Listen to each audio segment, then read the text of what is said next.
Decolonizing the Study of Palestine. Indigenous Perspectives and Settler. Colonialism after Elia Zureik. Edited by Ahmed H. Saadi and Nur Masalha. Ahmed H. Saadi and Nur Masalha 1. Part 1: Colonial and Decolonial Conceptualizations of Palestine. 1 Towards a Decolonization of Palestinian Studies. Ahmed H. Saadi 13. 2 Indigenous versus Colonial Settler Toponymy and the Struggle over the Cultural and Political Geography of Palestine, the Appropriation of Palestinian Place Names by the Israeli State. Nur Masalha 37. 3 What's the Problem with the Jewish State? Rafe Zureik 73. Part 2: Zionist Settler Colonialism, Tenets and Practices. 4 Epistemology of Zionist Settler Colonialism and the Ontological Securitization of Palestinians. Amal Jamal 93. 5 Al-Nakab, Unnished Zionist Settler Colonial Conquest of its Elusive Last Frontier, and Indigenous Palestinian Bedouin Arab Resistance. Ismail Abu Saad 115.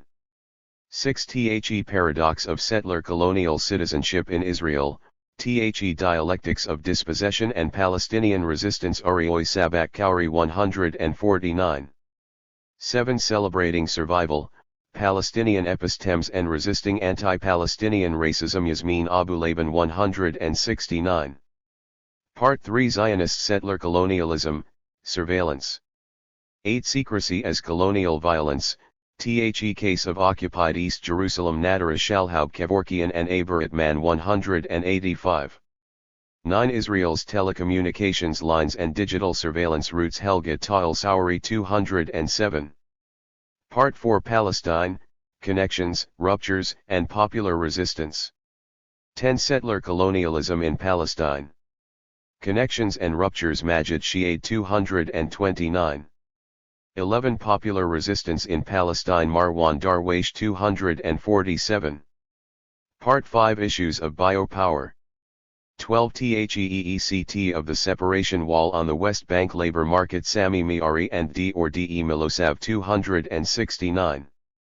13 Palestinian Refugee Archives, UNRWA and the Problem with Sources. Salim Tamari and Elia Zureik 295.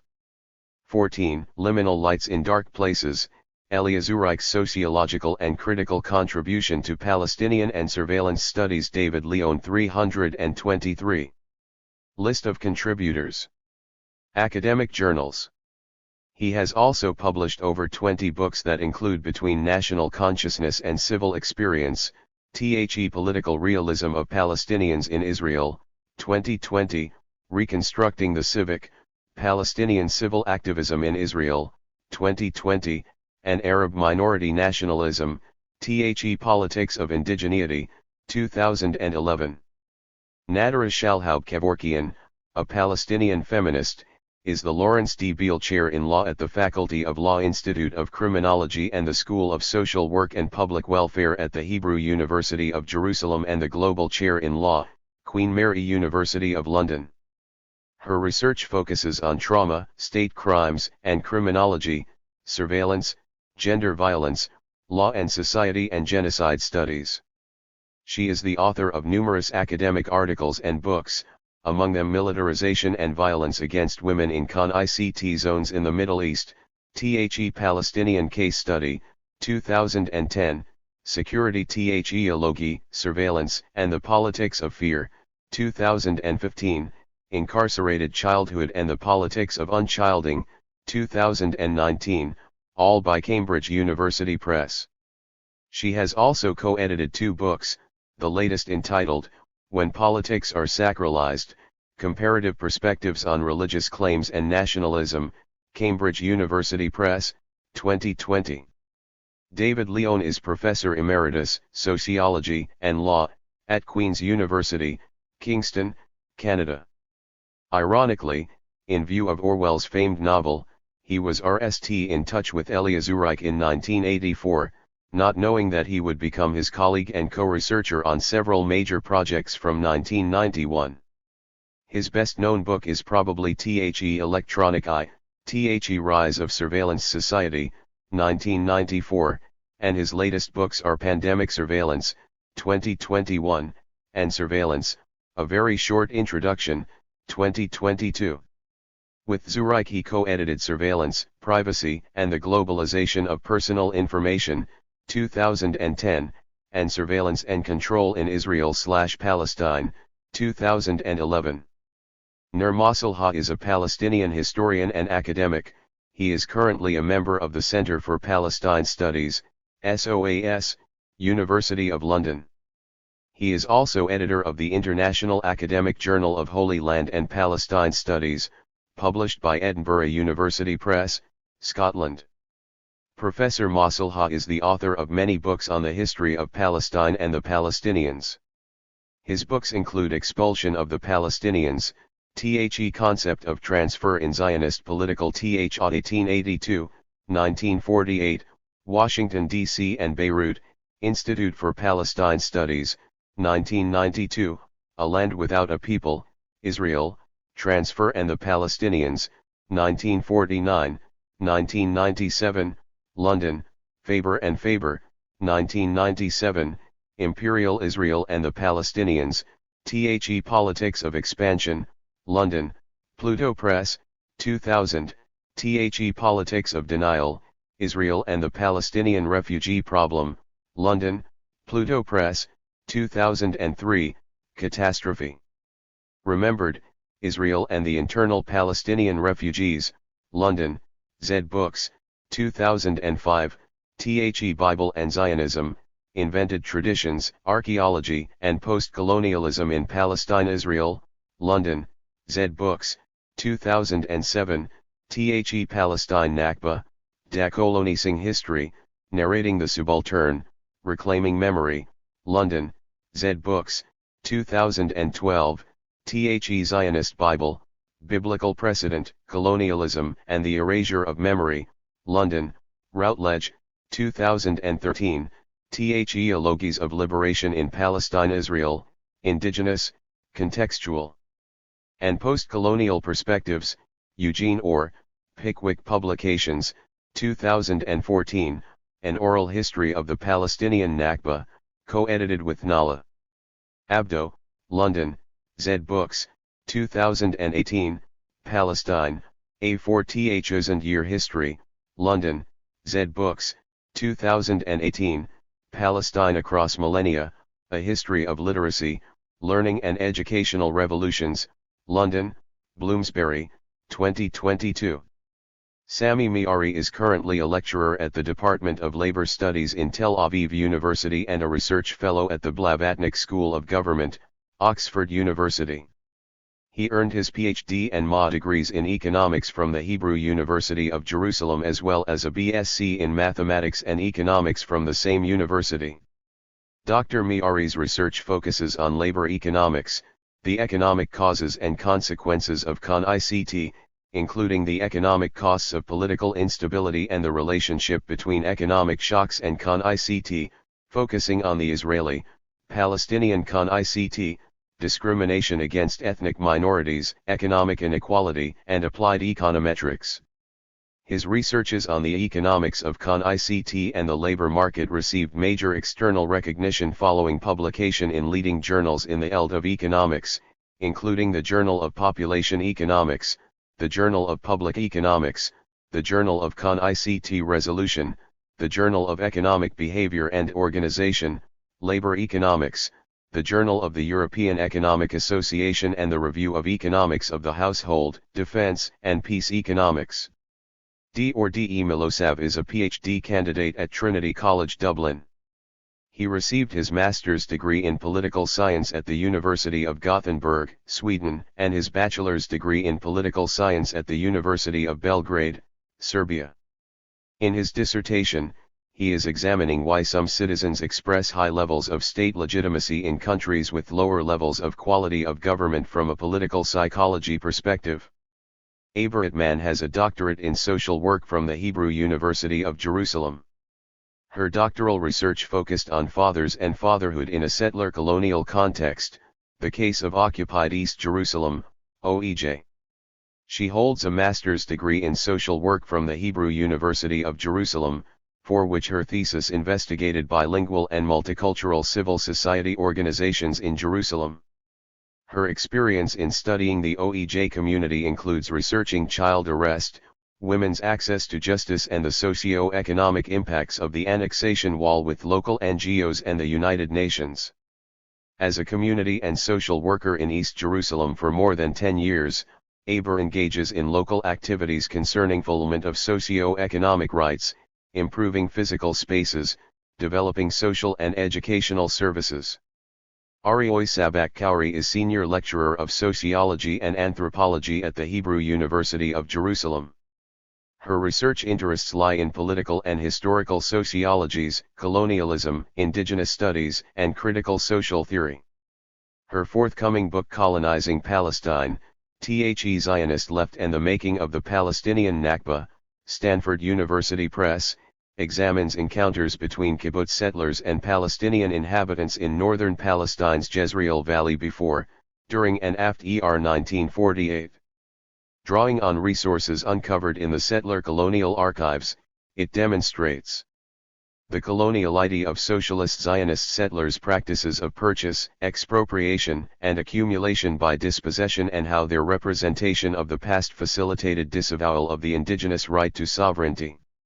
Sabak-Kauri's research has been generously supported by institutions like Fulbright, Park, New York, Columbia, Brown, and Tufts universities, and, recently, the H.F. Guggenheim Foundation. Recent publications include, Tracing Settler Colonialism, A Genealogy of a Paradigm in the Sociology of Knowledge Production in Israel in Politics and Society, 2021, Citizenship as Accumulation by Dispossession, The Paradox of Settler Colonial Citizenship in Sociological Theory, 2022, Memory for Forgetfulness, Conceptualizing a Memory Practice of Colonial Disavowal in Theory and Society, 2022, and Settler Colonization and the Archives of Apprehension in Current Sociology, 2022. She is a member of the board of Mata al-Carmel, the Arab Center for Applied Social Studies, and its academic research committee. Ahmed H. Saidi is an associate professor in the Department of Politics and Government at Ben-Gurion University of the Negev. He is the co-editor of Nakba, Palestine, 1948, and the Claims of Memory, with Lila Abu Lugad, and the author of Oro Surveillance, Genesis of Israeli Policies of Population Management, Surveillance and Political Control Towards the Palestinians. His publications have appeared in English, mainly, Arabic, Hebrew, Japanese, German, Spanish, Farsi and Portuguese. He was formerly a visiting professor at the universities of Waseda, Tokyo, Japan, The National University of Singapore, and Columbia, New York. Majid Shiaid, Ph.D., is Vice President for Academic Affairs at Dar al-Khalima University. His research and publications have engaged with aspects of modernity, violence, colonialism, settler colonialism, decolonization, Ibn Khaldun, and the socio-cultural political transformations of Palestinian society through the rural/village lens. Helga Tal-Sauri is a media scholar whose work focuses on the overlaps between spatiality, technology, and politics with a particular focus on Palestine/Israel. She is an associate professor in the Department of Media, Culture, and Communication and the Department of Middle Eastern and Islamic Studies at New York University. Salim Tamari is Professor of Sociology, Emeritus, Birzeit University, Research Associate, Institute for Palestine Studies, Editor, The Jerusalem Quarterly. His recent books include Mountain Against the Sea, A Conist Modernity, The Storyteller of Jerusalem, The Life and Times of Wasif Jahariah, with Isam Nasser, Year of the Locust, A Soldier's Diary and the Erasure of the Ottoman Era in Palestine, The Great War and the Remaking of Palestine, Berkeley CA, University of California Press, 2018, Landed Property and Public Endowments in Jerusalem, with Munir Fakhreddin, 2018. Camera Palestina, Photography and Displaced Histories of Palestine, with Isam Nasser and Stephen Shii, Berkeley CA, University of California Press, 2022, The Palestinian City, Issues in Urban Transformations, ed. with Mahdi Maliki, Beirut, IPS, 2021. Elia Zureik, 1939–2023, was Emeritus Professor, Department of Sociology, Queen's University, Canada, has published 10 books, most notably The Palestinians in Israel, A Study in Internal Colonialism, International Library of Sociology, London, Routledge and Keegan Paul, 1979, Surveillance and Control in Israel/Palestine, Population, Territory, and Power, London, Routledge, London, 2011, Israel's Colonial Project in Palestine, Brutal Pursuit, London, Routledge, 2016, Surveillance and The Globalization of Personal Data, International Comparisons, McGill Queen's University Press, 2008.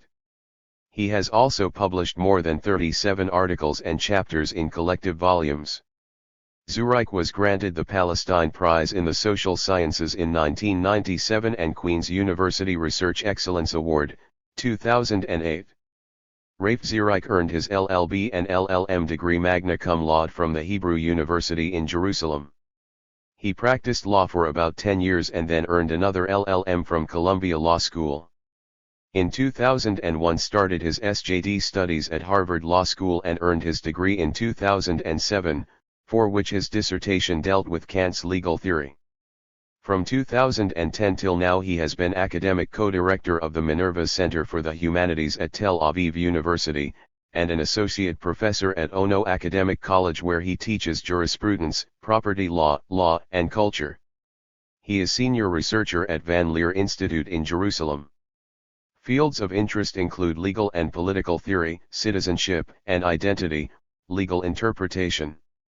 Recent publications include The Ethics of the Intellectuals, Rereading Edward Said in Philosophy and Social Criticism, 2020, Historical Justice, on First and Second Order Arguments for Justice in The Article Inquiries in Law, 2020, Ronald Dworkin and Duncan Kennedy, Two Views on Interpretation, Canadian Journal of Law and Jurisprudence, 2019, Subject, Subjectivity and Subjugation, Comparative Literature and Culture, 2019, Kant, Time and Revolution, Graduate Faculty Journal of Philosophy 39, 197–225, 2018, When Does the Settler Become Native, in Constellation, 2016. Rafe is on the editorial board of several journals, The and Criticism, Hebrew, Moft-e a Lexical Review of Political Thought, Hebrew and English, Journal of Palestine Studies, Arabic, and the Journal of Levantine Studies, English.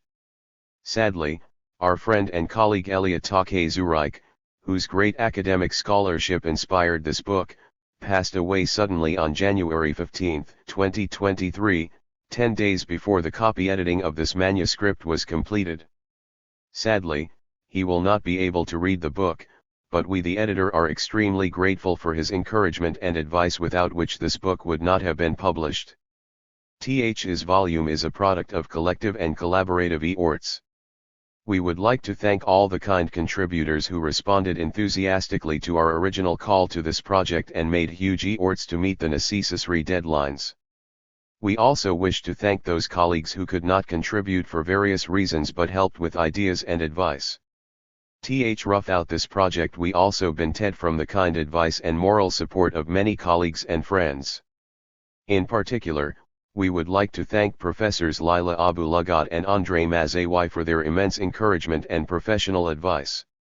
At I.B. Taurus, we wish to thank Sophie Rudland and Yasmin Garka for accompanying this project from the start and for kindness and for helping to bring about the successful completion of this book. The book also benefit from the professional copy editing work at RE-NE-Catch.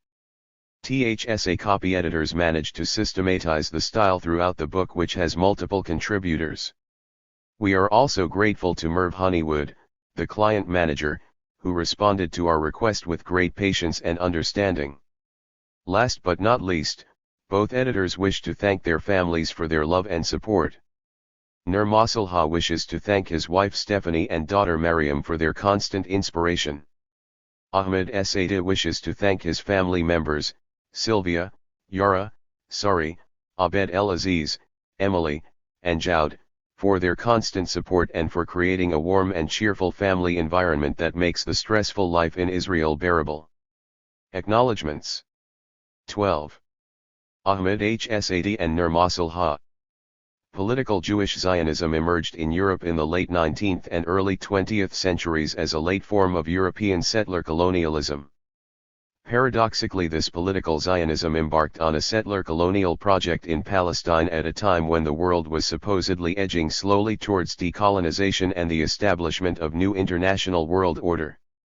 However, despite its apparent anachronism, political Zionism gained enormous international support from the colonial, and what soon became ex-colonial, Western powers. Is raised questions regarding the commitment of these Western states to new and more equitable and humane post-Second World War arrangements and international law. Is anomaly became the focus of the lifelong academic work of Professor Elia Zureik, a Palestinian sociologist from Acre, an ancient port city in historic Palestine, who worked and lived throughout much of his life in exile in Canada. Life and works of Professor Elia Zureik epitomized the scholar activist and an exiled Palestinian academic, in this case a self-imposed exile, and prominent scholar and engaged academic. Indeed, as David Leon, Elia Zureik's close colleague, observes in the concluding chapter of this book, anyone can see Elia Zureik's impressive curriculum vitae, but this CV gives only a limited picture of the person in context, an exilic context that the late Palestinian intellectual Edward Said describes as follows. Exile is strangely compelling to think about but terrible to experience. It is the unhealable rift forced between a human being and a native place, between the self and its true home. Its essential sadness can never be surmounted. And while it is true that literature and history contain heroic, romantic, glorious, even triumphant episodes in an exile's life, these are no more than eorts meant to overcome the crippling sorrow of estrangement. Achievements of exile are permanently undermined by the loss of something left behind forever. 1. Is collection of 14 chapters, written in honor of Elia Zureik's life achievements, constitutes a dialogue and, indeed, an extended conversation with Elia Zureik's highly original research and seminal works on Zionist colonization of Palestine, in particular, and Palestine studies, in general. It also represents an attempt to rethink the losses the Palestinians have endured, and to usher in formulating a decolonial epistemology that 1-2 would free Palestine and the Palestinians from the colonial power/knowledge web. Chapters dealing with a wide range of themes pertaining to the settler enterprise's methods, tactics, strategies, and intellectual rationalizations address two broad questions central to Elia Zureik's intellectual endeavor. Is, what are the mechanisms that settler colonial regimes institute to ensure settlers' dominance over time in the face of counteractive forces such as natives' resistance, market forces, and international conscientious public opinion?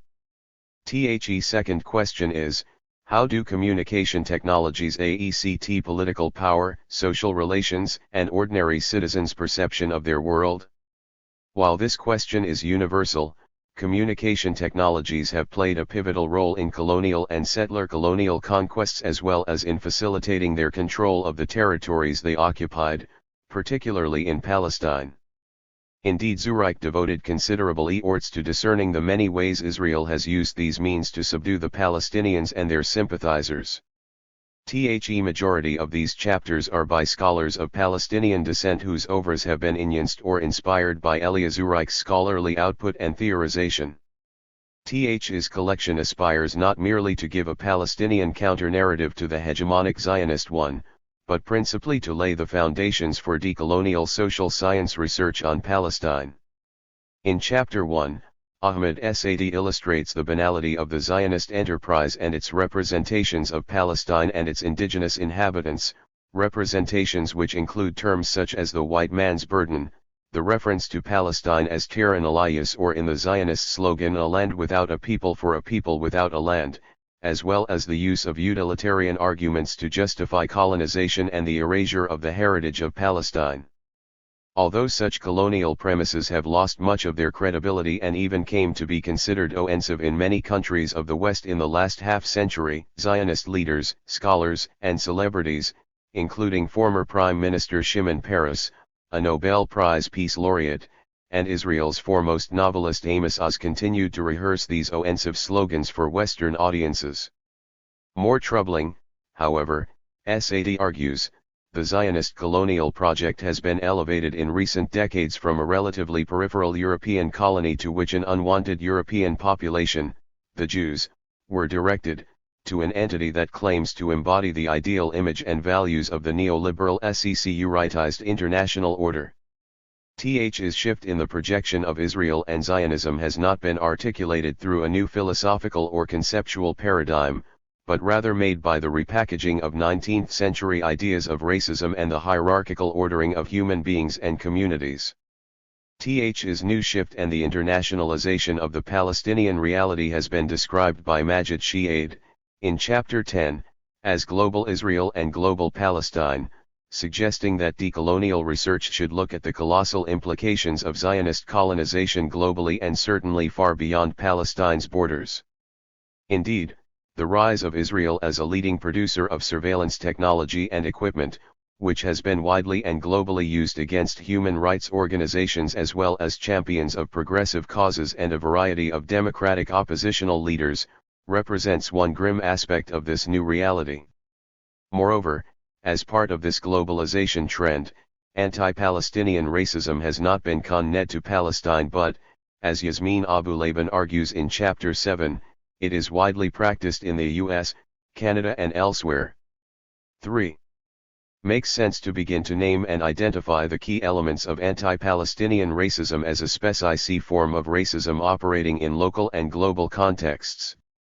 Of course, as an Arab grouping comprised of both Christians and Muslims, Palestinians are subjected to Orientalism, as well as anti-Muslim racism, also called Islamophobia, and anti-Arab racism. But there is a relevance of naming anti-Palestinian racism as a form of racism distinctly experienced by Palestinians. Th's perspective gains some further depth when considering how it is becoming a key contemporary site of mobilization against Palestinian oppression in ways that parallel and bolster the BDS movement and the naming and challenging of the practice of apartheid directed at Palestinians. According to Zionism and its supporters, the Palestinians should not only be kept under control but also muted. Amal Jamal, in Chapter 4, cites Elia Zureik's argument that one main goal of Zionism was to rob Palestinians of their humanity by stressing that the universal laws of humanity do not apply to them. In this regard, a global campaign has been waged in the liberal West, led by Zionist lobbies and powerful Western elites, against Palestinian activists, their supporters and sympathizers, particularly on university campuses, and against students and sta. All this highlights the limits of liberal values, such as free speech and the right to oppose oppression and apartheid. A new resurgent Zionist campaigns feed into and legitimize a growing current of anti-democratic populism, racism, and xenophobia, and anti-democratic social movements worldwide. Indeed, as Shi'aid says, the question of Palestine has become the center and an epitome of the struggles for the desired world order. Nevertheless, Zionist politicians, scholars and theorists have always endeavored to cover the Zionist project and Israel with a liberal camouflage. Is led to their engagement in an enterprise of large-scale cover-up and the silencing and falsification of facts. Rafe Zureik shows, in Chapter 3, how the violent and ethno-religious characteristics of Zionism have been submerged. Zureik traces these attributes to Theodor Herzl, the founder of political Zionism. For example, his novel Altneuland, 1902, depicts the transformation of Palestine by European Zionist settlers over 20 years through the eyes of a liberal Jewish protagonist from a miserable place, poor, primitive and full of backward Palestinians, to a modern, vibrant, and universal country where a multitude of European theaters and opera houses, German, Italian, Spanish, Irish.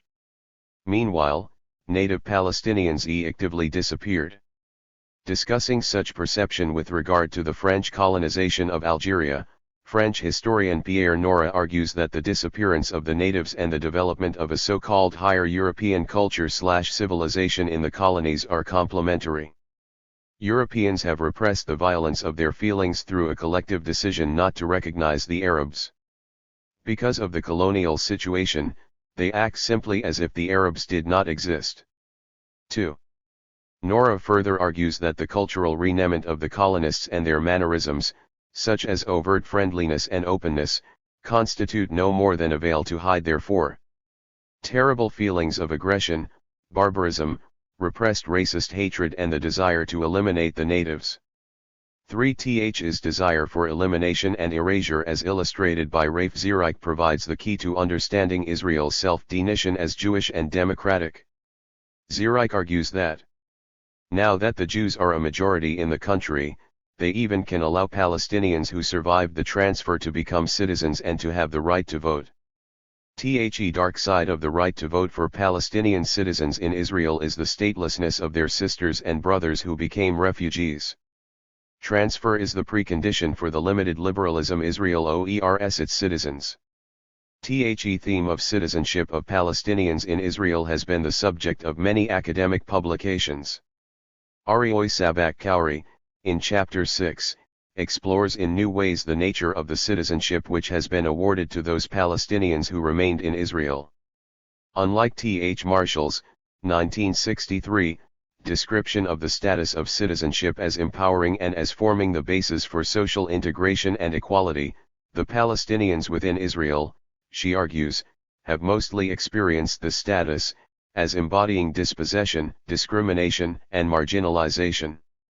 The expropriation of their property, mainly lands, particularly those owned by internally displaced the Palestinians who are classed in the Israeli legal bureaucratic apparatus as present absentees and the Palestinian Bedouin population in the Negev, and its transfer to Jewish settlers is part of a process of settler colonial accumulation by dispossession. Yet, Zureik argues Zionist settler colonialism is unique in one respect.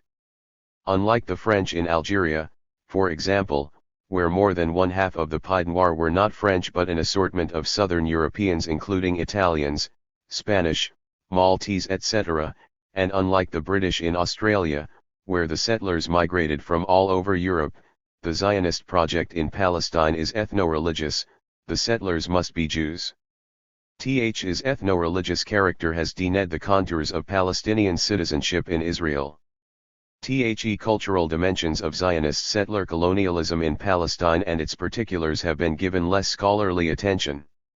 Ner Mosel Ha, in Chapter 2, explores the products of the Israeli Ochel naming committees, which were set up to give Hebrew names to spaces and sites of Palestine as part of an effort to produce a space that would endow the Zionist colonization with an aura of authenticity and historical roots. The result, as Mosel Ha shows, is an odd collage of Hebrew-sounding names, Hebraized Arabic names, ancient Hebrew names and European names. However, the new names represent a poor guide to the places they signify. For example, on the road signs pointing to the city of Akka, Acre, the words in Arabic and English are transliterated from Hebrew. Palestinians and foreign travelers with international maps might not understand the transliteration, which raises a question regarding their intent: do they mean to aid the passenger or underscore his/her foreignness? Moreover, Arabic names signify one feature of the place, highlighting its uniqueness in its milieu, but Hebrew names do not, on the whole, convey such attributes.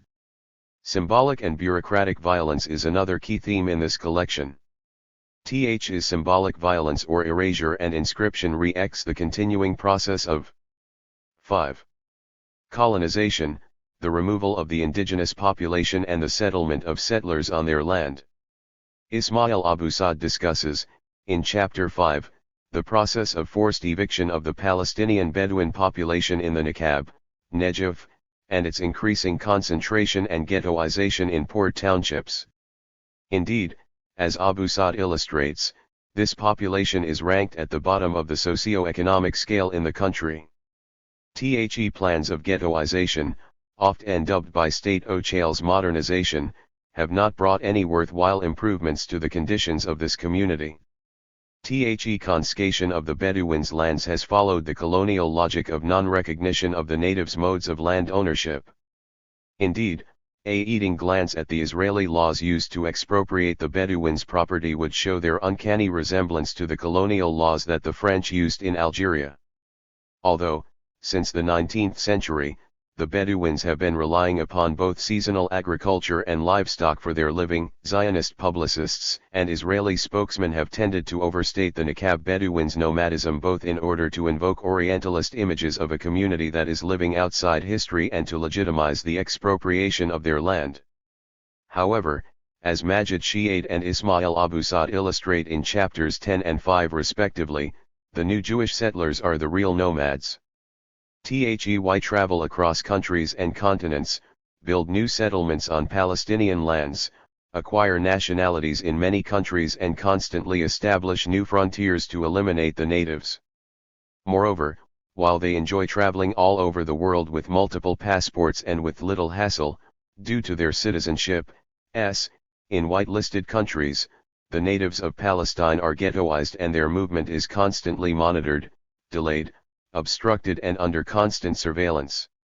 Movement restrictions are just one element in a multitude of Ochal policies, tactics, strategies, and regular modes of behavior by Israeli Ochals and bureaucrats towards the Palestinians, aimed at making their lives unbearable. In this regard, Amal Jamal, in Chapter 4, following C. Wright Mills, 2000, Notion of Sociological Imagination, illustrates how an ordinary request by an Arab citizen for a permit to construct a terrace of rocks on his land becomes not only a bureaucratic nightmare but also a cause to subject the individual to an intrusive examination by the Israeli authorities. By contrast, Jewish settlements are built nearby, irrespective of the damage caused to the natural environment. To Jamal, this trivial case epitomizes a wider reality in which the Israeli state promotes an exclusivist and racist colonization of Palestinian territories and a calculated population management project that dehumanizes Palestinians. All this aims at the establishment of Jewish racial and demographic superiority and Palestinian subjugation, not only in the Palestinian areas occupied in 1967 but in the entire area of historic Palestine between the Jordan River and the Mediterranean Sea. The procedural democracy of Israel and the supposed rationality of its bureaucracy, Jamal argues, constitute a veil-hiding anti-Palestinian racism and the drive to eliminate them. Leads Jamal to two conclusions. First, Israeli colonization is not a fact in the past but an unfolding process of racist and brutal colonization. Second, regardless of the political identity of Israeli leaders or governing coalitions, all Israeli governments wish to reduce the number of Palestinians and enhance the colonization project, and to this end they employ all sorts of biblical, security, greenwashing and other spurious justifications. 6. General themes of power and knowledge which are central to Edward Said's seminal work Orientalism are widely known. Yet, the centrality of Orientalist images and constructions to Israeli colonialist methodologies have attracted less scholarly attention.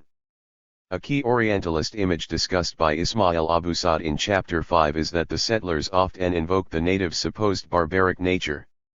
Also, Ahmed Said, in Chapter 1, cites, for example, Shimon Peres's characterization of the Palestinians in the initial stages of the Zionist colonization of Palestine as a small violent population.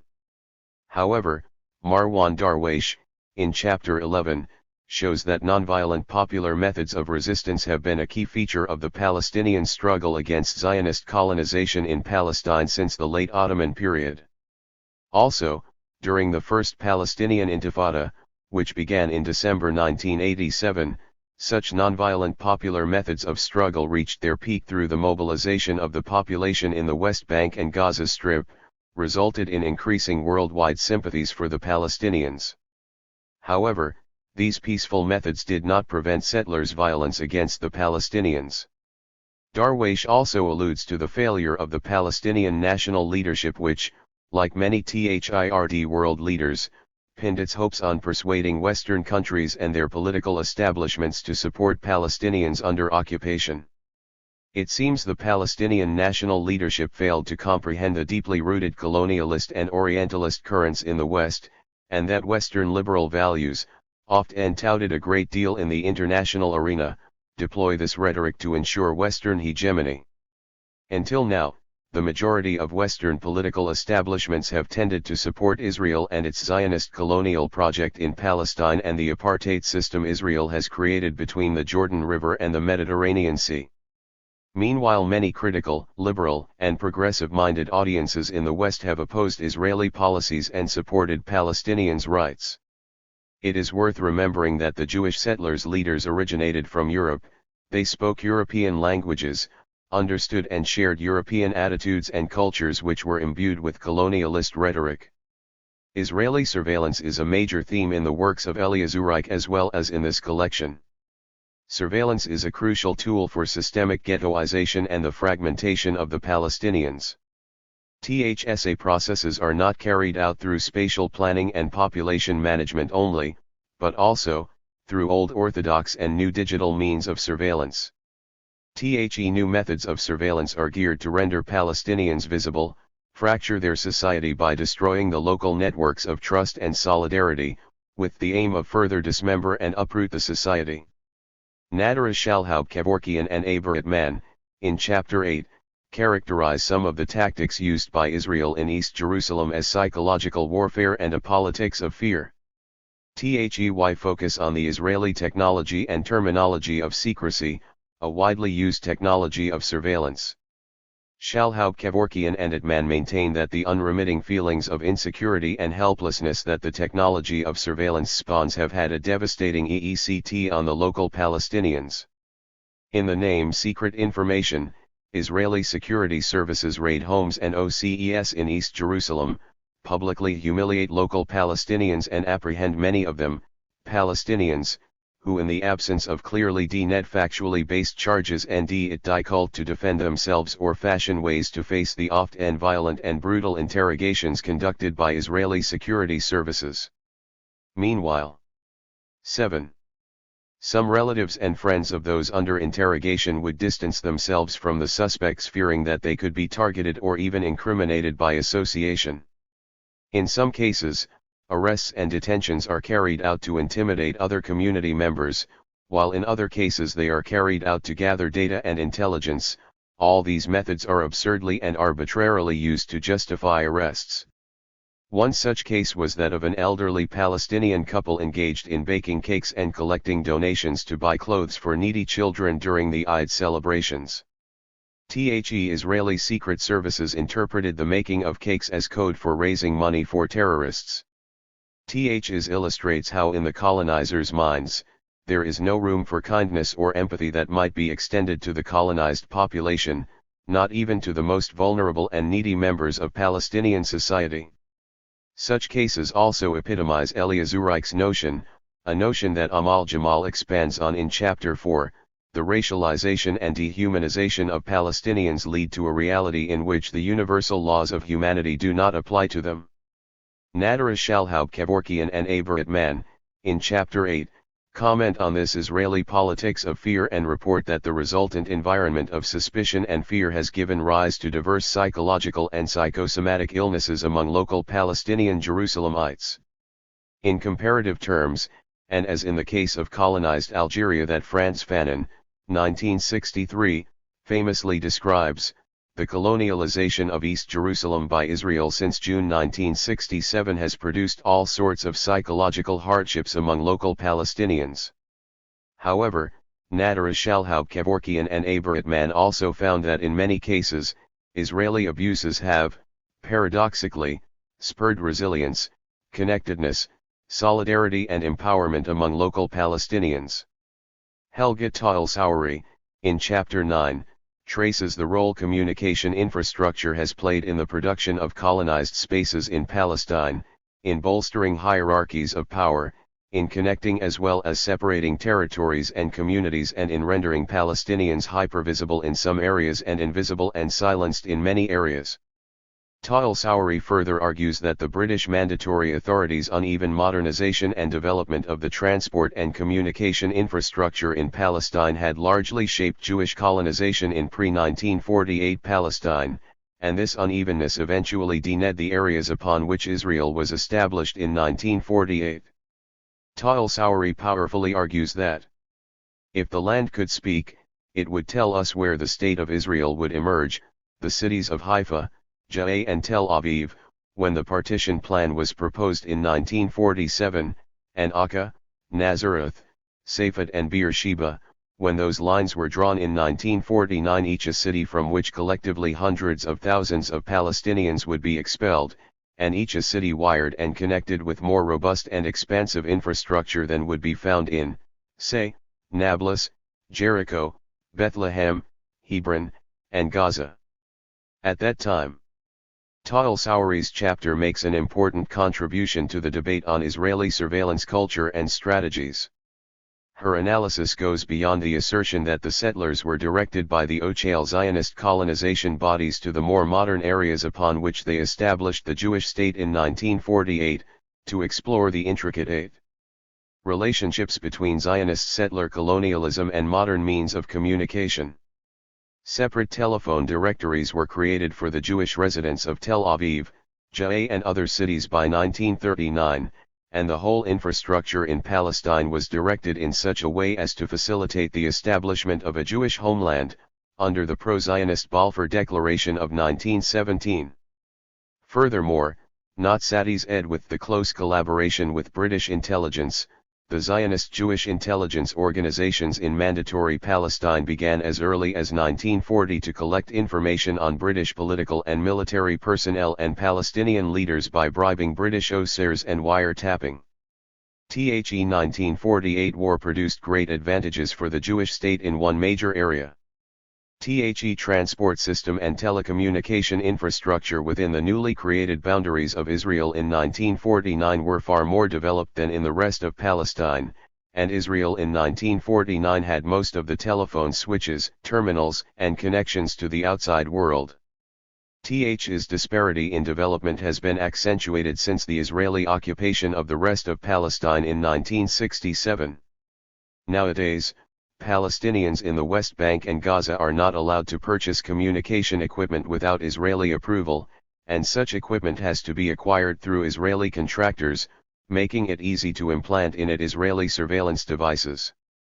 Furthermore, the existing aging infrastructure in the occupied territory, such as 2G and 3G cellular networks, could easily be monitored and cheaply controlled by Israel.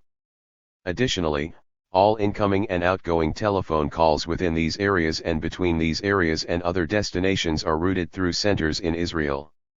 This tight surveillance of the Palestinians by Israel is carried out in the name of security. However, as Shalhaub Kevorkian and Atman and Al-Sawari illustrate, in their respective chapters, the security of the settlers always entails insecurity, disempowerment, dislodging and often the elimination of the indigenous population of Palestine. The wall Israel has built inside the West Bank is a case in point. Besides destroying large agricultural swathes of lands along the wall's path, separating communities, and making the movement within the 1967 occupied territories and between these territories and Israel time-consuming, arduous, and often a humiliating experience, the wall is used to regulate the entrance of Palestinian workers to Israel, fulfilling a similar function to the entry points and the passes that were used in apartheid South Africa. Sami Miari and De Milosav, in Chapter 12, explore the impact of the wall on the Palestinian labor market, reporting that it has a geographical and gender EECT. Employees residing in localities closer to the wall are affected more than those living in distant localities, and women's working hours have dropped by more than half. Interestingly, Palestinian workers who worked in Israel and had permits were more negatively affected than their colleagues who did not have such permits, a fact that raises doubts regarding the presumed security significance of the wall. More importantly, on average, Palestinian workers' monthly income has dropped by US $56 per month, not an insignificant sum for many Palestinian families. While the impact of Zionist settler colonialism on historic Palestine between the Jordan River and the Mediterranean Sea and on the Palestinians as a whole has been devastating, this colonialism has failed to rob the Palestinians of their humanity. However, a large proportion of the Palestinians, who became stateless refugees, were pushed to the margins of humanity and have become dependent for their livelihood on 9. The goodwill of international donors and humanitarian agencies. Care for this vast Palestinian population cannot be provided by the community or a Palestinian nation-state, which does not exist, thus becoming the task of international organizations, including the International Red Cross and the United Nations Relief and Works Agency for Palestine Refugees, UNRWA. In Chapter 13, Salim Tamari and Elia Zureik analyze these humanitarian organizations' archives and provide an important description of the data gathered about the Palestine refugee population. TH's data is invaluable because it encompasses considerable information, including health records, educational attainments, family number, city/village of origin, the cause that led the family to leave Palestine, property losses, etc., thus providing a pro-LE of this population, but it does not bring the voices of the Palestinian refugees themselves. TH's introduction does not intend by any means to summarize the book's contents or chapters, but we, the editors, hope the introduction gives a sense of direction to the reader, and, at the same time, contributes towards advancing decolonial social science research on the Palestinians, research that would focus on their burning issues and geared towards providing tools for further critical research on Palestine and the Palestinians. Furthermore, for analytical purposes, the book is divided into VE parts, an introduction and an afterword. In addition to its contribution to the study of the Palestinians, the collection contains important insights for students and scholars of settler colonialism, and on the overt and covered realities of this pernicious type of colonialism, on native studies, and for all indigenous communities around the globe seeking decolonization, empowerment, and justice for all. Part 1. Colonial and Decolonial. Conceptualizations of Palestine. 11. 12. The propagandist's purpose is to make one set of people forget that certain other sets of people are human. Aldous Huxley. 1. There is little that sets the Zionist venture apart from many other colonial quests, other than its late appearance on the world stage. The adherence of Zionism/Israel to the colonial and neo-imperialist script explains the support that elites and large audiences in the West provide for this living example, albeit in miniature form, of the faded glory and greatness the West possessed when it ruled the rest of the world and imposed its will and narrative on indigenous populations. The legacy of colonialism still pervades all aspects of Western cultures, through coded images and forms of language that are often difficult to trace, but the colonizers' model of the world, to borrow Blout's 1993 conceptualization, also survives. In fact, the colonizers' Manichean vision has used global discourse since the 18th century, and Zionism/Israel has claimed legitimacy on its basis. In colonial discourse, the West is understood to be unique, and this belief is grounded, as Wisner and Mathewson, 2005, explain, in the idea that the West is uniquely capable of progressing and modernizing naturally, without external influence. Its ability to progress is attributed to a racial, intellectual, or spiritual factor, understood as a system of values, rationality, Judeo-Christian civilization, etc. Meanwhile, non-European progress is understood to occur only through the diffusion of innovation and influence from Europe, and non-material reservoirs from non-European environments are characterized and stigmatized as ancient, savage, atavistic, uncivilized, or even evil. Wisner and Mathewson, 2005, 903. Israel's cultural unity with the West, in addition to shared global interests and grubby involvements in the global South, too has constituted its main source of strength but also its Achilles heel. While this chapter will not deal with these material interests, they comprise a background that researchers of culture and epistemologies of knowledge in and about Israel/Palestine should bear in mind, not least because the articulation of the Zionist settler colonial project through Western modernist and 1. Ahmed H. de 1314. Colonial prisms made it hard for generations of scholars, particularly Palestinians, to formulate a widely accepted critical theory of Zionist colonization. Indeed, until the late 1970s, mainstream Western approaches neither provided a perspective through which colonialism could be actively challenged nor left room for such criticism. Audre Lorde's, 2018, assertion that the master's tools will never dismantle the master's house aptly expresses that reality. Critical scholarship published before then was often dismissed as political, as opposed to scientific, and was either ignored or relegated to the margins of scholarly discourse. In the RST section of this chapter, I shall discuss the presentation of the Zionist project/Israel in the political language and social sciences and the relation of that presentation to prevalent Western narratives of colonialism. In the chapter's second section, I shall examine critical theoretical projects which have emerged since the late 1970s with a view to demystifying the considerable colonial knowledge on Palestine and uncovering the basic organizing principles of Zionist colonization.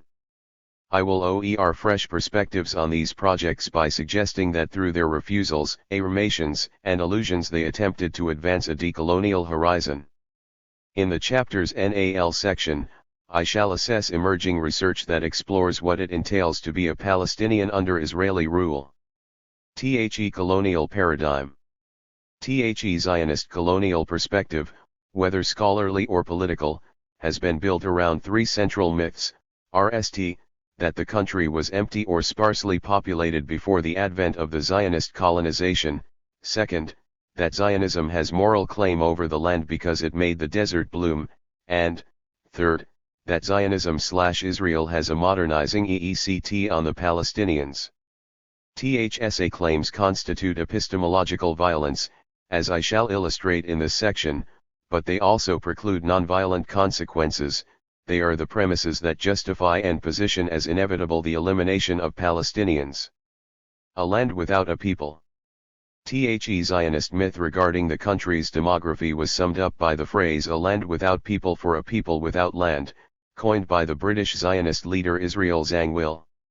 THERST interpretation given to this claim is literal, suggesting that the country was desolate. Several Zionist scholars tried to make something out of nothing by arguing that a considerable number of Palestinians were, in fact, Arab workers from adjacent countries who migrated to Palestine following the economic boom that Jewish immigration triggered, e.g. Gottheil 1973, Dershowitz 2003. Joan Peters, 1984, made a last-ditch attempt to promote this claim politically and academically. However, successive population surveys conducted by the Ottoman Empire and the British Mandatory Authorities unequivocally illustrate that the country was, by the standards of the time, densely populated by an indigenous Arab population, Muslim and Christian, living alongside a tiny Jewish religious minority. Furthermore, about one-third of this population was already urban by the middle of the 19th century. 15. Scholch 1985. Given these facts, the claim that Palestine was empty in the literal sense has not been able to withstand evidence drawn from sound demographic scholarship, e.g. Abu Lughod, J. 1971, Scholch 1985, McCarthy 1990, with regard to Peters' misleading claims see, for example, said 1988, Finkelstein 1995. Nevertheless, a colonialist understanding of the country's desolation before the arrival of the Zionist settlers has been invoked by countless Zionist statesmen and scholars. For example, in October 1986, Shimon Peres, a long-standing Israeli politician, often hailed in the West as a man of peace and recognized as a Nobel Peace Prize laureate, argued in the New York Times magazine that the land to which they came, while indeed the Holy Land, was desolate and uninviting, a land that had been laid waste, thirsty for water, LLED with swamps and malaria, lacking in natural resources. And in the land itself lived another people, a people who neglected the land, but lived on it. Indeed, the return to Zion was accompanied by ceaseless violent clashes with the small Arab population. 3. The triteness of this statement is striking, and it reiterates the conventional colonial narrative, used in relation to Algeria, Australia, Western Africa, Southeast Asia, and the homelands of indigenous nations in the United States, to suggest that white colonists benevolently tame the wild environment and its barbarian inhabitants through the application of science and technology. In line with this myth, Zionist settlers were instructed, even before their arrival, that they were the rightful owners of the land. Is made their violence against the indigenous population unavoidable, Mondale 1976, 26-7, Fuggerlicht 1983, 195. Describing the impact of this myth on Jewish settlers, Mondale, 1976, 310, observed that most members of the Yishuv were genuinely taken aback to end Palestine inhabited by so many Arabs. Given that they believed that they were coming to barren, empty land, their surprise was understandable. Indeed, the settler violence that resulted from the empty land claim was discussed at the 11th Zionist Congress, ROI 1968, 205. Furthermore, this notion of empty land or terran alias, that is, a land inhabited by an uncivilized population, i.e. non-European, provided the basis for eliminating the indigenous people. As Wolf, 2006, has suggested, this claim is, in fact, a self-fulfilling prophecy. It should be remembered that behind the propagation of this myth and its implementation stood institutions and leaders, often acclaimed in Western culture as heroes, that consciously and tirelessly contrived, planned, and then engaged in mobilization, as well as the construction of tactics and strategies. In the case of Palestine, in 1895, 2 years before the First Zionist Congress was convened, Herzl outlined the following plan to eliminate the Palestinian population. We shall try to spirit the penniless across the border by procuring employment for it in the transit countries, while denying it any employment in our country. Both 16. The process of expropriation and removal of the poor must be carried out discreetly and circumspectly. 4. As for the rich, let the owner of immovable property believe that they are cheating us, selling things more than they are worth. But we are not going to sell them anything back. 5. Winston Churchill, one of Britain's most influential 20th-century politicians, bluntly supported the empty land myth and its eliminatory consequences, as his statement before the 1937 Palestine Royal Commission made clear. I do not admit, for instance, that a great wrong has been done to the Red Indians of America or the black people of Australia.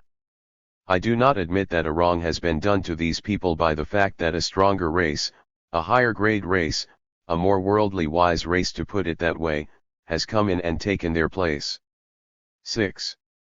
In the light of this perception, peace treaties, or proposals for peaceful coexistence between colonizers and indigenous populations, whether Tasmanian, Maori, Algerian, Native American nations, or Palestinian, turned out to be nothing more than fresh strategies to make their elimination possible.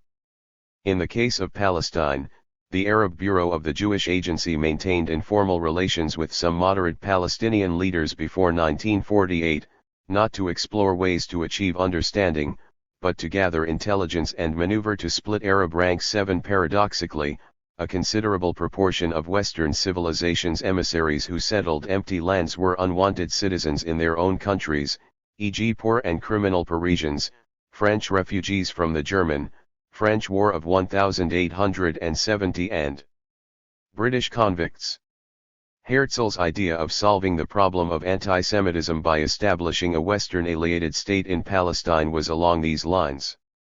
In 1896, he wrote in Der Judenstate, the Jewish state, that we should form their part of a wall of defense for Europe in Asia, an outpost of civilization against barbarism. 8.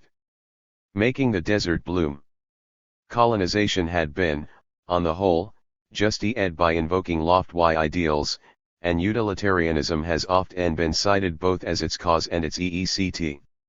Allegedly, due to their supposedly unique characteristics, white settlers were more capable of developing a country than its inhabitants. His reasoning was outlined, for example, by President Andrew Jackson when he addressed the U.S. Congress in December 1830 regarding the removal of civilized tribes, native nations that adopted the American way of life, including Christianity, which culminated in the Trail of Tears. What good man would prefer a country covered with forests and ranged by a few thousand savages to our extensive republic, studded with cities, towns, and prosperous farms, embellished with all the improvements which art can devise or 17. Industry execute, occupied by more than 12 million happy people, and LLED with all the blessings of liberty, civilization, and religion? 9. All leading Zionist groups turned very often to this logic, but they lacked until 1948 the power that undergirded Jackson's rhetoric and determination. Notwithstanding such rhetoric, Palestine's economy was booming before the arrival of the Zionist settlers. The country's incorporation in the world capitalist system began in the first half of the 19th century, half a century before the beginning of the Zionist colonization, and the process continued unabated after the First World War. What was then a large surplus of agricultural products was exported to Syria, Egypt, Asia Minor, Britain, France and Italy.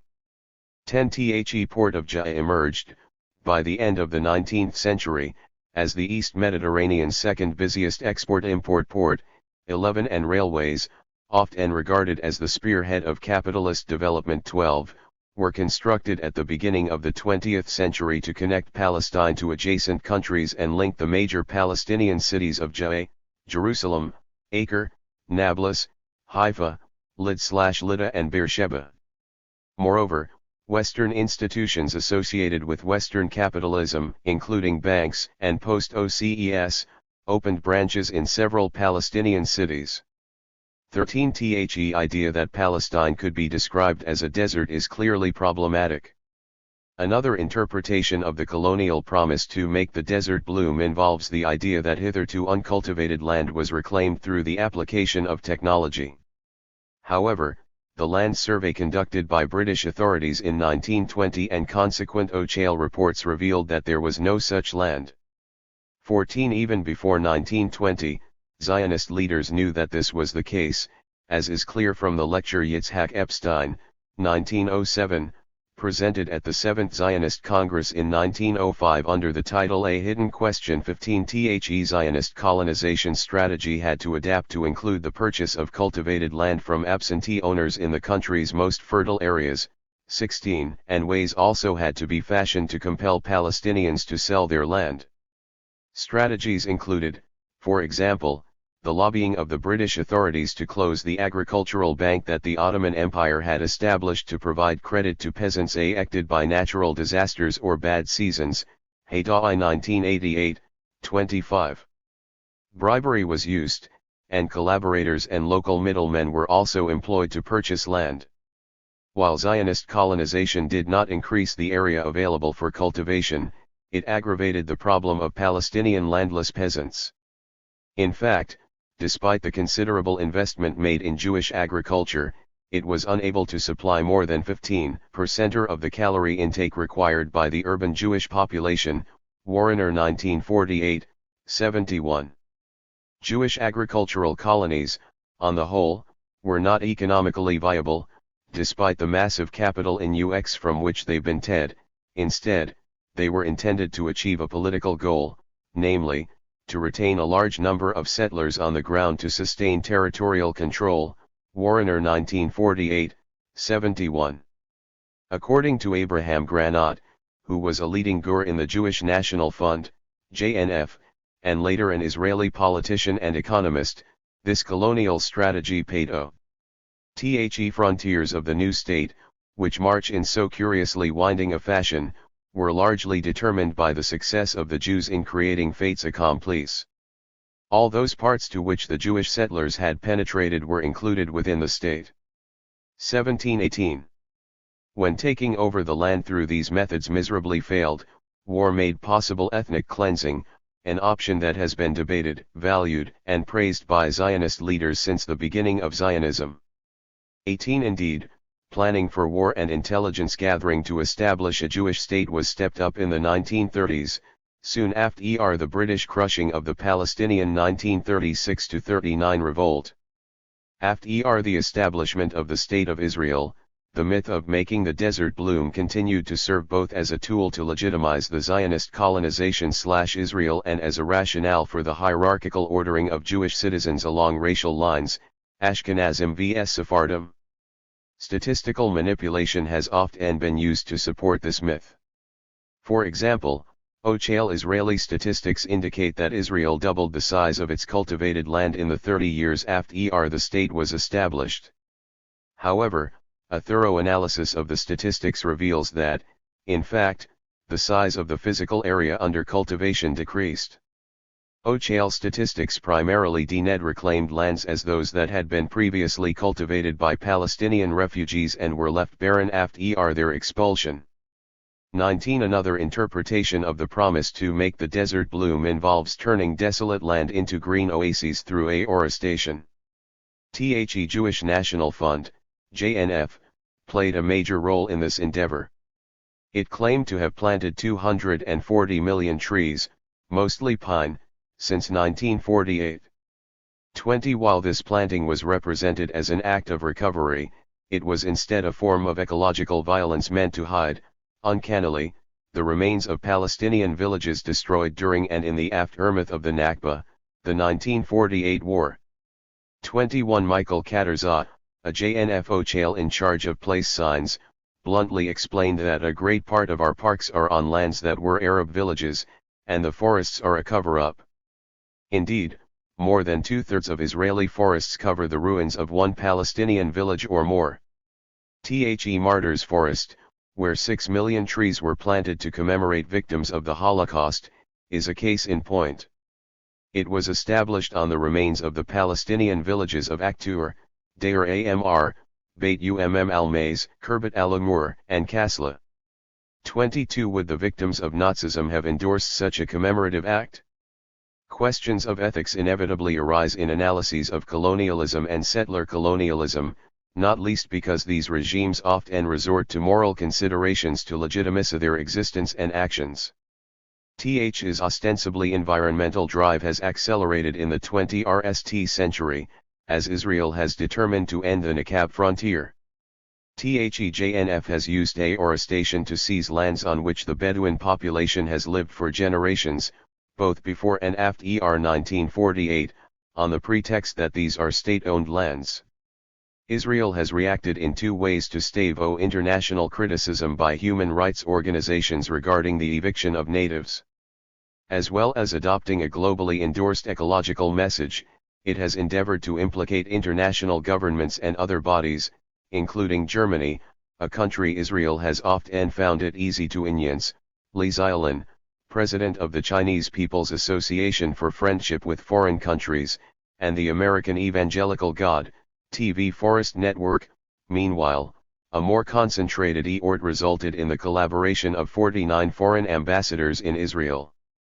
23 The only delegate who objected to this environmental colonialism, which resembles the use of missionary Christianity to defend colonialism. 24, was the South African ambassador, who, given the legacy of his nation, was aware of the role that colonial morality plays in legitimizing the dispossession of indigenous populations. 25. 19. A modernizing tutelage. Although Jewish agriculture and an Eastern European way of life were not really a model for the Palestinians, Zionist leaders, including Herzl, Ben-Gurion, Weizmann, and Jabotinsky, publicists, scholars and novelists have argued that Zionism has had a modernizing effect on the Palestinians. 26 Settlers often used the white man's burden narrative to describe their mission, as the following extract from a 1920 essay by Joseph Haim Brenner illustrates. Brenner represents his eating encounter with a young Palestinian shepherd, in the kind of depressing local surroundings that Shimon Peres, among many other Zionists, depicted. While Brenner's stated aspiration is to enlighten and improve the boy, the shepherd arguably also serves as a metaphor for the land the settler feels it is his duty to elevate. At the moment I blamed myself for the serious fault of not teaching myself Arabic. Here was an orphan worker, a young brother. Whether the theory of the scholars is right or not, whether you are related to me by blood or not, in any case responsibility for you rests on me. It was for me to enlighten you, to let you taste human relations. 27. Is Brenner different, in this regard, from many white men who came to Palestine to describe it and claim to represent its inhabitants? Yes. Unlike many European tourists, administrators, evangelicals, and soldiers who came to visit, rule or exploit, Brenner, Paris and all Zionist settlers came to eliminate. The idea that the Jewish community's colonizing actions constitute a modernizing tutelage has been reproduced in the Israeli social sciences since 1948. The theory of modernization has been valorized in Israeli academia, and for a long time it was considered to be the hegemonic scientific paradigm, for various reasons. First, it endows Ashkenazi Jews with a sense of superiority, humanism, and entitlement, as they are placed at the top of modernity's hierarchy and embody a modernizing agenda, while annulling or concealing prevailing power relations, the violent history of colonization, modes of exploitation and oppressive policies. Second, it attributes the sluggishness of Arabs' modernization to Palestinians' local structures and social norms.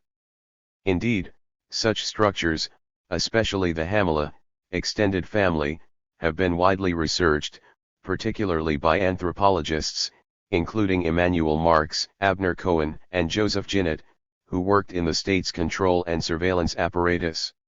28 THIRD, due to their characterization as traditional/backward, Palestinians have been denounced as being devoid of nationalist consciousness.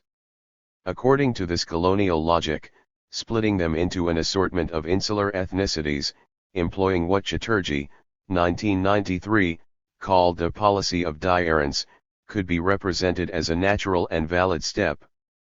Moreover, Palestinians' acts of resistance to colonial control and policies could be delegitimized and portrayed as criminal or terrorist. Fourth, it endows the researcher with an aura of neutrality and objectivity. The style of writing in which researchers use the third person adds to this mystication. By delinking ethnic/racial/gender/sexual epistemic location from the subject that speaks, Western philosophy and sciences are able to produce a myth about a 20.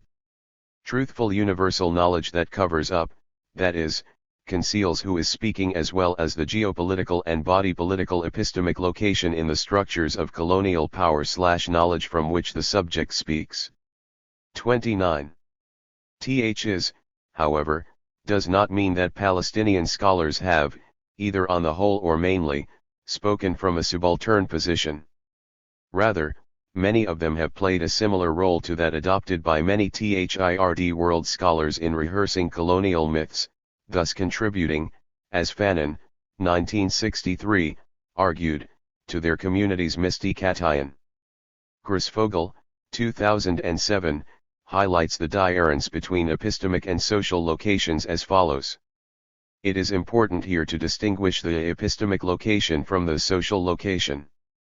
The fact that one is socially located in the oppressed side of power relations, does not automatically mean that he/she is epistemically thinking from a subaltern epistemic location. 30.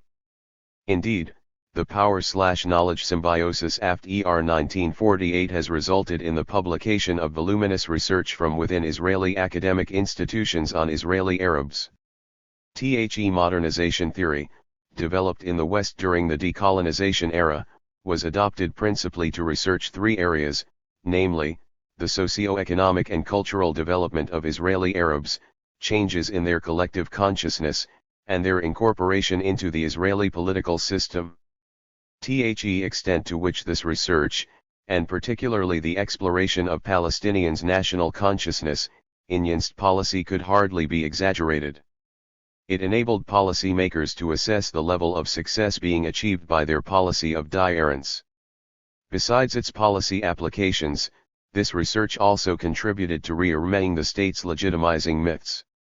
A more recent mutation of this colonialist discourse has centered on the democratic nature of Israel. Israel has never been a democracy, as, after 1948, it imposed a military government on Palestinian citizens, a regime that is antithetical to democracy and the rule of law, and, since 1967, it has been in control of non-citizen Palestinians who do not enjoy rights. Nevertheless, it has been portrayed in Israeli and Western social science literature and media as democratic. As scholars scrutinized the Israeli political system, they increasingly became skeptical regarding its democratic nature, but the veneer of democracy has been vital to the colonial paradigm, as it constitutes a key principle for supporting Israeli Jews' claim to superiority. Democracy is the most recent variable among all the variables according to which humanity has been ranked. We went from the 16th century characterization of people without writing to the 18th and 19th century characterization of people without history, to the 20th century characterization of people without development, and more recently, to the early 20th century of people without democracy. 31. Following globalization, democracy, and the scholarly debates on the third wave of democratization, has substituted development as the key organizing principle for the hierarchical ordering of nations and communities. In the light of this shift, Sami Smuha, 1997, coined the term ethnic democracy to denote the Israeli political 21 system. Although he explicitly acknowledged that the term ethnic democracy embodies biased state-citizen relations along racial lines and separate development, i.e. apartheid, he clung to the appealing term. The passing of the racist nation-state of the Jewish people's basic law in 2018 not only disproved Smuha's model but also underscored the spuriousness of all colonial interpretations. 32. The colonialist discourse presented so far has had an immense impact on shaping the consciousness of Israeli Jews and Palestinians. For the settlers, it endows them with a heroic sense of fulfilling a larger-than-life, utopian mission, which they occasionally have to pursue in the face of resistance from the uncomprehending and unappreciative civilized world. Only through achieving their utopia can they gain self-worth and develop as individuals and as a collective. Hence, the messianic concept of redemption is a common refrain in the Zionist narrative. Moreover, in the name of this mission, it is permissible to commit or silence crimes, racism, and oppression, which would otherwise be considered unacceptable. The cover-up of the ethnic cleansing and massacres committed during the 1948 war, and the support that large sections of the Israeli public lend to the everyday oppression Israel is practicing in the West Bank and Gaza, are cases in point. Th's imagined mission also made subsequent generations of Israelis adamant in their rejection or trivialization of facts that contradict the essence of their colonial utopia. Considerable literature based on declassé et Israeli and Zionist archival documents that not only refuted the foundational myths of Zionism/Israel but also reported horrendous crimes committed by Jewish settlers and Israel. 33 And their cover-up has therefore had little effect, if any, on Israelis' consciousness. Israeli public opinion continues to move to the right, as successive election results and growing support for the settlement movement in the West Bank show. For the Palestinians who became citizens of Israel, the Zionist narrative implies that their history is dishonorable, they are backward and lack not only a national consciousness but also the other faculties and sensibilities that characterize modern and worthy human beings. Their only chance for improvement depends on them following the example and dictates of the Jewish tutelage they receive. Moreover, their claims and grievances, such as Bedouin claims for ownership of their lands, are mostly understood to be unjust as they stem from their archaic social structure and values. Palestinians who wish to develop within the Israeli system, particularly in academic institutions, had to implicitly or explicitly accept and reproduce this regime of truth.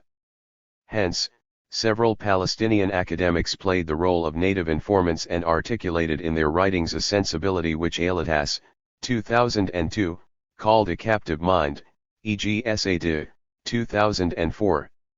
Such articulations do not always stem from a lack of alternative knowledge but rather result from calculated policies. In this context, Israel carefully designed educational policies to captivate Palestinian students intellectually. From an early age, Palestinian pupils are instructed, through textbooks, tours, newspapers, magazines, ceremonies, and other means, to value being steered towards modernity by the state and Jewish citizens. The drive to use the educational system as a tool for intellectual domination began soon after the end of the 1948 war, when the fate of the Palestinians who remained within Israel had not yet been decided. 34 Deep surveillance and the suppression of free speech became a hallmark of the state-run Arab educational system. Moreover, state officials in charge 22 of Arab heirs sought to enlist Palestinian students and professionals to disseminate the modernization discourse in their communities in exchange for personal bounty. 35 Th's policy also found expression in the field of literature. Almost all of the novels by Palestinian writers under the military government regime, 1948-66, were classified as modernization novels. 36 The categories of settlers and natives are not set in stone, rather, given the dynamic social reality, they must be continually reproduced, and different rationales are applied to natives and settlers in this reproduction. The backwardness of the Palestinians has to be reproduced to maintain the Manichaean vision of reality that undergirds the identity of the Jewish settlers and their sense of superiority. In addition to the policy of difference, strategies including racial policies, and racist public discourse, the confiscation of property, and the appropriation or destruction of Palestinians' heritage and material culture, including books, buildings, and archives, have been used. 37 The image of the Palestinians has also been essentialized. Yitzhak Shamir, who served twice as Israeli Prime Minister, famously stated that the Arabs are the same Arabs and the sea is the same sea, a statement that ts within Israeli discourse. 38 A supposedly respectable and scholarly version of this essentializing rhetoric was aired by Israel's foremost political theorist, Shlomo Aveinri, who stated that Arab society is a truly Baroque society where manners and style, facade and imagination are all the outgrowth of an overripe culture. Such a society may have greater difficulties in coming to terms with the modern world than a purely tribal primitive society of the African variety. 39. By contrast, Jewish settlers' identity has been reproduced, like that of several settler communities, through hybrid means. Ths includes the shaping of social spaces to reproduce a European, specifically, an Eastern European, milieu, by planting pine trees and giving Jewish and European names to places and streets, and the appropriation of indigenous cultural elements, like cuisine, which are then presented as authentic Israeli products, such as hummus.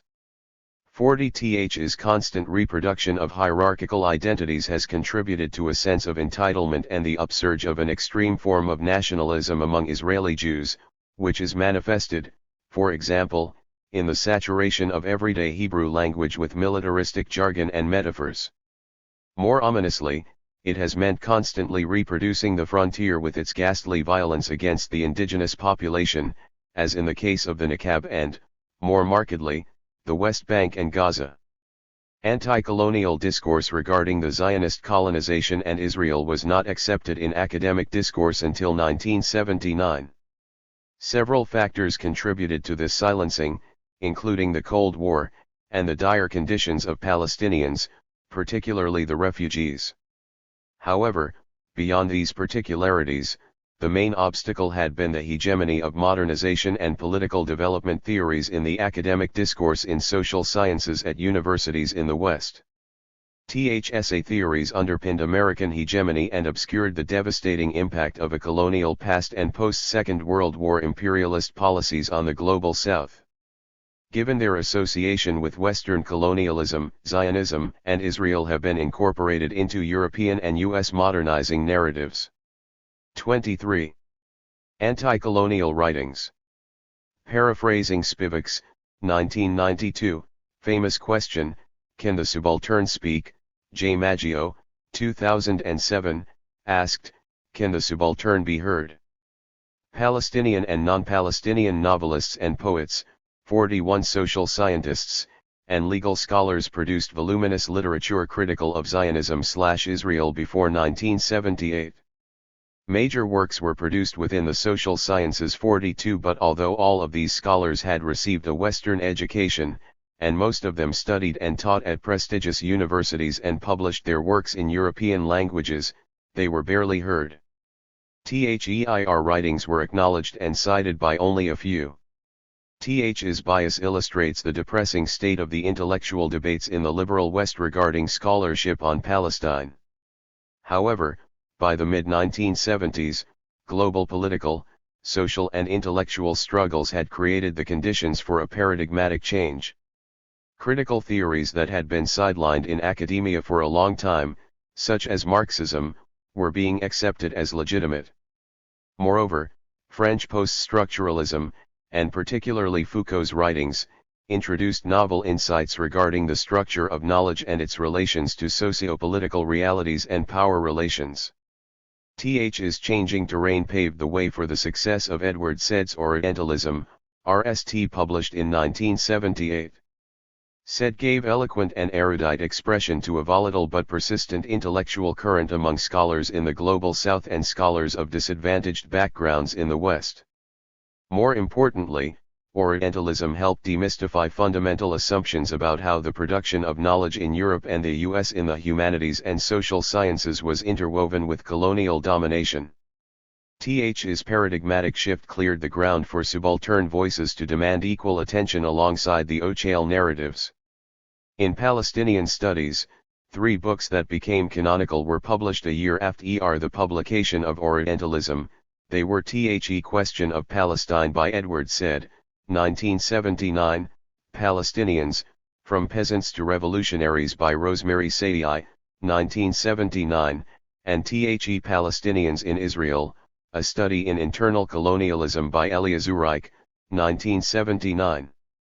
Said's book is an articulate presentation of the Palestinian cause in general, and it focuses on the affirmation of Palestinian rights. Palestinians' struggle, Said maintained, is principally directed against their complete historical deletion as a people and their categorization as either a humanitarian case or terrorists. While he acknowledges the tragic history of the Jews as survivors of the most tragic destiny, he does not accept that rectification of their tragedy should be achieved by dislodging Palestinians from their homeland, property, dignity, and humanity.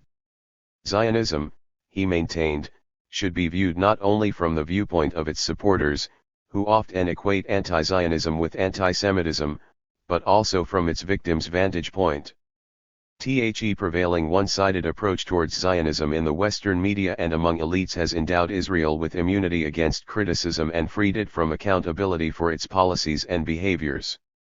Th's attitude, he argued, prevents mutual recognition and eventual normalcy.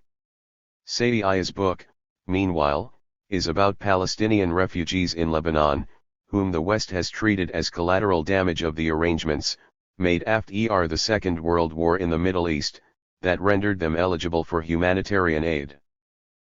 Rough interviews with Palestinian refugees, Saidi's book foregrounds their memories, hardships, and dreams, and the endeavors to achieve dignity and agency of 24. Those who have been treated only abstractly as Palestinian refugees. THEIR lived experiences underscore Said's demand that Zionism and Israel should be considered from the viewpoint of their victims.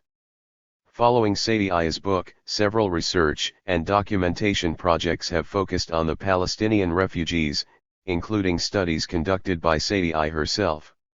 Along the way, research on this community has been led from a growing interest in refugees worldwide that has been reacted in the inauguration of dedicated academic departments, research centers, and academic journals. Zureik's book, like Saidi's, is about one segment of the Palestinian people, and it focuses on those who were fortunate enough to evade ethnic cleansing and stay within the 1948 borders. I shall discuss Zureik's work at some length in the next section, given its reliance on a considerable body of social science theorizations. Internal colonialism. Instead of adhering to the theory of modernization discussed above, Zureik characterized Israel as a state established by settlers who devised policies to reproduce their superior position by converting areas populated by indigenous people into an internal colony.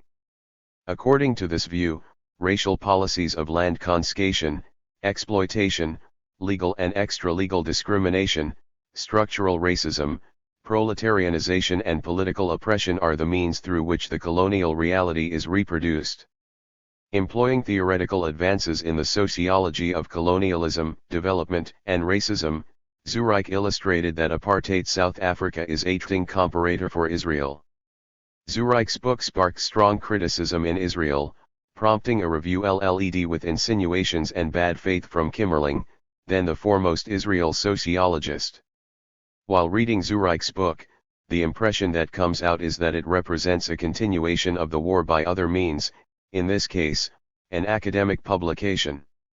The fate of the Palestinians, whether in Israel, under Israeli occupation, or those who live in different Arab countries, is difficult, and the darkening of their prospects does not deliver benefits either to them or to the accumulation of social science knowledge on ICT management and the motivations and obstacles that the processes of nation building entail. 43. Like many colonial ochales and scholars, Kimmerling blatantly appoints himself as the NAL authority on what is good and what is inadequate for the indigenous population. Despite strong opposition to Zureik's thesis in Israeli social sciences departments, the hegemony of the modernization discourse had been irrevocably damaged. 44. Moreover, the use of anti-colonial models and other critical theories, such as dependency theory, was growing. Indeed, Zureik's intervention turned out to be crucial and influential in the longer term. Davis, 1987, argued that the Zionist project is even more radical than apartheid, because while apartheid aimed to incorporate black South Africans into the system in the clearly stated interests of economic exploitation using patterns of legal segregation, successful implementation of the Zionist enterprise has always been envisaged as a complete transfer of the native Palestinian population. The 25. Designation of Israel as an apartheid regime has been fully or partially accepted by a growing number of scholars.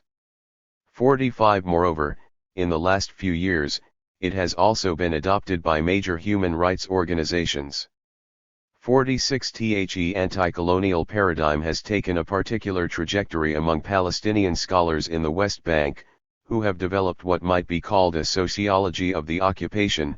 47. A field of exploration that Palestinians and non-Palestinian scholars have pursued. 48. For example, checkpoints, one of the places where the system of oppression is given concrete manifestation as part of everyday reality, have become a focal research topic for many scholars of surveillance. 49. Taking a broader view, Zureik, Leon, and Abu Laban, 2010, edited a book on Israeli methods of surveillance and control of the Palestinians that ushered in a new phase in Palestinian studies in two ways.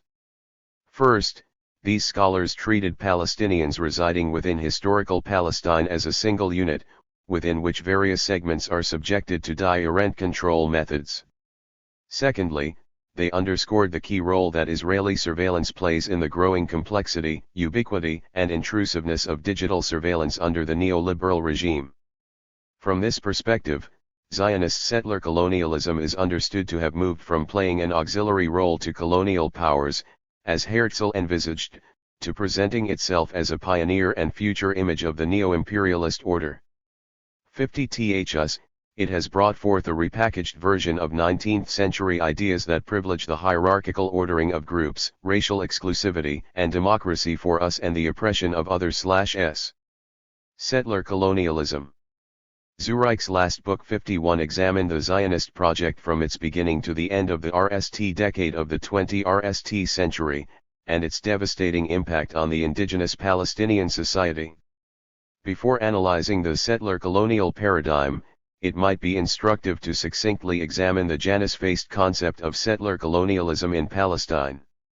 Arthur Ruppin, 52, a scholar who wrote many books on the sociology and demography of the Jewish people and who was also in charge of the implementation of the Zionist colonization in Palestine, adhered to the Darwinist biological theory of race. He adopted such concepts as racial purity and eugenics, and expressed appreciation, in his writings and in private, of German theorists of race who enhanced Nazism, including Hans Gunther, Himmler's mentor. Meanwhile, Haim R. Lazaro, 1899–1933, who headed the political department of the Jewish Agency, was the RST to introduce the term settler colonialism to describe the Zionist colonization. He argued that South Africa was almost the only case in which there is a similarity in the objective conditions and problems so as to allow us an analogy. 53 THSA shared objective conditions and Weltanschauung led to long relationships between Zionism/Israel and apartheid South Africa, which found expression, for example, in the strong endorsement of the Zionist colonization in Palestine by the South African Prime Minister Jan Smuts, who had considerable influence in the UK, as well as in Israeli arms sales to South Africa, particularly during the most macabre stages of the apartheid regime. 26. On the other hand, Palestinian scholars 54 found in this model hope that, like settler regimes in places such as Algeria, Kenya, Rhodesia, and South Africa, Zionist colonization would wither. THEY were writing in the heyday of THIRD-WORLDISM, in the 1960s and 1970s, when the defeat of Western imperialism seemed within reach. With the dashing of these hopes, the paradigm of settler colonialism also faded, but it was revived in the RST decade of the 20th RST century. Patrick Wolf, E.G. Wolf 2006, and Lorenzo Veracini, E.G. Veracini 2010, played a key role in this resumption, and an academic journal entitled Settler Colonial Studies, founded in 2011, has published many articles that use Israel/Palestine in their case studies. Much of this material has engaged with Wolf's and Veracini's arguments, particularly with regard to the eliminatory drive inherent in settler colonialism's attitudes and behaviors towards natives. Reacting on the evolution of settler colonialism theory over time, Abu Lugad, 2020, argued that it has lost much of its critical bite, mutating from a theory of political liberation, i.e. praxis, to an analytical model used in relation to a specific social formation. Moreover, Barakat, 2018, questioned the epistemology of the settler colonial paradigm, suggesting that the later, tamed, version of the settler colonial approach is not necessarily decolonial and could instead very well accommodate the narratives of both Palestinians and settlers. Zureik, 2016, used the settler colonial model as an analytical tool without engaging much with its epistemology. Instead, he used Foucault's, 2009, arguments as his main theoretical point of departure alongside insights from Foucault's critics.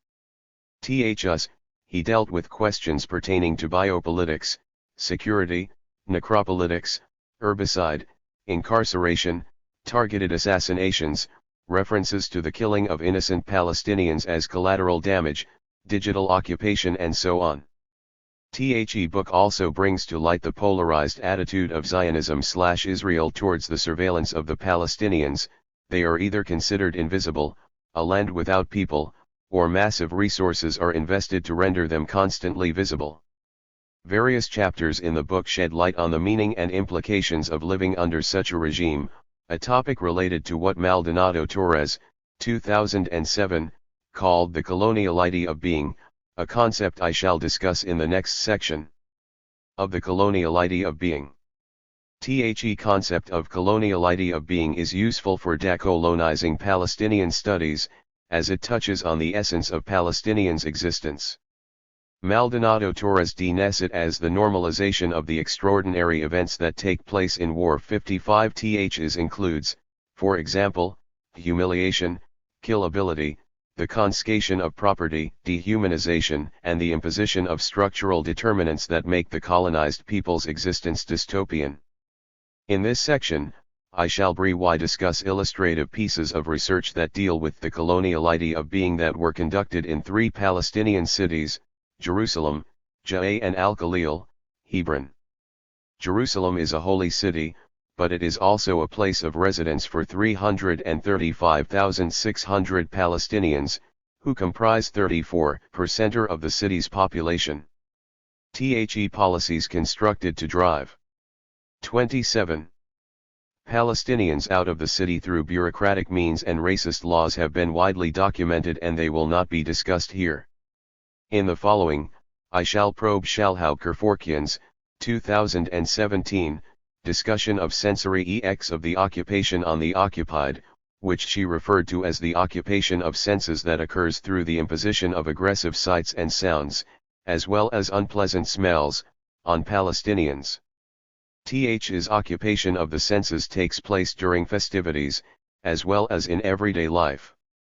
For instance, during celebrations, including the annual state-sponsored Jerusalem Light Festival, illuminated displays and visual artworks are projected onto buildings in the Old City. Although these displays are officially described as non-political and as part of a multicultural international event, they intend to legitimize Israel's annexation of the eastern part of the city. Moreover, through displays of Jewish images, dreidels, menorahs, and other traditional Jewish symbols on Palestinian houses and public spaces, Israel unambiguously imposes its dominance. While Israelis and tourists opt to attend the festivities, Palestinians' movement is impeded by security arrangements in which every Palestinian is a suspect. More aggressive festivities include the mass nationalist parades that pass through the Palestinian neighborhood, such as those which take place during the so-called Jerusalem Day, an Israeli national holiday that celebrates the unication of the city. Meanwhile, on a daily basis, Palestinian inhabitants and visitors to the holy places encounter rampant graffiti sprayed on the walls of houses and passageways, which include such offensive slogans as "Jesus, son of Mary the whore," "Muhammad is a pig," "Get out of here," and "The people of Israel live, death to Arabs." Such acts are attributed to fringe groups, but, in fact, like the frontier rabble, they further the state's goals. Palestinians' protests are met with brutal suppression, which includes, among other means, the use of skunk water, the horrible smell of which stays for days or longer. Th's stinging atmosphere is accentuated by the omnipresence of heavily armed police and surveillance equipment. While East Jerusalem is an occupied place and its residents are not Israeli citizens, Ja'a's Palestinians are. The realities in Ja'a are both complex and revealing. Ja'a is one of the places where Palestinians are supposed to have been modernized by the Israeli Jewish liberal elite due to their proximity to Tel Aviv, the capital of Israeli culture and liberalism, yet the city's depressing reality reveals the oppressive nature of settler colonialism. After the Nakba, only 3,500 residents out of 70,000 remained. The were concentrated in the neighborhoods of Al-Ajami and Jabaliyah. During the military rule imposed on these areas until June 1949, looting of property and gross acts of cruelty were widespread. Moreover, within a few years, 45,000 Jewish immigrants were housed not only in refugees' houses but also with Arab families. One of the interviewees in Said Ibrahim's research stated that in my father's house a Turkish family was brought in, we had a shared kitchen. When they brought the Jewish family, we said nothing, we did not complain. 56 The worst was still to come. Entire neighborhoods were demolished, and the city lost its municipal status and was annexed to Tel Aviv. According to a 1956 urban renewal plan for evacuation construction, Palestinians were to be encouraged to leave. To this end, these neighborhoods were frozen. House repair was prohibited, infrastructure was neglected, the seashore became hazardous because debris from 28 demolished houses was dumped there, and the use of drugs by Palestinian youth was tolerated and often encouraged by OCHAL bodies. While the Jewish residents left for new neighborhoods built for them during the 1970s, the Palestinians remained in the crumbling houses. Th's depressing and hopeless reality, which Said Ibrahim calls empty time, led to the mass migration of Palestinian residents to Canada and Australia. Ja'a, once a dynamic cosmopolitan city, became like a war-ravaged place. Indeed, several LMS on war and ghetto life were LMED in Ja'a, including the American movie Delta Force, 1986. Endeavors by Palestinians to organize themselves and ameliorate their conditions were met with suppressive tactics, including the buying of activists, bureaucratic control, and legalistic manipulation. By the end of the 20th century, the companies which managed refugees' properties began to sell their houses on the open market. The prices of these authentic Mediterranean buildings, which appeal to the taste of rich Jews, skyrocketed and went beyond the reach of ordinary Palestinian residents, as one activist who lived in the city recalled. "I never forget, when walking on the promenade and open spaces in Ja'e, that these are built on the ruins of people's houses, many of whom are refugees. Although it is very painful to reach such a state, it is time to think about how to keep the memory of Ja'e in a museum or a cultural institution." 57. In several studies, Deir Nashif has discussed how the Israeli Occupation Authority administers the burial of Palestinians who are killed in clashes with Israeli forces. I will refer in this section to her work based on interviews with martyrs' families from Al-Khalil. Rough various practices, this management endeavors to achieve two results: RST, to frighten bereaved families and to accentuate their pain, and second, to erase the martyr from history and the ordinary societal processes and rituals of burial and bereavement.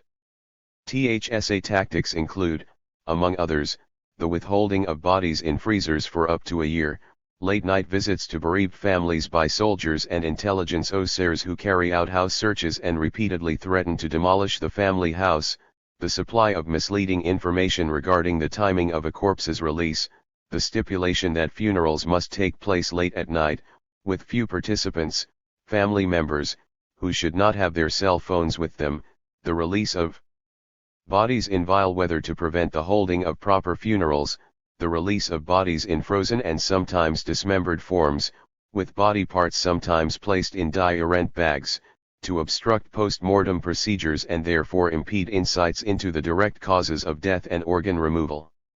While these examples might endow the concept of coloniality of being with meaning and actuality, there is an additional need, I think, to frame Palestinians' experiences within a conceptual EDCE and a broad narrative. In concrete terms, there is a need for an elaborate theory of history, along the lines suggested by Hayden White, that would constitute a kind of auto-analysis on a general cultural scale to discern what acting morally in the society of which we are members. 58 Israelis are probably more in need than the Palestinians of such a theory. However, besides a few voices, I cannot envisage the emergence of a large group of Israelis with the moral courage exhibited by either Jean-Paul Sartre and Recl Jeanson, the Jeanson Network, during 29. The Algerian War of Independence or the South African scholars who supported the boycott of their country during the apartheid era. Given current realities, I suspect that the reluctant critique of Zionism that some liberal Israeli scholars espouse, which practically calls for more civil colonization, might not be adequate. Conclusion. The analysis presented so far illustrates that endeavors to decolonize knowledge about Palestine have been underway since the 1960s and have achieved some success since 1979. Meanwhile, colonial theories, upon which the Zionist/Israeli discourse has relied, that arrange human groups hierarchically, impose presentism, narrow the horizons of the scholarly inquiry and radically reduce the options for interpreting reality have lost their hegemonic status.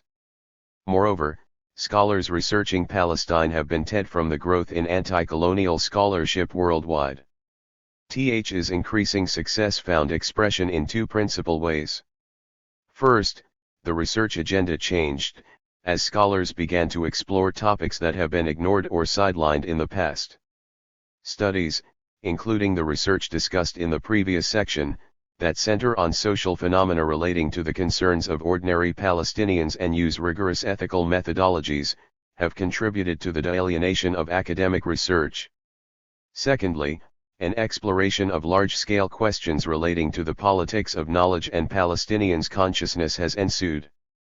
Broadly speaking, this has taken two directions, the RST of which is an inquiry relating to the large-scale moral, cultural and epistemological dimension of Palestinian history and the role, claims, and obligations entailed in being a member of Palestinian society.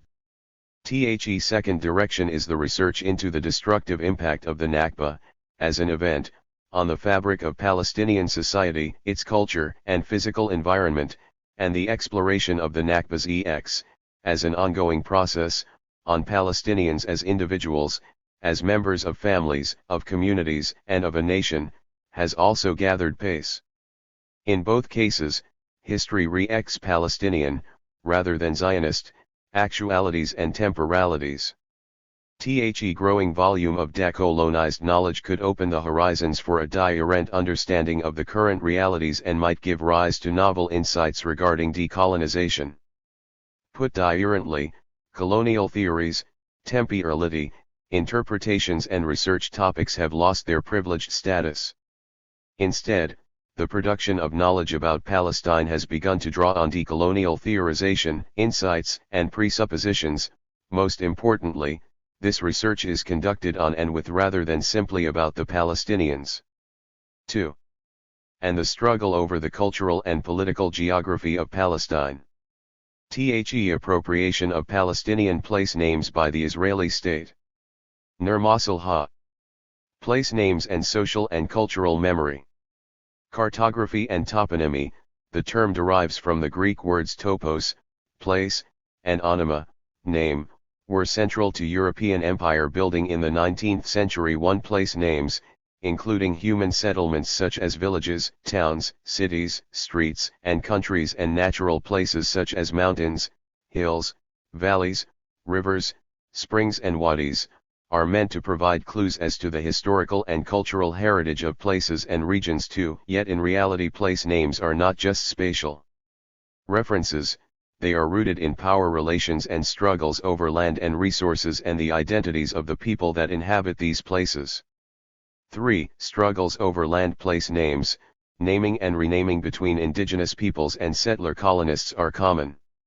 Examples include Rhodesia/Zimbabwe, the Falkland Islands/Islas Malvinas, Constantinople/Istanbul, Northern Ireland/Ulster, the Six Counties, Apartheid South Africa, Aotearoa/New Zealand and Palestine/Israel. 4. In modern times the drive to rename geographical sites is also about staking claims to a territory. TH's focus on place names in the context of modern nationalism shows how hegemonic political elites and state authorities use the toponymic process as a way of constructing a new collective memory and inventing traditions. 5. And as a tactic of land grab as well as an ideological reversion to a supposedly ancient or mythical golden age. State authorities deploy renaming strategies to erase earlier political, social, and cultural realities and to construct new notions of national identity. 6. Often Israeli renaming projects, and OCHAL renaming committees, have been studied within the context of reinforcing Zionist nationalist ideologies. TH's chapter, however, goes beyond the inadequacies of the traditional debate about nationalism to examine critically the Israeli transformation of the cultural geography. 37-38. Of Palestine and its historic place names within the context of the emerging eld of settler colonial studies. The work also makes a distinction between settler colonialism as a concept and the strategies, modalities, and set of practices of Zionist settler colonization in Palestine, which may vary, slightly or substantially, from other forms of modern settler colonialism in Africa, Australia, and the Americas. Modern Zionism and the Medieval Crusaders, the legendary toponymy of the Latin Crusaders. Israeli renaming committees followed the methods of Christian scriptural geographers and biblical archaeologists of the 19th century such as Victor Guérin and Edward Robinson, who were inspired by the social memory of the Latin medieval crusader colonial settlers and pilgrims in Palestine. Colonial settlers famously discussed in Halbwach's 1941, discovered, produced, and reproduced particular place names from the myth narratives of the Old Testament, Talmud and Mishnah. The invention of a usable past, modern Zionism and retrospective colonization of ancient Palestine. Palestinian place names attracted the attention of fundamentalist Christians and European imperialists in the 19th century. Toponymic projects and geographical renaming of place names in Palestine became powerful tools in the hands of the European colonial powers which competed to penetrate Palestine, the land of the Bible. Yet in modern Palestine the Bible and biblical claims also became central to the redeeming ideas of settler colonialism and indigenous cultural elimination. 7 Israeli place renaming projects had their roots in the British colonial biblical explorations in the 1870s by members of the Palestine Exploration Fund, which combined biblical restorationist thinking and missionary activities with the OCHAL British civil service and was typical of Western colonial and imperial toponymic schemes. In 19th and early 20th century Palestine, European secular Zionism was a classic case of the invention of a people in late 19th century Europe and a synthesizing of a nation project. Th's invented tradition of the 19th century reinvented the European Jews as a race and a biological group, and borrowed heavily from romantic and racializing nationalisms in Central and Eastern Europe. Political Zionism mobilized an imagined biblical narrative and scriptural geography which were reworked in the late 19th century for the political purposes of a modern European movement intent on colonizing the land of Palestine. Inevitably place names in Palestine became a site of fierce contest between the European Zionist settler colonizer and the colonized Palestinians. Palestinian Arab names were, and continued to be, unnamed and Hebraicized by the Zionists using a colonizing strategy based on Hebrew names. Indigenous Palestinian place names were 39. Deemed redeemed and liberated when they were rendered from Arabic into Hebrew. A The genealogy of British colonial name commissions and the Zionist Hebrew renaming project, which began in the 19th century, continued under the British colonial system in Palestine 9 and were accelerated dramatically after the Nakba with the expansion of biblical archaeology, scriptural geography and land of Israel departments at Israeli universities. The reinvention of both usable Jewish past and modern Jewish nationhood in Zionist historiography, nationalist archaeological practice and the creation of a modern Hebrew consciousness have received extensive scholarly attention. 10 Remapping and renaming projects were also deployed extensively and destructively by the European colonial powers and European settler colonial movements. Despite the fall of biblical archaeology in the West, 11 biblical archaeology and scriptural geography are still central to the educational system of Israel.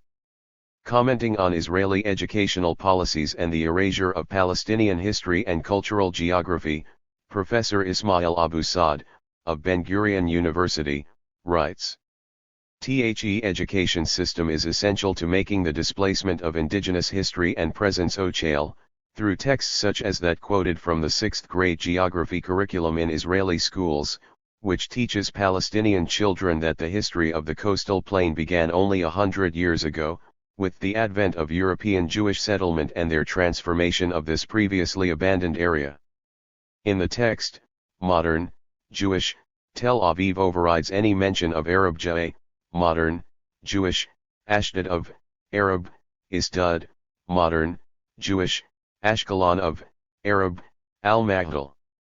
Modern Jewish Rishon LeZion, first in Zion, and Herzliya and numerous other new towns are superimposed upon an unacknowledged landscape of Palestinian villages emptied and demolished in 1948. The indigenous landscape is erased from the curriculum, while it is simultaneously being erased by the curriculum, because of its absence from the OCHAL historical and geographical materials being taught about the region. 12. Today it is widely recognized that the Old Testament narratives are literary imagination and theology and OCHALI sanctioned religious memory, not history or evidence-based historical facts. 13. Yet in Palestine the top-down Zionist Hebrew renaming projects became central to the ethnicization of the European Jews and nationalization of the national narrative of the Old Testament. 14. THEY were inspired by and followed closely British, French, and American archaeological and geographical exploration expeditions of the second half of the 19th century and RST half of the 20th century. In line with the reinvent ions of European ethno-romantic nationalisms, Zionist ideological archaeology and geography claimed to own an exclusive national inheritance in Palestine. The land of Israel was invented and treated as a matter of exclusive ownership. Is process of ethno-nationalization and reinvention of the past intensi ed after the establishment of the Israeli state in 1948 as part of the general attempt to nationalize both the European Jews and the Old Testament and construct a Zionist modern Jewish identity. 15. The creation of settler colonial facts on the ground together with usable past and the instrumentalization of 40. Cultural heritage are central to all modern settler colonial projects, but they were fundamental to the Zionist colonial project in Palestine. Appropriation of indigenous Palestinian place names and the cultural heritage of Palestine as a tool for Zionist settler purposes were, and still are, central to Israeli educational policies and the activities of Israel's Biblical Academy and the Ochel Israeli government's renaming projects. Cultural biases of politicized Israeli biblical archaeology and Biblical Academy 16 and the creation and selective reconstruction of a usable past are widely known. 17. Is Ocheli-sponsored biblical political enterprise by the Israeli educational system, Israeli universities' departments of archaeology and the Israeli Biblical Academy have been examined by several Israeli academics and authors. 18. A large number of Israeli experts on biblical excavations, who served on the Government Names Committee, Va'adat Hashemot HaMemshaltiyot, are practitioners of retrospectively colonizing biblical archaeology, the privilege of Israeli science par excellence. 19. Since the rise of the Zionist settler movement in the late 19th century, and especially since the establishment of Israel in 1948, the struggle over toponymic memory and the renaming of sites has developed as an integral part of the political con-ict in Palestine. Indigenous Palestinians have insisted on their own comprehensive set of Arabic place names through which they see their own social memory and deep roots in the land of Palestine. On the other hand, since the ethnic cleansing of the 1948 Nakba and the creation of the Israeli state, a large number of Palestinian Arabic place names have been Judaized, Hebraicized. Indeed, since 1948 the Israeli army and Israeli state have sought to rename systematically Palestinian Arabic place names, claiming priority in chronology and using modern archaeology, map-making, and place names as their proofs of Jewish roots in the land of Israel. Masculinization, Hebraicization, and the myth of restoration. Although Eastern European Jewish settlers claim to represent an indigenous people returning to its homeland after 2,000 years of absence, in fact Russian nationals formed the hardcore of Zionist activism.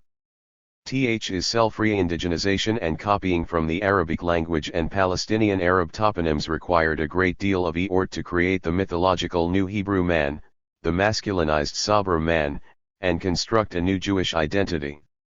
No wonder, for the early Zionist settlers were intent not only on inventing a land, and inventing a nation, 20 but also on inventing a new language and self-reinvention. Reinventing their own new, masculine Hebrew imagined biblical identity, the post-1948 period saw top Zionist leaders, army commanders, biblical archaeologists, and authors changing their names from Russian, Polish and German to authentic Hebrew-sounding, biblically sounding, names. For early Zionist leaders, to build a state in Palestine required the invention of founding national myths and something altogether different, a new secular Hebrew language. Many early Zionists called themselves New Hebrews. Founding fathers of modern Zionism and modern Hebrew were responsible for the construction of foundational myths. 41. New Zionist collective memory. The myth of Hebrew restoration. Masculine Hebrew identity and masculinization of settler place names, 21. The myth that modern Hebrew is a purely Semitic language. In fact, modern Hebrew was a new hybrid, a new Semitic European hybrid language. Central to the invention and construction of new Zionist collective memory, and subsequently Israeli identity, based on invented biblical memory and the Designikation and Arabization of historic Palestinian cultural geography. 22 was the Zionist Yeshuv's memorializing toponymy project, which was established in the 1920s to restore imagined biblical names or to create new biblical sounding names. 23 in the 1920s the Palestinian land of Wadi al-Hawarith 24 in the coastal region was purchased, redeemed, by the Jewish National Fund set up in 1901 by the Zionist leadership to settle and colonize the land of Palestine, from Arab absentee landlords, subsequently leading to the eviction of many Arab farmers. The Jewish settlement of Kfar Haroe was established in 1934 on these lands. The displacements and replacement of the Arabic names followed this pattern. Arabic name was rendered into the Hebrew-sounding Emek Heger, the Heger Valley. In some cases the Zionist Hebrew colonizing toponymy simply translated Arabic names into Hebrew. In 1925 the naming committee of the Jewish National Fund was set up to name the newly established Jewish colonies in Palestine to compete with the overwhelmingly Arabic map of Palestine. Its renaming efforts were appreciated by the British mandatory authorities and were incorporated into the Palestine government's Ochale Gazette.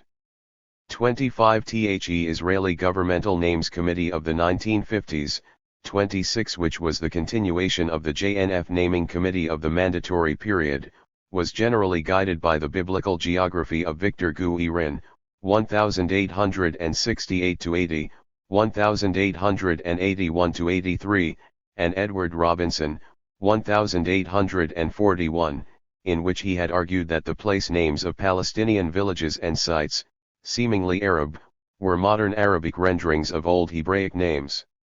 An important part of the new Hebrew identity was the Zionist Hebrew toponymy and the Israeli maps which gradually replaced the Palestinian Arabic names. 27.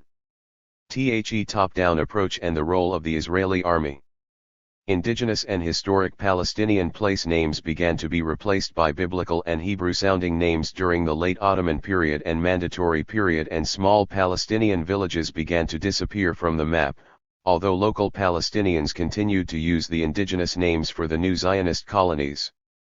THSA practices of reclaiming by renaming, while displacing the indigenous names, were pivotal to the colonization of the land of Palestine and as a language for creating an authentic collective Zionist Hebrew identity rooted in the land of the Bible. Referring candidly to the gradual replacement of Arabic place names, and of Palestinian villages, by Hebrew place names, and Jewish settlements, during the mandatory period, Israeli Defense Minister Moshe Dayan, author of Living with the Bible, 1978, had this to 42. Say in an address in April 1969 to students at the Technion, Israel's prestigious Institute of Technology in Haifa.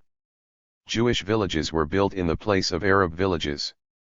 You do not even know the names of these villages, and I do not blame you because geography books no longer exist. Not only do the books not exist, the Arab villages are not there either. Nalal arose in the place of Malal, Kibbutz Gvat in the place of Yibta, Kibbutz Sarid in the place of Hunes, and Kfar Yehoshua in the place of Tal al-Shamam. Thr is not a single place built in this country that didn't have a former Arab population. 28. The most influential Israeli biblical archaeologist was the second chief of staff of the Israeli army, General Yugal Skanik, 1917-84, who Hebraicized his name to Yugal Yadin. In the post-1948 period, the Israeli army set up a Hebrew names committee within the army to propose new Hebrew names to replace the European and Russian names of serving officers and soldiers in the army. The third chief of staff, General Moshe Dayan, 1915-81, presented himself as an amateur biblical archaeologist. 29 later defense minister, Dayan was considered by his fellow European settlers as a typical Ashkenazi, European, Sabra. He was born in Kibbutz Tigania Aleph in Palestine before his parents moved to Nalal, founded in 1921. His father, Shmuel Katagorodsky, who served in the RST3 sessions of the Israeli Knesset, was born in Zashkov, modern-day Ukraine, and migrated to Palestine in 1908 and Hebraicized his name to Dayan, Hebrew for a judge in Jewish religious courts. According to Zionist propaganda, Nalal derived its name from a biblical-sounding village, Joshua 19:15. Yet Moshe Dayan knew and was prepared to acknowledge publicly that the name of his own settlement, Moshav, Nalal, was in fact a Hebrew rendering of the name of the Palestinian Arabic village name it had replaced, Malal. However, to give it a biblical authenticity, the Hebrew-sounding Nalal was linked by the Zionists to a name mentioned in the Old Testament. Also, the Gvat kibbutz, set up in 1926, was a Hebrew rendering of the Arabic place name it had replaced, the Palestinian village Yibta, but Gvat also echoed the Aramaic name Gvata, meaning hill, and a biblical-sounding name. In Israel, the significance of place names lies in their potential to legitimize historical claims asserted by the Zionist settler colonial movement. Justifying the Judaization and Hebraicization of the Palestinian landscapes and place names as a state-promoted national project, and describing the setting up and mode of operation in the 1950s of the Governmental Names Committee, Zionist authors argued that formation of the Hebrew map of Israel following the foundation of the State of Israel was an institutionalized measure of cultural engineering and a procedure of Zionist nation-building aimed at restoring the Hebrew toponymy of the land. Hebraicization of the landscape was the geographical aspect of Hebrew revival, which predominated Zionist ideology and imagination and Zionist nation-building. Hebrew names axed to landscape features replaced, at least for Israeli Hebrew speakers, Arabic names rendered foreign from an Ashkenazi, European, Zionist perspective. 30 In reality, the new Hebrew names were not introduced side by side with the indigenous Arab names, since colonial motives underlay the work of the Israeli Government Naming Committee, a conscious end. 43. Illegitimate or to obliterate Palestinian Arab rights and the reality a continuous and uninterrupted Palestinian presence on the land for many centuries. Neolithic agricultural culture is considered to have begun in Palestine, in Jericho, about 10,000 to 8,800 BC. It is widely recognized by historians and archaeologists that Palestine had a remarkably stable population from the end of the Neolithic period, some 6,000 years ago, when the Mediterranean economy was established in the region. 31 Long before the creation of the State of Israel in 1948, Palestine had a diverse and multicultural population and a multi-layered identity deeply rooted in the ancient past. In the 1980s, critical biblical scholars Omas Thompson, Francolino Goncalves, and Jean-Marie Van Kang, 1988, completed a pilot toponymic project with two regions in the Holy Land, the Plain of Acre, and the Jerusalem Corridor. Is tried to bring out the many names of hills, wadis, springs, and wells, but only those on maps. However, this project was limited in its scope and has not directly worked with the oral tradition. Omas Thompson, 1975, 1979, gives very useful lists of antiquity sites with the corresponding Arabic and Hebrew names. Furthermore, the Tu-Bingan Bible Atlas, based on the Tu-Bingan Atlas of the Near and Middle East, TAVO, documents the historical geography of the biblical countries in a unique way in 29 high-quality maps and extensive indexes. Although the question of Palestine's Arabo-Islamic heritage in the toponymic memory of the region is one which the Tu-Bingan Bible Atlas project never took up directly, many Palestine maps of the TAVO B series as well as the Tu-Binger Bible Atlas and TAVO archives, an important resource with an enormous range of critically evaluated structure and sources. Abu Sitta, 2010, also provides useful maps and indexes on the modern Palestinian Arabic place names of the region. On the theme of the charting of maps and the production and dissemination of knowledge on the Holy Land in the medieval and ancient periods, North, 1979, is an important source, having its basic foundation in the archives of the Vatican Library, Rome. In addition, there are some cartographic materials on Palestine in the libraries of Istanbul. There are two kinds of maps.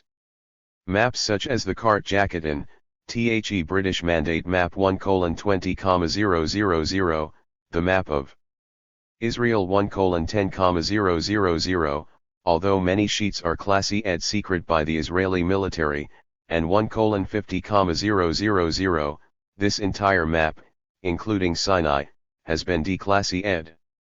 Scholarly geographically and historically analytical maps, such as those in the Atlas of Israel, 1967 and later editions, and other atlas studies such as Abu Sitta, 2010. THETAVO maps, both the A and B series. Indigenous Palestinian Arabic toponyms and the Arab heritage of Palestine.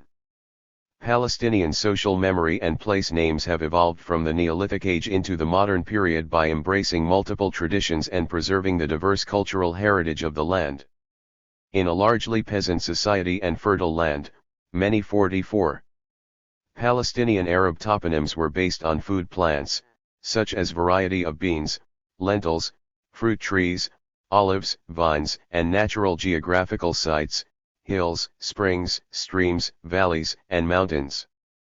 The term Palestine, Greek, pi alpha lambda alpha lota sigma tau nu eta, Arabic, Philastin, is the conventional name used between 450 BC and AD 1948 to describe a geographic region between the Mediterranean Sea and the Jordan River and various adjoining lands. 32 Biblical archaeologist and scriptural geographer Edward Robinson, 1794–1863, writing in the early 1860s when travel by Europeans to the Levant became widespread, notes that Palestine, or Palestini, now the most common name for the Holy Land. 33a cognate of the toponym Palestine, Peliset, is found in VE inscriptions referring to a neighboring people or land starting from c. 1150 BC during the 12th Egyptian dynasty, and the Assyrians called the same region Palashto or Pilastu.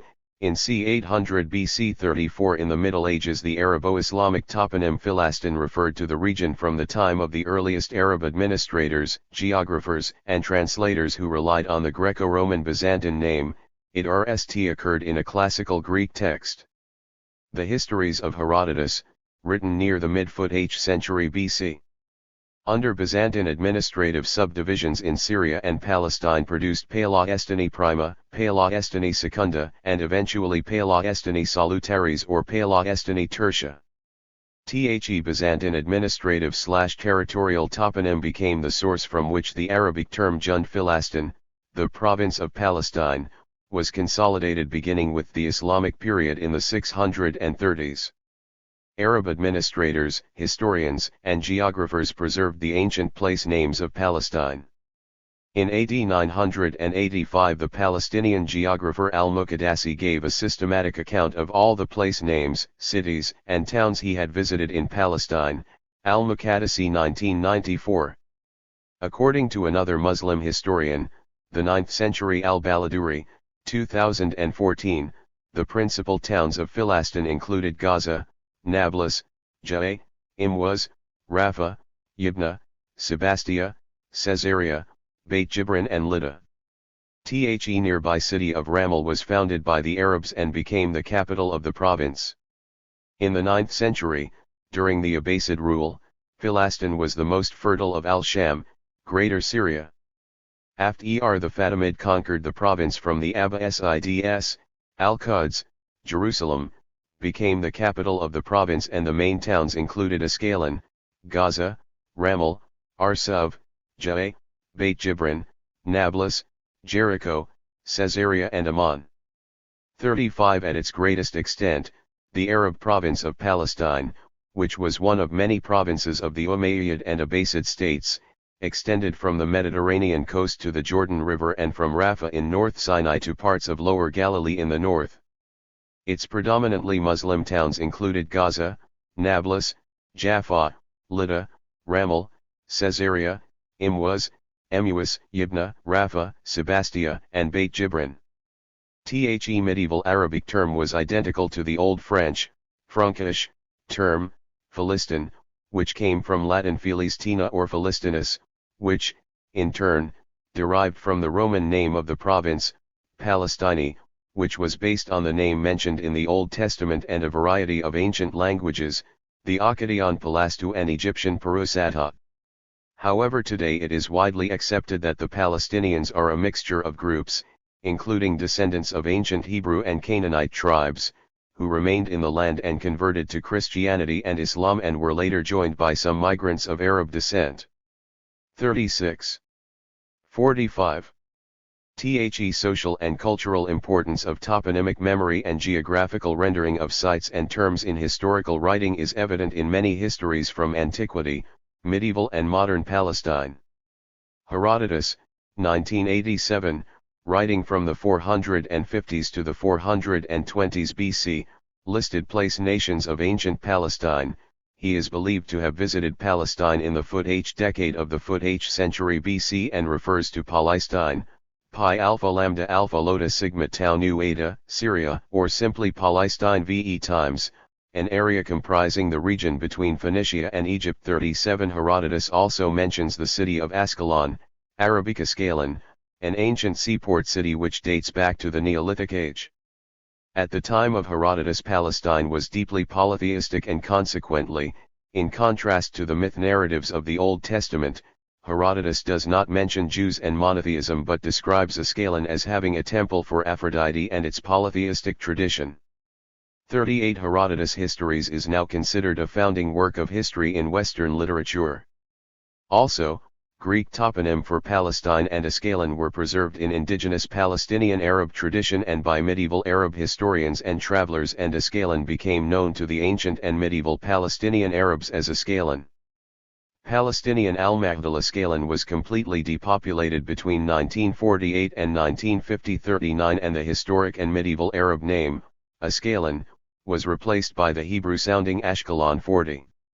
Zionist toponymic methods and key features of Israeli renaming projects, disappearing Palestinian villages. During the pre-state period, the European Zionist colonial Yishuv in Palestine developed three key strategies: appropriation of Arab names, hybridization of names of Jewish settlements, and indigenization of the settlers, instrumentalization of the myth narratives of the Old Testament, and restorationist biblical archaeology, Hebraization and biblicization of Palestinian Arabic toponyms, utilization of the toponymic lists of the Palestine Exploration Fund and the works of Western biblical archaeologists. Until 1948, the Zionists were not in control of the toponymic processes in Palestine. Following the mass ethnic cleaning of the Nakba 41 and the Israeli assumption of full control of nearly 80% of historic Palestine, the cultural politics of naming was accelerated radically. State toponymic projects were now used as tools to ensure the effectiveness of the de-Arabization of Palestine. One of these tools consisted of the Ochale Israeli road signs, which are often in Hebrew, Arabic, and English, but both the Arabic and the English are transliterations of the new Hebrew place names rather than re-acting the original Palestinian Arabic name. Of course, the overwhelming majority of Israelis cannot read Arabic. This is partly to remind the indigenous Palestinians inside Israel of the need to internalize the new Hebrew place names, or perhaps seek the 46. Express approval of the vanishing Palestinian Arab, 42, making Arabic complicit in the de-Arabization of Palestine. Key features and methods of Israeli Zionist renaming patterns and creation of new place name in the post-Nakba period included the role of the Israeli Army, the Hebrew Names Committee of 1949, and indigenizing of the European settlers, state-enforced projects, the Israeli Governmental Names Committee. The legendary toponymy of Zionist settlers and the medieval crusaders.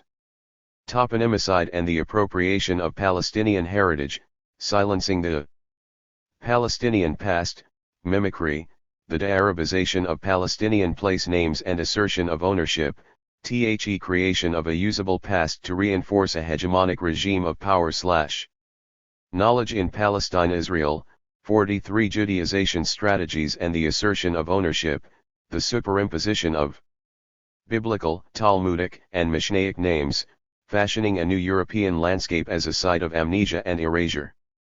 Transliteration of new Hebrew place names and road signs into English and Arabic. After the 1967 occupation. Army's Hebrew Names Committee of 1949 and indigenizing the European settlers. British Jewish historian Sir Lewis Bernstein Namier, 1888–1960, who migrated to the UK in 1907, was a longtime Zionist and a close friend and associate of Chaim Weizmann. He also worked as political secretary for the Jewish Agency in Palestine, 1929–31. Namier was born Ludwik Niemirowski in what is now part of Poland, and his devotion to Zionism did not prevent the Anglicization of his name. while name changing among British or American Zionist Jews who emigrated from Eastern Europe became part of the process of Anglicization or Americanization, name changing in Palestine among Zionist settlers began during the mandatory period and became an integral part of the Hebraization and Biblicization of the immigrant settlers. 44 The initiative begun by Yitzhak Ben-Zvi, the second president of Israel, and by a directive written by Ben-Gurion to army officers that it was their moral duty to Hebraicize their names as an example. As a result, the army set up a Hebrew names committee to propose Hebrew names to officers and soldiers. A booklet was compiled by Mordecai Nimtzabai, 1903-49, the head of the names committee. Compilers aired 4 groups of Hebrew suggested name, family names, names of Tanum 45 and Amoraim, 46 biblical names and Hebrew personal names. A similar list was compiled a few years later by Yaakov Arika under the title, Bir Lakashem Mishpaha Iviri, Select for Yourself a Hebrew Family Name. Booklet, published in Jerusalem in 1954 by the Israeli Academy for the Hebrew Language, which had replaced the Hebrew Language Committee of Eliezer ben Yehuda. 47. Included advice on how to change family names, lists of Hebrew names serving as an example. 47. Institutionalized renaming and state-sponsored projects, the Israeli Governmental Names Committee. Post-1948 Zionist projects concentrated on the Hebraicization of Palestinian geography and toponymy through the practice of renaming sites, places, and events. Hebraicization project deployed renaming to construct new places and new geographic identities related to supposed biblical places. New Hebrew names embodied an ideological drive and political attributes that could be consciously mobilized by the Zionist hegemonic project. Ochale project began with the appointment of the Governmental Names Committee, Va'adat Hamamshalti, by Prime Minister Ben-Gurion in July 1949. A year later, in 1950, the Governmental Names Committee was given an Ochale state institution and was strategically placed in the OCE of the Prime Minister. Prime Minister Ben-Gurion himself had visited the Negev/Negev in June and had been struck by the fact that no Hebrew names existed for geographical sites in the region. June 11, 1949 entry for his war diary reads, Eilat. We drove through the open spaces of the Arava. From Ein Huzb to Ein Waba. We must give Hebrew names to these places, ancient names, if there are, and if not, new ones. 48 In the immediate post-Nakba period, Israeli archaeologists and members of the Israeli Exploration Society on the Government Names Committee concentrated their initial efforts on the creation of a new map for the newly occupied Negev. 49 Commission to create Hebrew names for the newly occupied Palestinian landscape. Throughout the documents produced by this committee were reported references to foreign names. Israeli public was called upon to uproot the foreign and existing names and in their place to master the new Hebrew names. Most existing names were Arabic names. Charged with the task of erasing hundreds of Arabic place names and creating Hebrew names in the Nakab, the committee held its RST meeting on July 18 and subsequently met 3 times a month for a 10-month period and assigned Hebrew names to 561 different geographical features in the Nakab, Negev, mountains, valleys, springs, and waterholes, using scriptural geography as a key resource. Despite the obliteration of many ancient Arabic names from the Nakab landscape, some Arabic names became similar-sounding Hebrew names. For example, Seal Imran became Nahal Amram, apparently recalling the father of Moses and Aaron. The Arabic Jabal Haraf, Mount Haraf, became Har Harif, Sharp Mountain. Jabal Dibba, Hump Hill, became Har Dlaat, Mount Pumpkin. After rejecting the name Har Gashur after the people to whom King David's third wife belonged, as a Hebrew appellation for the Arabic Jabal Idaid, sprawling mountain, the committee decided to call it Har Karkam, Mount Crocus, because crocuses grow in the Nakab. 50 However, the sound of the Arabic name Idaid was retained for the nearby springs, which are now called Birat Odet, the wells of Odet, supposedly after the biblical prophet of the same name. 51 In its report of March 1956, the Israeli Government Names Committee stated, 48. In the summarized period, 145 names were adopted for antiquities sites, ruins, and tells, 8 names were determined on the basis of historical identification, 16 according to geographical names in the area, 8 according to the meaning of the Arabic words, and the decisive majority of the names, 113, were determined by mimicking the sounds of the Arabic words, a partial or complete mimicking, in order to give the new name a Hebrew character. Following the grammatical and voweling rules. 52. According to Hannah Baitan, the coordinator of the Governmental Names Commission, altogether 7,000 new Hebrew names were officially determined between the 1950s and 1992, including some 5,000 geographical locations, several hundred historical names and over 1,000 names of Jewish settlements. Baitan 1992, 369, 1998. New Hebrew place names have been added since then, and the total GUR since 1948 may be as many as 9,000 new place names, including the names of some 900 new Jewish settlements established between 1948 and 1998, often on lands belonging to the Palestinian refugees of 1948. Palestinian scholar Bassem Ra'ad shows the Israeli toponymy committees went far beyond their original mandates. There was simply not enough tradition to go by, so could only continue by picking out biblical or Jewish associations at random. It had to Hebrewize Arabic names, or in other cases translate Arabic to Hebrew to give the location an ideologically consistent identity.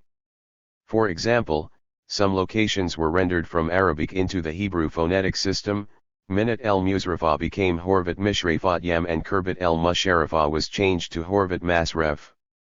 Sometimes, in this artificial process, the committees forgot about certain genuine Jewish traditions, as in the case of the total cancelling of the Arabic name Kerbat Hanuta, not recognizing that it probably rendered the Talmudic Kannada. Th's forced exercise of renaming often even went against biblical tradition, most notably in erasing the Arabic names Yalu and Imwaz. Yalo became Ayalan, while Imwaz, Western Emmaus, associated with the Christ story, was one of the 3 villages, along with Beit Nuba, raised in 1967.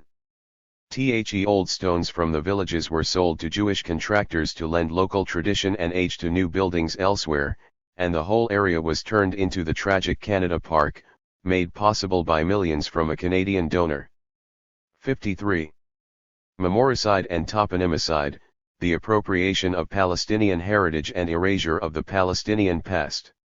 Palestinians share common experiences with other indigenous peoples who had their self-determination and narrative denied, their material culture destroyed, and their histories erased, retold, or reinvented or distorted by European white settlers and colonizers.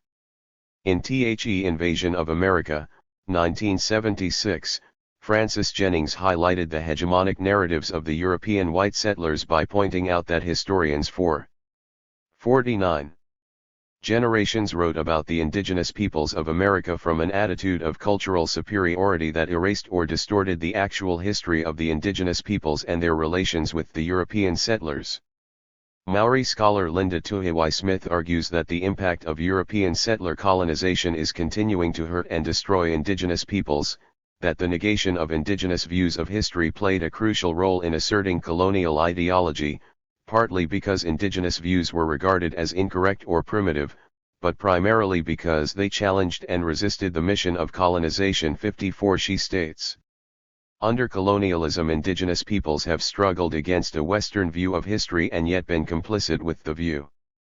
We have often allowed our histories to be told and have then become outsiders as we heard them being retold. Maps of the world reinforced our place on the periphery of the world, although we were still considered part of the empire. Is included having to learn new names for our lands. Other symbols of our loyalty, such as the AG, were also an integral part of the imperial curriculum. Our orientation to the world was already being read as we were being excluded systematically from the writing of the history of our own lands. 55. In Palestine, settler colonial toponym projects have been described by Israeli historian Elon Papp as cultural memoricide, a concept which encapsulates the systematic attempts of post-1948 renaming projects in Palestine. The concept of cultural memoricide is deployed by Papp and myself to highlight the systematic scholarly, political, and military attempt in post-1948 Israel to destroy the culture heritage of the Palestinians and Arabize and ecologicide the Palestinian terrain. 56 Although continuing some of the pre-Nakba patterns, Zionist toponymic strategies in the post-Nakba period pursued more drastically memoricide and erasure and the detachment of the Palestinians from their history. With the physical destruction of hundreds of Palestinian villages and towns during and after 1948, the Israeli state now focused on the erasure of indigenous Palestinian toponymic memory from history and geography. The physical disappearance of Palestine in 1948, the deletion of the demographic and political realities of historic Palestine and the erasure of Palestinians from history centered on key issues, the most important of which is the contest between a denial and an affirmation. 57 The deletion of historic Palestine from maps and cartography was not only designed to strengthen the newly created state but also to consolidate the myth of the unbroken link between the days of the biblical Israelites and the modern Israeli state. Commenting on the systematic silencing of the Palestinian past, historian Elon Papp deploys the concept of cultural memoricide, where he highlights the systematic scholarly, political, and military attempt in post-1948 Israel to de-Arabize the Palestinian terrain, its names, spaces, religious sites, its village, town and cityscapes, and its cemeteries, elds and olive and orange groves, and the fruit called saber, cactus, the prickly pears famously grown in and around Arab villages and cultivated in Arab gardens in Palestine. Papp conceives of a metaphorical palimpsest at work here, the erasure of the history of one people in order to write that of another people over it, the reduction of many layers to a single layer. 5850. In the post-Nakba period, some of the features of the Israeli renaming strategy followed closely pre-1948 practices of appropriation of Palestinian Arabic toponyms and mimicry. Historic Arabic names of geographical sites were replaced by evoking biblical or Talmudic names and coining new Hebrew names, some of which vaguely resembled biblical names. It has already been shown that the replacement of Arabic places and the renaming of Palestine's geographical sites followed roughly the guidelines suggested in the 19th century by Edward Robinson. 59 The obsession with biblical archaeology and scriptural geography transformed Palestinian Arabic place names, Palestinian geographical sites and Palestinian landscape into subjects of Zionist mimicry and camouflaging. 60 From the mid-19th century and throughout the first half of the 20th century Western colonialist imagination, biblical landscape painting, fantasy, and exotic travel accounts, Orientalist biblical scholarship, Holy Land archaeology and cartography and scriptural geography have been critical to the success of the Western colonial enterprise in the Middle East, recreating the Bible lands, reinventing a historical primordial Hebrew ethnicity, while at the same time silencing Palestinian history and Arabizing Palestinian toponymy. 61 Israel's settlement activities and Ochale Hebrew renaming projects were embedded in this richly endowed and massively nuanced colonial tradition. Israeli historian Elon Papp remarks. Changed beyond recognition. The countryside, the rural heart of Palestine, with its colorful and picturesque villages, was ruined. Half the villages had been destroyed, attended by Israeli bulldozers which had been at work since August 1948 when the government had decided to either turn them into cultivated land or to build new Jewish settlements on their remains. A naming committee granted the new settlements Hebraized versions of the original Arab names, Libya became Lavi, and Safuria Zippori. David Ben-Gurion explained that this was done as part of an attempt to prevent future claim to the villages. It was also supported by the Israeli archaeologists, who had authorized the names as returning the map to something resembling ancient Israel. 62. Jewish settlements were established on the land of the depopulated and destroyed Palestinian villages.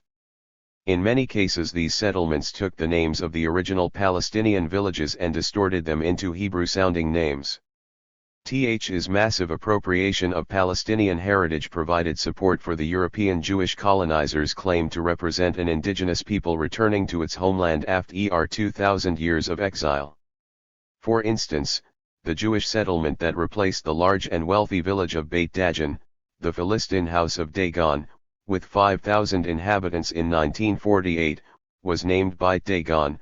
Founded in 1948, Kibbutz Sasa was built on Sasa village, the cooperative moshav of Amkat on the land of Amka village. 63 Al-Kabri in the Galilee was renamed Kabri, Al-Bassa village renamed Batsat, Al-Mujadil village, near Nazareth, renamed Migdal Hemek, Tower of the Valley. In the region of Tiberias alone there were 27 Arab villages in the pre-1948 period, 20 VE of them, including Dal Hamiyah, Abu Shusha, Kafr Sabt, Lubia, Al-Shajara, Al-Maghdal and Hittin. 51. Were destroyed by Israel. The name Hittin, where Saladin, in Arabic, Salah al-Din, famously defeated the Latin Crusaders in the Battle of Hattin in 1187, leading to the siege and defeat of the Crusaders who controlled Jerusalem, was renamed the Hebrew-sounding Kfar Hittim, village of wheat. In 2008 the Israel Land Authority, which controls Palestinian refugee property, gave some of the village's land to a new development project, a $150 million private golf resort, which was to have an 18-hole championship golf course, designed by the American Robert Trent Jones Jr. Nearby, the road to Tiberias was named the Menachem Begin Boulevard and heavy iron bars were placed over the entrance to Hittin's ruined mosque. The staircase leading to its minaret was Block 64 in Marj Ibn Amr. Kibbutz Ein Dor, Dor Spring, was founded in 1948 by members of the Socialist Zionist Hashomer Hatza Ir, later Mapam, youth movement and settlers from Hungary and the United States. It was founded on the land of the depopulated and destroyed village of Indor, located 10 kilometers southeast of Nazareth.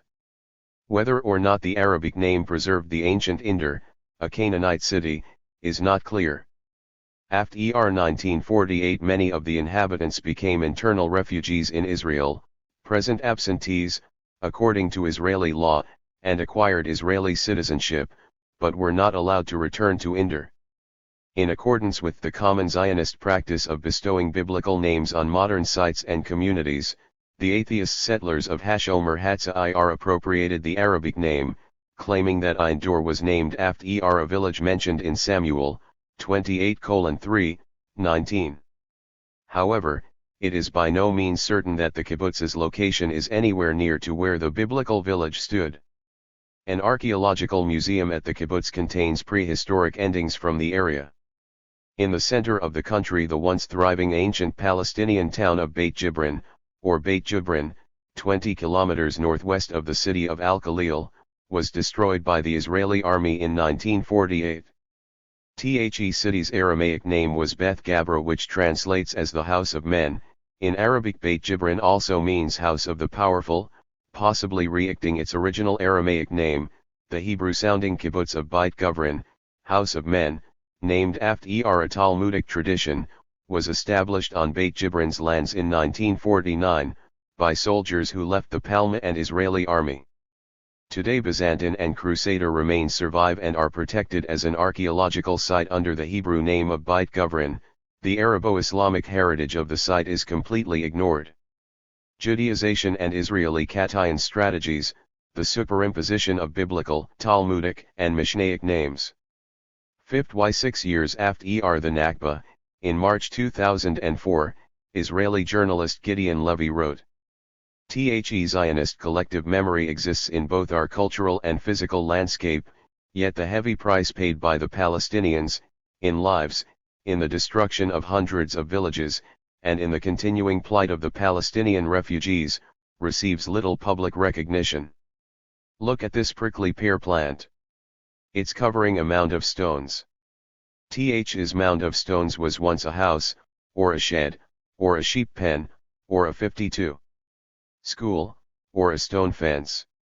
Once, until 56 years ago, a generation and a half ago, not that long ago.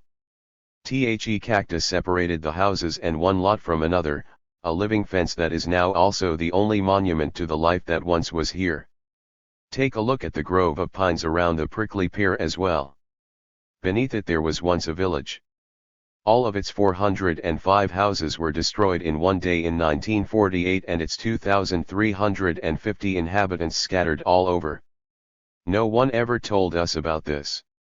The pines were planted right afterward by the Jewish National Fund, JNF, to which we contributed in our childhood, every Friday, in order to cover the ruins, to cover the possibility of return and maybe also a little of the shame and the guilt. A monumental 1992 study by a team of Palestinian ELD researchers and academics under the direction of Palestinian historian Walid Khalidi details the destruction of hundreds of villages falling inside the 1949 armistice lines. The study gives the circumstances of each village's occupation and depopulation, and a description of what remains.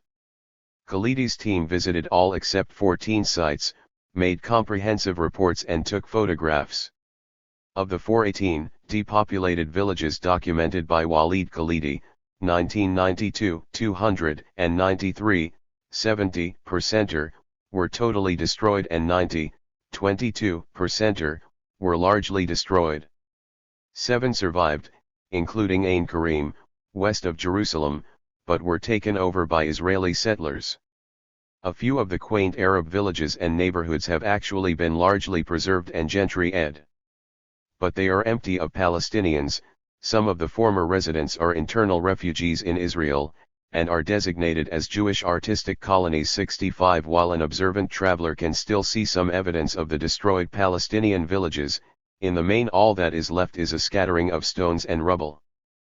But the new state also appropriated for itself both immovable assets, including urban residential quarters, transport infrastructure, police stations, railways, schools, books, archival and photo collections, libraries, churches and mosques, and personal possessions, including silver, furniture, pictures, and carpets. 66 In many of the JNF sites, PAP, who analyzes several sites mentioned by the JNF website, including the Jerusalem Forest, observes. Bustans, the fruit gardens Palestinian farmers would plant around their farmhouses, appear as one of many mysteries the JNF promises the adventurous visitor. THSA clearly visible remnants of Palestinian villages are referred to as an inherent part of nature and her wonderful secrets. At one of the sites, it actually refers to the terraces you can see almost everywhere there as the proud creation of the JNF. Some of these were in fact rebuilt over the original ones, and go back centuries before the Zionist takeover. THS, Palestinian bustans are attributed to nature and Palestine's history transported back to a biblical and Talmudic past. Such is the fate of one of the best-known villages, Ain al-Saitan, which was emptied in May 1948, during which many of its inhabitants were massacred. 67. In 1948 Ain Zaytun was an entirely Muslim farming community of 1,000, cultivating olives, grain and fruit, especially grapes. The village name was the Arabic for spring of olives. Khalidi described the site as follows. 53. The rubble of destroyed stone houses is scattered throughout the site, which is otherwise overgrown with olive trees and cactuses. A few deserted houses remain, some with round arched entrances and tall windows with various arched designs. In one of the remaining houses, the smooth stone above the entrance arch is inscribed with Arabic calligraphy, asture of Palestinian architecture. The well and the village spring also remain. 68. Today the old stone mosque, parts of which are still standing, is not mentioned by the JNF website. In 2004 the mosque was turned into a milk farm. The Jewish owner removed the stone that indicated the founding date of the mosque and covered the walls with Hebrew graffiti. 69 other mosques belonging to destroyed villages were turned into restaurants. In the case of the town Al-Maghdal and the village of Caesarea, currently the archaeological, Roman, Crusader theme park of Caesarea, a shop in the case of Beersheba, part of a tourist resort in the case of Al-Zib, a bar/restaurant, called Bonanza, and a tourist site in the case of Ain Hod 70 in eastern Galilee, Lavi, near Tiberias, a religious kibbutz founded in 1949 on the fertile lands of the Palestinian village of Lubia, depopulated during 1948 by the Haganah forces, is another example of the appropriation of Palestinian place names by Israel. Anyone can tell that the source of the Hebraicized name Lavi is the Palestinian village Lubia. 71 The Zionists, however, claimed that Lavi comes from the Mishnah and Talmud. Yet the appropriation of the Palestinian toponym and choice of the new Hebrew name Lavi, lion, rather than Levi, the ancient Jewish last name, and a Levite member of the priesthood, reacted the self-identity construction of the European Jewish colonists, the New Jews, and Zionism's new relationship to nature, political geography and tough masculinity. 72 Move rover at Lubia. The JNF put up a sign. South Africa Forest. Parking. In memory of Hans Riesenfeld, Rhodesia, Zimbabwe. South Africa Forest and the Rhodesia parking area were created atop the ruins of Lubia, of whose existence not a trace was left. Commenting on the gentrification of several former Palestinian villages, like Ein Karim, and neighborhoods, like those of Lida and Safed, and their transformation into Jewish-built environments, Israeli architect Chaim Yacobi, of Ben-Gurion University, writes, Palestinian landscape is a subject of mimicry through which a symbolic indigenization of the settlers take place. As in other ethnocentric national projects, such mimicry may be described as an obsession with archaeology, which makes use of historical remains to prove a sense of belonging. Obsession with archaeology and history, as well as with treating them as indisputable truths, is clearly evident in the texts that accompanied the design and construction of the Arab villages and neighborhoods.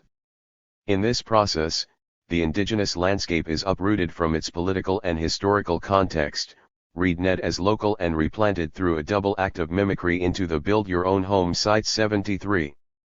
In present-day Israel, the claim is obsessively made that the Old Testament is materially realized thanks to secularizing biblical archaeology, giving Jewish history and 54 bones, recovering the ancient past, putting it in dynastic order and returning to the archival site of Jewish identity, said 2004, 46. Biblical archaeology was always central to the construction of Israeli Jewish identity and the perceived legitimacy of the Israeli state. Debate about ancient Israel, secularist and nationalist biblical scholarship and biblical archaeology is also a debate about the modern state of Israel, most crucially because in the eyes of many people in the West, the legitimacy of Zionist Jewish restorationism depends on the credibility of the biblical portrait. One facet of that debate is the argument in the public domain over the use of the term Israel to denote the land west of the Jordan, both in ancient and modern times.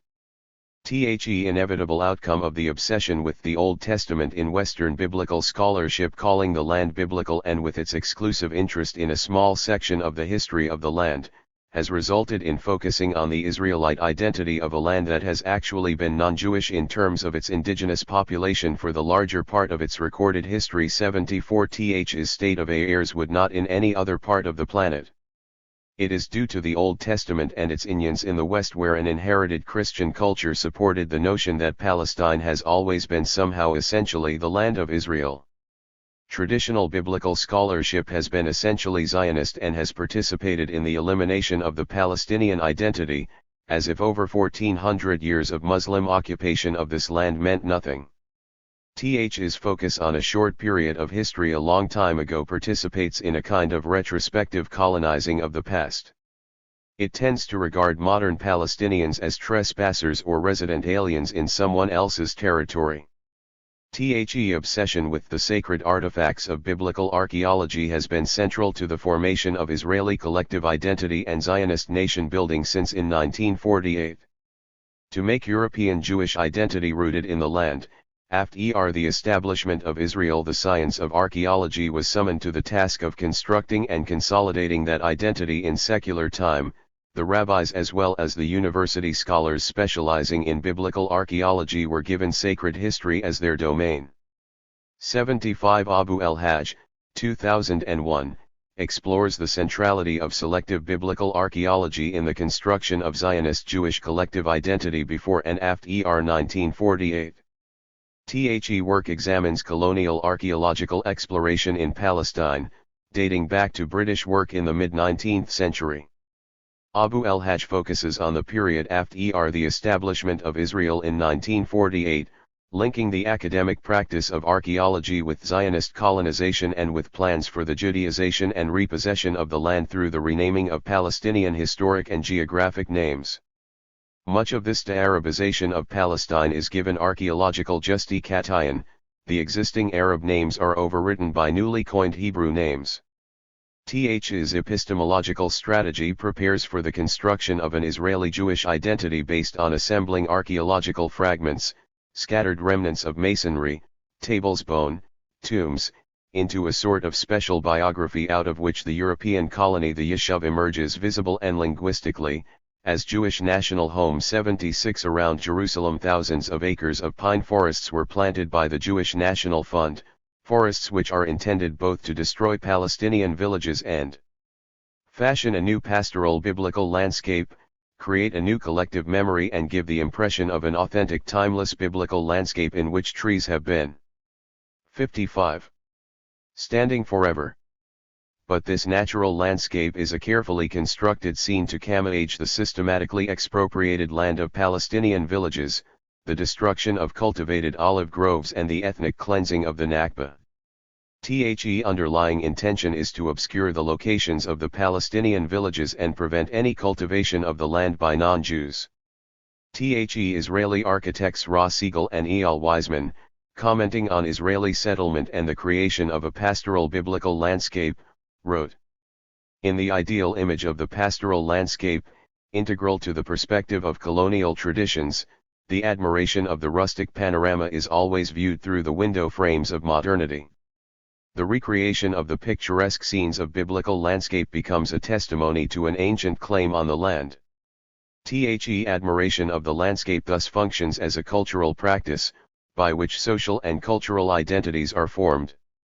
Within this panorama, however, lies a cruel paradox: the very thing that renders the landscape biblical or pastoral, its traditional inhabitants and cultivation in terraces, olive orchards, stone buildings and the presence of livestock, is produced by the Palestinians, who the Jewish settlers came to replace. And yet, the very people who came to cultivate the green olive orchards and render the landscape biblical are themselves excluded from the panorama. Palestinians are there to produce the scenery and then disappear. Gaze that sees a pastoral biblical landscape does not register what it does not want to see, it is a visual exclusion that seeks a physical exclusion. Like a theatrical set, the panorama can be seen as an edited landscape put together by invisible stage hands. What for the state is a supervision mechanism that seeks to observe the Palestinians is for the settlers a window on a pastoral landscape that seeks to erase them.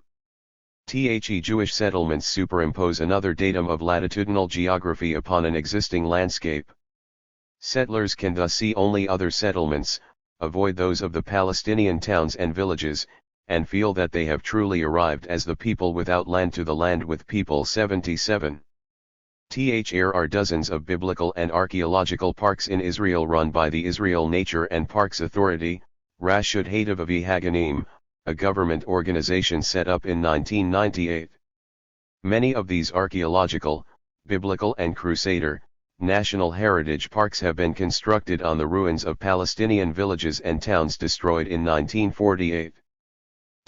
Negation of both the Canaanite and Islamic heritage of the land by Israel's heritage industry of archaeological theme parks is very evident today in Palestinian Sauria, destroyed by Israel in 1948, the heritage industry geared towards both the retrospective colonization of the past and the fashioning of modern Israeli collective identity.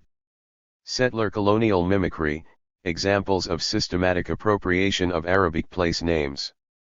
In the post-Nakba period, some surviving Palestinian villages and towns within the Green Line were given Hebrew names, based on colonial mimicry, the Arab town of 56. Shafaya Mr, in the Galilee, became Ochali Hebraicized to Shfarm. In the Nakab, Rahath, the new Arab township created in recent decades by the concentration of Palestinian Arab Bedouin, was given Ochali the Hebrew-sounding name Rahath, instead of the Arabic Rad, group. The appropriation and Hebraicization of indigenous Palestinian Arabic toponyms in a mimicking process designed to coin new Hebrew place names and new collective cultural memory are clear in loan Arabic place names, translations of Arabic place names and morphological patterns of renaming. In Lower Galilee, the Palestinian Arab village Al-Sijra, depopulated in 1948, was replaced by the new Hebrew toponym Ilaniya, a place name which was based the Arabic dialect of the destroyed Palestinian Al-Sharajah, tree in Arabic. Following are new Hebrew-sounding toponyms based on, derived from, or modeled on the Arabic toponyms of Palestinian villages depopulated and destroyed before or in 1948. Palestinian villages and place names depopulated before or in 1948. Israeli settlements with toponyms derived from the names of destroyed Palestinian villages. Libya depopulated July 1948, Arabic, Bin Lavi, Kibbutz, founded 1948, Hebrew, Lion al-Kabri, in Western Galilee, depopulated on May 21, 1948. Kabri, Kibbutz, founded in 1949. Alma, in the Sadat district, depopulated on October 30, 1948. Alma, Moshav, founded in 1949. Birya, depopulated on 2 May 1948. Birya, Moshav, founded in 1971. Amka, in the Acre area, depopulated in October 1948. Amka, Moshav, founded in 1949. Sijra, Lower Galilee, depopulated July 1948, Arabic, Tree Ilaniya, Hebrew, Tree.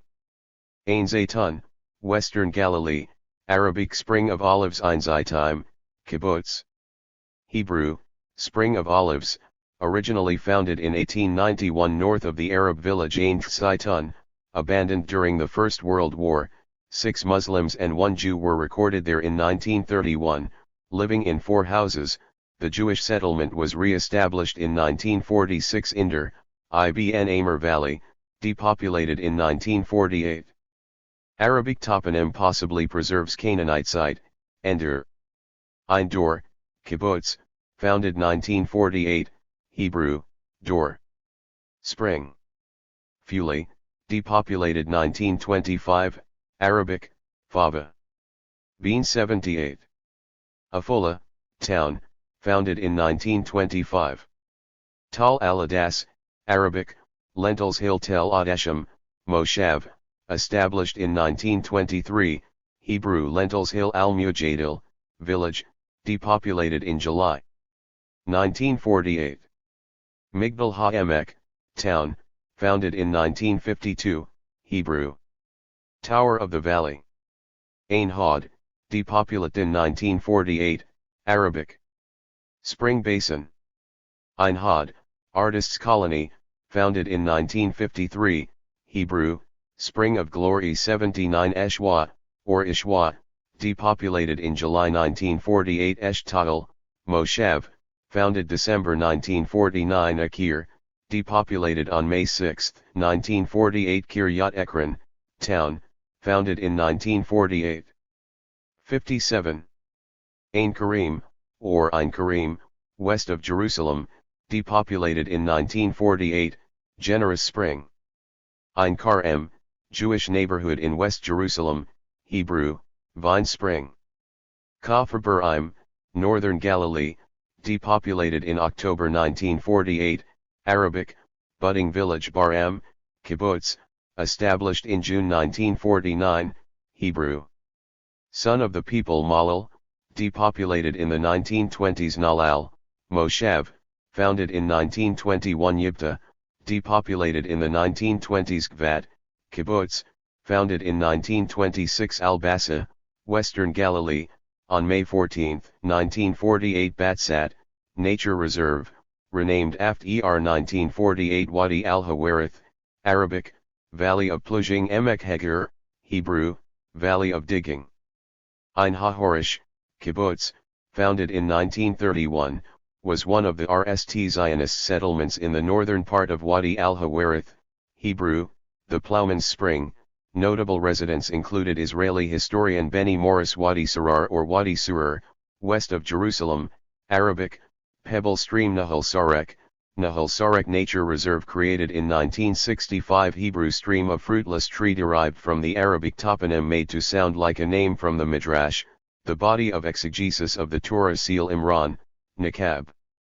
Arabic stream of Imran Nahal Amrum, Hebrew, stream of Amrum recalling the biblical name of the father of Moses and Aaron Jabal Hara'ef, Nakab, Arabic Mount Hara'ef Har Harif, Hebrew, sharp mountain Jabal Dibba, Nakab, Arabic, Hump Hill Hardlaat, Hebrew, Mount Pumpkin.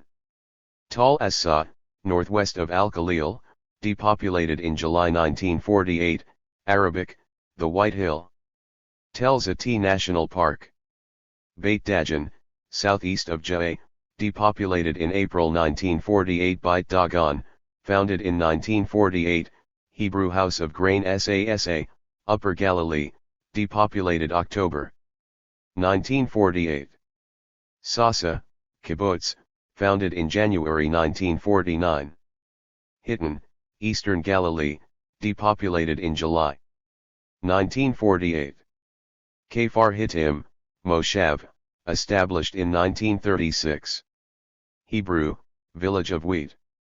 Al-Qadra, or Al-Qadira, Central Palestine Arabic, the Green Hadera, established in 1891 as a farming Zionist colony, today a major Israeli city.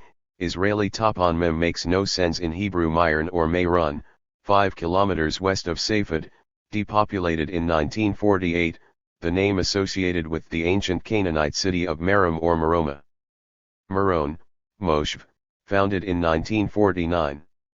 Al-Maghdal, a coastal town in the south, depopulated between November and June 1950. Israeli city. Renamed to the Hebrew-sounding Migdal-Ad in 1949 and subsequently to the biblical-sounding Ashkelon Zur-In, village, in the Jezreel Valley, depopulated in the summer of 1948, Arabic, sowing. Mizra, kibbutz, in the Jezreel Valley, founded in 1923, Hebrew, sowing. Mizra hosted the Palma headquarters, until 1946. Yisrael, kibbutz, established in August 1948 by to the west of the remains of the depopulated Zureik 58. Fashioning a European landscape as a site of amnesia and erasure, new Israeli place names and the landscape. In the RST 2 decades of the state, Israelis had a deep anxiety about the discovery of the truth about the 1948 Nakba and the nightmarish prospect of Palestinian refugees returning to their towns and villages in what had become Israel. Facing the Forests, one of novelist A.B. Yehoshua's RST major works, was published in 1963. It opens with the destruction of a Palestinian village in 1948 and the planting of a JNF forest on its ruins. The novel recounts the story of an Israeli student who is obsessed with the history of the Latin Crusaders. The student, looking for a break and solitude, NDS a job as a forest ranger. When he arrives at the watch house in the JNF forest, he NDS an Arab man, whose tongue had been cut out, and the man's daughter. Shortly after his arrival, the student begins to suffer from nightmares, and this is constantly anticipating a catastrophe. As the summer continues, the student begins to desire the man's daughter. The tension between the two escalates, and suddenly the man sets to the forest and the whole forest burns down. At dawn, the student turns his gaze to the re-smoking hills, frowns. Air out of the smoke and haze, the ruined village appears before his eyes, born anew, in its basic outlines as an abstract drawing, as all things past and buried. While the student fails to see the truths unearthed by his research on the Crusades, the reveals it. The novel ends with the destruction of the forest and the re-emergence of the Arab village. JNF's forests, such as the Carmel National Park, became an icon of Zionist national revival in Israel and in Israeli Hebrew literature, symbolizing the success of the European Zionist project in striking roots in the ancient homeland and sacred landscape. Children were often named after trees, and children's Hebrew literature described young trees as children. 81 names such as Elon, tree, Oren, pine tree, Tamer and Tamer, male and female for palm tree, Amir, tree top or Elon or Alon, oak tree, are very common in Israel. Natural woodlands of oaks covered many areas of historic Palestine, especially in Upper Galilee, Mount Carmel, Mount Tabor, and other hilly regions. Some local Palestinian Muslim traditions in Galilee have even attributed holiness to ancient oak trees. The ancient oak tree and its leaves have been seen as a symbol of strength and endurance not only in Palestine but in many countries across the world. European pre-Christian and medieval Christian traditions of veneration of oak trees are well known. The leaves of the oak were also traditionally an important part of German army regalia and symbolize ranks in the U.S. Army. In ancient Palestine, this tree had its own cult in biblical mythology, mythology derived from Canaanite religious traditions, a tree which is associated with life and supposed to have grown since the beginning of the world. But the worship of the JNF, European-style, forests in Israel has also become central to an invented Zionist secular collective memory. Israeli historian and journalist Amos Elon, who was born in Vienna as Amos Sternbach and migrated to Palestine in 1933, changed his name to Amos Oak. In similar vein, General Yugal Alon, commander of the Palma in 1948, was born Yugal Payakovich and changed his name to the Hebrew-sounding Alon, oak tree. As we have seen above, this tradition of the ancient woods and wood worship was derived from Central European notions of romantic nationalism. 59. In 2004, Amos Elon moved to Italy, citing disillusionment with developments in Israel since 1967. Things are as evocatively symbolic of the Zionist dream and rationale as a Jewish national fund forest, he wrote. 82 Israel's European-style forests and reforestation policies enjoy Western support. Planting a European-style forest in the sacred soil and sacred landscape confirms the undeniable ethical value of Israel's, and by extension the West's, project in the East. Afforestation is also linked, materially and symbolically, to the European Holocaust, and thousands of trees have been planted in memory of the lost communities and individual victims. 83 For Palestinians, however, few things better encapsulate the most notorious role of the JNF since the Nakba. 84. Israel's ideological struggle over the 1967 occupied territories, transliteration of new Hebrew toponyms and road signs into English and Arabic. Ochal Judaization, Hebraicization, and Biblicization schemes which began after 1948 continued into the post-1967 era. 85 And efforts at the Arabization of Palestine have continued until present day. More recently, in July 2018, the Israeli nationality law, adopted by the Israeli Knesset, stripped the Arabic language spoken by 20% of Israeli citizens of its Ochal status as Israel's second Ochal language. Almost immediately after June 1967, Israel began interfering with Arabic road signs and toponyms in occupied East Jerusalem. In that year it coined a new word, Orshalim, that was supposed to be the Arabic form of the Hebrew word for Jerusalem, Yerushalayim. 86 In recent years, thousands of road signs became the latest front in Israel's battle of accelerating the erasure research Palestinian Arab toponymic heritage of the land. The pattern, which began before 1967, included the transliteration of newly coined Hebrew toponyms and road signs into both English and Arabic. In July 2009, the Israeli Transport Minister Yisrael Katz announced a new road sign scheme for all major roads in Israel, occupied East Jerusalem and even parts of occupied West Bank to be standardized by converting the original Arabic place names into straight transliteration of the new Hebrew name. Traditionally, some road signs in Israel included names that were rendered in 3 languages top to bottom: Hebrew, RST, English, and Arabic.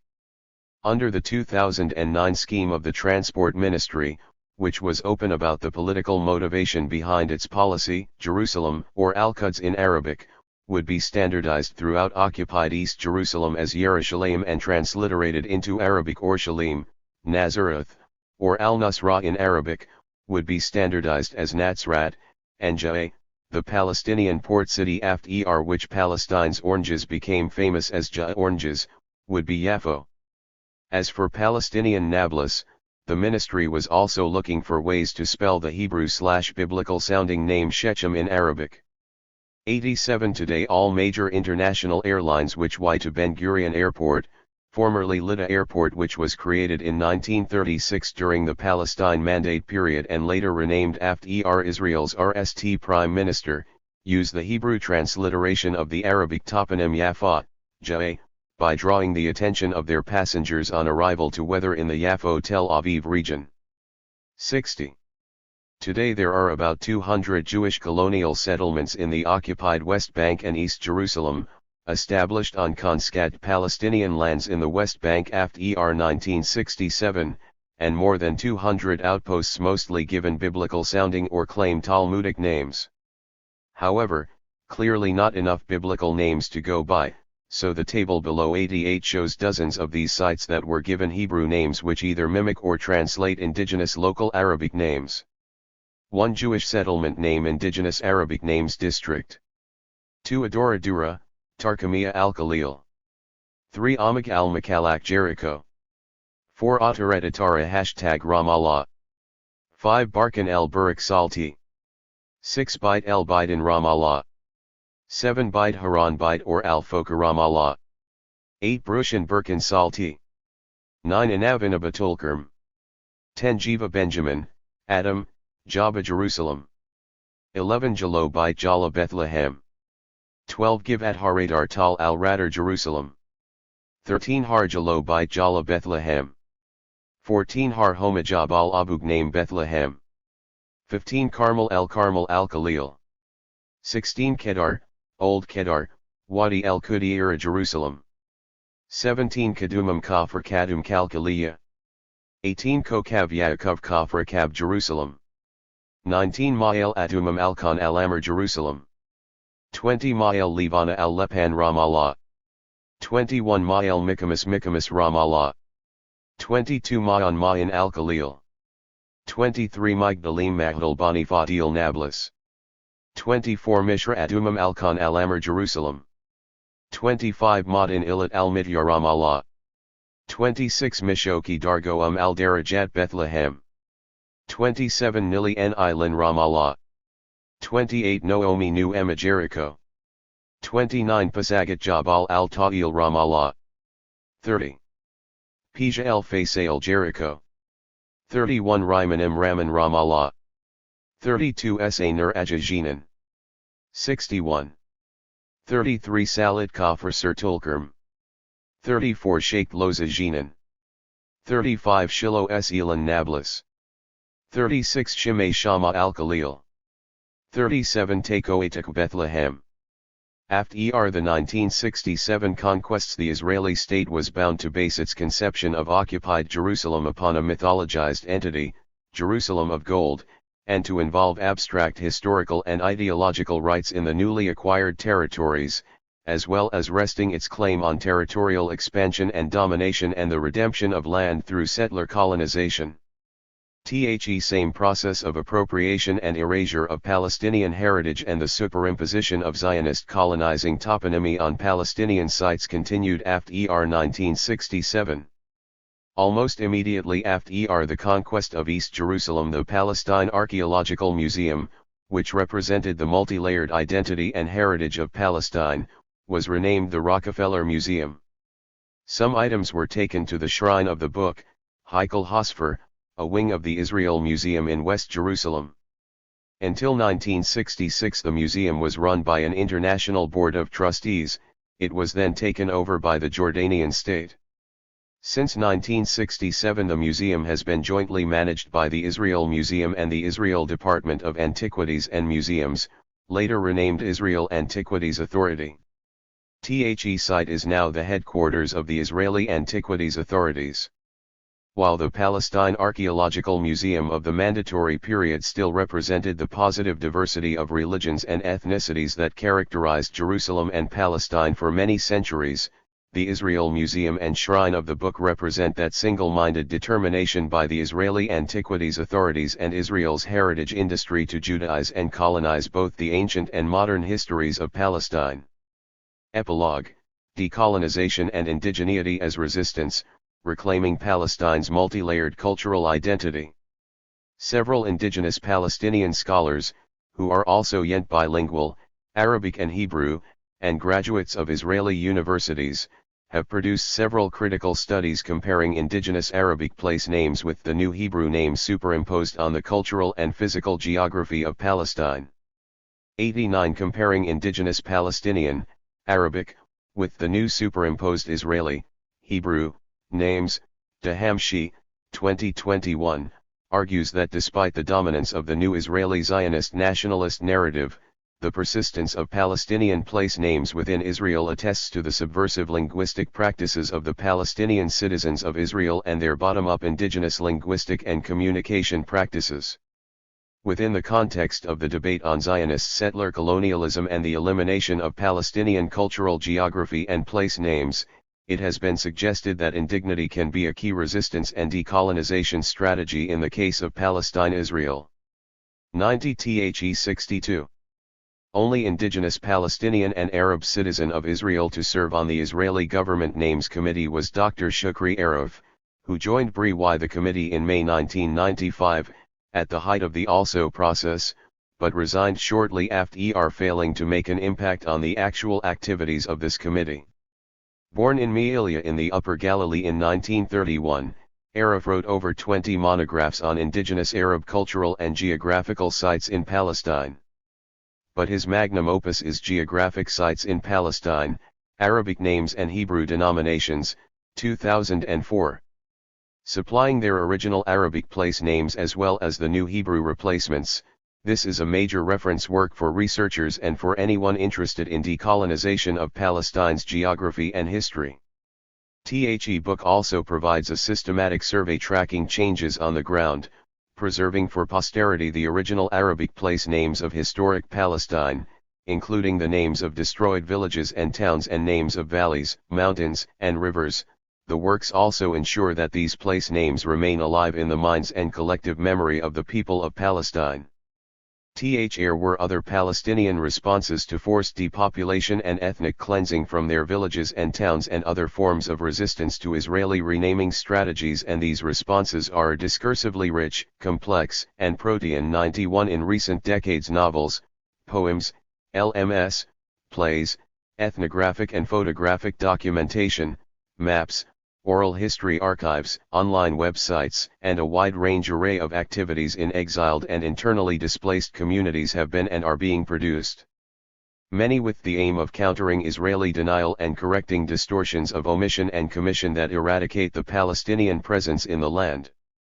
Also, a large number of books have been produced both inside Israel and at Birzeit University, all dedicated to villages depopulated and destroyed. THSA form part of a large historical and imaginative literature in which the destroyed Palestinian villages are revitalized and their existence celebrated. 92 Since 1948, Palestinians have maintained the multiple meaning of their Arabic names and the multi-layered Palestinian identity embedded in ancient names. 93 Palestinian nationalism, both secular and religious, however, like all other modern nationalisms, with its construction of national consciousness and identity, is a modern phenomenon.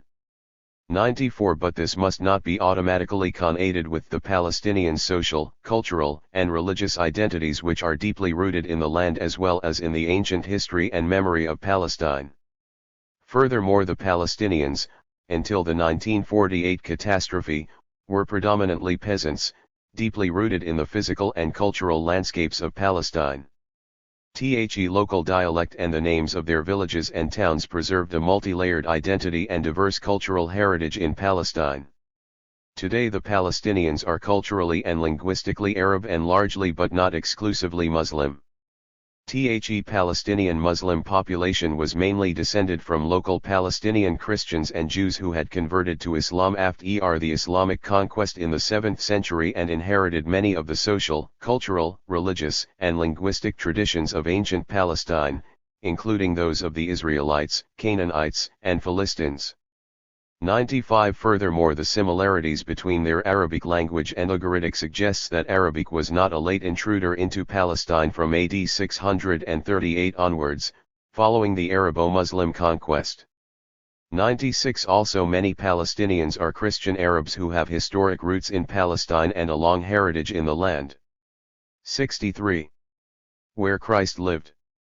Commenting on the multi-layered cultural identity and diverse heritage of the Palestinians, Palestinian sociologist Sami Farsoun, 1937–2005, writes, Palestinians are descendants of an extensive mixing of local and regional peoples, including the Canaanites, Philistines, Hebrews, Samaritans, Hellenic Greeks, Romans, Nabatean Arabs, tribal nomadic Arabs, some Europeans from the Crusades, some Turks, and other minorities. After the Islamic conquests of the 7th century, however, they became overwhelmingly Arabs. This mixed stock of people has developed an Arab Islamic culture for at least 14 centuries. 97. Development of Palestinian nationalism. Research in recent decades has brought with it a much greater awareness of critical archaeology and historical writing based on critical biblical studies and the question of the shared historical heritage of Palestine and the Palestinians. 98 Also interestingly, Palestinian scholar Mazen Kumziyeh has suggested a more realistic and less dichotomous approach to the debate on Canaanites-Israelites. He argued for coexistence in Palestine, Israel based on shared historical heritage and cultural and genetic affinities between the Canaanitic people, Mizrahi Jews and Palestinian Christians and Muslims. 99 Indeed, it would not be unreasonable to argue that the modern Palestinians are more likely to be the descendants of the ancient Israelites, and Canaanites, than Ashkenazi Jews, many of whom were European converts to Judaism. Certainly historically, in contrast to the myth of exile and return, many of the original Jewish inhabitants of ancient Palestine remained in the country but had accepted Christianity and Islam many generations later. Today, however, in contrast to the Ashkenazi Zionist and Arab nationalist historiographies, more and more archaeologists and biblical scholars are convinced that the ancestors of the Israelites had never been in Egypt and that the biblical paradigm of a military conquest of Canaan was completely fictional. Indeed, the archaeological evidence undermined, in particular, the Book of Joshua.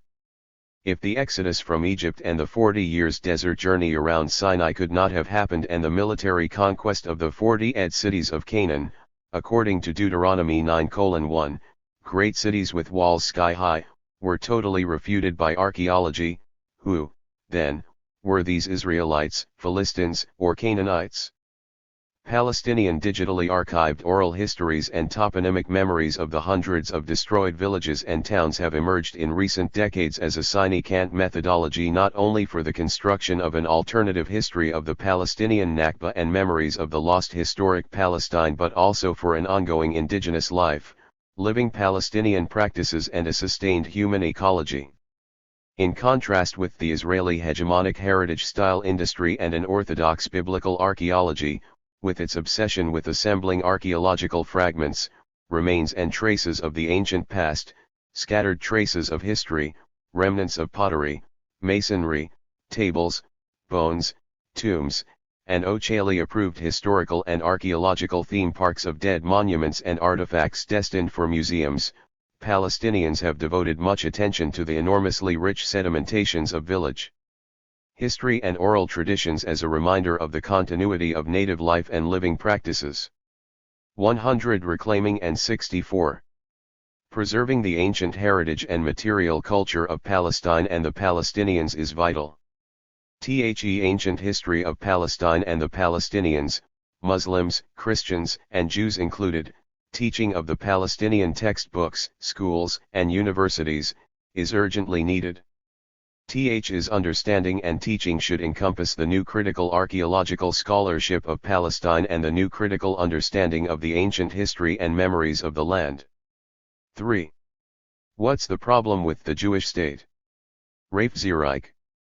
His paper is about an old theme, the Israeli denition of the nature and character of the State of Israel as Jewish and democratic. I feel that many times the debate regarding whether the terms are contradictory goes off track and misses some crucial points. Something is lost in the discussion. In this paper I want to try to put the debate back on track. I will do this, in part, by drawing from some of the work that Zureik, 1979, does. By invoking the terminology of internal colonialism, I intend to put politics, power, land, territory, and resources back at the heart of the debate, in lieu of the discourse of culture, identity, and difference that has dominated the debate in recent years. Now, the concept of internal colonialism has a long, and in many ways contested, history too. Within American academia, the term has been used to describe the nature of race relations within the U.S. itself. Early on, African American scholars and activists used the concept in different variations, while Delaney spoke already in the 19th century of the status of African Americans as being one of a nation within a nation. Du Bois spoke of the colonial status of the Negroes, and Cruz spoke of domestic colonialism. 3. One of the most basic ideas is that relations of domination, exploitation, and dispossession do not only prevail between different nations and countries, but in fact can exist within the same country between different groups, races, and communities. Allen 2005. In another sense, the term has been widely used in economics to describe situations in the economy of a state whereby unequal exchange allows parts of a region to economically dominate other parts of the region. Love 2005, 5-6, Gramsci 1957. The way I want to deploy the concept of internal colonialism in this paper goes beyond the more structural or static image of one group dominating and oppressing other groups or races. Rather, I want to emphasize the ongoing nature of colonization, or rather settler colonization, as an ongoing process that does not recognize a stopping point, and where the establishment of the new state, Israel in our case, is only a landmark within the wider process of a settlement project that continues to expand even after the establishment of the state. In this regard, the way I will be using the concept is rather more appropriate for describing relations between the white American and Native Americans in the 19th century. My paper opens in the RST section with what I consider a misplaced emphasis of the debate. It seems to me that at many times the question of the State of Israel as 73-74 Jewish and democratic turns out to be a more philosophical debate rather than a political one, and that often the debate becomes more cultural than political. My aim is to forefront politics and questions of power at the expense of questions of philosophy and culture. I return for a moment to what seems to me the crucial problem that lies at the heart of Zionism's built-in violence. I do this by referencing the writings of Herzl, who is considered the source of inspiration of many Jewish Zionist liberal intellectuals. The importance of going back to Herzl in particular is that he was not obsessed with religion nor with Jewish culture, and though he might seem to be the paradigm of a secular liberal Zionist, his Zionism encapsulates the whole problem. Zionism was violent before its return to the ethno-religious discourse in the last years, following the occupation of the religious sites in the 1967 war. I then revived the debate on the Jewish democratic nature of the State of Israel and OER, as a way to illuminate the debate, another dichotomy, that of the settler and liberal movement.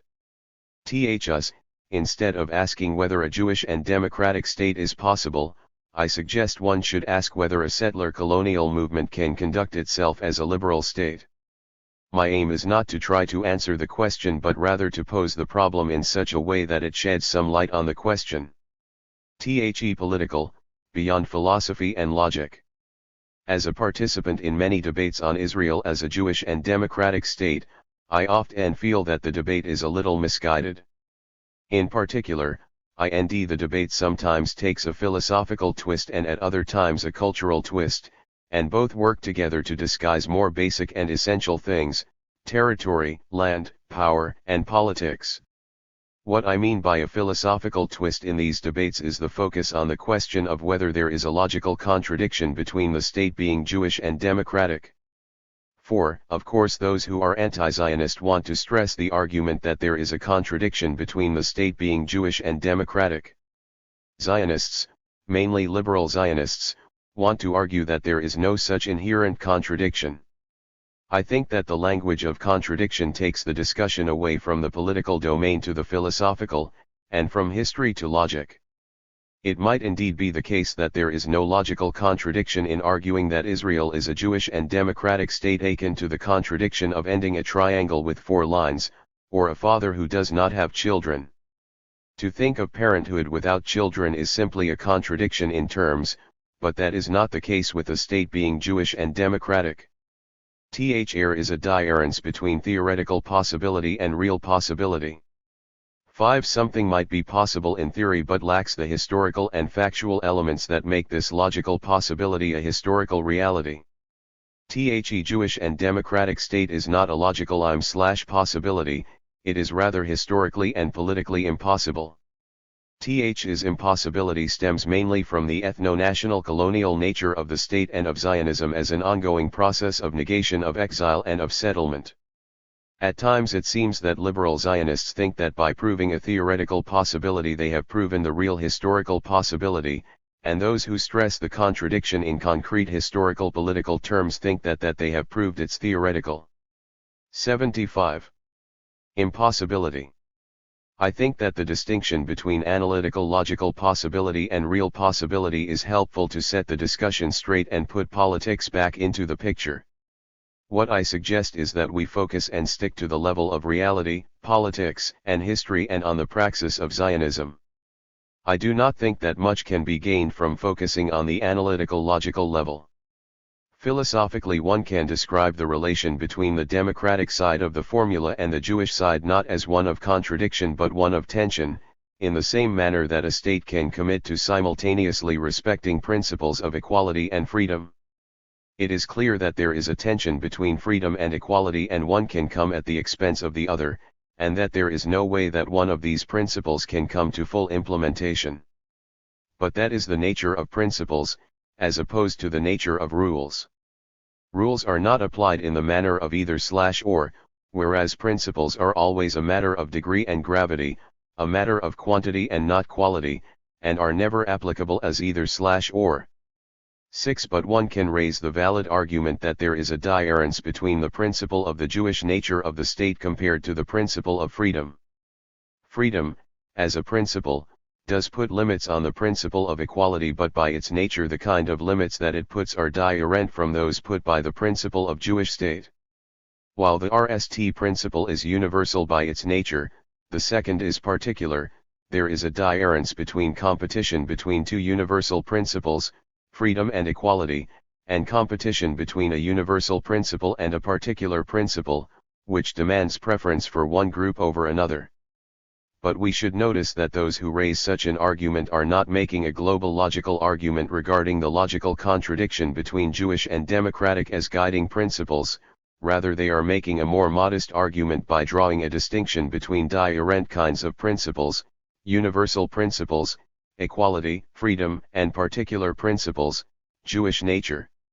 His argument posits that while we are allowed to put limits on freedom in the name of equality, we are not allowed to put limits on equality, or freedom, in the name of Jewish nature. But still, the argument concedes the fact that we can restrain one principle by another and does not conceive that there is a logical contradiction with this, or with the fact that several principles can put limits on each other. Acting on principle does not mean acting on one principle, but on a combination of principles. Still, can the state, any state, be that universal? Is it not the case that all self-proclaimed universal states are committed to particular principles? In what sense is Israel unique? The critique of universal ethics and the celebration of the particular. In this sense the challenge to Israel still exists, but it is not a conceptual challenge about the fact that principles should not limit each other, but a more modest one arguing that only universal principles can put limits on universal principles. Acknowledging that there are certain universal principles that are allowed to limit other universal principles, and accepting the fact that principles or values might limit each other, the argument here is that there is no reason to put universal values like democracy, liberty, or equality at the same level of particular values or principles like the Jewishness of the state or 76. Ethnic or religious alienation. The posture that the Palestinian takes in this debate is a liberal, cosmopolitan, universal one against the Zionist attitude that insists on the value of particular attachment. Is a position that I am reluctant to adopt, at least for the sake of this paper, or for the sake of arguing against Zionism. I want to assume that there is a value, moral value, for particular attachments and for cultural belonging, and yet challenge the idea and practice of Jewish state within such a conceptual scheme. In other words, in order to challenge Zionism, I do not need to commit myself to a universal, cosmopolitan, philosophical view nor expand the terrain of the debate. Rather, I want to win the debate on their nationalist communitarian terrain. In this respect, I am willing to accept for the sake of the debate most of the insights and arguments advocated by communitarians about the value of particular attachments. Mission liberal Zionists assign themselves to prove the importance of attachment, culture, and particular ethics is misplaced, but so is the counter-literature of anti-Zionists who want to prove a liberal universalist point of view. Advocates of ethics of attachment and ethics of the particular have been around since the rise of Kantian universal ethics during the Enlightenment and since the French Revolution. THSA include early critics, taking diurent approaches, like Burke, 7 Hegel, 8 Arnold, 1869, and Stirner, 1955. 9 THSA 19th century Gers critiqued universal ethics, praised culture, attachments, and the ethics of the particular and had their descendants in the 20th century.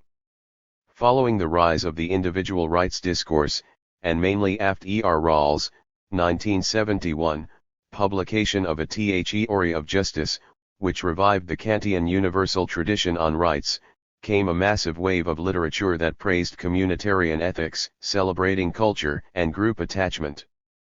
Notwithstanding, a whole tradition questioning universal Kantian ethics grew after the Second World War, stressing all kinds of existential ethics and arguing that existence precedes essence.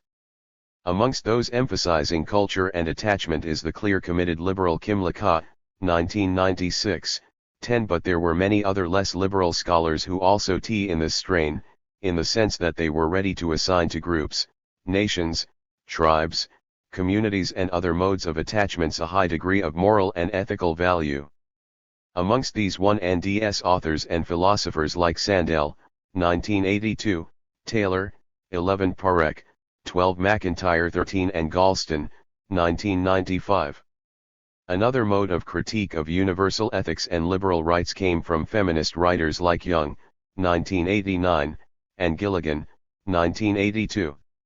Now, I must admit that these writers' critiques convincing on many levels, but only to a certain point. The most important kind of critique is the one that stresses the situatedness of citizens and their attachments, which makes them what they are. We are not abstract freeloading citizens connected to the state through a legal web of rights and duties. We are, rather, expressive selves who belong to certain cultural and linguistic groups. These attachments do matter in one way or another. Besides, the claim of the liberal state being neutral and universal is always problematic. The state can never be fully neutral, mainly in terms of culture and language. The state must have a language that is recognized in the public sphere and through which the public legal and political life is conducted. It must have holidays, days of rest, symbols, and rituals. All of these are by definition cultural and cannot be neutral. The state, any state, speaks in its official document a particular language, not a universal one. In this sense, there is something. 77. To the argument that all liberal states, or states claiming to be liberal and neutral, are limited in being neutral, and that this neutrality is partly an illusion, it is a particular culture masquerading as being universal. Universal does not appear, it is always mediated through the particular.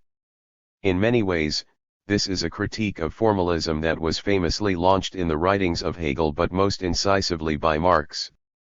14 For Marx, the language of equal universal rights was simply a universal cover-up, it aimed to hide the fact that as particular citizens, not as abstracts formal ones, we live in different conditions, we are still poor or rich, bourgeois or proletariat and diverge in terms of religion, Jews and Christians. Modern liberal state does not abolish difference and inequality, but relocates them. A similar mode of critique has been launched against the whole secular discourse. In the last 30 years or so, the secularization and secularism thesis has been under heavy attack from all sides. 15 Here again, one major strand of critique is that what seems or pretends to be an empty and neutral public sphere that allows all conceptions of the good to compete, has in itself a certain structure and includes, or presumes, a certain conception of the good. Secular position is not simply a universal neutral position above all other particular positions, it is rather in and of itself a position among many conceptions of the good, and as such it is a particular that is pretending to be universal and feigning to represent the overall good of society. Ask any religious person and they will say that the secular public sphere is in many ways not neutral but hostile to their religious convictions. But how is this debate related to Israel and the Jewish state? Beyond cultural discourse. Where do we stand as Palestinians, as victims of the Zionist settler project, in these theoretical philosophical debates? Does our stand in resisting Zionism commit us to take this or that side in these debates? In words, does the critique of Zionism oblige us to adopt the global critique of nationalism, or the ethics of belonging writ large? Is this the right locus of the debate? Reason I raise this question is because, many liberal, Zionists do appropriate and further develop this kind of critical literature in order to justify the Jewish state and in order to oer a more liberal and humane face to Zionism. Often, in order to justify the Jewish ethno-cultural nature of the state, they do recourse in this kind of literature. Writings of Gans, 2008, Tamir, 2020, and Rubinstein, 2010, are just a few examples of this kind of appropriation of cultural discourse. They seek to normalize Israel's right to adhere to a certain language, symbols, and culture and to even conduct immigration policy that somehow takes ethno-religious origins into account, trying, and managing, to end other cases and places in the world that consider similar considerations of ethnic and cultural identity. 16 Here, Palestinians or anti-Zionists might be tempted to dismiss the critique of universal liberalism given that it is associated with the justification of the Jewish state and the establishment of the State of Israel, including what came with it, the Nakba, expulsion, occupation, and dispossession. But it is exactly at this point that I suggest we 78 should bracket this philosophical theoretical debate about universalism and particular attachment. I myself do that some of the critiques of liberal universalism are appropriate and convincing. But my aim here is not to address the communitarian argument or existential ethics. My point, rather, is that we can and should oer our opposition to Zionism regardless of our position on these theoretical philosophical debates, and here the discourse of colonialism in general and the work of Zureik on internal colonialism in particular is most relevant, especially given the fact that it deploys the colonial frame in order to study the internal relation within Israel itself after the establishment of the State of Israel.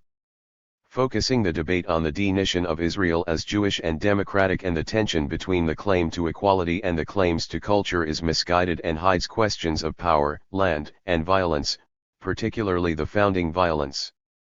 Debate about the State of Israel being Jewish and democratic is not merely an abstract philosophical debate between the universal commitment of democracy and the particular Jewish nature and culture.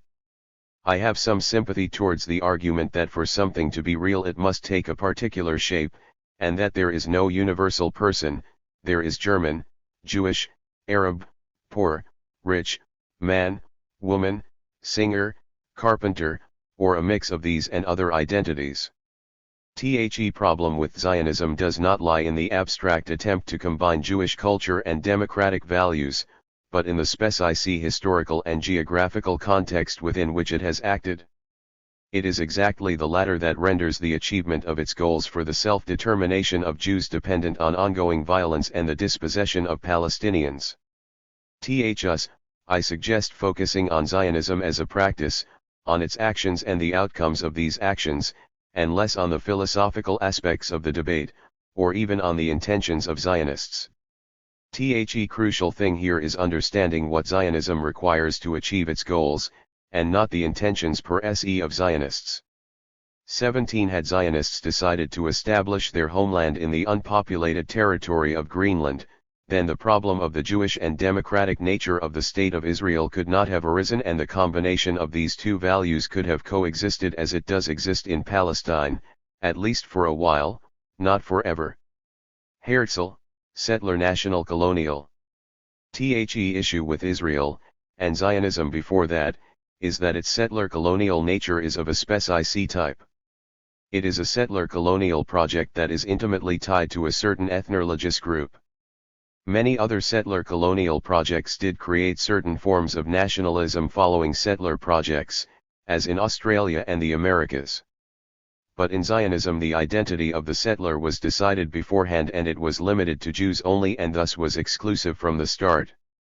This combination will end up to be crucial for the nature of the project, and for the violence it implies. Settler colonial projects, and ethno-religious ones in particular, have certain key characteristics. The settler is someone who moves between spaces, who comes to the new space but not as an immigrant. The immigrant arrives in the new land willing to accept the law of the land and to be subject to its nomos. The settler comes with their 79 own law, their own nomos, to be imposed on the native. That is why the doctrine of terra nullius is built into the settler mindset, because it denies the native any collective agency as a people entitled to be sovereign. When early Zionists started their project of settling Palestine with the aim of establishing a Jewish state in the midst of another people, the violence could be read between the lines of the project. There is almost 18 no possible way of establishing a Jewish majority in a land populated by Palestinians without violence. Mossel Ha, 2017, more than any other author, has spent much time showing and proving that Zionist leaders openly expressed the idea of transfer in their texts. But my point is that violence and transfer is the subtext of the whole project, and are inferred within the project. I stress this point because if we go back to one of the founding fathers of Zionism, Herzl, who is often considered the founding father, we may not end any obsession with ethno-religious purity on the surface of the text. Entices many Zionist commentators to take him as the father of liberal secular Zionism. 19 But this brings me to the heart of the matter. Diving into Herzl's text reveals the inherent violence in the project, a violence that lurks beneath the liberal pseudo-universal language and is implied in the mix of the settler colonial project and the national aspiration. The text that I want to focus on is not the Jew state, but Altneuland, Herzl 1960, in which Herzl writes in the form of a novel and outlines the new society that he envisions Jews establishing in Palestine. In several places in the text, Herzl, through his main hero David, confronts what we might describe today as a right-wing ethno-religious Zionist, Geyer. In these encounters, Geyer argues time and again that the state is exclusively Jewish and made for the Jews, given that it was established by the Jews. 20 Herzl, still through his hero David, seems to take a universal stand in this debate, claiming that in the new society there will be no difference between Jews and non-Jews. 21 Furthermore, in several places in the novel Herzl describes the new state as one full of different European opera houses, German, Italian, Spanish, etc. 22 The image that Herzl wants to portray is definitely one of a colorful and multicultural society without, almost, any reference to Jewish tradition, religion, or values. The problem with Herzl's text is his subtext. The protagonist in the novel, a European Jew, visits Palestine 2 times. During his RST visit in 1903, he describes the place in utterly miserable and unpleasant terms, as poor, neglected and underdeveloped. 23 During his second visit 20 years later, the protagonist describes Palestine as his dream come true. The country is flourishing in every possible way, and it is here that he introduces the image of die-rent opera houses and a culturally vibrant society. The Arabs are hardly mentioned at all, they are completely invisible. But as Khalidi points out, 24 there is no mention or explanation as to how this demographic change has taken place, how Jews have all of a sudden become the majority and how Arabs have almost disappeared from the scene or become a harmless ornament like the gur of Rashid Bey. 25 It is this demographic change that constitutes the subtext of Herzl's book, of his dream and of the Zionist project.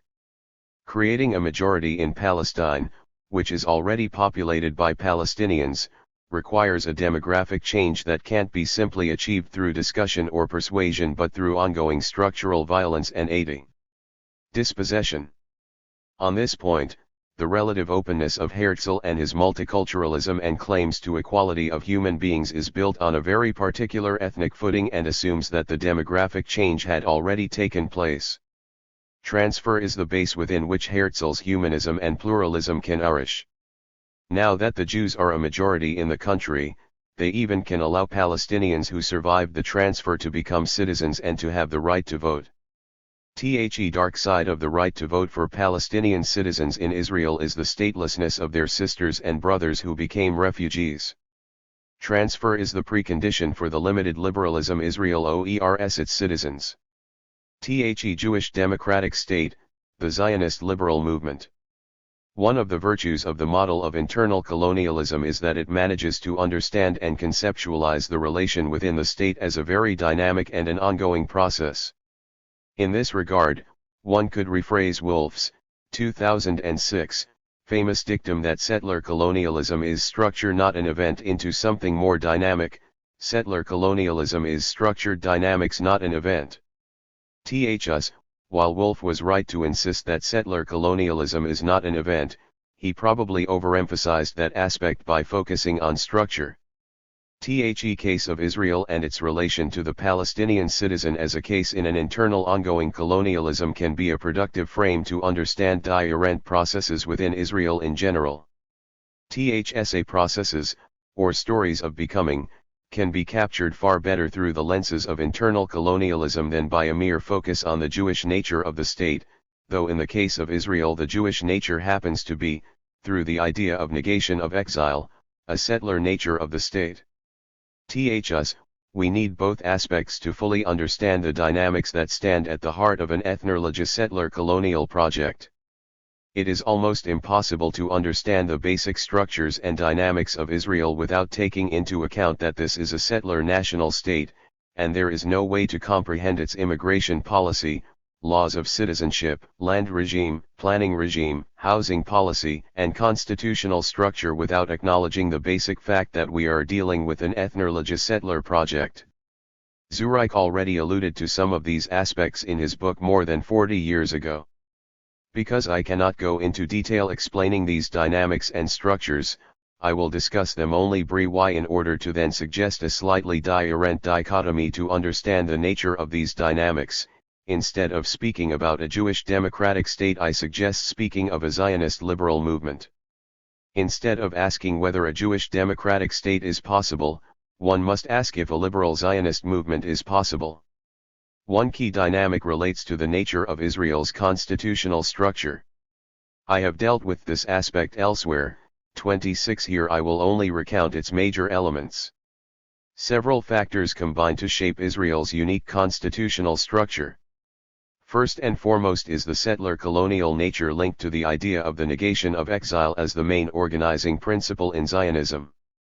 It is a settler project that combines colonial measures and tools with the politicization of an old Jewish idea related to the Jewish yearning to 81. Return to the land of Israel. Originally, This was a religious yearning, not a political or national one, but within Zionism this yearning has been turned into a national territorial project that aims to gather all Jews in Palestine, arguing that Jewish life in exile is decent and that the Jewish existence outside the land of Israel is necessarily lacking. 27th's discourse has been complemented by another logic that claims that the land of Israel itself su'ers a certain lack as long as the Jews are not settled in it. In other words, the land su'ers from a certain lack without the people and the people su'er from a certain lack as long they are not living on the land. Th's creates a mutual destiny, the land is destined for the people and the people are destined for the land. According to this logic, the heart of the Zionist mission is not only establishing the state, but rather the gathering of Jews from all over the world on the land of Israel and to settle the land. Zionism must solve the problem of the Jewish people and the problem of the land at the same time. The establishment of the State of Israel is just one step in this journey. As such, Zionism is an ongoing, never-finished project that is always in the process of its establishment and always in the moment of its beginning, of its birth. 28 Constitutional theory often distinguishes between two kinds of power related to constitution making. 29 One form of power is called the constitutive power, while the other is the constituted power, which is a kind of derivative power. The constitutive power is the power that creates the states ex nihilo, it does not derive its authority from any former legal or constitutional norm, but is in and of itself the source of its own powers, and as such it is not derivative. The constitutive power on this matter connects the extra-legal order of history and politics to the legal structure, it is the moment of creation and birth. Is not a moment governed by rules but a moment that lies outside the norm, it is a moment of decision, a political decision, or a moment of exception, or normless moment that lies at the basis of norms. 30 If we were to ask where it gets its authority, the answer would be that it does not get its authority, it stands with its back to the wall and there is no legal norm or legal organ that authorizes its action. 31 By its very nature, and so it is assumed in the literature, the constituent power uses its power once and for all to establish the basic foundation of the new state, after which it sort of disappears. From that point, once the constitution is in place, things will follow from this basic structure. The constituent power is supposed to put the frame within which regular politics should take place. 32 In the case of Israel, given the fact that the state is an ongoing project where most of its potential citizens are still living outside the country, at least in 1948, and can actualize their citizenship any minute, it is only natural that the state does not commit to constitution given that its potential citizens outnumber its actual ones. Those who declared the state were kind of trustees for all of Jewish people. But beyond that, and because the mission is not yet accomplished, such a constitutional commitment to exceed rules would put all kinds of limits on the sovereign that it can't accept. A state that perceives itself as always being in a transitory moment, to gather Jews, to settle and expand, can never perceive itself as fully established in this regard, but rather in the process of its establishment. Ths might explain the fact that in Israel the process of making constitutional laws is endlessly long and drawn out, and the recent Nationality Law 33 was enacted no less than 70 years after the establishment of the state. Ths also explains the fact that in Israel the Knesset holds so many powers within its hands, the derivative constituent 82. Power that has the power to make the constitution, the amending constitutional power that has the power to amend the constitution, and, at the same time, the legislative power that has the power to pass laws. Ths is a unique scenario in constitutional theory that conveys a sense in which the moment of birth, the revolutionary moment, is still with us and refuses to accept any strong legal frame within which it works. Ths kind of exible unstructured structure conveys the image that the state is not in a static situation, but is rather always on the move. The energy of the exception is always with us, refusing to disappear. Th's dynamic unsettled nature appears more clearly in issues of land and planning. At the time of the establishment of the state, the Jews in Palestine owned no more than 7% of the land. As such, it was abundantly clear that a Jewish state could not be established with this amount of land in Jewish hands, and that the newly born state would not be able to achieve the mission it assigned itself in terms of the gathering of exiles and the redemption of the land and settling the country. 34 Thus, establishing the state was only one step in a far more ambitious and far-reaching project. In this reality, taking over Palestinian land was almost a natural measure to be taken by the state. The issue goes beyond left and right political leanings. The existence of a Jewish state requires the takeover of Palestinian land and its transfer to Jewish hands, by transferring it to the state as a trustee for the Jewish people. Accordingly, the concept of internal colonialism is very much needed in order to describe the internal dynamics in the state, and the fact that the state was established by no means meant that the colonial dispossession within the state would come to an end. In the case of Israel, the transfer of sovereignty over the violent state apparatus preceded the transfer of property, and now it is the role of the state apparatus to transfer property and to distribute wealth. The colonial process does not end with the establishment of the state, it rather moves it onto a new scale.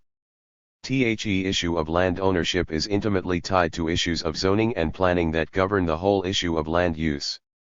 The desire to take full control over the country in terms of land use stands at the heart, and the basis, of Israel's planning laws, Law of Planning and Construction 1965.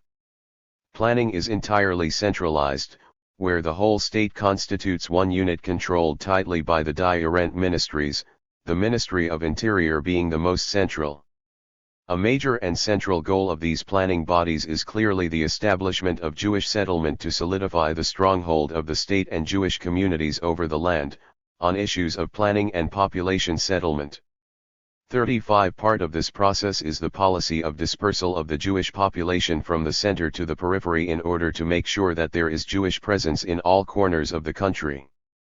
In this sense, the land has to be captured, conquered, and occupied every day, time and again, even if we are talking about land within the country itself. Given that the state is not static, but in a constant movement of expansion, the difference between what is within and what is outside the state becomes secondary and both must be conquered. Th's aspect re-X the similarity between actions of the state when taking over lands in the Negev and taking over lands in the West Bank in order to build new Jewish settlements. The objective of this very short survey is to show that the main problem is not merely the Jewish nature of the state, language, culture, symbols, holidays etc. The focus. 83. On this alone can miss the point and drive the debate into unproductive tracks. I suggest it is more adequate to speak of the tension of a Zionist liberal movement rather than a Jewish democratic state. The shift is not just semantic but aims to stress certain aspects that focus on politics and power instead of culture. The juxtaposition of state with movement aims to bring to attention that Israel is more of a movement, a process, than it is a static state. The substitution of Jewish by Zionist aims to bring to the fore the fact that what lies at the heart of the problem are not merely some cultural aspects of the Jewish state, culture, language, religion etc. I am myself willing to accept the argument that states always have some cultural inbuilt aspects, and that there is no universal identity to any state. But when the issue moves from being merely Jewish to the issue of Zionism, then the question goes beyond culture, it becomes a question of the political deployment of religion and ethnicity within a settler project that is taking place within a certain territory in a particular historical context. In my view, much of the literature deployed by liberal Zionists to prove the salience of cultural membership is beyond the point. The point is the structural violence built into such a project in the concrete circumstances of Palestine, and not in the general or in the abstract. Many Zionists wonder what is wrong with the idea of a Jewish state, given that many nations have their own national country that expresses their culture. The simple answer is that while there might be no problem in the abstract with such an idea, the problem is the concrete historical setting within which the implementation of the idea took place and the consequences that followed that implementation, of ongoing dispossession of another people. Lastly, I suggest shifting the focus from the democratic discourse to the liberal one. Over the last few decades, mainly after the fall of the Eastern Bloc, it has become common to speak of democracy to mean liberal democracy. Is because other modes and alternative models for democracy seem to have lost the battle, such as socialist democracy and popular democracy models that were prevalent in Eastern Europe and many countries of the Global South. But both conceptually and historically, democracy and liberalism descend from different intellectual traditions. Democracy in its literal meaning means the government of the people, of the demos, and the demos speaks through the majority. But liberalism that focuses on equal civil and human rights and a guaranteed sphere of autonomy immune from state intervention is only a recent concept that came to the surface in the last 200 years. 36 Th's sphere of autonomy/individual rights should be guaranteed by a constitution that puts limits on state power, on governments, and on the majority itself, limiting their power pursuing policies and practices from invading the rights of the minority or the individual. In this regard, rights act as side constraints, to use the term coined by Nozick 1988 to describe the concept of rights and their role, that place limits on the power of the majority, and as such may be viewed as being in tension with the democratic ideal that worships the rule of the majority. Thus, the constellation of liberal democracy, as a hyphenated concept, is a particular combination of two ideals that in certain aspects complement each other but to a great extent are in tension. In the last decade there has been a return to a kind of populist discourse that aims to separate the democratic aspect of the discourse from its liberal one, thus eviscerating democracy from a major component that guarantees equal rights, the separation of 84 powers and constitutional structure that puts limits on the majority rule. But when democracy is being stripped of its liberal component and sticks to the idea of the majority rule, it can become another form of ethnic nationalism where the majority, a certain ethnic group, can decide for the minority without any safeguard to its rights.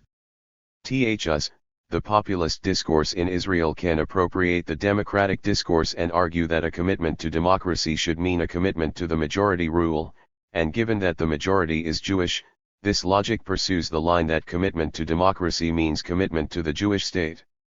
Th's way, instead of democracy being the concept that is in tension, if not in contradiction as others would say, with the Jewish nature of the state, it turns out to be its confirmation, and instead of both being opposing ideals they turn out to be allies. Is the move that has been developed in recent years by many mainstream writers in Israel. 37 Putting liberalism, as a promise of equal respect, concern, and rights for all, into the formula, can bring the debate back on proper track. Can there be a Zionist liberal movement? Is equal concern and respect possible within an ongoing ethno-religious settler project? Instead of a conclusion, Abraham Accords and the persistence of Palestine.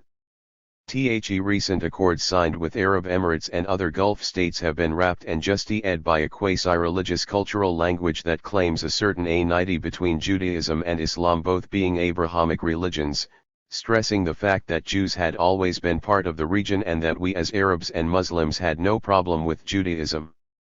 38 To my ears this discourse sounds like an attempt to normalize Zionism at the disguise of normalizing Jews and accepting them. His discourse replaces an older one that prevailed for years ago where anti-Zionism was a disguise of anti-Semitism on the part of some Arabs, and now they turn the table while some want to reconcile with Zionism. This reconciliation takes the shape of reconciliation with the Jews and accepting them as culture and religion. But this discourse as a whole conceives or rather portrays the Colonists as being between different cultures and religions. When viewed in this way, the way to resolve it is through dialogue that aims to remove certain misunderstandings in the mode of interreligious and interfaith dialogue. In many ways this has been the motto of the Accords and to certain level the discourse of the South branch of the Islamic movement in Israel that had entered the coalition. 39 But what is missing from this discourse is Palestine as a geographical unit that has been subject to colonization. Sometimes cultural talk is a way to bypass the direct talk about land, territory, and dispossession. While one should not hide or underestimate the connectedness of Palestine to Arabic and Islamic culture, The mere focus on culture can be misguided, for Palestine at the end of the day is the name of a specific place and territory. Israel can live with cultural talk about Arabic tradition and religious diversity, but when the name of Palestine comes up, the settler aspect comes to the fore and turns the loss more visible. Zureik's book had warned early on against culture talk 40 and draws our attention to the colonial aspect of the question of Palestine. For that we should be thankful. 85. Part 2. Zionist Settler Colonialism. Tenets and Practices. While writing this article I was undergoing great emotional turmoil, a combination of resentment and rage directed at Israeli planning authorities. My feelings were a result of the treatment I had received after applying for permission to construct a rock terrace on a private piece of land I had bought near my village and sought to clear and prepare for planting olive trees. Need to clear the land, a costly process that I would have liked to have avoided, was due to the fact that it was too steep to be used without leveling it in preparation for the planting. Is simple and natural process has become a long and annoying bureaucratic procedure that has necessitated a plethora of documents and the involvement of an engineer, a lawyer, and a planning advisor. Would not have been an issue if the process had progressed logically and smoothly. My rage, which increased as time went on, has been rooted in two different sources. THERST is the reluctant and irrational responses of the Regional Planning Committee, which sets the conditions for issuing a license for such a basic measure. The committee demanded numerous certificates of approval from the Environmental Ministry, the Antiquities Authority, the Ministry of Agriculture and the local authority, which involved great personal effort and various payments for their issue. One of these authorities demanded to visit the land before granting permission, but kept postponing the appointment, and when its representatives finally came, they rejected the entire plan and demanded impossible changes before issuing their approval. The Ministry of Agriculture invited me to a public hearing together with one of the engineers representing my Elia. We were asked intrusive questions about the contractor I planned to employ and about transporting soil to level the land, but much less about the plan itself and its purpose. The questions I was asked made me feel as though I were at a police interrogation rather than meeting with an authority that seeks to facilitate the simple and normal process of meeting one of the central slogans of the Israeli state, namely making the desert bloom. Second source of my rage is the vivid contrast between the ease of establishing Jewish settlements in the area where I live, namely, Western Galilee, irrespective of the 4. Epistemology of Zionist settler colonialism and the ontological securitization of Palestinians. Amal Jamal. Cost to nature this entails, and the impossible ochale demands from inhabitants of Arab villages in my surrounding area, when seeking to introduce changes on their own private land. Excuses used by the authorities are tremendous, aiming to make it really hard to develop the area, in line with the natural needs or interests of the population. Whereas 6 new Jewish settlements were established around my village, occupying the hills surrounding it, as a belt aiming to slowly limit the village's natural development, several of my neighbors, who seemed to know the authorities' practices, rushed to build their own terrace without laying a legal request to the planning committee, despite the fact that they rendered themselves liable to over-inatedness and criminal charges. In the meanwhile, because of my stubbornness to avoid granting the authorities the chance to tire me, I have been dragged down with endless bureaucratic preconditions and postponements of meetings to visit the property, in order to receive the documents necessary to initiate my project. An aiding number of preconditions requested by the authorities has led my engineer to admit that they are illogical and are seemingly introduced in order to prevent issuing the permit. He claimed that issuing such a permit would be a precedent that may lead others to follow and open the door for land usage that the planning authorities would like to slow down. I haven't been shocked by the general claim that the authorities intentionally make it difficult for Arab Palestinians to develop their lands, but it is different when it is a result of first-hand experience. It is actually the same politics of development that has come to mind, Roy 2016, albeit with different sophisticated legal and bureaucratic procedures, but that actually aim to slow down the time of the native and simultaneously speed up the development of areas inhabited by settlers. 2th's story has coincidentally occurred while I have been writing this article, but I think that it demonstrates a growing notion in the study of Israel, namely, that the state, through its ever-growing sophisticated surveillance technologies, is promoting an exclusivist and racist colonization of Palestinian territories and a calculated population management project that dehumanizes them. The main aim of this project is establishing Jewish superiority and Palestinian subjugation, not only in the Palestinian areas occupied in 1967, as most of the literature on occupation demonstrates, but in the entire territory between the Jordan River and the Mediterranean Sea. Although different legal and technological means are employed in different areas, the end goal is the same. This leads me to make the argument that the growing conceptualization of Israel as a settler colonial entity is reinforced by increasing evidence, refuting the common Israeli claim that it is merely an ideological allegation. 3. Settler colonial conceptualization is supported by tracking the daily legal, territorial and demographic policies of the state, especially from the standpoint of their victims. For it is the epistemic tradition of Standpoint Theory 5 that allows us to best explicate Israeli policies if we look at them through Palestinian experience and their placement in Israeli ideological and security strategy. This means that Zionism is best understood from the standpoint of its victims. 6. Further, it also demonstrates that procedural democracy and modern bureaucratic institutionalism, which characterize Israel, actually seem to skillfully veil its racist forms of discrimination and its subjugation of Palestinians, no matter where 95 they live. 7. Thsa seem to be the tools to enhance the creeping colonization of Palestinian spaces of habitation, dispossessing the latter, physically and ontologically desecuritizing them and subordinating them to Jewish supremacy. 8th's long introduction may not surprise many, since Israel's brutal colonial pursuit has been traced, tracked, and documented in detail by many scholars. However, most of this scholarship focuses on the Palestinian territories occupied in 1967.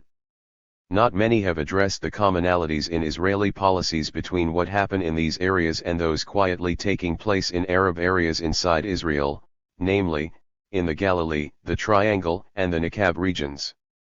One of the pioneering scholars is Elia Zureik, who has asserted since the late 1970s that understanding Israel and its policies towards Palestinian territory and demography cannot be fully understood without considering its colonial surveillance across the entire area between the Jordan River and the Mediterranean Sea. 9th's specific claim by Zureik combines epistemological, ontological, and ethical dimensions that deserve to become a model for enhancing our study of the material and ideational dimensions of settler colonialism in general and in Israel/Palestine in particular. In the following pages, I seek to elaborate the importance of combining these three dimensions in seeking to understand how settler colonial projects veil and disclose, differentiate and synergize, subjugate, and objectify their native others in order to enable their multidimensional or to realize their goals.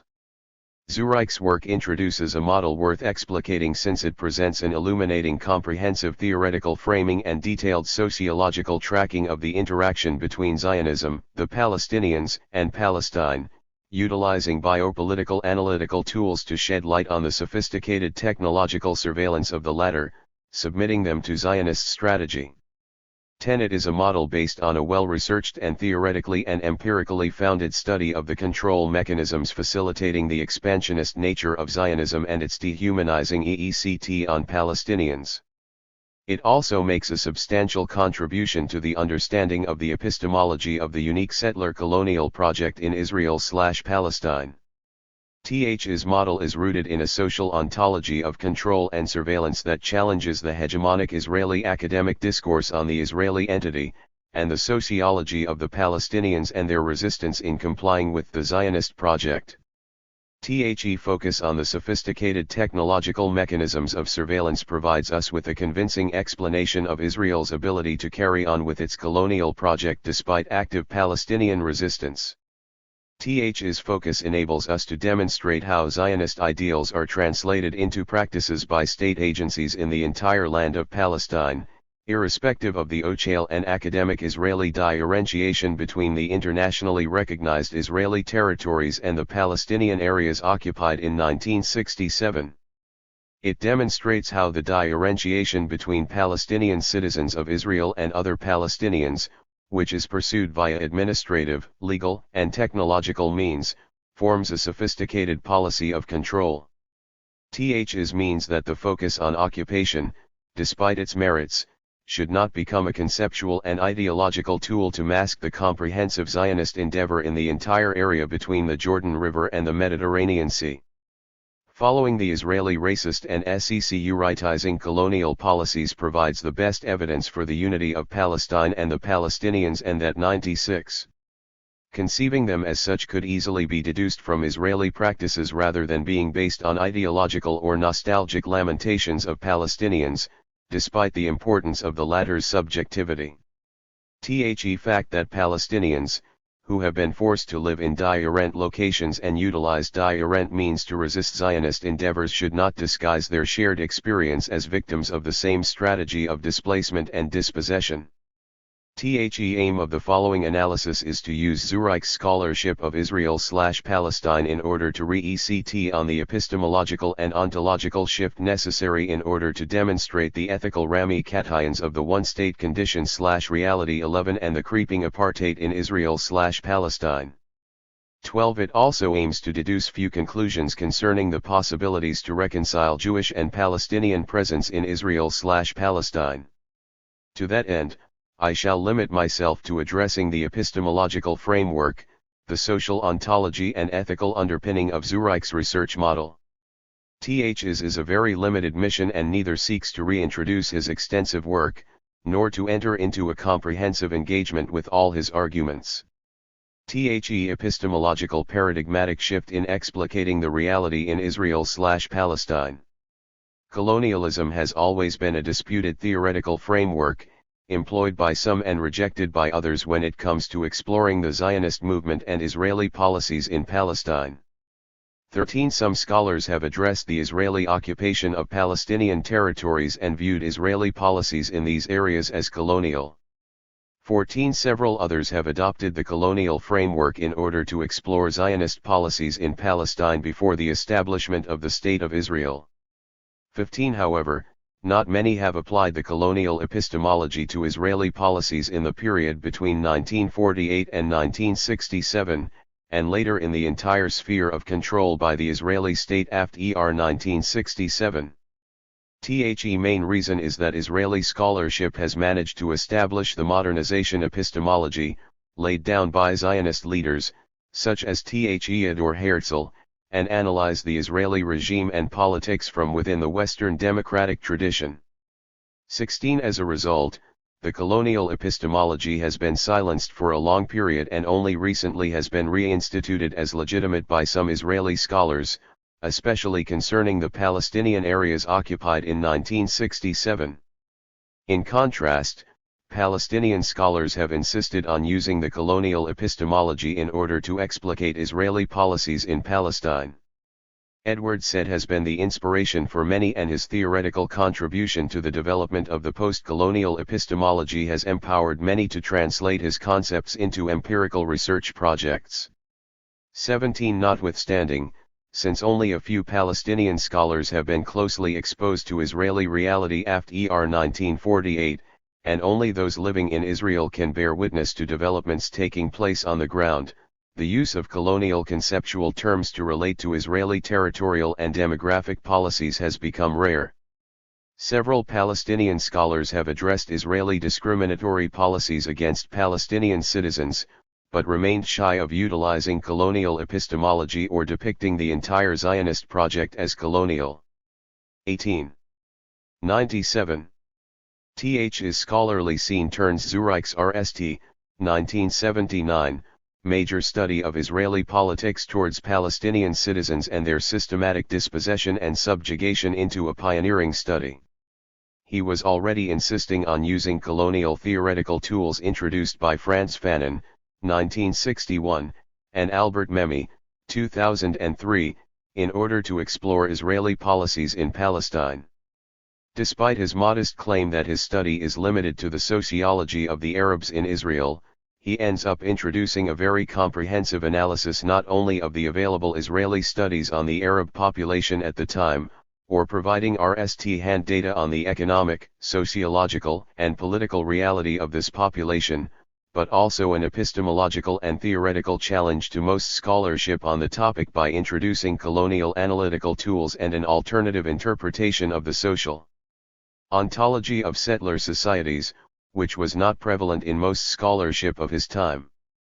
Th's use of colonial epistemology, which starts with his study of internal colonialism in the late 1970s, continues into the settler colonial conceptual framework, as a tangible analytical system for enhancing a better understanding of the displacement, uprooting, dispossessing and subjugating policies of Israel towards Palestinians. 19th's scholarly endeavor explains the mechanisms by which Israel has managed to control millions of oppressed Palestinians for such a long time. What makes Zureik's settler colonial exploration of Israel/Palestine unique is his translation of the Foucauldian nexus of power and knowledge, which ignored colonialism, into a central dimension of explicating the Israeli colonial endeavor in Palestine. Choosing to draw attention to the knowledge/power dynamics forms an important epistemological shift that allow us to follow the particularities of Israeli colonization of Palestine, especially its detailed mechanisms of biopolitics and population management that aim to appropriate Palestinian land, while spatially relegating the Palestinians and restricting their presence to small and marginal parts of their original homeland. The focus of the nexus of power/knowledge allows Zureik to translate the epistemological framework developed by said, 1978, 1980, 1993, from an idealistic epistemic conceptualization into a detailed material toolkit to be used in order to explicate Israeli settler colonial policies and thereby provide an overview of the brutality of the Israeli colonial project. It is also an epistemological shift that allows us to better understand the roots of Palestinian resentment of Israel and their resistance to its continuous appropriation of their homeland, something we shall separately address later. The knowledge/power binary allows Zureik to reveal the unique nature of the Israeli knowledge of the Palestinian population and its deep unity with the Israeli capacity to govern millions of Palestinians for a long period of time. Arabi, he provides us with a comprehensive explanation of Israeli exclusivist hegemony, despite the continuous resistance of the Palestinians.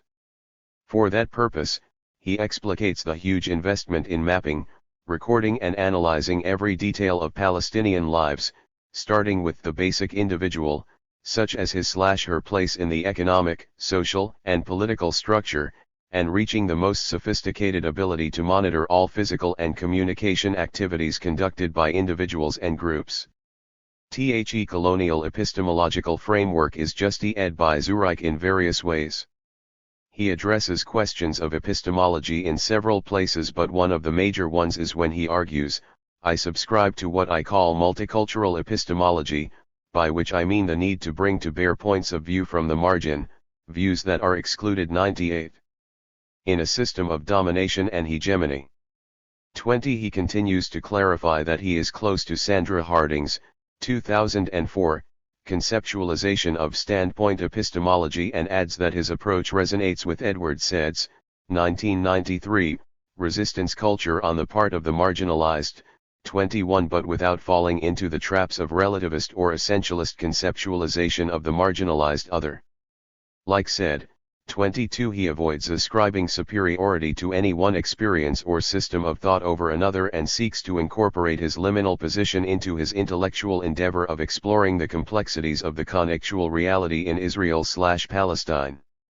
That is why he chooses to speak of liminality, which is crucial to the borderline intellectual because, as Homi Bhabha, 1994, points out, it fosters reflexive thought, which enables intellectuals to transfer their individual subjectivity to collective objectivity, although this occurs in varying degrees, depending on political circumstances and the intellectuals in question. Liminality allows individuals to move between spaces and time periods, testing the threshold of survival. 23. Another argument Zureik makes for his use of settler colonialism as the main theoretical framework to understand the reality in Israel/Palestine is that it enables us to bridge the gap in the literature between scholarship that explores Palestinians living under occupation and in the diaspora, and those living as citizens in Israel. His theoretical standpoint enables us to demonstrate that the differentiation between these sectors of the Palestinian people isn't only empirically invalid, but also epistemologically and ethically misleading. When looking at Palestinians from the standpoint of Israeli policies, one notices that there is not much difference between them. Difference in the means of colonization and their discursive justifications should not blind us from seeing the coherent logic of displacing Palestinians for the sake of settling Jews. His logic brings him to argue that in its early days, the main focus of Israel has been to depopulate Palestine of its original inhabitants, denationalize its refugees, and seize Palestinian land and property in order to accommodate Jewish settlers and actualize the Zionist project. 24. That is why he reflexively argues, when speaking of his pioneering study from the late 1970s, my study remains a testimony to the fact that the colonialism framework once shunned by academic researchers is now being acknowledged by a wider segment of mainstream academic writers as an important contribution to the sociological study of the Palestinian population. 25. Accordingly, the three foundational concerns of colonialism, violence, territory, and population control, are manifested in the study of Israel. They rest on racialist discourse and practice that aim to transform the life of the indigenous population of Palestine beyond their choosing and control. 26. To establish this argument, he manages to demonstrate how settler colonial policies in Israel are intrinsically associated with dispossessing Palestinians through violence, repressive state laws and practices, and racialized forms of monitoring, currently referred to as racial profiling.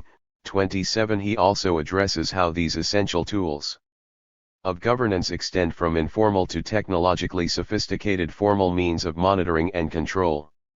Therefore, surveillance in its material, corporeal, and discursive forms becomes not only an 99. indispensable tool of governance, but also a social ontology worth explicating in order to provide the best analysis possible of settler colonial power. 28. By observing these policies, Zureik provides us with the necessary evidence to dismantle the Israeli ideological assumption of a generic separation and differentiation between Israel within the Green Line and the occupation areas. 29. In this regard, Zureik's work shows that one cannot and should not take for granted the Israeli ontological assumption that Israel is a democratic country engaged in a national conflict with an equal rival, namely the Palestinians. His claim preceded the works of several Israeli scholars that came to the same conclusion years later. Later studies echo Zureik's initial claim. 30. They reiterate the spirit of his study from the late 1970s and provide comprehensive evidence of his argument that it is the colonial epistemology that best explains Israel's behavior since its establishment. Zureik's scholarship isn't inspiring since it is only pioneering. It is also refreshing since it provides the most tangible evidence needed for the importance of standpoint epistemology. He lays the epistemological groundwork for the study of Israel from a humanitarian perspective, namely, that of an exiled Palestinian who, as a result of his liminal positioning, provides us with a reflexive, historical, interactive, and contextualized perspective. Arabi, he observes the intractability of the Jewish-Palestinian encounter, seeking to explicate the causes behind the Zionist success in subjugating his people and materializing one of the most brutal colonial projects in modern history. He invests much energy in deconstructing the Zionist mind with the ontological underpinning necessary in order to empirically demonstrate how and for what purpose Israel securitizes the Palestinians. His accessibility to Hebrew sources, as a former Israeli citizen, has enabled him to delve deeply into the political reality in Israel and provide a well-founded understanding of social and economic processes that stand behind policies.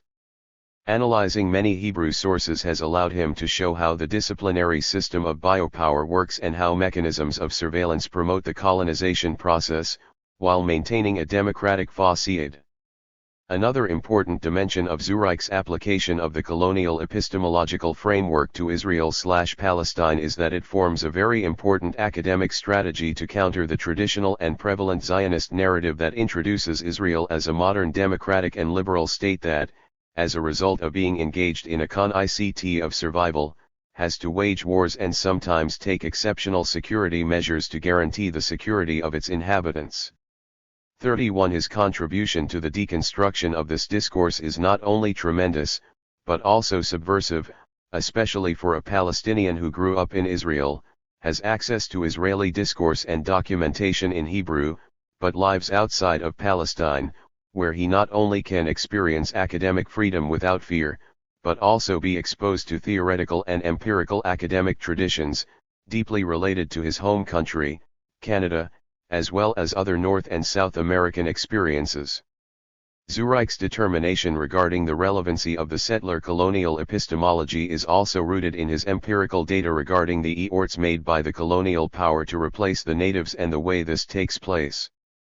32 His endeavor leads us to deal with his ontological assumptions. Treating the major ontological underpinnings of his research project could help us not only to complement the epistemological dimension 100 of his contribution, but also to see how he frames the colonial reality in Israel/Palestine and the empirical evidence he provides in order to support his own claims. Zureik manages to demonstrate the deep unity between Orientalism, as a discursive power system, and the practicalities of population management. Already in the late 1970s, he had argued that settler regimes create justicatory ideology based on the dehumanization of the culture and way of life of the indigenous population. 33 His ideology is turned into a very sophisticated and complex control system, facilitated by new technologies that grant bureaucratic organizations new capacities to monitor, follow, and control human behavior. His system is translated into expectations of self-discipline, shored up with incentives or legally based negative sanctions, entailing the use of databases and networked communications to categorize populations based on their security risk. Therefore, securitization has become the main demarcating mechanism between different social groups, especially differentiating between Jews and Palestinians, on the one hand, and between various Palestinians, on the other. Social ontology of colonial surveillance. When it comes to social ontology, colonial surveillance has become a central dimension of Zureik's academic voyage. His recent books and articles are focused on deconstructing the sophisticated Israeli surveillance policies, which explain the ability of Israel to control and sustain relative calm among a population of over 6 million Palestinians and, in spite of their resistance, still manages to maintain the status quo in its favor. Since colonialism plays a leading role in the development and adoption of surveillance and control technologies, as essential tools of governance, it becomes necessary to explore them in detail in order to understand Israel's biopolitics and population management.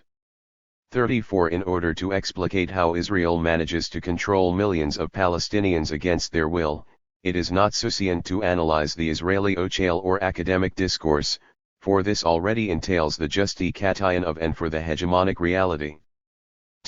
Social ontology of what occurs on the ground is what determines the conceptual system to be used in order to provide the best analysis and understanding of the colonial regime.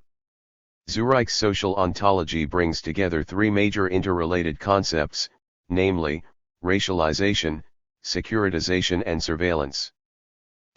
Following pages relate to these three concepts and how they interact with each other, forming a sophisticated explanatory mechanism, meeting the conditions set by scholars of causal mechanisms and discursive institutionalism.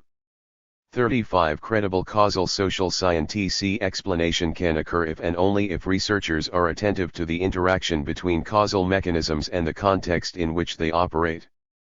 36 Mechanisms are not observable attributes of the units of analysis, which have values, nominal, ordinal, or numerical, or sample of population distribution, mechanisms reside above and outside the units in question and explain the link between inputs and outputs. 37 Mechanisms tell us how things happen, especially how policies and institutions endure. 38 Th's understanding is entailed in Zureik's unique model that explains how the structure of colonial power works. Th's model is deeply related to Vivian Schmidt's 2008 conceptualization of discursive institutionalism, which locates ideas and 101 discourse in their institutional context, seeking to better understand the way they lead to change. Th's approach to discourse is dynamic and enables us show why certain ideas succeed in reinforcing the prevalent reality and convey it in ways that the colonial endeavor. Racialization. Zureik argues that key feature of surveillance in colonized regions is its racialization of the native. 39 He follows Yasmin Abu-Laban in arguing that what distinguishes surveillance in Israel/Palestine is its racial context. 40 He cites Alex Lubin, arguing that racialization is always relational and comparative, establishing a clear order of right and wrong, strong and weak, civilized and savage. 41 By applying Michel Foucault's work on biopolitics to colonialism, he reveals the way racism is central to the interrelationship between biopolitical policies and colonization projects.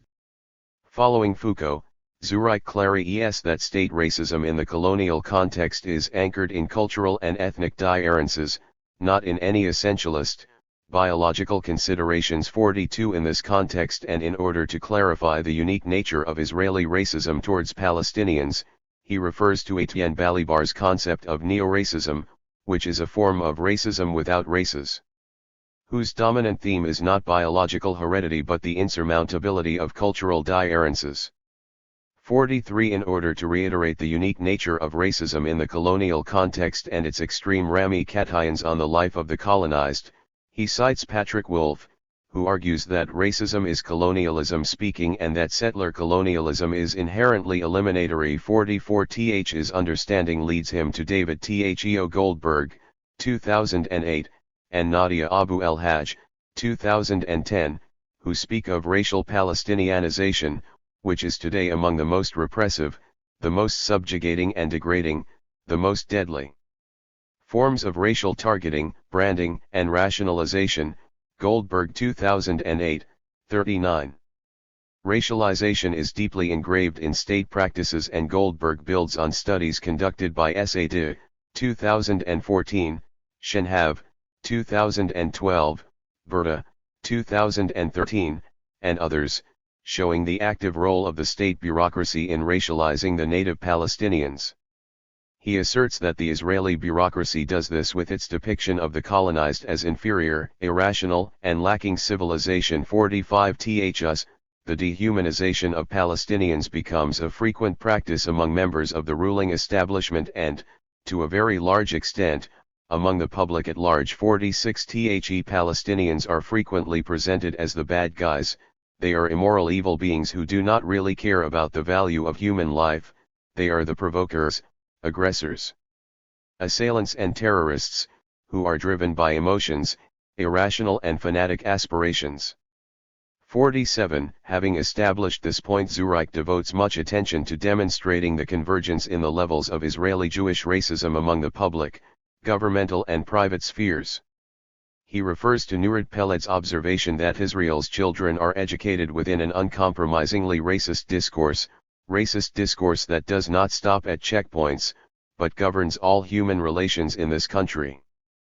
48 He also refers to Ronit Lenton, 2008, who characterizes Israel as racial state, by introducing the common attitudes toward Palestinians, not only among Jewish youth, but also permeating the institutional structure of the state, such as the Knesset and government. Ochales 102. Securitization. Zureik explicates securitization as another basic mechanism of the Israeli colonial surveillance of the Palestinians. According to him, it is the settler colonial nature of the Zionist endeavor that leads to the securitization of all aspects of life within the sphere of control of the Israeli state and not only under occupation. Palestinian physical presence is framed as a security challenge, and in order to justify its surveillance policies, the Israeli state invites ontological securitization as a complementary mechanism. Zureik's claims are supported by addressing the unique nature of Israeli securitization, which is achieved through a combination of establishing new Jewish settlements to keep watch, establishing security posts and surveillance mechanisms on the one hand, and narrating, legalizing, publicizing, and building consciousness on the other. Zureik manages to demonstrate how normal social behavior by Palestinians, who naturally seek to preserve their way of life in the material and cultural sense, and protect their ownership of their land and their social institutions, is transformed by the Israeli state into justifications for implementing the most brutal and sophisticated tools of repression and exclusion against them. Accordingly, he turns to Giorgio Agamben's 1998 conceptualization of the state of exception and the constitution of Homo sacer. He mentions Elon Papp's 2008 critique of Agamben's conceptualization, especially the claim that three conditions characterize a state of exception: changes in sovereignty, amendments of constitutions, and transformations on the ground, based on legislation or delegislation. None of these prevail in the case of Israel. 49. Following Papp, 2008, he warns that to say that Israel is in a state of exception is to subscribe to the notion that it was once a democracy for all of its citizens but has gradually become undemocratic. 50. Therefore, he agrees with Papp that Israel has always been a state of oppression, but this understanding does not mantle the Benchale use of Agamben's conceptualization in order to enhance understanding of Israel's securitization policies.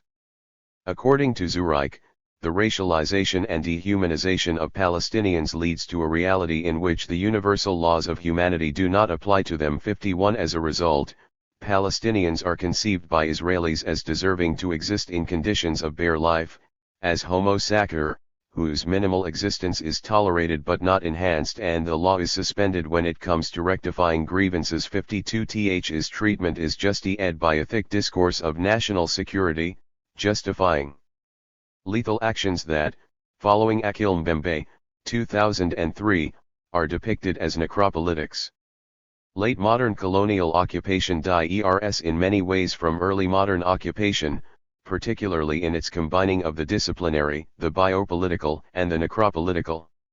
The most accomplished form of necropower is the contemporary colonial occupation of Palestine. 53. Means that the most dangerous dimension of Israeli treatment of Palestinians is manifested in dismantling what Hannah Arendt has identified as being human, namely, the right to have rights, Arendt 1951. His treatment does not only turn them into aliens in their own homeland, but also justifies the destruction of their social fabric by neglecting their ontological security. Is true not only for the Palestinians living under Israeli occupation and are target to daily military raids and administrative docility, but also to Palestinian citizens, who are subject to daily criminal violence without being protected by the police. 103. Surveillance. Zureik's basic argument is that surveillance, in all its forms, has become an indispensable tool of governance in the Israeli colonial system, and it forms the main mechanism that explicates Israel's ability to subjugate and submit Palestinians to its power. When it comes to his treatment of surveillance, he follows David Leon, who refers to the focused, systematic and routine attention to personal details for purposes of influence, management, production, or direction. 54. He establishes this understanding on the centrality of everyday life and the continuation of subjectivities at the level of desire, fear, security, trust and risk, which, in his view, influence and determine human dignity and individual autonomy. But he doesn't limit his treatment of surveillance to the dialectics between feelings and consciousness. He extends it to exploring experience and resistance. His combination allows him to overcome mystifying surveillance and simultaneously, to address the double meaning of subjectivity, that is, as a form of subjugation to external power, and as agency building that is capable of resistance and struggle. His treatment demonstrates Zureik's awareness of the importance of not turning the Palestinians into an object of history, which isn't only theoretically problematic, but also empirically inaccurate. Surveillance of individuals, groups, and populations is accomplished through soft and hard technologies that involve information gathering by means of bureaucrats, informants, collaborators, direct observation, census taking, territorial mapping, categorical sorting, cross-referencing of identities in databases for the sake of proling individuals, wiretapping and, more recently, the deployment of sophisticated electronic identication systems, from internet layering, closed-circuit television, geopositioning systems, biometric proling, and iris scanning to radio frequency identication and behavioral proling. 55. THSA tools are translated into empirical data, utilizing diurent methodologies and providing diurent examples in order to provide succinct evidence as to the argument that Israel manifests its core identity, at best, as a settler colonial project seeking the subjugation of the native population of Palestine. Zureik's conclusions could be easily summed up in the following confession of Vladimir Jabotinsky. There can be no voluntary agreement between ourselves and the Palestine Arabs. Not now, nor in the prospective future. I say this with such conviction, not because I want to hurt the moderate Zionists. I do not believe that they will be hurt. Except for those who were born blind, they realized long ago that it is utterly impossible to obtain the voluntary consent of the Palestine Arabs for converting Palestine from an Arab country into a country with a Jewish majority. Zionist colonization must either stop, or else proceed regardless of the native population. Which means that it can proceed and develop only under the protection of a power that is independent of the native population, behind an iron wall, which the native population cannot breach. 56-104. Th's statement does not deny Zureik's analysis of Herzl's vision. On the contrary, their combination more strongly validates Zureik's critique of many mainstream Israeli scholars who criticize the colonialism thesis. Zureik introduces the main arguments made by scholars such as Shlomo Avinri, 2002, Ruth Gavizon, 2011, and to some extent Zeev Sternhell, 2008, against the colonialism thesis. He also criticizes the continuous idealization of Zionism, as in the works of Eyal Chaurs, 2012, and Boaz Newman, 2011. Against this view of Zionism, Zureik introduces an extensive and thorough analysis of many Israeli scholars that provides succinct evidence to support the colonialism thesis and even goes beyond it. By tracing Zionist perceptions of the Palestinians and their land, Zureik demonstrates that, although there have been diversions and nuanced interpretations of Zionism on the part of Zionist spokespersons and their supporters, a constant core has remained, which continues to typify attitudes toward the Palestinians, whether they are citizens of Israel or reside in the occupied territories, a focus on acting population management and territorial control so as to ensure perpetual Jewish dominance in historical Palestine. 57. In the face of mainstream Zionist discourse, Zureik introduces succinct evidence regarding territorial exchange, land confiscation, population displacement and expulsion, all promoted by state institutions under the combined banner of exclusive sacred ownership of the land and the holy needs of security. Zureik's analysis demonstrates that a conceptual framework needed for explicating and understanding a certain reality, especially a colonial one, cannot be based on or deduced from the self-understanding or justifications provided by the hegemonic power. The examination of mainstream Zionist discourse via Herzl and his followers demonstrate that their self-definition reflects not the reality on the ground, as much as the aspirations of Zionist leaders and academics, who seek to justify their policies and normalize the power structure that makes their wished-for reality possible. In other words, hegemonic concepts are the ideological justification of the reality rather than its explanation. The victimhood of the Israeli side, and the language of self-defense it employs, are two basic assumptions. When these are accepted, one becomes enmeshed in the machine of justifying the status quo, which means also accepting the argument that there is a fundamental difference between the areas west of the Green Line and those east of it. The mere acceptance of such a differentiation entails the normalization of Israel as a democratic state, the assumed dismantling of the colonial policies across the line, and accepting the fragmentation of the Palestinians according to the Israeli strategy of viewing them as different minorities that have to be treated differently. Hybridity and Palestinian agentic power in resisting colonial surveillance. Is certainly not the place to enter into a discussion about the nature of agency and the debate over it in the sociological literature. Nonetheless, it is important to note that 105. While one cannot take for granted the ability of individuals and groups to willfully and purposefully act, one cannot ignore the limits and constraints they have over their ability to act and lead to a change. Colin Campbell, 2009, suggests differentiating between two dimensions of agency, in order to overcome the increasingly slippery and puzzling treatment of the concept in social and political thought. According to him, the RST type of agency is concerned with the individuals having the ability to implement a willful, volitional, and purposive act, seeking to realize a chosen goal. The second type focuses on the capacity of individuals to operate independently of the determining limitations of structural constraints, such as the social structure of cultural norms.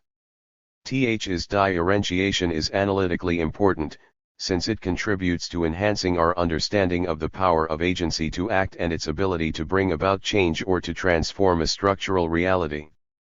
Furthermore, it contributes to the agency structure debate that leads Anthony Giddens, 1984, to introduce his theory of structuration and Pierre Bourdieu to speak of overcoming the dualism of social ontology, as manifested in the objectivism-subjectivism debate.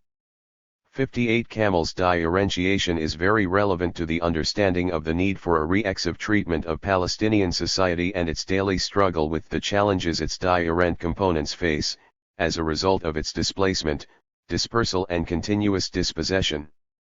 Having explicated the settler-colonial nature of Israeli politics and the overwhelming power of the Zionist project that led to the displacement of hundreds of thousands of Palestinians from their homeland and continues to dispossess and repress those who remained, it is important to maintain the necessity not to strip Palestinians of their power of agency and especially their agentic power. Palestinians undertake willful action as subjects, to resist the colonization of their homeland. 59 The fact that they have lost in the combat with the Zionist movement and are subject to a brutal pursuit of a grand colonial project does not and should not mean that they are not engaged in intentional and willful action, seeking to maintain their autonomy vis-a-vis the constraining circumstances of their own social structure as well as against the iron st of Israeli militarism and its technologically sophisticated surveillance system.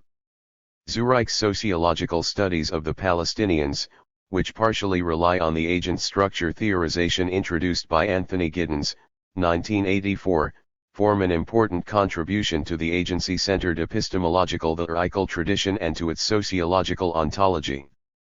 He justifies his choice by making clear that structuration theory portrays human beings as knowledgeable agents who are capable of acting upon and reproducing social systems across space and time through the deployment of an array of material and non-material resources. 60 Ths means that it is important to premise the conception of agency on the ability of human agents to make choices and intervene in the course of event by making a difference. 61 Ths ability to act takes place within social structures, which are conceptualized as a set of rules and material, symbolic and legal resources that can be either enabling or disabling in the reproduction of social systems.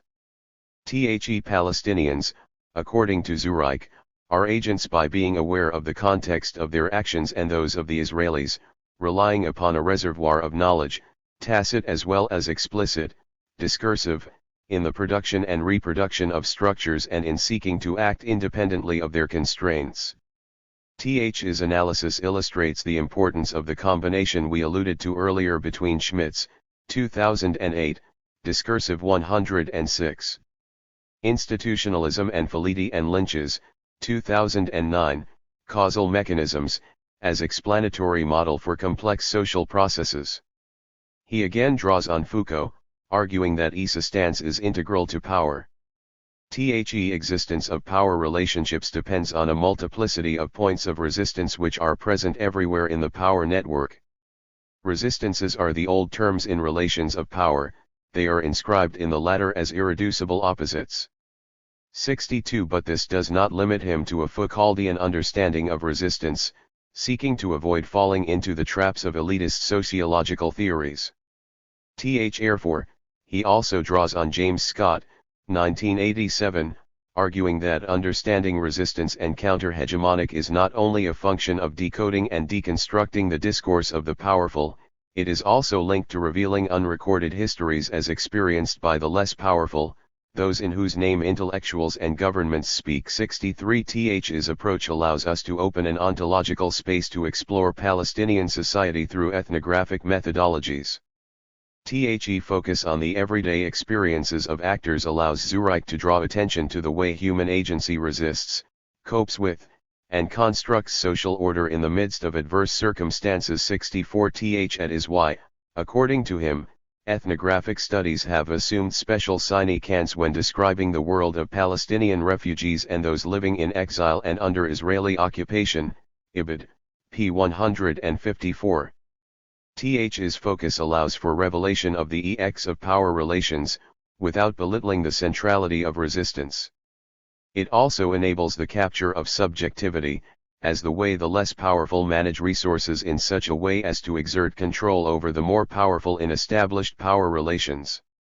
The dialectical nature of power demonstrates that although Israeli violence is inscribed on the bodies of the Palestinians, this violence triggers resistance that is manifested in the success of the Palestinians in keeping their struggle alive, despite the brutal and sophisticated Israeli colonial project in their homeland. Approaching the dialectics of power allows Zureik to demonstrate the need for counter-differentiation and counter-submission epistemology and social ontology in order to better re-ECT and better understand the socio-political dynamics in Israel/Palestine. Th's type of analysis empowers the colonized subject by ontologically referencing her ability to constitute herself as an autonomous counteragent, able to disrupt the colonial plans. Consequently, he follows Arjun Appaduri, 1996, in clarifying the way new electronic forms of communication give rise to solidalities, meaning communities that exist transnationally yet share with each other a eld of imagination that fuels collective action. Th's is true for the various Palestinian communities, who despite that fact of not living under similar conditions seek to transform from communities in themselves to communities for themselves. 65 The electronic media facilitate collective forms of imagination as a staging ground for action, and not only for escape. 66 The also creates idea of neighborhood and nationhood, of moral economies and unjust rule, of higher wages and foreign labor prospects. 67 By shedding light on this form of Palestinian engagement with reality, Zureik demonstrates how Palestinians are able to develop subversive micronarratives and gives rise to subaltern oppositionary groups of various kinds. 68 Th's is made possible by technology people networks, as a hybrid configuration of subjectivity in confronting the brutal Israeli pursuits. 107 Conclusions. The above analysis of Zureik's contribution to the literature on Israel/Palestine enables us to refer to several conclusions, the RST of which is that racialization has become not only a justifying ideology of superiority, but also practices that seek to chain Palestinians into a reality of inferiority. Settler colonial manifestations of Zionism entail intentions, policies, and justifications that have led to displacement, subordination of the indigenous inhabitants of Palestine and institutionalized and legalized privileges to the settler society. The analytical and conceptual framework introduced by Zureik allows us to better understand the encounter between Palestinians and the Zionist movement, hashing out the ideological justification provided by the latter and the practical means utilized in order to promote this mission. This means that the Zionist movement and the State of Israel have been acting not only against the Palestinian presence in their homeland, but also against the natural human reaction to such efforts, namely, resistance. Another important conclusion is the notion that it is mistaken to separate between Israel as a historical fact and its colonial character. It is only by looking at the comprehensive Zionist project that we are able to really appreciate the ramifications of its biopolitics and population management. In other words, the normalization of Jewish life wouldn't have been possible without the ethnic separation, exploitation, dispossession, and cleansing of the Palestinians. The dialectics of power are manifested in the gap between how the Israelis frame reality based on discourses of violence and violence on the Palestinian side versus the discourses of defense and security on the Israeli side. Israeli discourses are framed as defensive and are legitimized by the basic human right for security, as if Palestinians have the overhand, pose an existential threat to Israel's existence and therefore have to be controlled. Is prevalent perception in the Israeli collective consciousness justify the development of one of the most sophisticated military-industrial and multidimensional surveillance systems that aims to guarantee Jewish superiority and Palestinian submission.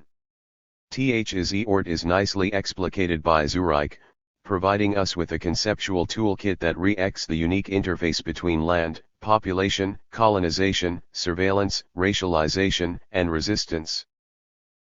Focus on colonization and surveillance represents an epistemological paradigmatic shift from a positivist perspective to a more sophisticated post-positivist one. This shift is achieved by inviting the conceptual framework provided by post-structural philosophers, such as Michel Foucault and Giorgio Agamben, in order to reveal the disciplining and population management policies of the Israeli state. The combination of post-structural concepts with the structuration theory introduced by Anthony Giddens allows Zureik to draw attention to structural factors that play a central role in the construction of the colonial power system in Israel/Palestine, without ignoring the importance of agency, especially Palestinian agency in resisting it.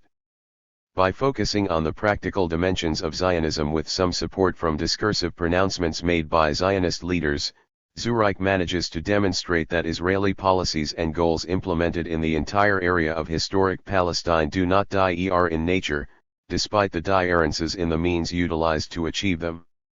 108. Continuous experience of expulsion, uprooting, oppression and dispossession is common to all those living under the Israeli colonial project, albeit with the use of various means. Utilizing different means is part and parcel of the fragmentation and divide and rule strategy of the colonial endeavor. His analysis allows us to better understand the different means of resistance utilized by different Palestinians to cope with the multifaceted manifestations of settler colonialism. Diversity in Palestinian resistance emerges as an accommodative and unintentional division of labor that utilizes the opportunities available in the system of colonial power in order to disrupt its ability to sustain its own stability. Leads us to the concluding argument that Zureik has been pioneering in promoting a paradigmatic shift when dealing with the reality in Israel/Palestine. His epistemological and ontological perspective of a one-state reality is conditioned not only by the analytical, but also by the ethical approach necessary for a humanist solution to the protracted conflict between Jews and Palestinians.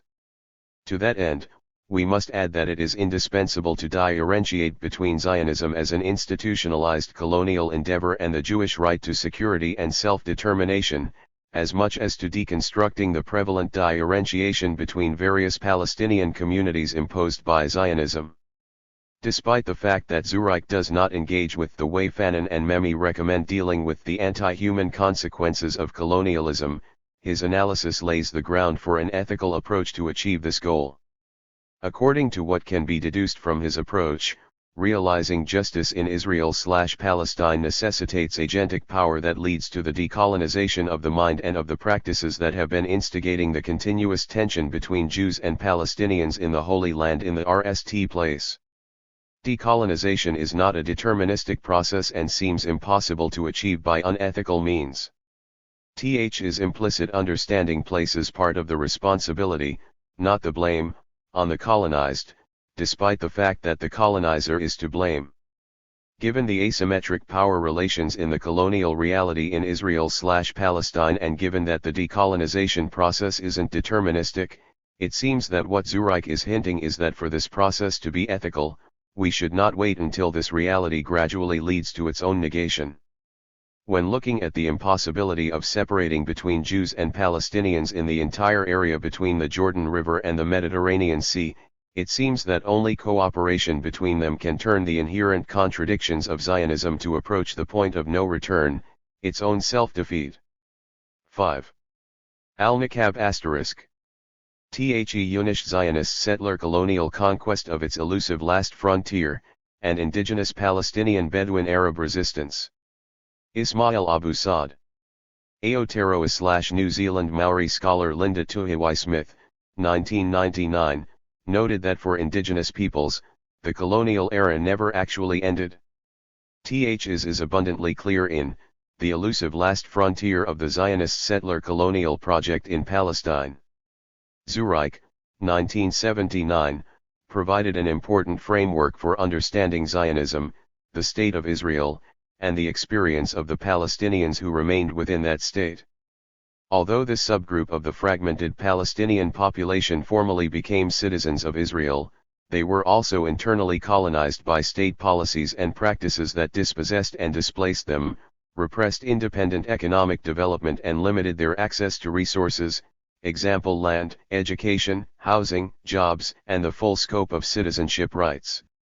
While many aspects of Israel's implementation of colonizing policies toward the Palestinian population have been documented, I will revisit the pre- and early state periods to provide some examples of how these colonial policies had their most extreme expressions against the Palestinian population in the Nakab. And moving into the present, the Nakab represents the internal frontier, i.e. within the 1949 armistice lines, in which the settler colonial policies of indigenous land confiscation and population displacement are still being most actively pursued. Zureik's more recent book, 2016, uses the framework of settler colonialism, which is highly applicable to the Zionist colonial movement, as it involved not only the occupation but also the permanent settlement of the territory, as occurred in places such as the Americas, Australia, New Zealand, and South Africa. Settler colonial projects require the transformation of the indigenous populations from the majorities to marginalized minorities, preferably in actual numbers, but at least in terms of political and economic power, and have achieved this through displacement, dispossession, subordination, and in some cases extermination.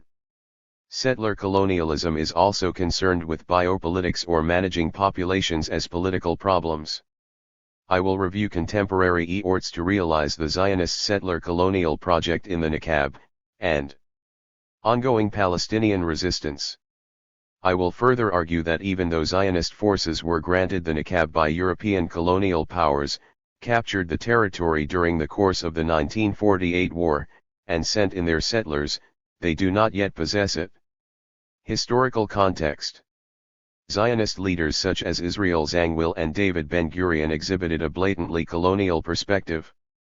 If Lord Shaftesbury was literally inexact in describing Palestine as a country without a people, he was essentially correct, for there is no Arab people living in intimate fusion with the country, utilizing its resources and stamping it with characteristic impress. There is at best an Arab encampment. 1. We do not recognize the right of the Arabs to rule the country, since Palestine is still undeveloped and awaits its builders. 2. As noted by Zangwill in his reference to an Arab encampment, the colonial disregard for the indigenous population was at its highest when considering the Nakab Palestinians, who lived a semi-nomadic Bedouin lifestyle in harmony with the seasonal cycles of the desert. From David Ben-Gurion's perspective, they did not even exist. The Arabs have no right to close the country to us. What right do they have to the Negev desert, which is uninhabited?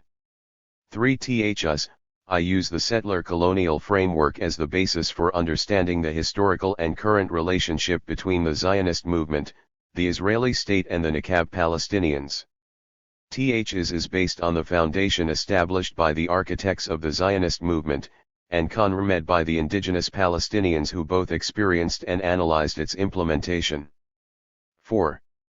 Pre-1948 Zionist settlement in the empty, barren Nakab desert from the late 1800s, World Zionist organizations worked to purchase property in Palestine and establish Jewish settlements. However, very little of this activity occurred in the Nakab initially, because of its harsh environmental conditions and its low priority from the perspective of the Zionist leadership. 5 major Zionist settlement efforts occurred in the Nakab only after Jewish land purchases there were forbidden, and the 1937 Peel Commission plan for the partition of Palestine included it in the Arab, rather than the Jewish, state, while a subsequent plan split the Nakab between a future Arab state and a neutral, British-controlled zone. To prevent this outcome, Zionist settlement organizations clandestinely set up 11 illegal Jewish outposts in the Nakab. 6 THEY were surrounded with 2 rings of barbed wire fencing, setting the tone for relations with the Nakab's indigenous Palestinian inhabitants, and populated by young Zionist settlers with little agricultural or farming experience. When the British discovered these facts on the ground, they reversed their O'Chale policy of opposition to Jewish settlement in the Nakab. Between 1939 and 1948, additional Jewish settlements were established in the Nakab, the operation and sustenance of which was subsidized by international Zionist organizations, to the amount of £1 million. Despite these intensive settlement efforts, when the 1947 UN partition plan included the Nakab in the Jewish state, it was populated by only 510 Jews. United Nations Conciliation Commission for Palestine 1947, while its indigenous Palestinian Bedouin population was estimated to be 65,000,90,000. 7. Absent presentees making the desert bloom. Present absentees is an oxymoronic legal category created by Israeli policymakers in the early years of the state, which will be discussed in more detail below. Here, a reversal of the phrase, to absent presentees, captures the way in which the indigenous Palestinian Arabs were characterized and hidden from view by the early Zionists and their Western, European and American, patrons. Palestine was heralded as a land without a people for a people without a land. 8 and the Nakab in particular was characterized as a desert in need of technologically advanced, Zionist, pioneers to make it bloom. In actual fact, the estimated 65,000 to 90,000 Palestinian Arabs populating the Nakab Desert prior to the 1948 war were organized into 95 tribes, and engaged in animal husbandry and seasonal agriculture. Turkish records dating as far back as the 16th century show that Palestinian Bedouin owned, cultivated, and paid taxes on land, and that cultivation was extensive, particularly in the more fertile, less arid northern and northwestern Nakab. 9 Palestinian Bedouin cultivation in the Nakab was documented by European traveler accounts from the mid to late 1800s, as well as Zionist explorer accounts from the late 1800s and early 1900s. 10 reports produced both by British Mandate authorities and the Zionist movement's Palestine Land Development Company in the early to mid-1900s indicated that over 2 million dunams were owned and cultivated by Nakab Palestinians. 11 The great majority of Nakab Palestinians held their land under customary Bedouin law. 12 Neither the Ottoman or British Mandate governments ever completed land surveys of the vast Nakab region, however, they both recognized the Nakab Palestinians' traditional land ownership system, at the collective tribal and individual levels. 13 The Assistant District Commissioner of Beersheba, Lord Oxford, explained. All the tribes knew their land naturally without registering it with the government as the Ottoman codes of land asked. We did not oppose Bedouin land ownership, nor did we force them to register their land. THEY were happy about the way they recognized their land, so we thought it better not to impose on them something they did not like and would resist. Only the Ottomans enacted land codes. We, the British, did not have any registration system for land in Beersheba. 14. However, prior to the 1948 war, Zionist leaders such as Ben-Gurion denied Nakab Palestinian land ownership, and characterized the Nakab as no man's land. It has no legal owners and anyone who cultivates it with the permission of the government is entitled to become its owner, according to a Turkish law, which still prevails in Palestine.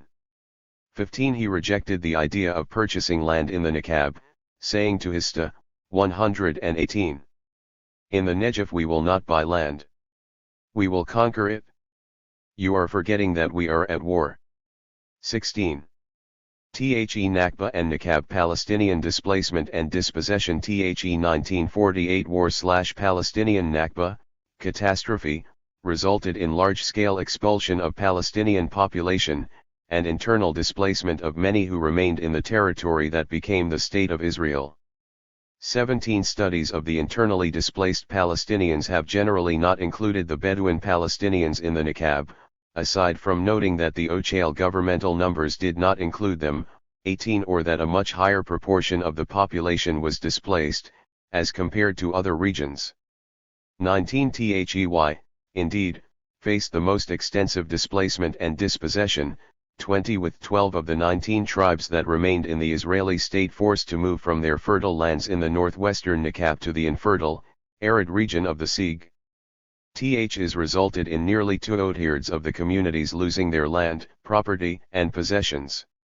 21 Although Israeli authorities initially told them that the displacement was temporary, and they would be allowed to return to their lands, this never occurred. Instead, an arsenal of laws was enacted and applied throughout Israel to transfer Palestinian-owned land to the Israeli state. 22 is played out in the Nakab in a uniquely extreme form. In the 1950s, the Israeli state took formal possession of all of the Nakab lands that had been emptied of Palestinians who had become refugees outside of the state's borders. The also took over the lands of the internally displaced persons, categorized by the Absentee Properties Act as present absentees, who were present in the state, but not on their lands, even temporarily, during a specified time frame. Many Nakab Palestinians fell into this category precisely because the Israeli military government had removed them from their land and conned them to the Sieg region. 23 Recently uncovered archives and declassified government documents confirm that the displacement and land acquisition was not coincidental, but occurred according to an orderly, large-scale state plan to expel Palestinian citizens from the northwestern Nakab, with the goal of severing their physical ties to the land, and transferring this land to the possession of the state. Moshe Dayan, who commanded the military operation, wrote, "It's now possible to transfer most of the Bedouin in the vicinity of Cheval to areas south of the Hebron Ber Sheva Road. Doing so will clear around 60,000 dunams in which we can farm and establish communities." 24 Although security issues were given as a rationale for the transfer, Dayan also clearly stated, "Transferring the Bedouin to new territories will annul their rights as landowners and they will become tenants on government lands." 25 The military government carried out the operation using a mix of threats, violence, bribery, and fraud, but were careful never to give the displaced Nakab Palestinians written transfer orders, because such an operation for the purpose of land acquisition was illegal.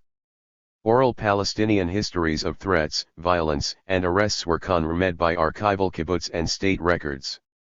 26 Although the OCHAL government story was that Nakab Palestinians voluntarily left their lands, declassified government records from the time document the Bedouin resistance and protests, the stubbornness with which they tried to hold onto their land, even at the cost of hunger and thirst, not to mention the army's threats and violence. 27. 119. Archival kibbutz records also documented the military government's use of many methods to force the Bedouin to leave their lands, including stopping their food supplies for months. 28 The Prime Minister's advisor on Arab affairs, Yehoshua Palman, wrote that the military government also prevented the Bedouin from sowing their lands to pressure them into agreeing to move. Ironically, although Israel has been widely praised for the unprecedented achievement of making the desert bloom, by preventing Nakab Palestinian agriculture it actually reduced the amount of land in the Nakab under cultivation. 29 British mandate records indicated that 1,900,000 dunams of cultivable land was owned and under cultivation in 1945. The hostilities and removals during 1947–48 resulted in Nakab Palestinians losing about 1,800,000 dunams of their land. As a result, in 1949–50, Israeli government statistics reported that only 554,000 dunams of land in the Negev were under cultivation. As of 1975 to 76, with 1,095,000 dunams under cultivation in the Beersheba district, the Zionist settler state still had not succeeded in reaching the levels of cultivation of the indigenous Negev Palestinians prior to their dispossession in 1948. 30. Zionist efforts to settle the Negev. Negev continued to be a major Zionist frontier icon, and Zionist leaders passionately called for Jewish pioneers to come and settle it, as the government engaged in Judaizing the geography. 31. Actually populating the Negev with Jewish immigrants proved to be a challenge. However, the European origin Israeli leaders devised a solution as a large wave of Jewish immigration from the Middle East and North Africa, MENA, began in the 1950s. Israel's leaders viewed the immigrants from the Arab countries, who were generally of a low socio-economic background, through a classical Orientalist lens. 32. Although, from a demographic perspective, they were needed to ensure an overwhelming Jewish majority in Israel, they were also viewed as a threat to the European dominance over Israeli Jewish society. In 1949, a leading journalist wrote, "We are witnessing the arrival of a people whose primitivism reaches record levels, their education level is rock bottom, and worse than all, they lack any talent to absorb anything spiritual or cultural. Have you given a thought what would happen to our country if these people would be its residents? In the end, the masses of illiterate, primitive, and poor will absorb us into their culture and not the other way around." 33. European origin leadership of Israel developed a number of policies in order to maintain their dominance, especially as the number of MENA immigrants neared or reached parity with that of the European immigrants. One of the most important, for the purposes of this discussion, was the settlement of MENA immigrants in less developed, less desirable, peripheral regions, example Negev, Galilee, of the country in order to distance them from the Israeli centers of power and influence. 34. Frontier settlement was also an effort to forge a new, unifying identity of valiant pioneers. 120. Judaizing the land of Israel, even in the harshest of environments, and building the nation. Israel's RST Prime Minister, David Ben-Gurion, claimed that people of Israel will be tested by the Negev. Only by settling and developing the Negev can Israel, as a modern, independent, and freedom-seeking nation, rise to the challenge that history put before us. All of us, veterans and, young and old, men and women, should see the Negev as their place and their future and turn southwards. 35. Several development towns and moshevim, agricultural villages, were established in the Negev in the 1950s and 1960s, and populated primarily with MENA Jewish immigrants. 36. Substantial public resources were invested in these towns, example development of regional infrastructure, tax breaks, subsidized housing and land, investment incentives. However, their development never reached the level of development in the social and geographical center of the country where European origin Jews were dominant. 37. Factors such as cheap, mass-produced public housing, substandard service provision, example health, education, limited employment opportunities mainly in labor-intensive industries, and distance from the country's commercial hubs ensured that the development towns remained underdeveloped, low socio-economic status, and undesirable population centers. 38. The Negev remained an unpopular region for Jewish settlement. Over the years, the need to settle this region that was, through Zionist eyes, empty, remained. As Ben-Gurion stated in 1963, Negev is an enormous Zionist asset, and there is no substitute for it anywhere else in the land of Israel.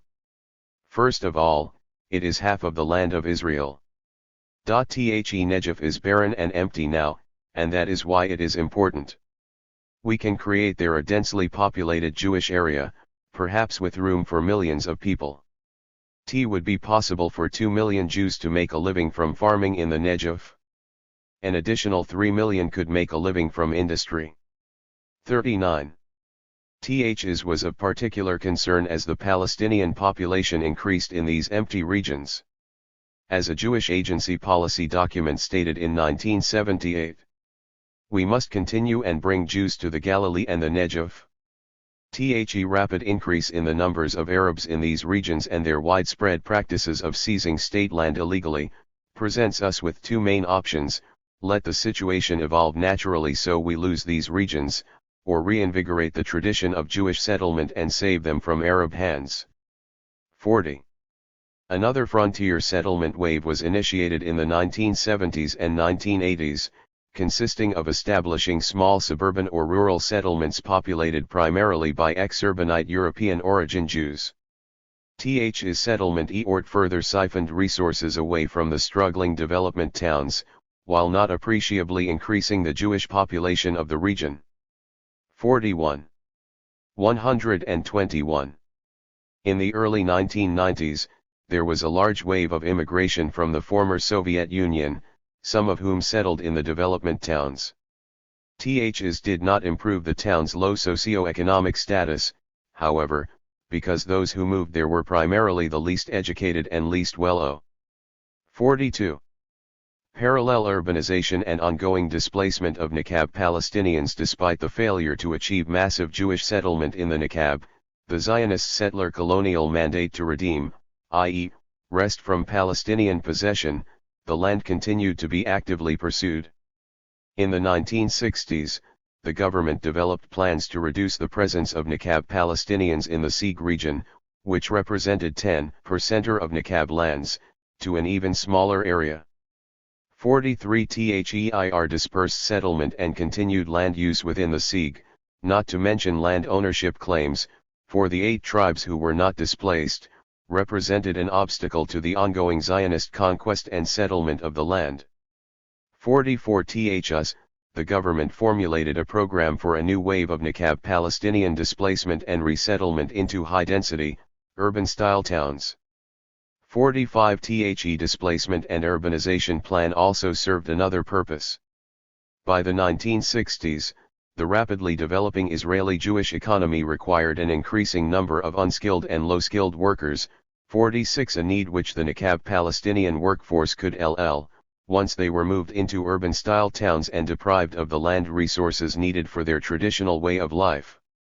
As Moshe Dayan stated in 1963 while he was the Minister of Agriculture, we should transform the Bedouins into an urban proletariat in industry, services, construction, and agriculture. 88% of the Israeli populations are not farmers, let the Bedouins be like them. Indeed, this will be a radical move, which means that the Bedouin would not live on his land with his herds, but would become an urban person who comes home in the afternoon and puts his slippers on. His children would be accustomed to a father who wears trousers, does not carry a shabaria and does not search for head lice in public. Children would go to school with their hair properly combed. Ths would be a revolution, but it may be exceeded within 2 generations. Without coercion but with governmental direction, this phenomenon of the Bedouins will disappear. 47. Despite the obvious settler colonial aims driving the urbanization plan, the government framed the policy as a benevolent initiative to modernize the Bedouin and provide them with services more efficiently. 48. Th's rationale, however, was belied by the explicitly urban and highly concentrated settlement model that represented the complete destruction of the traditional Nakab Palestinian lifestyle. If the goal of the government was in actuality only to modernize and provide people with services more efficiently, which the Nakab Palestinians also wanted, this could have been achieved by planning small agricultural villages or cooperatives with a land base, such as the Jewish moshavim and kibbutzim, as requested by Nakab Palestinians. 49. 122. The common settler colonial practice of expropriating indigenous land and then gifting or selling back small pockets to the indigenous people who once possessed all of it. 50 was taken to the extreme with this urbanization plan. 51. In the late 1960s, the Housing Ministry launched the RST Town, Tel Saba, with a small commercial area including a few shops, a school, and a clinic. 52 The commercial area was surrounded by small houses, 70 square meters, on 400 square meter plots each. 53 Each family would receive a renewable 49-year lease for the plot, but in return were expected to sign away all claims to land owned in the past. 54 The small houses were unsuitable for the typically large Nakab Palestinian families, with an average of 8 or 9 children, and the high density of the town itself stood in contrast with their traditionally widely dispersed settlement patterns. 55 As a result, Nakab Palestinians largely refused to move to Tel Asaba, 56 engaging in social non-cooperation as a form of resistance.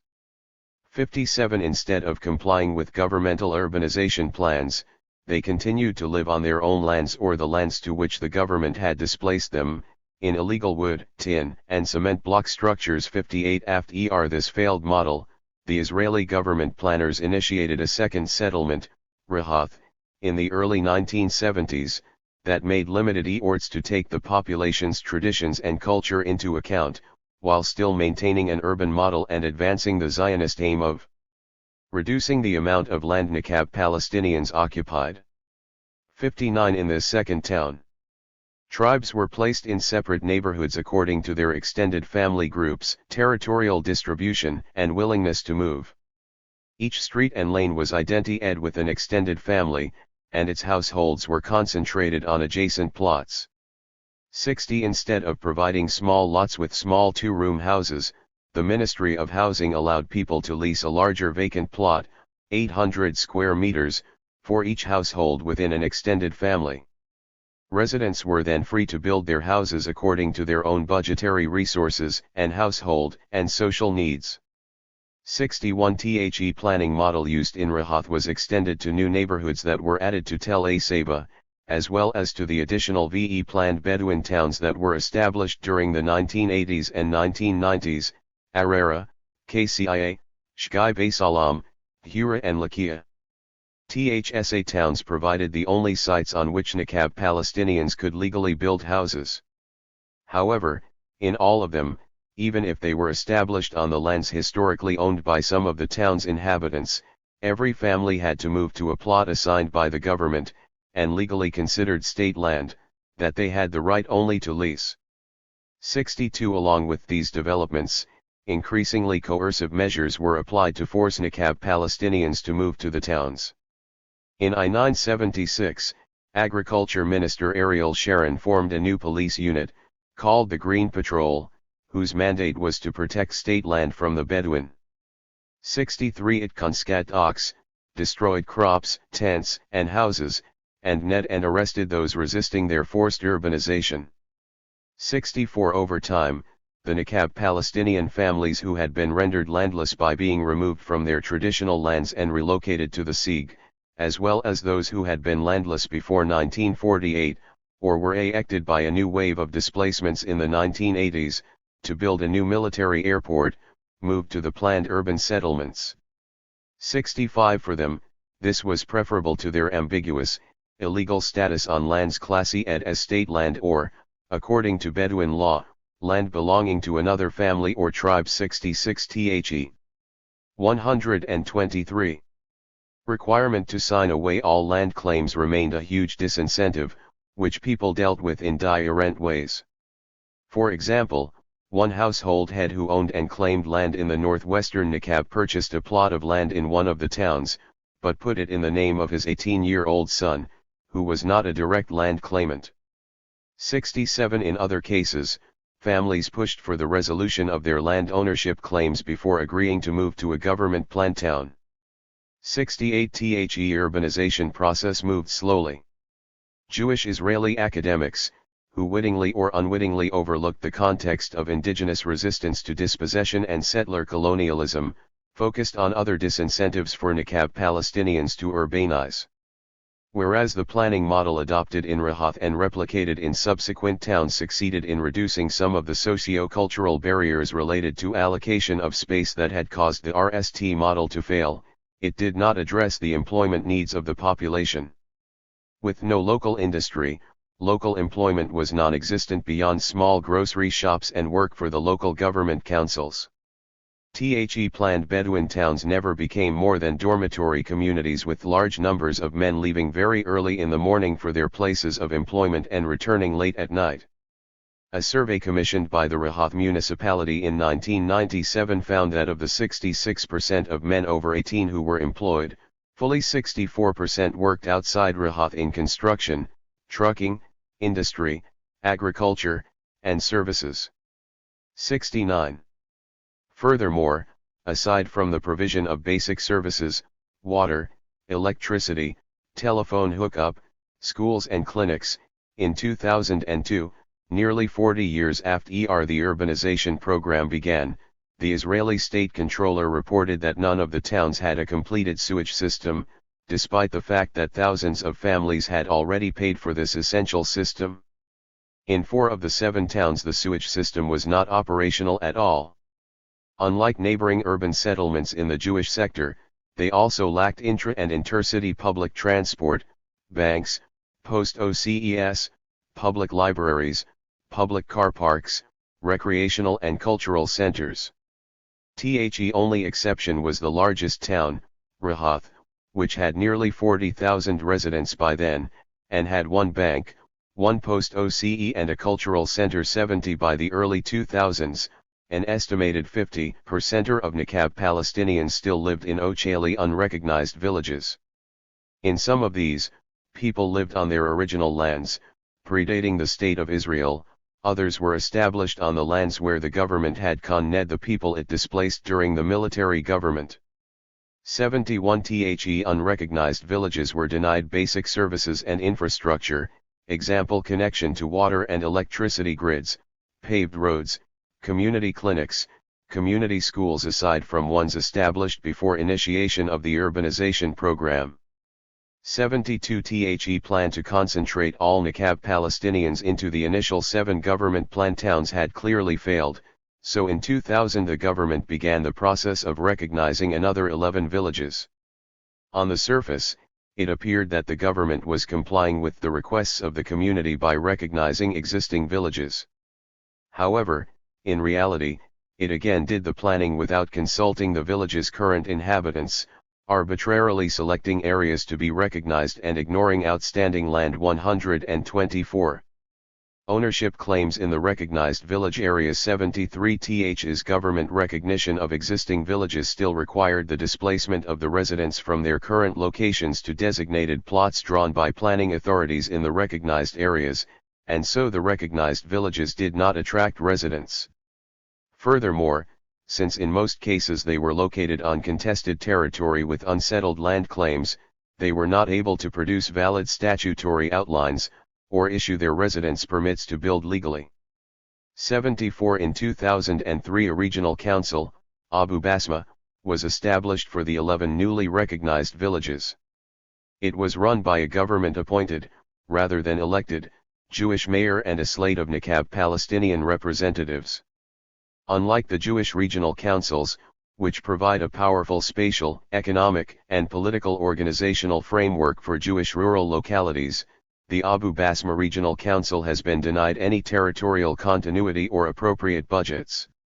As a consequence, it had great difficulty providing minimal services to its 11 localities and focused on the provision of educational facilities, with the construction of several large and modern schools.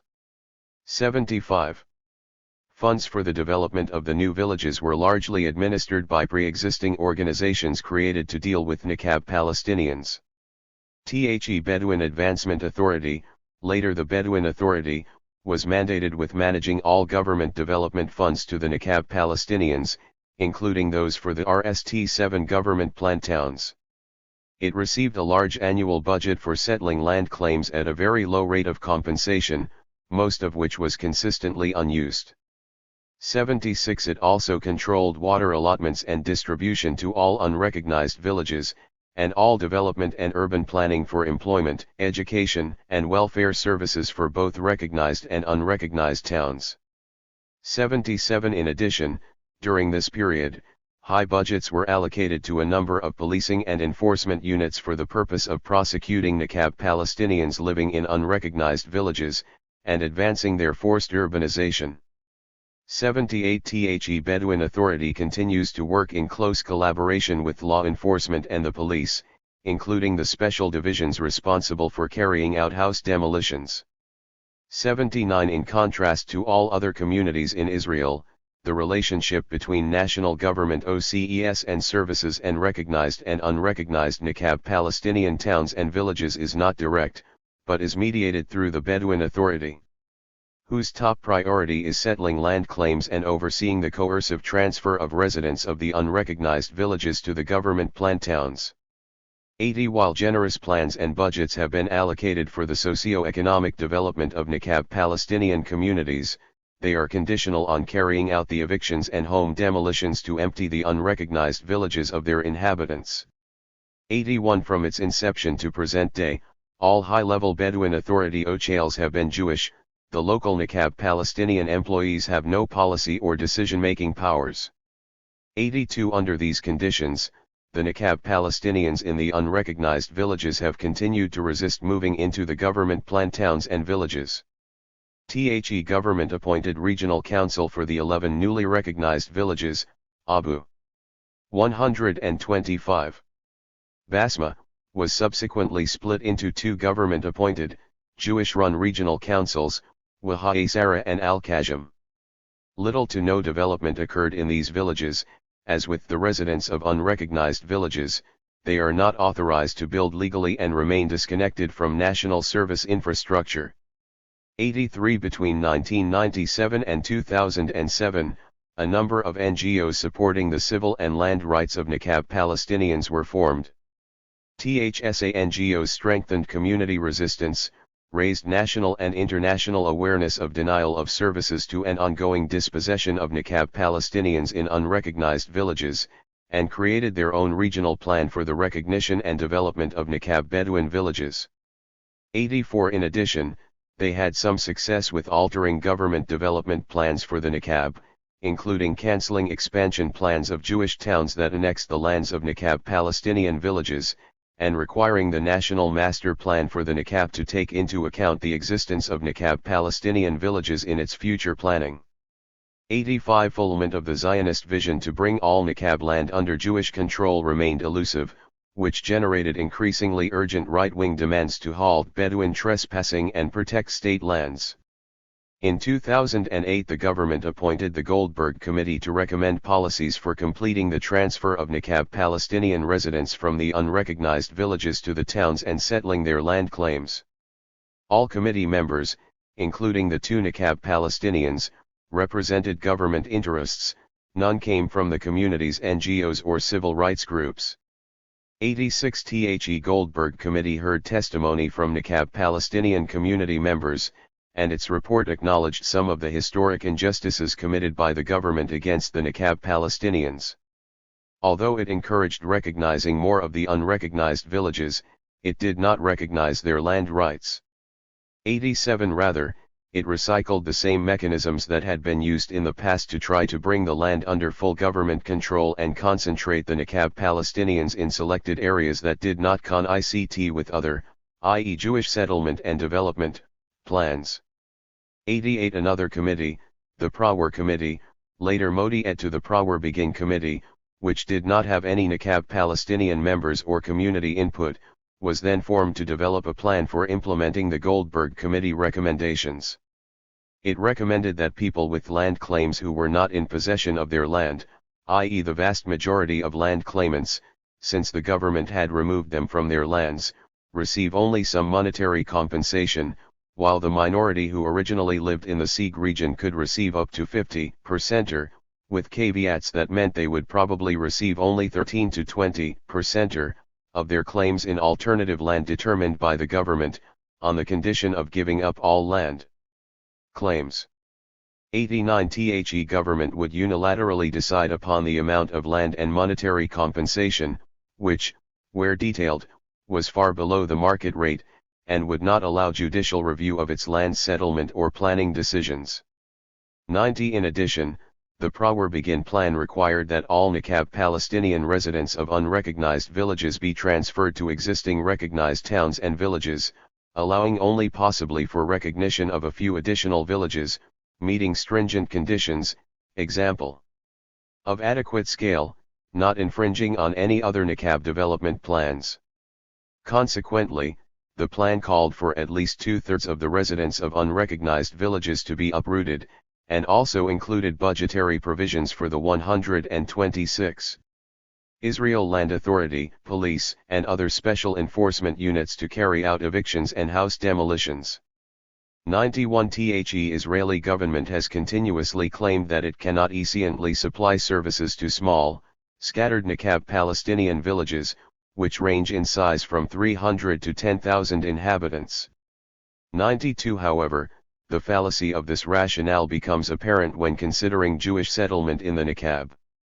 The government nationally supports and delivers services to over 100 Jewish rural niqab towns, with an average of less than 300 residents each.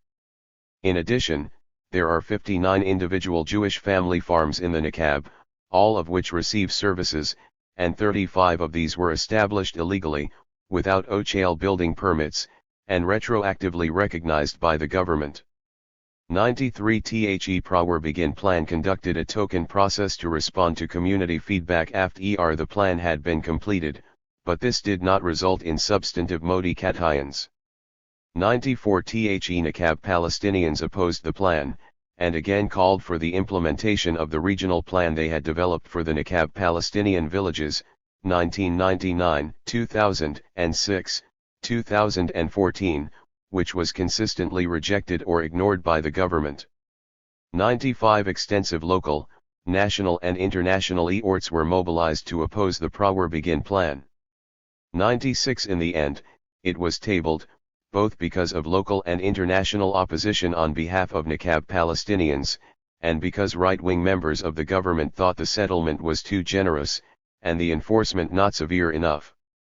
97 No clear government plan has replaced it, but the policy of uprooting and concentrating the niqab Palestinians has remained the same, with numerous government agencies carrying out evictions, demolitions, and crop destruction in the unrecognized villages. 98 It is important to note that the governmental efforts to modernize the niqab Palestinians through urbanization have resulted in the most entrenched poverty in Israel, figure 5.1. All of the original 7 planned towns, and 2 regional councils with the 11 semi-recognized villages, consistently rank lowest in the socio-economic ranking of towns and regional councils in Israel. 99 The remain lower than the niqab Jewish development towns, populated mainly by low SES MENA origin Jews and other low SES Jewish immigrants, and markedly lower than the suburban niqab Jewish towns and regional councils, populated mainly by high SES European origin Jews. 100 According to the Israeli National Insurance Institute, 79.6% of niqab Palestinian children live below the poverty line. 101. Niqab Palestinian legal efforts to restore their land holdings Niqab Palestinian efforts to restore their land holdings through the Israeli courts have been extensively documented. 102 Here I will provide a brief summary. In the 1960s, niqab Palestinians began to appeal to Israeli courts for recognition and protection of their land ownership rights, but they have not won a single case. 103 Th's legal saga must be viewed within the framework of Zionist settler colonialism, which removed most niqab Palestinians from their lands for the explicit purpose of severing their connection and claims to the land, and acquiring it for Jewish settlement. 104 Israeli courts have functioned as an integral component of the settler colonial apparatus, the aims of which they furthered by excluding the extensively developed system of 127 Bedouin law, thus making it irrelevant to determining land rights. Bedouin presence, culture, and land possession were brutally and strategically ignored. 105 In addition, the Israeli courts employed formalistic and questionable interpretations of carefully selected Ottoman and British statutes to deny niqab Palestinian land ownership claims, and to classify the people as illegal trespassers. 106 For example, the Israeli legal precedents created by a highly Eurocentric interpretation of Ottoman law basically invalidated all of the land claims of Palestinians who had maintained semi-nomadic lifestyles, because if land claims were not within a Speci at distance from a permanent town or village, they were considered dead lands that could automatically be registered as state lands. The Israeli legal system used principles drawn from Ottoman law. They did not follow the more exible Ottoman definition of a settlement to include the temporary settlements and tribal areas of the semi-nomadic Bedouin. 107 Israeli states legal experts also relied upon carefully selected 19th-century travel literature and maps, colored by Christian/Orientalist and colonial outlooks, while disdaining accounts of the indigenous Nakab Palestinians. All legal challenges to the confiscation of Nakab Palestinians' land were shut down by an Israeli Supreme Court decision in May 2015. We call this O'Chale position the Dead Negev Doctrine, DND, a concept strongly evocative of the Tehran Elias colonial doctrine. To be sure, just as Tehran Elias relied on a settler's imagined and distorted historical geography, which legally emptied the land from its previously existing indigenous population, so Israel treated the Negev as dead, though it was neither dead nor empty. It was inhabited, demarcated, allocated, used, and cultivated for generations by its indigenous Bedouin population. 108. Flying in the face of the Nakab Palestinians' multigenerational historic land ties, the Israeli courts have created a completely unassailable legal bulwark in service of the Zionist settler colonial project. Israeli Jewish law professor Alexander Kedar asserted that the courts have engaged in judicial activism through their self-serving interpretations of Ottoman law, and the evidence they refuse to consider, the goal of which has been to protect Jewish and state land against Palestinian land claims, and nowhere to more extreme ECT than in the Nakab 109. Few Nakab Palestinians view the Israeli courts' American Samoa a source of salvation or a process in which they have a real chance to prove their rights. Most, and particularly those living in unrecognized villages, do not consider the court rulings legitimate and continue to manage their land heirs according to their customary law. 110 Settler colonial displacement and dispossession of the Nakab Palestinians was not limited to the early period of Israel's statehood. It is an ongoing, unniched process that frames their current relationship to and resistance against the state. Scholars writing about the dispossession of internally displaced Palestinians in Israel note that the story of dispossession is incomplete without the denial of Bedouin land rights in the Nakab in southern Israel. Ronan Shamir, who reviewed the court's rulings on Bedouin land rights, argues that the question cannot be reduced to a binary between nomads and Western conceptions of property. Rather, this binary, as the court constructs it, is itself part and parcel of the Bedouins' dispossession, Shamir 1996. On the one hand, the court constructs the Nakab as an empty space waiting for Zionist redemption, and perceives the Bedouin as nomads even when they reside in permanent communities, Ibid. On the other hand, the law facilitates their concentration in speci townships. Bedouin are allowed to reside and build only in designated places, all the other places are considered state lands. Thus, the law transforms them from citizens with claims over disputed lands into lawbreakers of the Planning and Construction Law, 1967, which the state enacted long after many of their communities have existed. In light of this, state law transforms the con-ICT between the Palestinian Bedouin and the state from a collective question into individual criminal cases, Ibid. 111. Current context. Current conditions of the Nakab Palestinians represent nothing new, except in the level of their intensity. Recent, perhaps, a desperately increased effort to achieve. 129. The elusive Zionist settler colonial vision of the Nakab. Is evidenced by 1. The increase of coercive measures to destroy the unrecognized villages and transfer their residents to the impoverished government-planned towns, 2. Increased struggle for physical control of the land and Jewish demographic dominance, and 3. Blatant legislative erosion of the citizenship rights and equality of Palestinian Arabs in Israel. House and village demolitions. In the ongoing Nakba, Israeli government policymakers and forces continue to destroy homes and even entire villages. During the period 2013 to 20, some 13,265 structures were demolished in Nakab Palestinian communities, figure 5.2. The rate of destruction has increased over the years, including in the COVID-19 pandemic year of 2020, during which 2,568 structures were demolished. THs represents an increase in annual demolitions of 268% since 2013. In addition, the Israeli governmental and non-governmental forces, example the Jewish National Fund, continue to oppose Nakab Palestinians making the desert bloom. NGO, Negev Coexistence Foundation, NCF, documented the destruction of approximately 14,500 dunams of crops planted by Nakab Palestinians in 2021.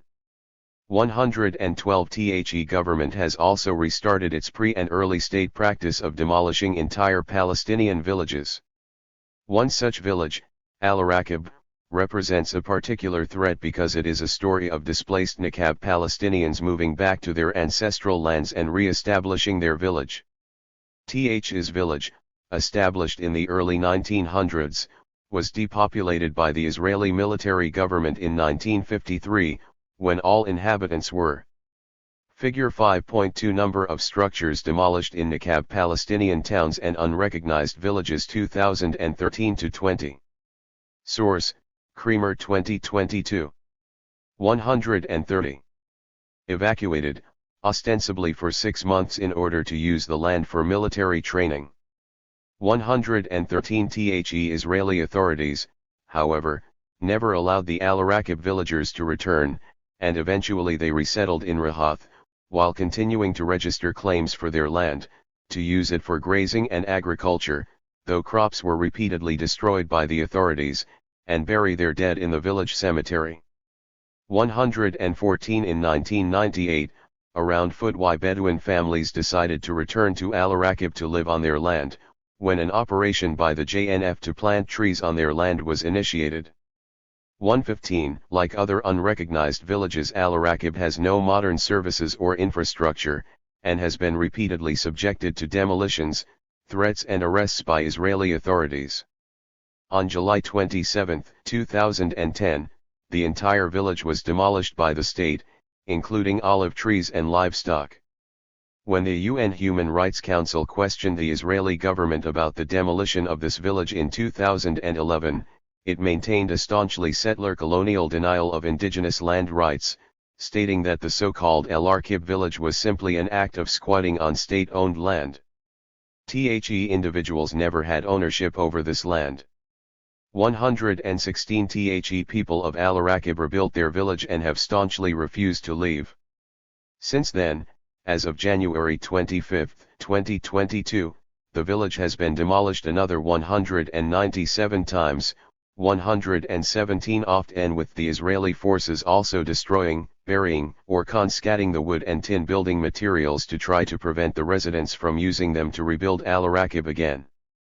Serial demolitions have also resulted in many injuries and arrests, and state authorities have sued the families for over $1 million shekels, $330,000, to cover the costs of the demolitions. 118 Some Al-Araqib villagers are continuing to pursue a legal battle for their land, using the recently uncovered evidence from government documents, discussed above, of an orderly state plan to expel the Nakab Palestinians in order to dispossess them and acquire their land. 119 Th's evidence from government sources provides a slim ray of hope that Israeli courts might acknowledge the illegality of displacing the villagers and confiscating their land, and so nally recognize and restore their land rights.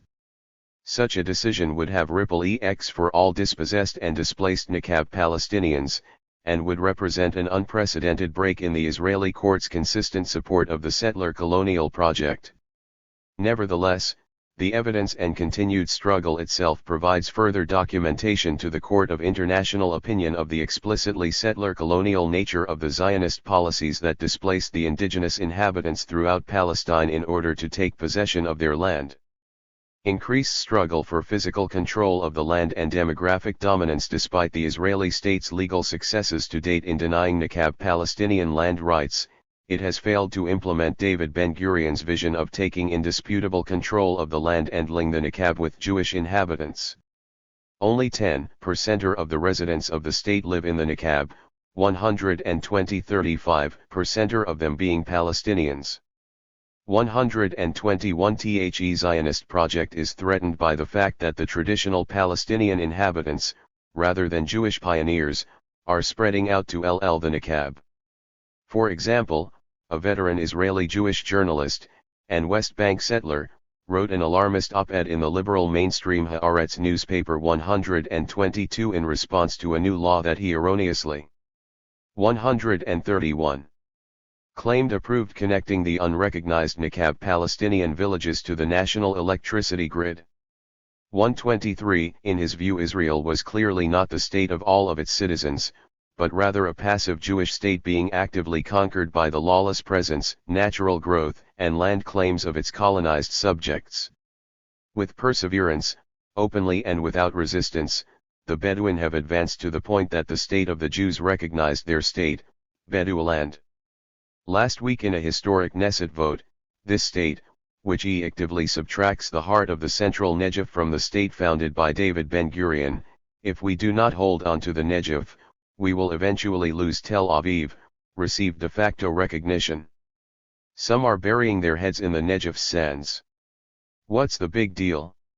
All they did was whitewash the intolerable status quo, in which thousands of illegal buildings are connected illegally to utilities. And so doing we determine, in both theory and practice, that the piratical construction that extends over hundreds of thousands of acres will become permanent. 124.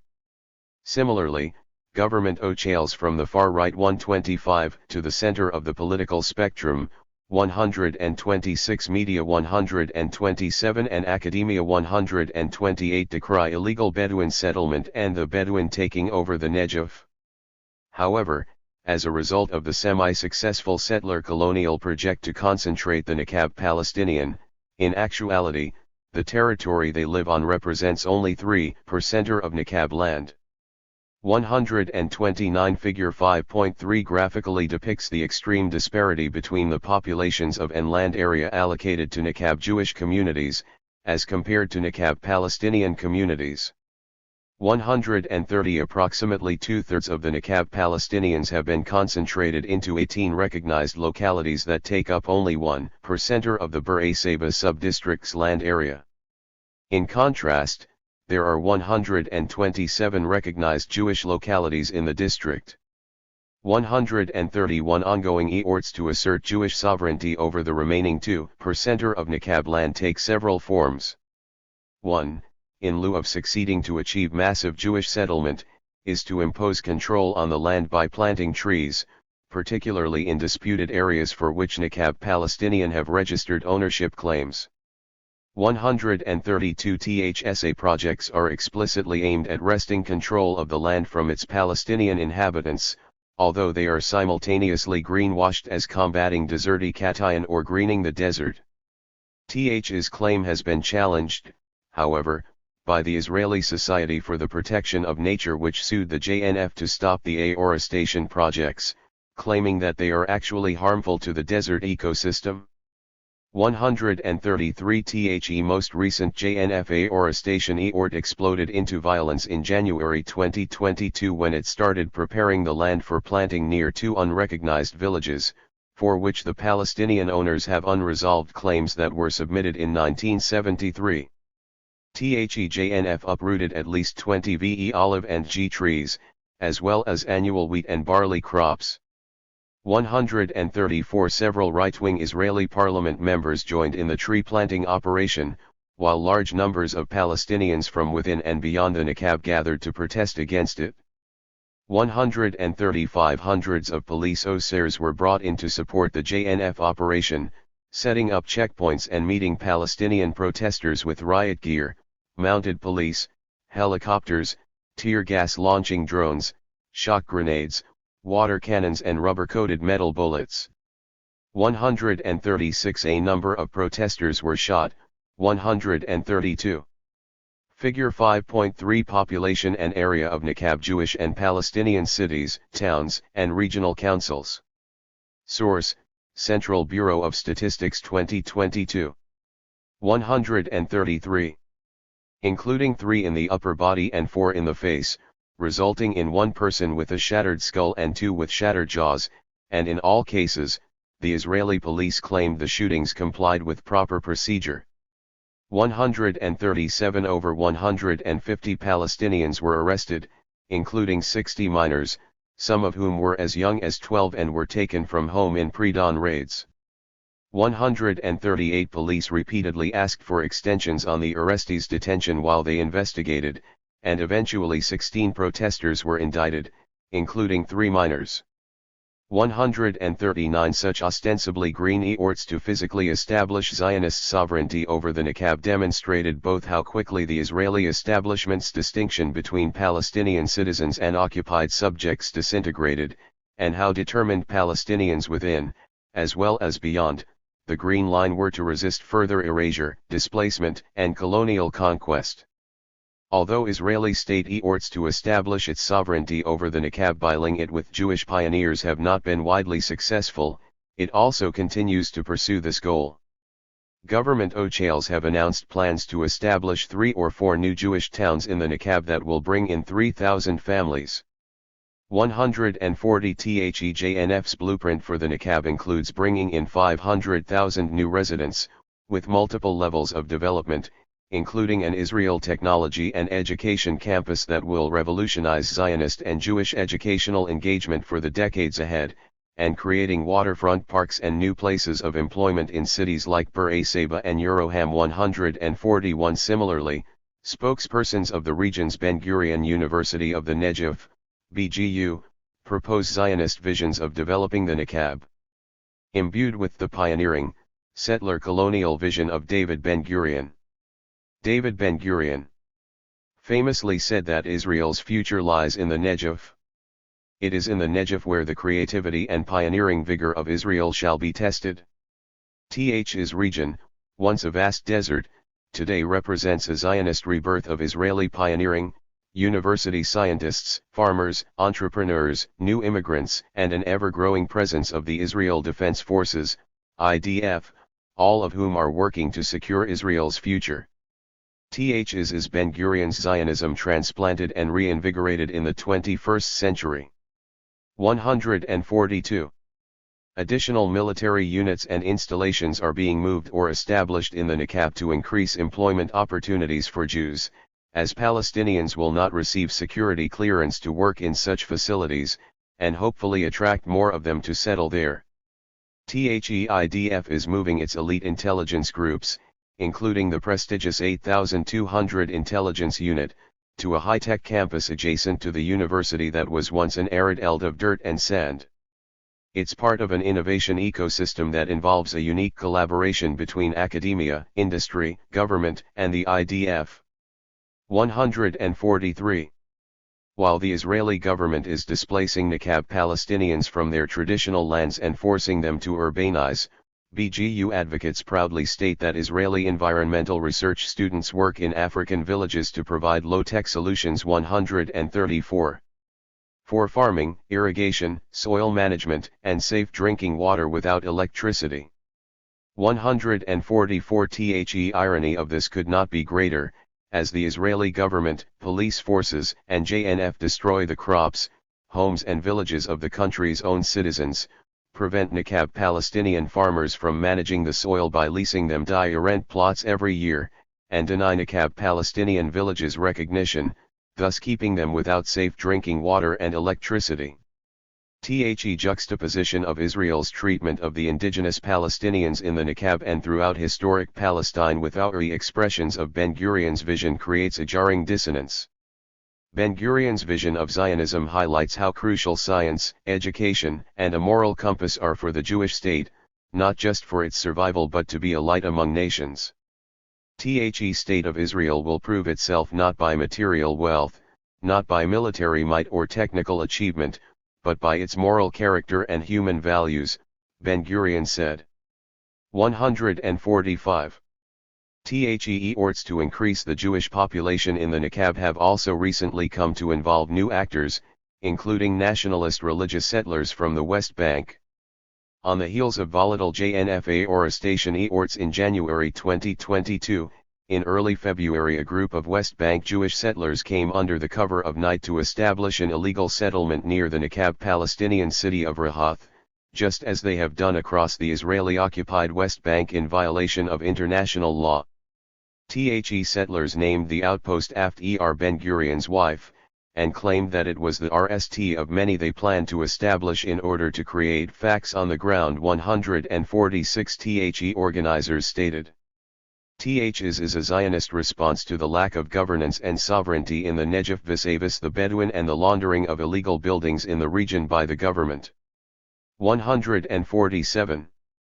His operation also received the personal support of Israeli parliament members from right-wing religious nationalist parties and the Likud party.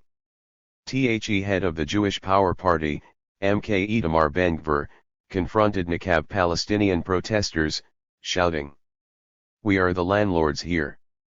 It's ours. Whoever wants to come and live here, but we are the landlords." 148 Israeli police arrived and asked the settlers to leave of their own accord, and eventually removed those who did not, arresting two, one of whom was from a West Bank settlement. However, the police did not open a criminal investigation into who funded or established the outpost. 149 Israeli establishment distinction between Palestinian citizen and occupied subject was again erased, this time by West Bank Jewish settlers who actively pursue illegal Zionist settlement on both sides of the Green Line, largely with impunity, if not outright support, from the government. Legislative erosion of the citizenship rights and equality. Citizenship of Palestinians in Israel came with many caveats, from the founding moment of the Israeli state. 152 of the most glaring included providing a right of 135. Return and immediate citizenship to all Jews from anywhere in the world, while denying the Palestinian refugees displaced during the 1948 war the right to return, and then subjugating Palestinian citizens under a military government until 1966. 151 While claiming to be a democracy, and indeed, the only democracy in the Middle East, based on principles of equality, the Israeli state has continued to introduce laws and provisions that discriminate against Palestinian citizens, in an increasingly blatant manner. Although there is a large body of scholarship covering these issues, 152 I will briefly describe two recent laws that demonstrate how the Zionist project continues to actively roll out its settler colonial aims. Basic Law on Israel as nation-state of the Jewish people. In 2018, the Israeli parliament enacted the nation-state law as part of the Basic Law, which has the status of a constitutional law in Israel. Nation-state law Ocheli Dinet Israel as the national homeland of the Jewish people, and stipulated that the right to exercise self-determination in the State of Israel belonged exclusively to Jews. 153 The law enshrined the annexation of occupied East Jerusalem in constitutional law, designating Jerusalem as Israel's united capital, and it demoted Arabic from an Ochel language to a language with special status. 154 In addition, the nation-state law enshrined the development of Jewish settlement as a national value and directed the state to act to encourage and promote its establishment and consolidation. 155 Critics and advocates of the law understood it to promote the establishment of Jewish-only settlements, and further entrench discrimination against Palestinian citizens in planning and building. 156 Law Professor Mordecai Kremnitzer characterized this development as the extension of the settlers' apartheid policies in the occupied territories into Israel proper. 157 With complete disregard for the principles of democracy and equality, terms which were not once mentioned in the text. 158 The law has since buttressed the planning and establishment of exclusively Jewish towns in areas where Palestinian citizens are most heavily concentrated, including in the Negev. 159 It has also provided constitutional support for discriminatory budgeting policies that channel public funds to Jewish communities and individuals as incentives to relocate to the Negev, in order to secure a Jewish demographic majority there. 160 A number of petitioners, including Adala, THE Legal Center for Arab Minority Rights in Israel, Adala, the Association for Civil Rights in Israel, a left-leaning Zionist party, Meretz, and the Joint List of Non-Zionist Palestinian Parties, brought suit against the law in the Israeli Supreme Court. THEY argued, in particular, that the section of the law promoting Jewish settlement violated a previous Supreme Court precedent that declared the leasing of state land for exclusive Jewish use an illegal and discriminatory practice. In July of 2021, the Supreme Court ruled against all of the claims of the petitioners, and upheld the nation-state law, concluding that while it further consolidate Israel's Jewish character, it did not contravene the state's democratic character. 161 As Adala asserted, the law enshrined Jewish supremacy in the constitutional principles of the state, reaffirming the relevance of its settler colonial Zionist roots to its present-day character.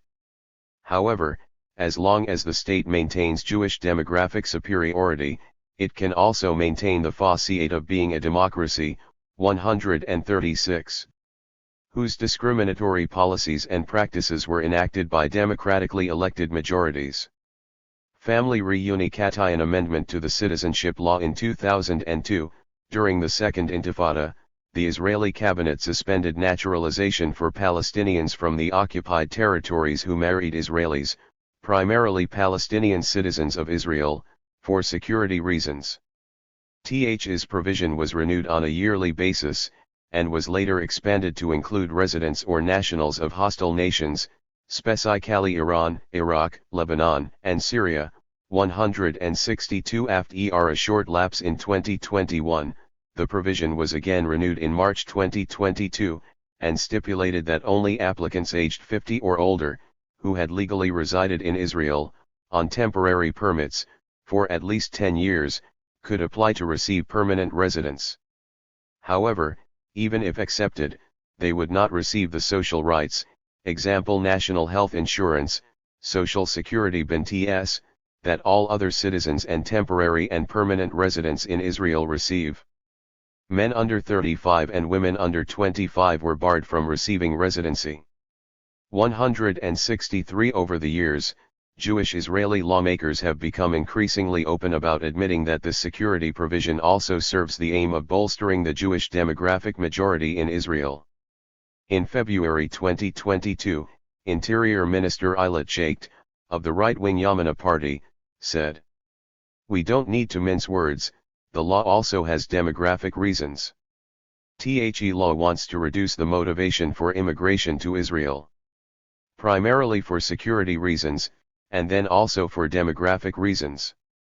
It is meant to prevent a creeping right of return." 164. Foreign Minister Yair Lapid, from the centrist Yesh Atid party, also clearly affirmed the provision's demographic aims, saying, "We don't need to hide from the substance of the citizenship law. It's one of the tools aimed at ensuring a Jewish majority in Israel." 165 The right-wing and centrist Zionist parties that united to support adding this provision to the citizenship law drew upon the 2018 nation-state law to justify it. 166 Only two Palestinian parties, and the leftist Zionist Party, Meretz, voted against it, while the centrist Labour Party abstained. After the law's passage, Interior Minister Sheikh Dipently tweeted, "Jewish and democratic state, 1. State of all its citizens, 0. 167 and reaffirmed the disdain of the Zionist settler colonial establishment for the idea that all citizens of the State of Israel should have equal standing and rights." Adala led a petition to the Israeli Supreme Court demanding that the law be revoked due to its explicit discrimination and violation of fundamental rights enshrined in Israel's basic law. THEY claimed a law prohibiting people from living with spouses from among their own people was unheard of, even in apartheid South Africa. THE is not only the most racist law in the Israeli law books, but there is no country in the world that harms the status of citizenship or residency of its own citizens or residents, the core of which is family life, based on ethnic or national alienation. There is no country in the world that restricts the right of its citizens or 137. Residents to family life with spouses from their own people. Even the Supreme Court in South Africa in 1980 during apartheid, in a precedent-setting judgment, struck down a similar law which prohibited the unikation of black families in areas where whites lived, arguing, among other things, that apartheid was never intended to harm family life. 168. To prevent what Zionists fear would be a creeping Palestinian return via family unikation, they use the legal system to fuel a creeping self-initiated displacement of Palestinian citizens who want to live with non-citizen Palestinian spouses out of Israeli jurisdiction.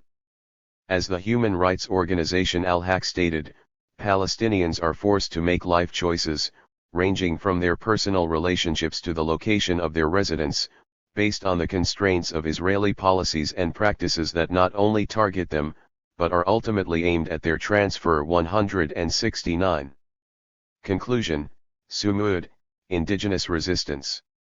On one level, it seems that the Zionist settler colonial project in the Nakab has succeeded. For the majority of the Israeli Jewish public, the Nakab Palestinians, like all other Palestinians, have regressed to being absent presentees, rarely penetrating their awareness, or garnering their concern. For others, with more proactive Zionist settler colonial sentiments, Nakab Palestinians are trespassers and invaders on state lands. The courts and national legislative bodies have solidly affirmed these positions, and have rejected all Nakab Palestinian claims for land ownership or reparations. The Beersheba region has been thoroughly Judaized during the last 7 decades.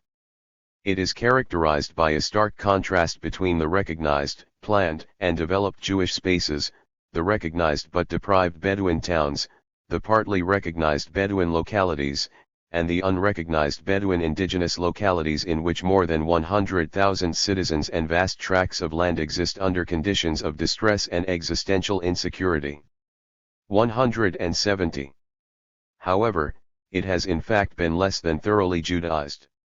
The same authors acknowledged that while virtually all legal doors may have been slammed shut, there were other means of resisting Zionist settler colonialism and the erasure of the indigenous presence.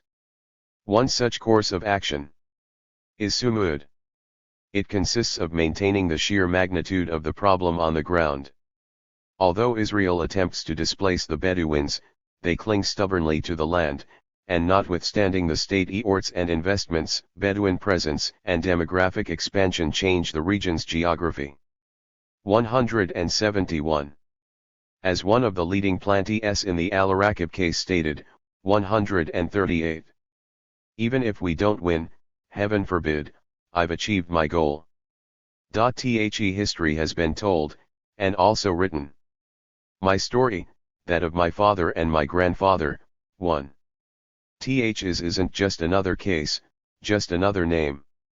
Is Al-Araqib, which has insisted on continuing to live and refuse to die, even if they buried us alive. 172. Accumulation of evidence supporting Nakab Palestinian land claims and confirming their illegal expulsions for the purpose of land acquisition, push the courts to take increasingly absurd and transparently self-serving positions to deny these claims. Progressively more racist laws that deny Palestinian citizens of the state the right to self-determination in Israel, while making Jewish settlement a national value, make a mockery of Israel's claim to be a democracy. Also make it more and more difficult to refute the local and international accusations that Israel is an apartheid state. 173. Furthermore, national Zionist settler movements and right-wing political parties, as well as institutions such as the JNF and Israel Land Authority, are panicking over their lack of control over the land of the Nakab, and their failure to LL it with millions of Jewish settlers, or at the very least JNF trees. In the end, no matter how many legislative bills are passed, no matter how many Bedouin homes are demolished, and no matter how many discriminatory policies the Israeli government pursues, Moshe Dayan's vision will not be achieved. The phenomenon of the Bedouin will never disappear. 174. Indigenous peoples in settler colonial states around the world have survived concerted efforts to exterminate, isolate, and assimilate them out of existence. They have faced many coercive pressures and attacks on the cultural, social, economic, and political foundations of their societies, and yet have survived. If the story of indigenous survival worldwide is any indication, Palestinians in the Nakab and beyond will also survive the settler colonial project, with their connections to their history, heritage, and land intact. 6. The paradox of settler colonial citizenship in Israel, the dialectics of dispossession and Palestinian resistance. 1. Arioy Sabak Kauri. In his seminal book on the dynamics of internal colonialism in Israel, Elia Zureik, 1979, analyzes the connectual and unequal processes of social class transformation in an effort to depart from the cultural and pathological factors used to explain stratification among Jewish Israeli and Palestinian citizens is Israel. Establishing a Marxian-inspired sociological analysis of the proletarianization of Palestinians in Israel, and of the amplifying economic dependency of Palestinians on the newly incepted Israeli state, Zureik instead offers a deeply historicized account of the relationship between indigenous social structure and settler developmental patterns. Therein, he tethers the political and economic to the social, to explain the institutional and ideological basis of asymmetry, especially with regard to the EX of territorial, example expropriation and demographic transformations. In the analytical argument that follows in this chapter, I develop a theory of citizenship as accumulation by dispossession to explain how settler colonial practices of encroachment and displacement relate to the political apparatus of classification.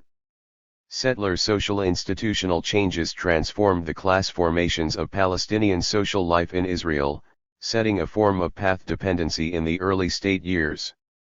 I take up the case of the Palestinians in Israel, noting sites of dispossession in frontier zones such as the historic Palestinian cities of Haifa, Ja'e and Lydda, and that are called mixed cities, and more specifically center the case of the internally displaced Palestinians to understand how dispossession and accumulation are two sides of a singular process in settler colonial states.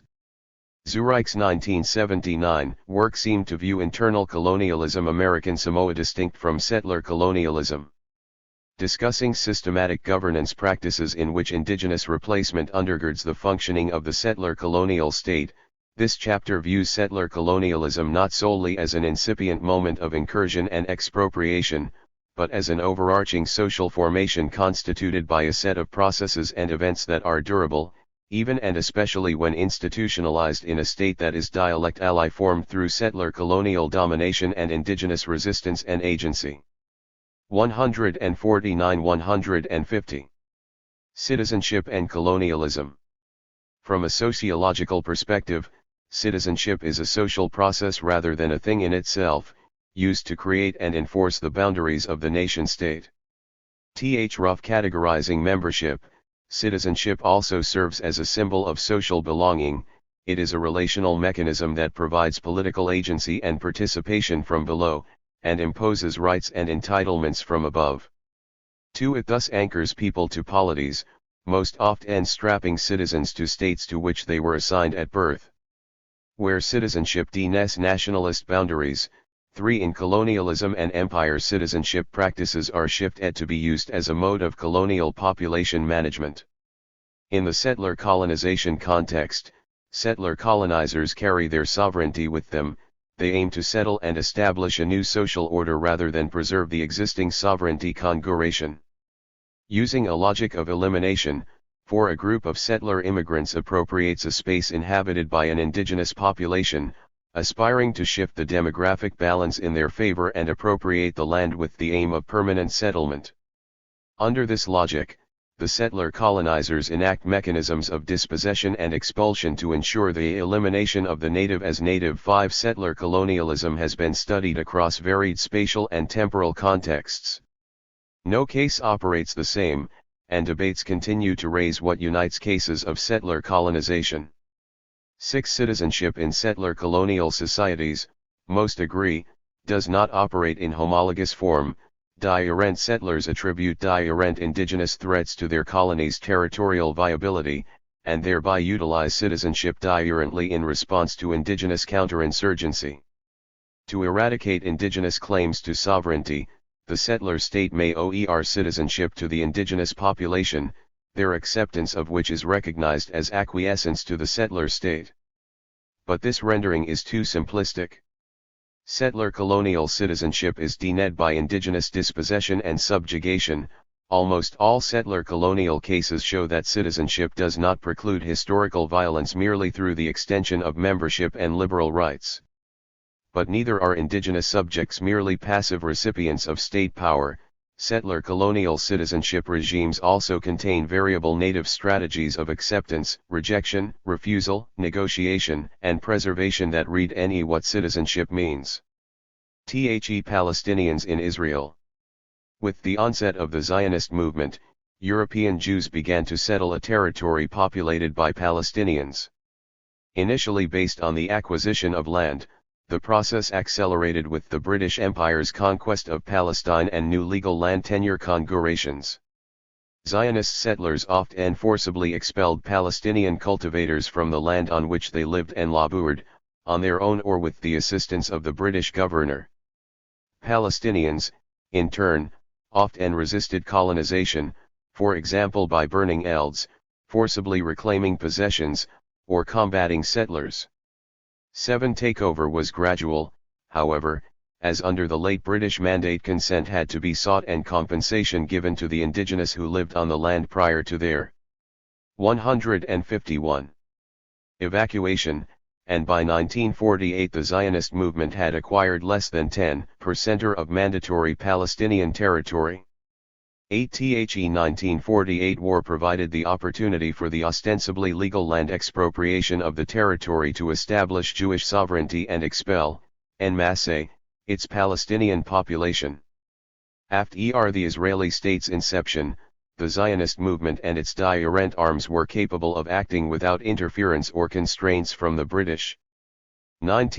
Approximately 156,000 Palestinians who remained in what became the State of Israel seemingly accepted Israeli citizenship, but in a settler state the citizenship rendered them entrapped. However, the Palestinians' dynamic practices have contested and redrawn the contours of the citizenship from within. I will unpack this by turning to the case of the IDPs specifically, and by discussing the frontierization of Palestinian spaces as in the cases of Al-Nakab and the historic Palestinian cities. Case of the IDPs. Palestinian internally displaced persons, IDP, population, who made up approximately 46,000 people or 30% among the 156,000 Palestinians who remained in Israel in 1948. 10 was comprised of two groups of Palestinians who were displaced from their original homes as a result of forced expulsion or eying, those who were driven from their homes by Zionist militia forces before the State of Israel was founded and after the partition plan in November 1947, and those who were displaced through internal transfer operations or expulsions after the Israeli state was formed in May 1948. 11. The case of the IDPs, whose paradoxical citizenship rights alongside the prevention of return became constitutive features of their citizenship, instantiates the tethering in settler colonialism of citizenship to dispossession. Despite being prohibited from returning, dispossessed of their land and means of production, and subjected to Israeli martial rule, most were granted Israeli citizenship.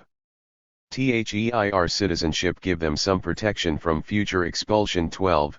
Despite the threat of transfer looming over Palestinians, as the absence of Israeli citizenship rendered a Palestinian subject to deportation.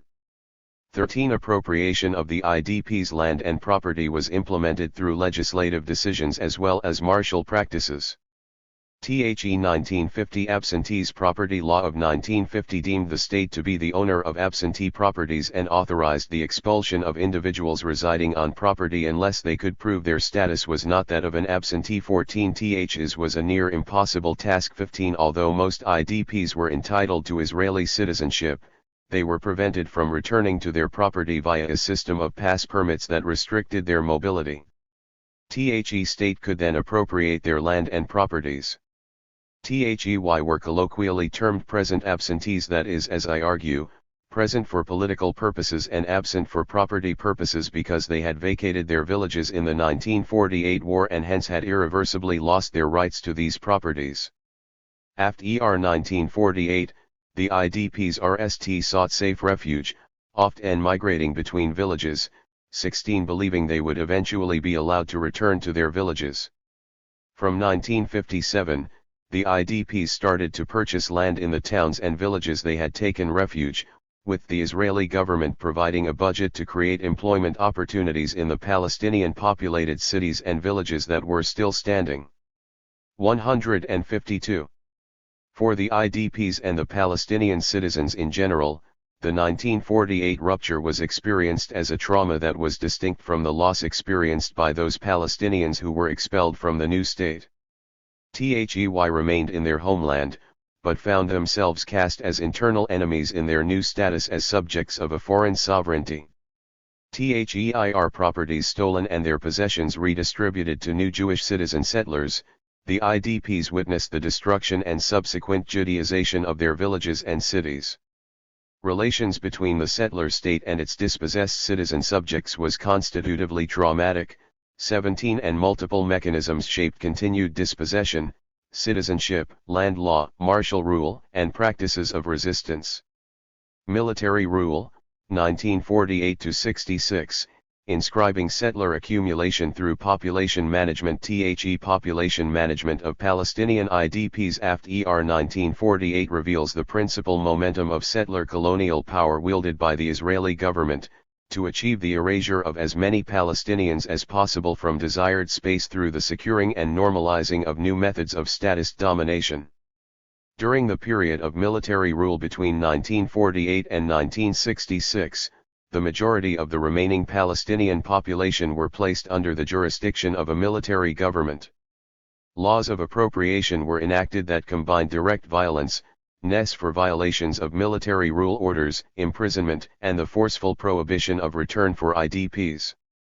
18 The military government unilaterally implemented regulations to control Palestinian mobility, which enabled the authority to restrict movement, to detain any person suspected of incitement, to deport and administratively detain people, to impose curfew and to declare certain areas closed or restricted for military purposes. 19 Newly declassified sources reveal the extent to which Israeli officials conspired to prevent IDPs from returning to their homes. 20 Ths included forestation eorts, fencing land, and further weaponizing the absentee property laws, but also military enforcement of temporary ghettos in certain cities during the 1948 Nakba. 21 During military rule in Ja'e, Haifa, Lydda, Ascalon and Acre, Palestinian citizens were gathered, separated according to religious affiliation, and concentrated in specific areas, sometimes in refugees' homes, that were often surrounded by barbed wire fences. Exit from the security zones, often referred to as ghettos in the primary Israeli archival sources, without proper permits was prohibited. Permits were generally awarded only to those who labored in Jewish elds. THSA ghettoized Palestinians were prevented from returning to their original homes and, out of economic precarity, were often made to cultivate land newly transferred to Jewish Israeli control. 22 Ths ghettoization of Palestinians in cities and villages endured through urban and economic planning. The new settler state also intervened in Palestinian affairs economically in the aftermath of the 1948 war. Palestinian property and the surplus value of Palestinian labor was co-opted by the state or by Jewish Israeli citizen settlers. In some places, Palestinians who became dispossessed from subsistence agriculture were forced into the labor market, where their wages would be the lowest among workers. 23 Military rule and its policies toward the Palestinians, especially IDPs, came to DNE the new settler state in Israel. 24 Creating the conditions for its governmentality over the 153 remaining Palestinian community by stymieing Palestinian reclamation and repressing dissent, as well as by ouring remaining indigenous individuals, as opposed to collective, quali-ed rights in the form of citizenship. 25 Military rule was dismantled in 1966 because it had achieved, if only partially, the goals of territorial appropriation, settlement, and the prevention of return. New mechanisms of population management for the Palestinians in Israel were instituted in the form of police control, and in 1967, another Israeli military regime came to regulate the occupied Palestinian territories, OPT, which continues to this day.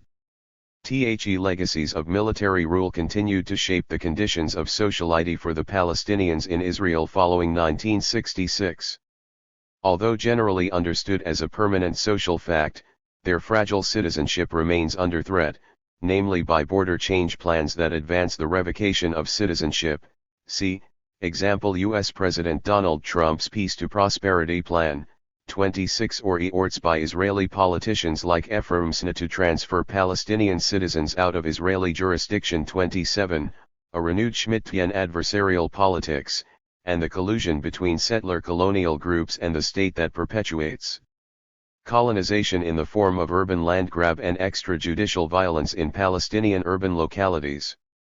28 Palestinian citizens, whether IDP descended or not, still face the specter of land confiscation and colonization. Violence by numerous national and municipal Israeli state arms and by individual settlers includes spatial encroachment, dispossession, and the continued marginalization of Palestinians. The so-called mixed cities, historically Palestinian towns that became inhabited with a majority of Jewish Israelis following the expulsion of the bulk of their Palestinian inhabitants since 1948, have been a prime locus of continued colonization and urban land grab. Is why the Dignity Uprising of May 2021, which responded to the triggering incursions of Jewish Israeli citizen settlers, centered in the so-called mixed cities of Ja'e, Lida, Acre, Akka, and Haifa.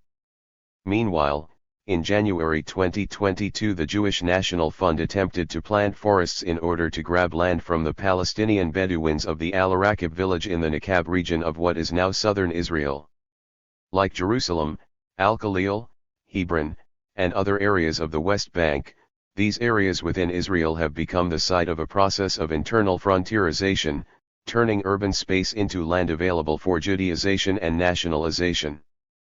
But settlement practices continue through different modes, now taking an increasingly privatized 29 and individualized form. While citizenship does not protect Palestinian citizens from these dispossessory practices, as we will see below, it does precure certain types of social action agency. Citizenship is not a XED thing in itself, but an institutionalized historical process. Understanding the relation between Palestinian citizens and Israeli governmentality entails consideration of the settler colonial process that preceded the state's inception and continued through statecraft and bureaucratic population management. Citizenship and sovereignty in the new Jewish state. In Israel, citizenship, I argue, is a political status based around territorial access. Palestinians with Israeli citizenship are largely excluded from territorial belonging, land acquisition rights, return and immigration and naturalization. The Law of Return 154 of 1950 is a capacious mechanism that enables world Jewry Israeli naturalization, but not Palestinians. An internal frontier has subjected them to continued spatial control, wherein municipal and infrastructural services are unevenly controlled by the Israeli government. 30 Dispossession is therefore the prerequisite for Palestinians' Israeli citizenship. Citizenship can be seen to be inherently imbricated in the process of settler colonization, both in the Palestinian case and other cases. For Sha'ar and Peled, 2002, 117, such divisions encapsulate the three concatenated dynamics: colonialism, ethno-nationalism, and democracy, that DNE the Israeli citizenship regime. THEIR framework of citizenship is cognizant of colonialism, delving mainly into the settlement that precursed the Israeli state before 1948, and delineates the colonial project's results on post-1948 Palestinian economic mobility. However, they do not further explain how colonial accumulation enduringly structures the post-1948 citizenship apparatus, as I seek to do here. Citizenship did not grant the Palestinian IDPs the right to return to their homes, which paradoxically engendered an enduring struggle against domination. To theorize the case of Israeli settler colonial citizenship, one can turn to Hannah Arendt, 1973, who extended her analysis of European totalitarianism to show the inextricable link between Europe and its colonies and the EECT it had on political liberalism. Arendt theorized that the external processes of imperialism were not separate from European democratic structures. In fact, the disconnect between forms of citizenship, legal citizens at home and subject races abroad 31, necessarily shaped the condition of statelessness. The imperial impulse and the gap between European citizens and colonial subjects thus threatened democratic structures.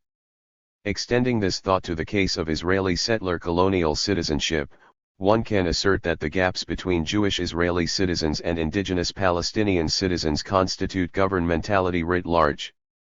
However, compared to Arendt's vision of a prior democratic European culture, in the Israeli settler colonial context citizenship has only ever taken a hierarchical form. Citizenship originally based around settler colonial territorial and population management therefore cannot be theorized as external to the state, but rather as constitutive of it. Rather than re-ECT a universal democratic structure of Israel, the granting of citizenship to Palestinians in the early years of the Jewish state contributed to the settler regime's geopolitical framing of the state as a democratic entity, that is, to its international legitimation and acknowledgement. It is important to consider who were the beneficiaries of accumulation in this scenario. Focusing solely on Palestinian citizenship at the national level neglects the processes of internal colonialism that Zureik, 1979, expertly adumbrates, the economic and material impoverishment of the predominantly agrarian Palestinian society in which land was the primary means of production. Jewish Israeli settlers were transformed into owners and land cultivators within a socialist, collectivist, framework, collective sovereignty as land was nationalized, and Palestinian land tenure, including Musha'e, collective, was transformed into exclusive Jewish property. 32 Without access to their land, most remaining Palestinians in Israel turned into unskilled workers overnight. As systematic as the Zionist collective accumulation and concomitant Palestinian dispossession were, it is crucial to complicate the universalizing trope of elimination of 155. The native that Wolf, 2006, characterized as a dominant feature of settler colonialism. From the 1950s, some Zionist settlers in the kibbutzim subleased land to Palestinians, even to some who had previously owned the same land. 33 Subleasing occurred mostly out of practical need. Zionist settlers simply could not manage property in the frontier, and the indigenous often knew how to care for the land. Palestinians' presence, resistance, and embodied knowledge shaped the settler colonial frontier, despite the wider Zionist political project's attempt to replace Palestinians on as much land as possible. Incidental membership IDPs had to the Israeli state became a means through which they could have dispossession enacted against them. As citizens but without the essential right to territorial belonging meant that to demand return or repossession of property could have threatened their very right to remain, by exposing oneself to the arbitrary governance and bureaucratic aloofness 34 of the settler colonial state. For the indigenous, it was citizenship monkey, one that did not guarantee the full set of liberal and collective rights but still subjected Palestinians to being recognized and classy-ed by the state. Accumulation by dispossession.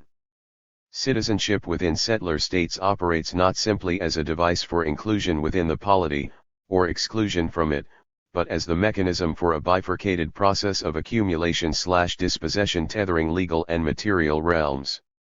Drawing on the method of contrapuntal reading, 35 I attend to the accumulatory functions of settler colonizers alongside the dispossession and resistance practices of indigenous people through citizenship. Recentering the study of colonialism in sociology, I am interested in the state and non-state actors whose various tactics of plunder, subjugation, and hierarchization lie at the heart of the settler colonial state's constitution, and in the practices, negotiations, and indigenous co-production that together shape the state and citizenship. Citizenship is not neutral. Political processes, oft and contentiously, classify group and territorial memberships and differentially distribute rights. Neither is citizenship solely imposed from above nor individually accepted from below, it is dialectically negotiated. In states formed by and operating under a logic of settler colonialism, that is, the accumulation of land and power for the bounty of settler colonial immigrants, citizenship of the indigenous populations is premised on a process of dispossession. In other words, settler citizenship derives its function from recursive accumulation by dispossession. This chapter poses.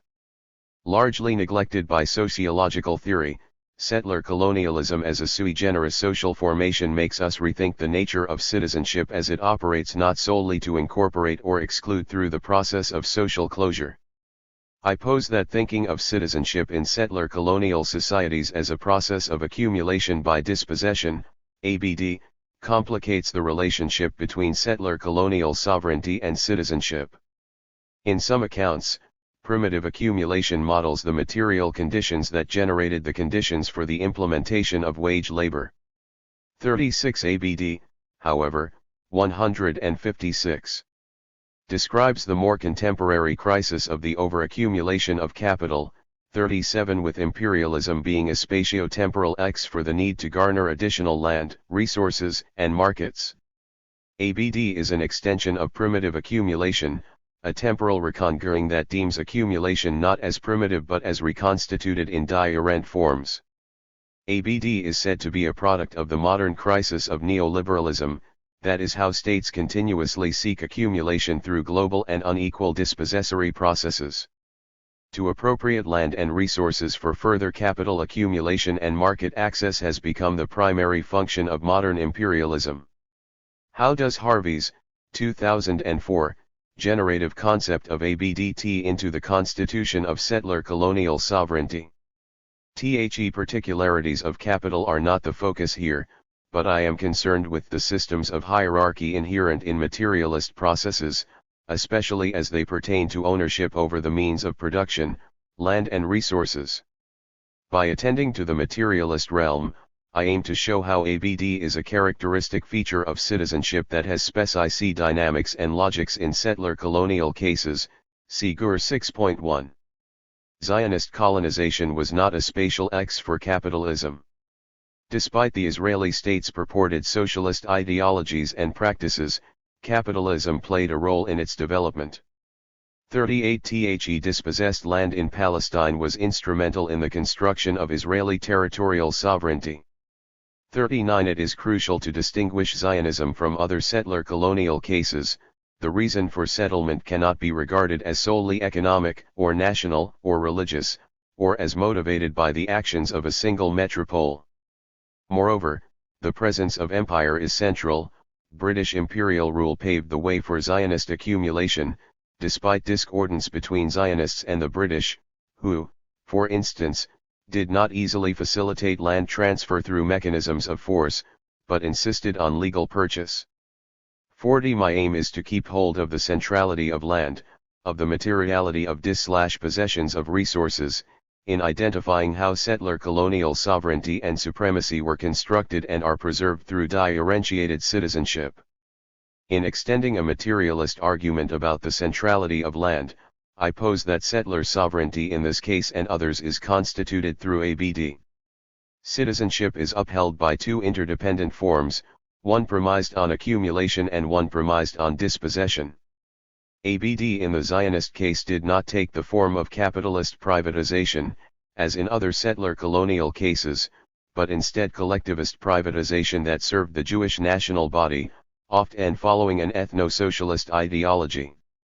Zionist accumulation exclusively prioritized Jewish, mainly European, populations over Palestinians. The earlier pre-Zionist process of land expropriation from Arab landowners had not generated a mass expulsion of the peasantry from the land.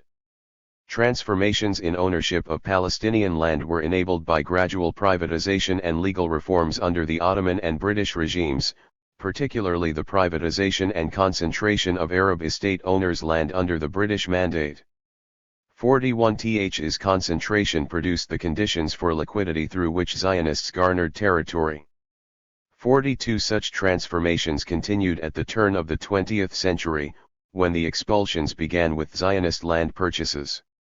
THSA land purchases prior to 1948 initiated the dispossession of Palestinians, generating loss of land and labor at a much smaller scale than what would come in 1948. 43 Post-1948, the Jewish state used the pretext of national need for territorial confiscation. The accumulation of wealth, or the means of production, was a settler colonial mechanism of expansion, providing land. 157. Resources, and labor to the Jewish population while dislocating the Palestinians. In the Zionist case, dispossession was not a means to an end of the creation of a new labor force, despite enduring needs for labor, but constituted Jewish territorial sovereignty. Accumulation identities how loss was a prerequisite for constituting exclusivist Jewish sovereignty in Palestine, not that it had to be such, but that historically the Zionist project rendered the process zero-sum. Displacement, encroachment, and expulsion allowed for the continuation of the accumulation process, encapsulated in the shift from British imperial and Zionist settler colonial semi-sovereignties to the Israeli sovereignty that now foments further accumulation or dispossession. ABD entails the forceful expropriation and redistribution of land and resources to capital. 44 In the case of settler colonialism, redistribution owes to the racially denuded settler group, even amid internal divisions, and is buttressed by the state, whose ability to exist in the colonial space depends on forceful accumulation and the classificatory apparatus of citizenship. Is why settler colonialism is a form of structured dispossession. 45 ABD is a dyadic process in settler colonial cases, where land and resources are appropriated for the exclusive redistribution to the settler colonial group. Accounts for appropriation of land in obtaining the means of production, constituting the conditions of social relations, including citizenship, and inhibiting the capacities needed for indigenous sovereignty when faced with usurpation. If we reverse the aphorism to dispossession as accumulation, we can recenter what the production of settler supremacy and enduring loss entails for indigenous social reproduction. In the case of Israel, it is not just that the state apparatus, through absentee property laws and martial rule, accumulated the capacity to claim ownership over the means of production, but that the processes of dispossession constituted exclusive settler sovereignty to rule over natives and dispossessing them of institutional and political capacities to rule themselves. ABD constitutes a settler colonial citizenship regime, a hierarchy determining who can remain, under what conditions of spatial and social mobility, and with what privileges, and the citizenship configuration facilitates further accumulation and dispossession as it also structures spaces of opportunity to resist it. Citizenship, as a bifurcated analytic concept, allows us to articulate agency alongside the state practice of classification, more precisely pinpointing a mechanism of population management and responses to it. How Palestinians redraw the contours of citizenship. Even so, in settler colonial states citizenship does not only entrench settler ABD processes, it can also open up spaces for the indigenous to challenge their domination. One approach subjugated indigenous populations have historically used is by refusal to engage with the settler state. 46 Where the settler state confers liberal citizenship rights to the indigenous group, as in the case of the Kanawake in North America, the indigenous group then utilizes this legal status to entrench their acts of refusal, to recognize and be recognized by the settler state. As Audra Simpson NDS, however, this aporia is the basis of the Kanawake's entrapment within the Canadian and U.S. state systems. Refusal is not the only possible mode of indigenous relations to a settler state. In the Palestinian case generally and in the case of internally displaced persons, IDPs, specifically OER a model of how indigenous acceptance of citizenship can challenge settler attempts at replacement by being positioned both within and against structures of domination.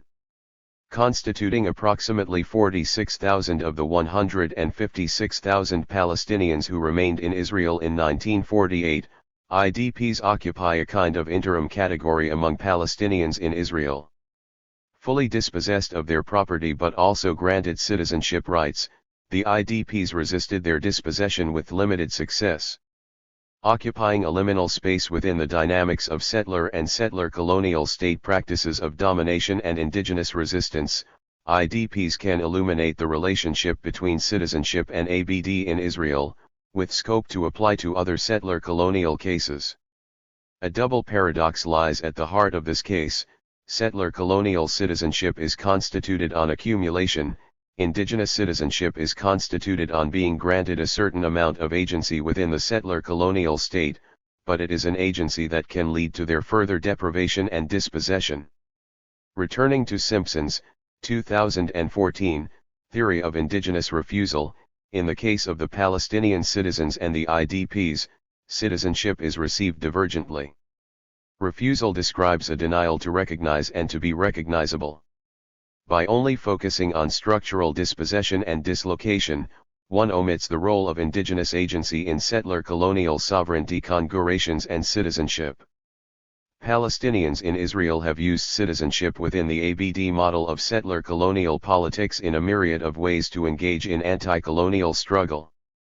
I have explained how Palestinian resistance practices gradually constituted the return of history, 47 that is, the ascription and reinvigoration of new political meaning to 1948's foundational violence.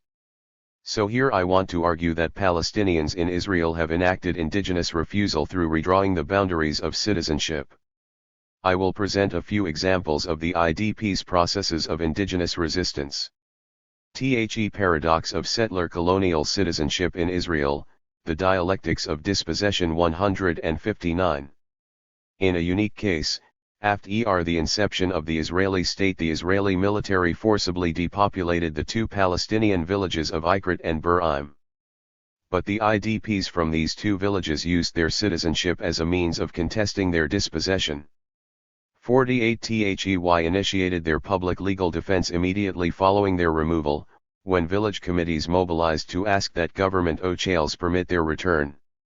THEY believed that they were entitled to return as they had been evacuated by the military after the state's inception. THE committees sent numerous letters to the Minorities Ministry and the military governor on a range of everyday matters. THEY claimed property damage, requested permission to hold ceremonies and holiday celebrations in their displaced villages, and requested fair labor arrangements. THEY also protested against the improper treatment of their women and expressed concern regarding acts of violence committed on village lands. 49 Many legal battles ensued, often with contradictory rulings. 50 July 1951 ruling found Ikrit's original evacuation illegal and permitted return.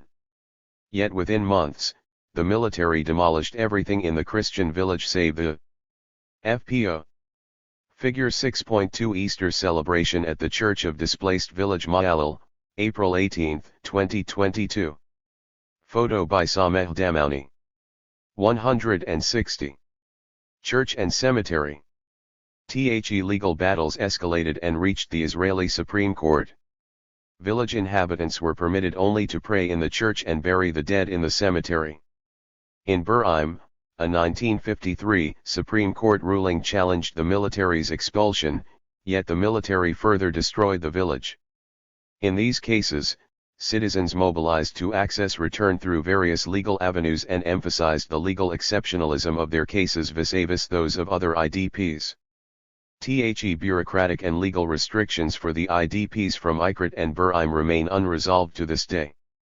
Inhabitants of these two villages use citizenship to practice symbolic return through holding celebrations and social, religious, and political activities in the villages, see GUR 6.2 above. Israeli governments continued to reject the IDP's ability to return, citing security factor justifications such as the potential precedent any permission to return would bring and the unrest it would foment among other Palestinians. 51 THSA are not the only examples. ADRID, the Association for the Defense of the Rights of the Internally Displaced, which beginning in 1998 organized return marches to depopulated villages, became central to the return of history. 52 memory practices perform an active refusal to forget the foundational violence in the Nakba and to assert the continuity of Palestinian Baqa'ah, remaining in the homeland. Palestinians have practiced symbolic return to destroyed villages or, for younger generations, those of their ancestors, see figure 6.3.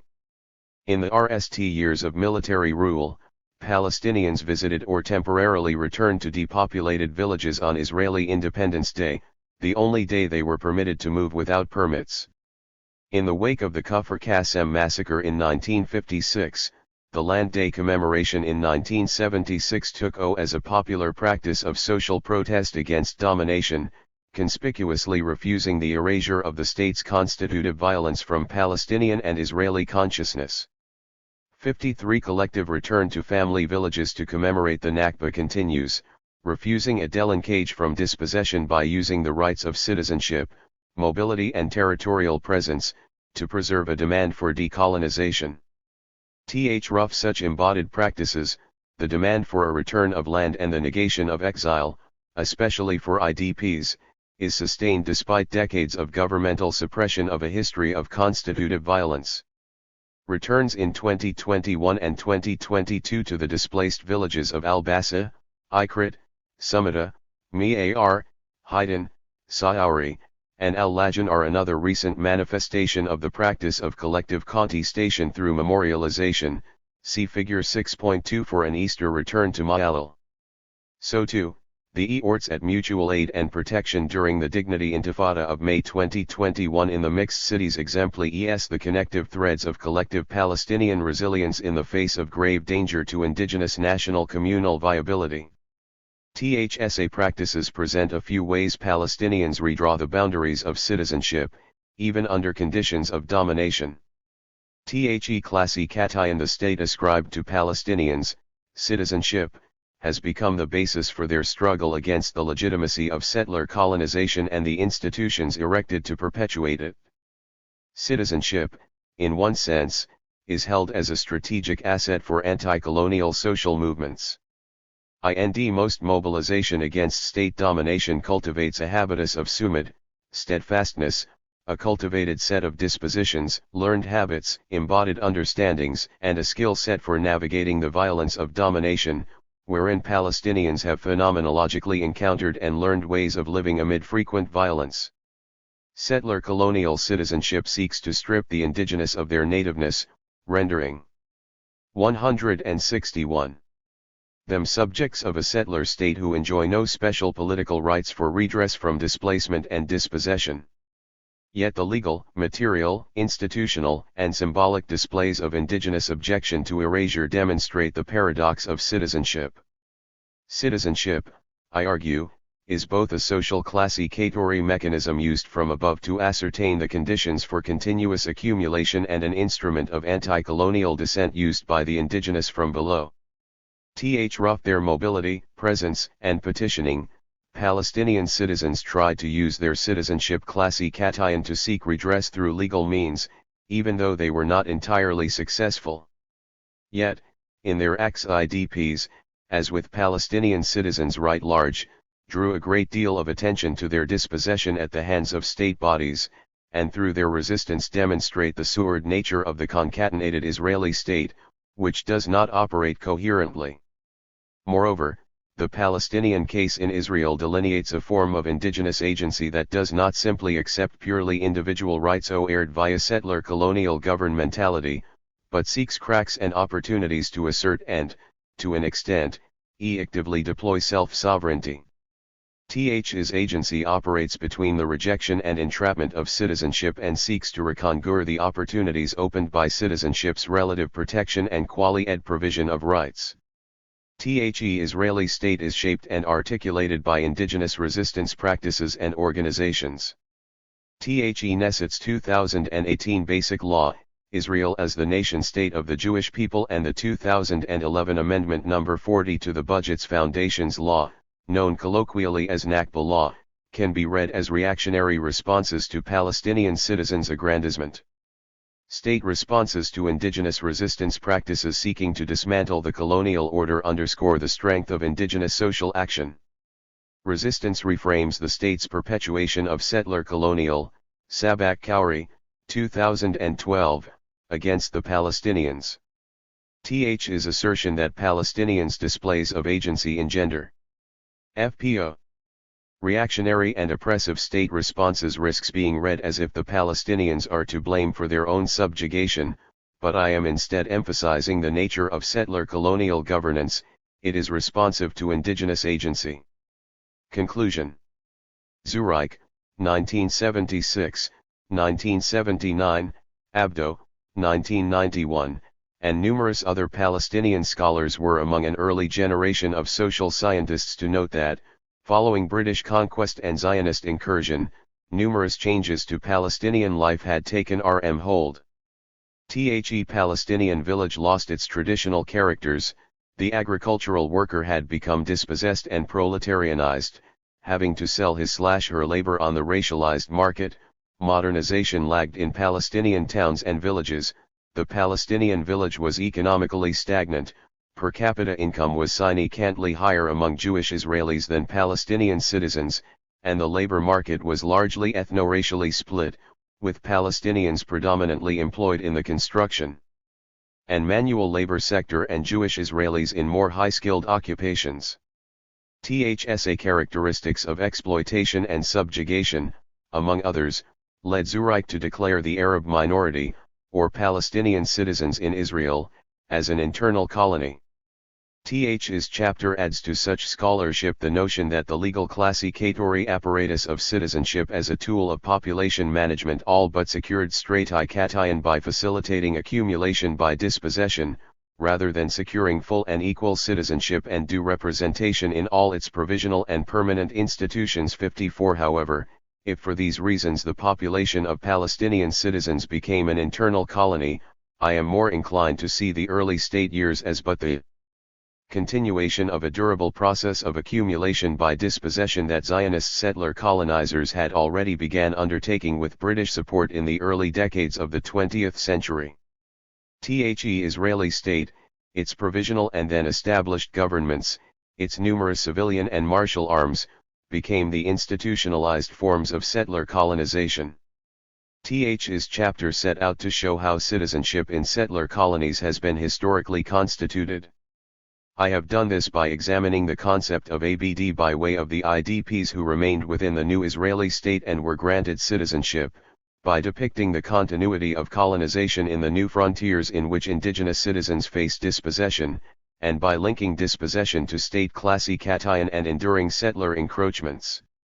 First, settler colonial citizenship is triggered by ABD, which entails a twin maneuver, settler accumulation and indigenous dispossession. The classification of citizenship in settler colonies operates within an appropriative apparatus in which the displacement or dispossession of indigenous citizens becomes a foremost concern for ascertaining settler territorial sovereignty through accumulation.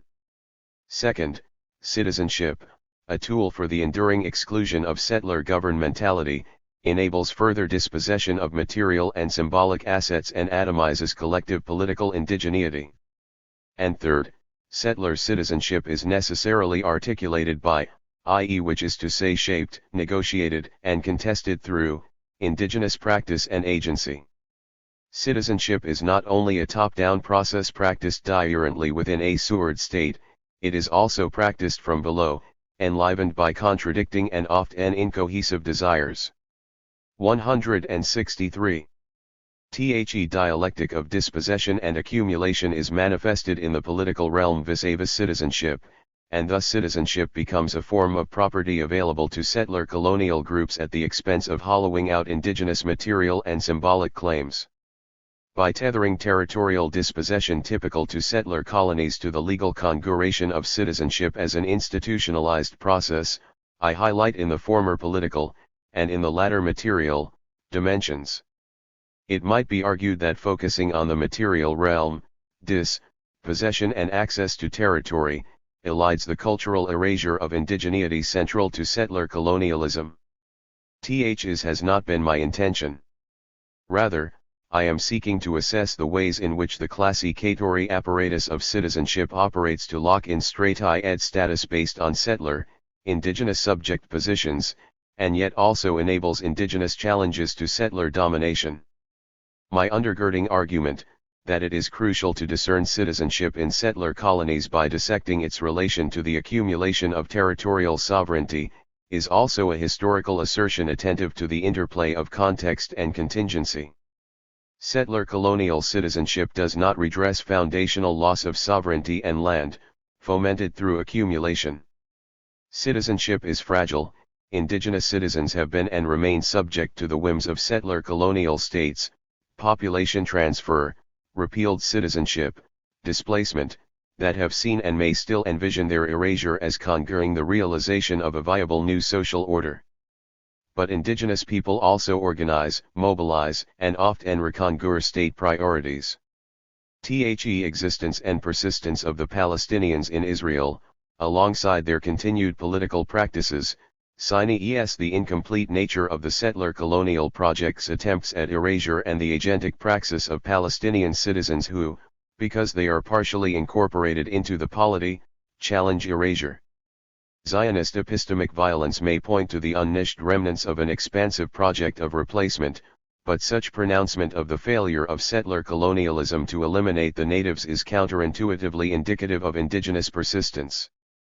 In this way, my analysis of the Palestinian citizens of Israel may centralize attention on structural erasure, leading to a conception of a totalizing settler colonial project. However, the case of Palestinians in Israel, and more specifically the IDPs, offers a more complex understanding of indigenous presence and agency. In other words, the existence of remaining indigenous, despite their deracination, challenges settler colonial path dependency. The case of the Palestinian citizens offers one way in which settler colonial sovereignty is constituted through contestation. It also challenges liberal conceptions of citizenship, pointing to the centrality of ABD in settler colonies. The Palestinian question, what Israel is to do with the indigenous population, is fundamentally one of biopolitical and territorial control, Zureik 2016. Citizenship, a dialectical process like settler colonialism itself, is, perhaps, central to both biopolitical and territorial domination. It is at once premised on settler colonial territorial and politico-sovereign dispossession and accumulation, but also shaped iteratively by indigenous practices. It is not a unitary apparatus of domination nor simply a tool of indigenous resistance, which itself depends on resources, attribution of opportunity, endogenous and exogenous conditions, and the intended target and strategies. Rather, citizenship presents many confounding processes and structures that coalesce into a strategic apparatus. Citizenship embodies settler colonial state logics, but also the 164 diversity, and disunity, of indigenous desire. Tracking this history of the constitution of settler colonial citizenship is to ask how the social order in settler colonies could be decolonized. 7. Celebrating survival. Palestinian epistemes and resisting. Anti-Palestinian racism. Yasmin Abu-Laban. Palestinian origin social scientists are a rare breed in Canada's institutions of higher education. Ths may stem from the fact that Canadian universities have exhibited patterns of exclusion when it comes to the representation of immigrants, racialized minorities, and Indigenous peoples in the academy. Moreover, there are sustained examples of academic freedom being pummeled in Canada when Palestinian perspectives and experiences are given voice or the status quo of Israel's settler project is critiqued. Two combined, these make their presence in the social sciences and humanities in institutions of higher learning rather exceptional. IRST knew Elia Zureik not as a rare breed, but as a family friend well before I entered university because my father Baha Abu-Laban, a 1948 refugee from Zureik, was also a Canadian-based sociologist. However, it was as a graduate student reading voraciously in the 1980s that I encountered Elia Zureik as the internationally respected and multidimensional scholar he is. I was a political science PhD student specializing in comparative and Canadian politics, and Zureik's classic work on political socialization and values was required reading for the comprehensive ELD specialization exams forming part of training and accreditation. 3. But his work on Palestine, so critical to a more informed understanding Palestinians after 1948, stands apart. One reason Zureik's work on Palestine was so important was personal. Today's Generation Z students speak about safe spaces for those experiencing marginalization to communicate their experiences. While not a concept in my graduate student days, in retrospect, I sought out a carefully curated selection of what might be called safe professors who were knowledgeable about Palestine and Palestinians even if they were not Palestinian. THEY were small in number, and reserved for the times I wanted to simply be better understood in relation to the Palestinian component of my mixed identity, or perhaps even do a course paper on Palestine and feel I would be judged fairly and without navigating pre-existing ideological blinders. My litmus test of such professors became their having read and understood books that theorized and analyzed Palestine and Palestinians in terms that would resonate with actual Palestinians. 2 key authors for this litmus test of mine were Edward Said, for his works The Question 169-170. Of Palestine, 1979a, and Orientalism, 1979b, and Elia Zureik for his book The Palestinians in Israel, A Study in Internal Colonialism, 1979. The second reason Zureik's work was so critical was epistemological. There were certain commonalities to the books published by Said and Zureik in the banner year of 1979. THEY challenged deeply held conventional orthodoxies in North American, European and Israeli universities through evidence and logic. They made use of settler colonialism to understand Palestinians and their past, present and possible futures, and they were written by Palestinian authors who witnessed the Nakba catastrophe of 1948. THSA were, in short, deeply scholarly contributions to world ideas that were constituted through Palestinian knowledge, including full awareness of the experience and consequences of utter social upheaval, dispossession, and statelessness. In what follows I wish to situate Elia Zureik's path-breaking work on Palestinians for illuminating key aspects of their oppression and experiences in Israel/Palestine and in the diaspora. Rich and varied, his oeuvre especially draws attention to the inequitable and violent nature of Israel's settler colonial project, as well as the extensive state and private forms of surveillance which accompanies it. His empirical insights have not only worked to broaden our collective historic and contemporary knowledge, but he has also contributed to our theoretical and comparative understanding of settler colonial states, as well as power and control in an era of rapidly expanding technological advances. His chapter has 3 parts. First, I review Zureik's extensive work which has given base to the sociological study of Palestinians, as well as the centrality of this population for understanding surveillance as a broader social and political phenomenon of the contemporary world. Second, I build from his foregrounding the systemic and sustained nature of racism directed towards Palestinians in Israel/Palestine, a consideration of its local and global manifestations.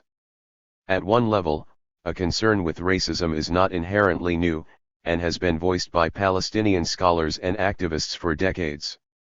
However, for a variety of reasons, including the uneven and devastating impact of the COVID-19 pandemic, we are living in a time when increased political attention is being paid to anti-racism both by governments and by civil society groups across states. It is argued that within this context, the need to center anti-Palestinian racism as a specific form of racism is especially critical to the challenges to it. Third part of the chapter discusses the advances and potential of 3 key areas of mobilization that speak, either implicitly or explicitly, to resisting anti-Palestinian racism. THSA relate to 1. The boycott, divestment and sanctions, BDS, movement, 2, efforts to characterize the Israeli state as practicing apartheid, and 3, organizing to name and contest anti-Palestinian racism in the aftermath of the murder of George Floyd by Minneapolis police in May 2020. Situating key contributions of Zureik. The 1948 Nakba, catastrophe, has become a defining temporal marker in the narrative of Palestinians. For the Nakba is also a site of both increased scholarly and public awareness, as well as active attempts at suppressing acknowledgement. 5. As Abu Lughod and essayed a note of 1948. Celebrating Survival 171.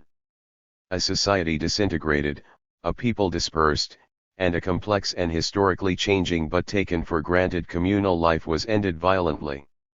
The Nakba has thus become, both in Palestinian memory and history, the demarcation line between two qualitatively opposing periods.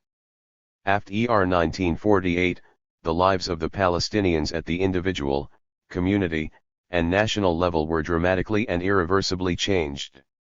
6. If the vocation of the sociologist is to study society, how is it done in such a distinct context of social disruption, destruction, and dislocation? Indeed, this question is all the more pressing because the Nakba is actively an ongoing continuity of trauma for Palestinians, 7. Making the challenge also of ongoing relevance. Zureik's response, RST articulated nearly decades ago, remains a scholarly standard.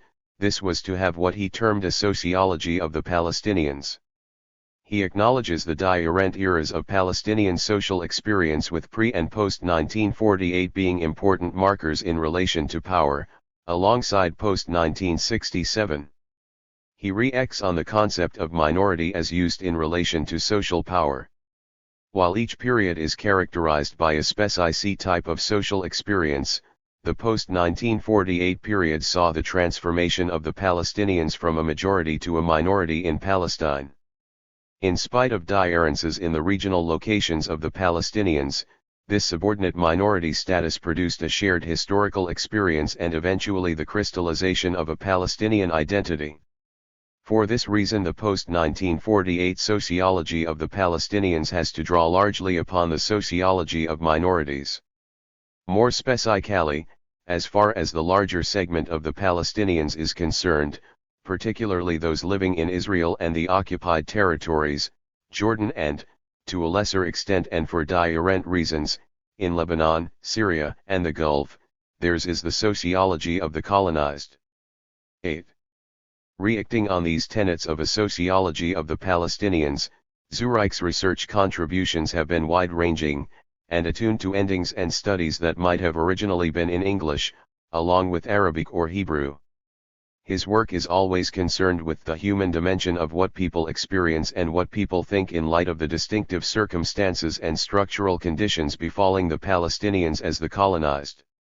For example, Zureik's early work on the attitudes of Palestinian youth in Israel, as well as Israeli Jews, expressly considers results in relation to how a settler state creates in the public eye a mythology which dehumanizes the culture and way of life of the native people. 9. Likewise, endings on the abysmal socio-economic conditions of Palestinians in refugee camps in Lebanon, Syria, Jordan, the West Bank and Gaza are considered in the dual light of how camps have been a locus of familial and communal solidarity as well as the most visible symbol of Palestinian suffering. 10. The sociology of the Palestinians is by no means easy, and Zureik consistently points to the problematic gaps in knowledge.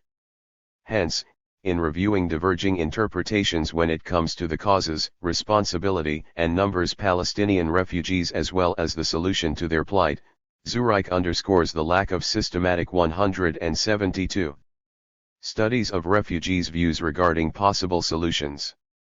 11. More broadly, he has observed the particular challenges that come from studying Palestinians since the majority of the society's members live in dispersion as refugees and members of exiled communities, whether in the Arab countries or the West, even as at the same time some still live in their homeland such as in Israel where they live as a minority, or as a majority in highly contested political environments such as the West Bank and Gaza. 12. Indeed, due to their geographic dispersal.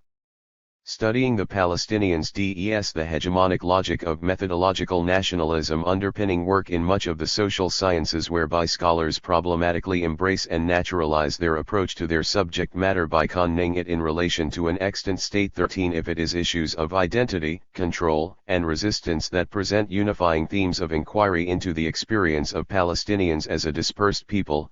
14 It is Zureik's innovative work on surveillance that cuts to the heart of these themes by identifying their linkages with territory, power, and violent colonial conditions.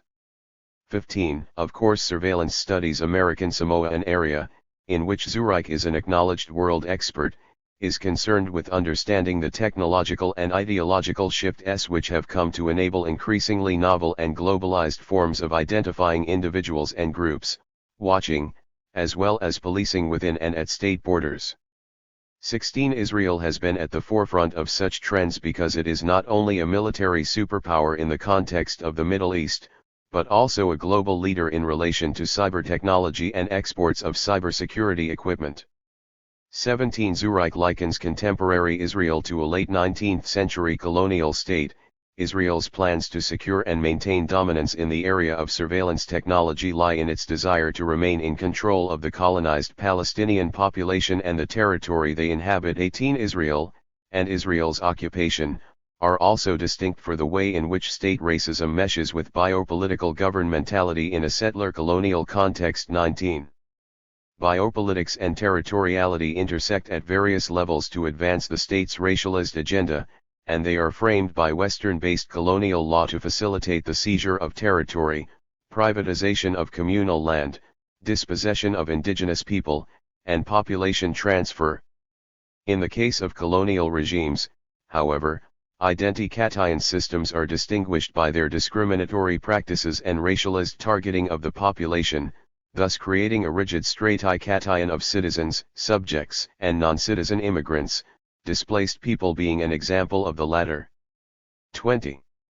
Zureik and Leon, 2022, further illuminate the intersections between colonialism and racism in relation to Israel's mass surveillance, digital contact tracing and policing in responding to the COVID-19 pandemic. In his distinct and sustained contributions to the sociological study of the Palestinians, Zureik's work has served to bolster and anchor the more multidisciplinary field of Palestine studies. His work on surveillance further contributes to the field, and helps to underscore how racialized and colonial logics stemming from the 19th century and political Zionism relate and contribute to surveillance studies as a global focus of study. Building from Zureik's underscoring of the centrality of racism to Celebrating Survival. 173. Israel's colonial project, the centrality of resistance to the study of Palestinians, as well as the various geographic contexts these phenomena may play out. In the next section I consider anti-Palestinian racism as a phenomenon that has local and global manifestations. Is followed by a consideration of key contemporary sites of resistance to it. Anti-Palestinian racism. There is a peculiar absence of discussions of both settler colonialism and racism in much work and political commentary on Israel/Palestine that is not grounded in scholarly Palestinian knowledge of the sort Zureik has advanced in his published work. Indeed, one has only to look at maps of Palestine before and after Israel was proclaimed in 1948, and the mushrooming of Israeli settlements after 1967, to see how access to territory is the primary motive for what Patrick Wolfe calls the elimination of the native. As Wolfe also notes, however, racialization occurs in such targeting since where they are is who they are. 21 For decades Palestinian leaders have also used available avenues, including the United Nations, UN, to contest the settler colonization of historic Palestine and what they experienced as racialized targeting. 22 Yet, there has been resistance and suppression of these claims, and many scholarly and journalistic analyses persist in viewing the situation as one of a conflict, ostensibly of equal sides, rooted in religion, nationalism, or responding to terrorism. In marked contrast to the situation of Israel/Palestine, in other world regions, particularly Canada and the United States, considerations of race, racism, and anti-racism have dramatically amplified in recent years. Of course, since the 1980s the work of critical race theorists in the field of law, such as Kimberly Crenshaw, have been of special importance to this outcome. 23 But it has also impacted other disciplines, such as political science, which have traditionally been neglectful in studying race. 24 Moreover, in North America and other regions, attention has extended beyond academe to the broader social and popular level. Indeed, the COVID-19 pandemic in many countries, including the United States and Canada, has drawn attention to racialized health inequities. 25 Th's growing awareness stemming from the pandemic was further punctuated by the brutal murder, captured on video, of an unarmed African American man, George Floyd, by Minneapolis police, on May 25, 2020. Th's broader social interest in responding to racialized injustice was also captured in the expansion of statements, public awareness, and school courses at every level on anti-black racism following Floyd's tragic murder and related protests. As one recent American news article put it, Floyd's murder changed Black Lives Matter from a controversial social justice movement to an almost ubiquitous corporate mantra virtually overnight. Fortune 1000 companies poured billions of dollars into programs designed to address systemic racism and committed to fulfilling quantifiable racial hiring quotas after decades of resisting them. 26 174. The murder of George Floyd and the related protests that followed were felt in numerous countries in Europe, Australia, and in the Middle East. This was especially the case in Palestine, where murals of Floyd painted on the wall express both solidarity and identification with the struggles of black folks, and violence of policing, in the United States. 27 The lingering absence of discussions of race and racism in Israel/Palestine scholarship and commentary itself deserves explanation. In my collaborative work with Abigail B. Bacon, we found it useful to extend the work of the late philosopher Charles Mills, as forwarded originally in his 1997 book The Racial Contract.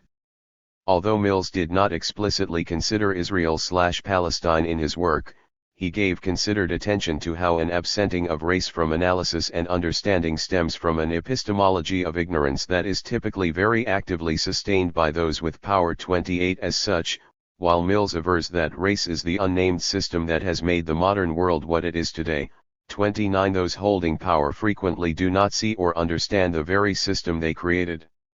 Indeed, as Mills' conceptualization makes clear, even in formally race-blind liberal polities like the United States, a metaphorical and unstated racial contact works to ensure profound racialized inequality.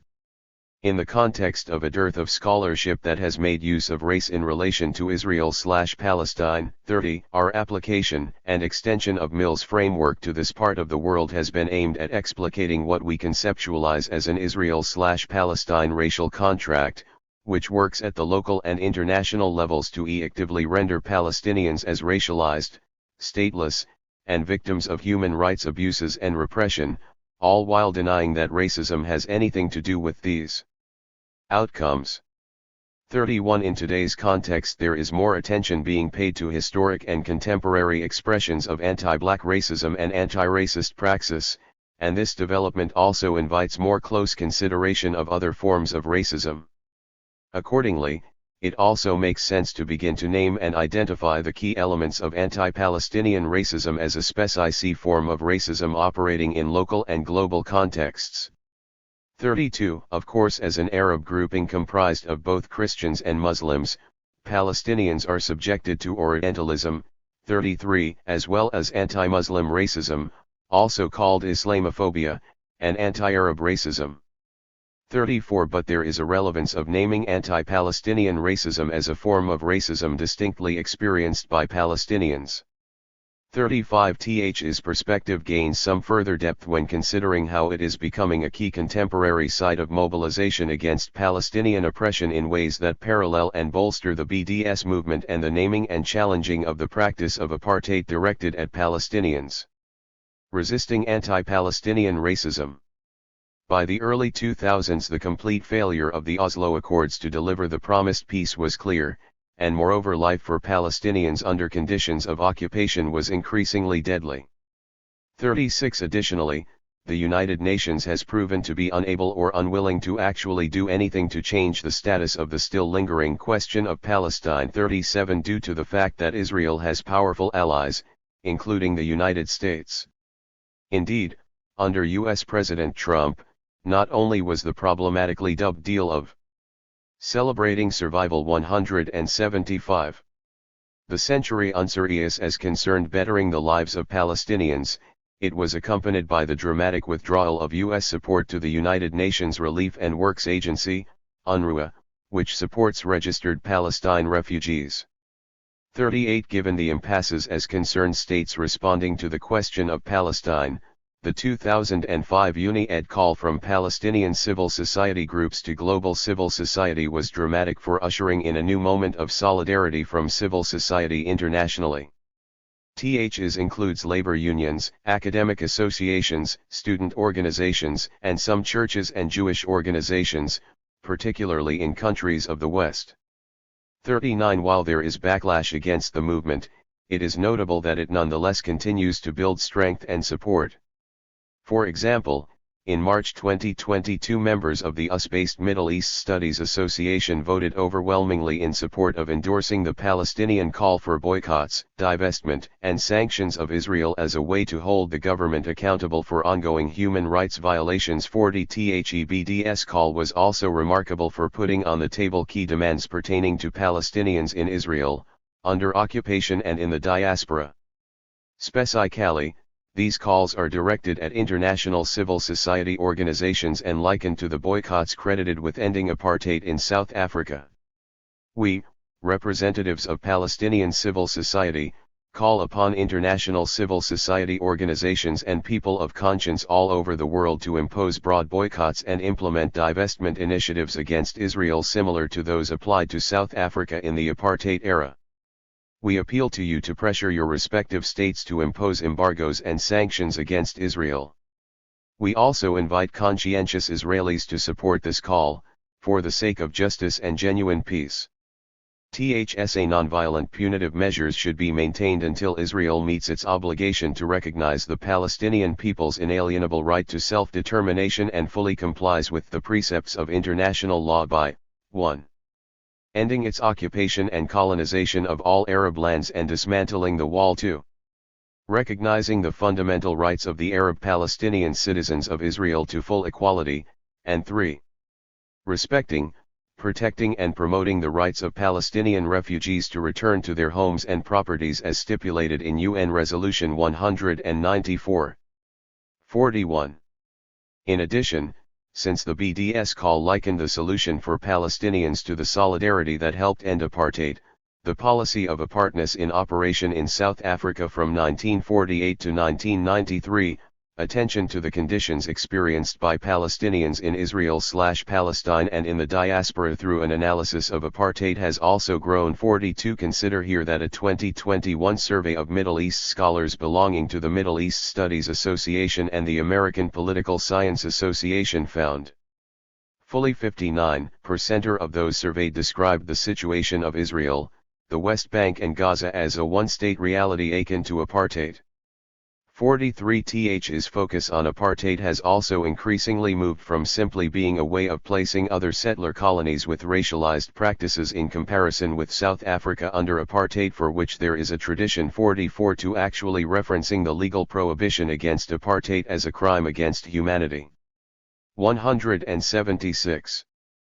The legal weight of the charge of apartheid stems from the combined weight of the 1973 International Convention on the Suppression and Punishment of the Crime of Apartheid, the RST-binding International Convention on Apartheid and Racial Segregation which came into force in 1976-45, as well as the 1998 Rome Statute of the International Criminal Court.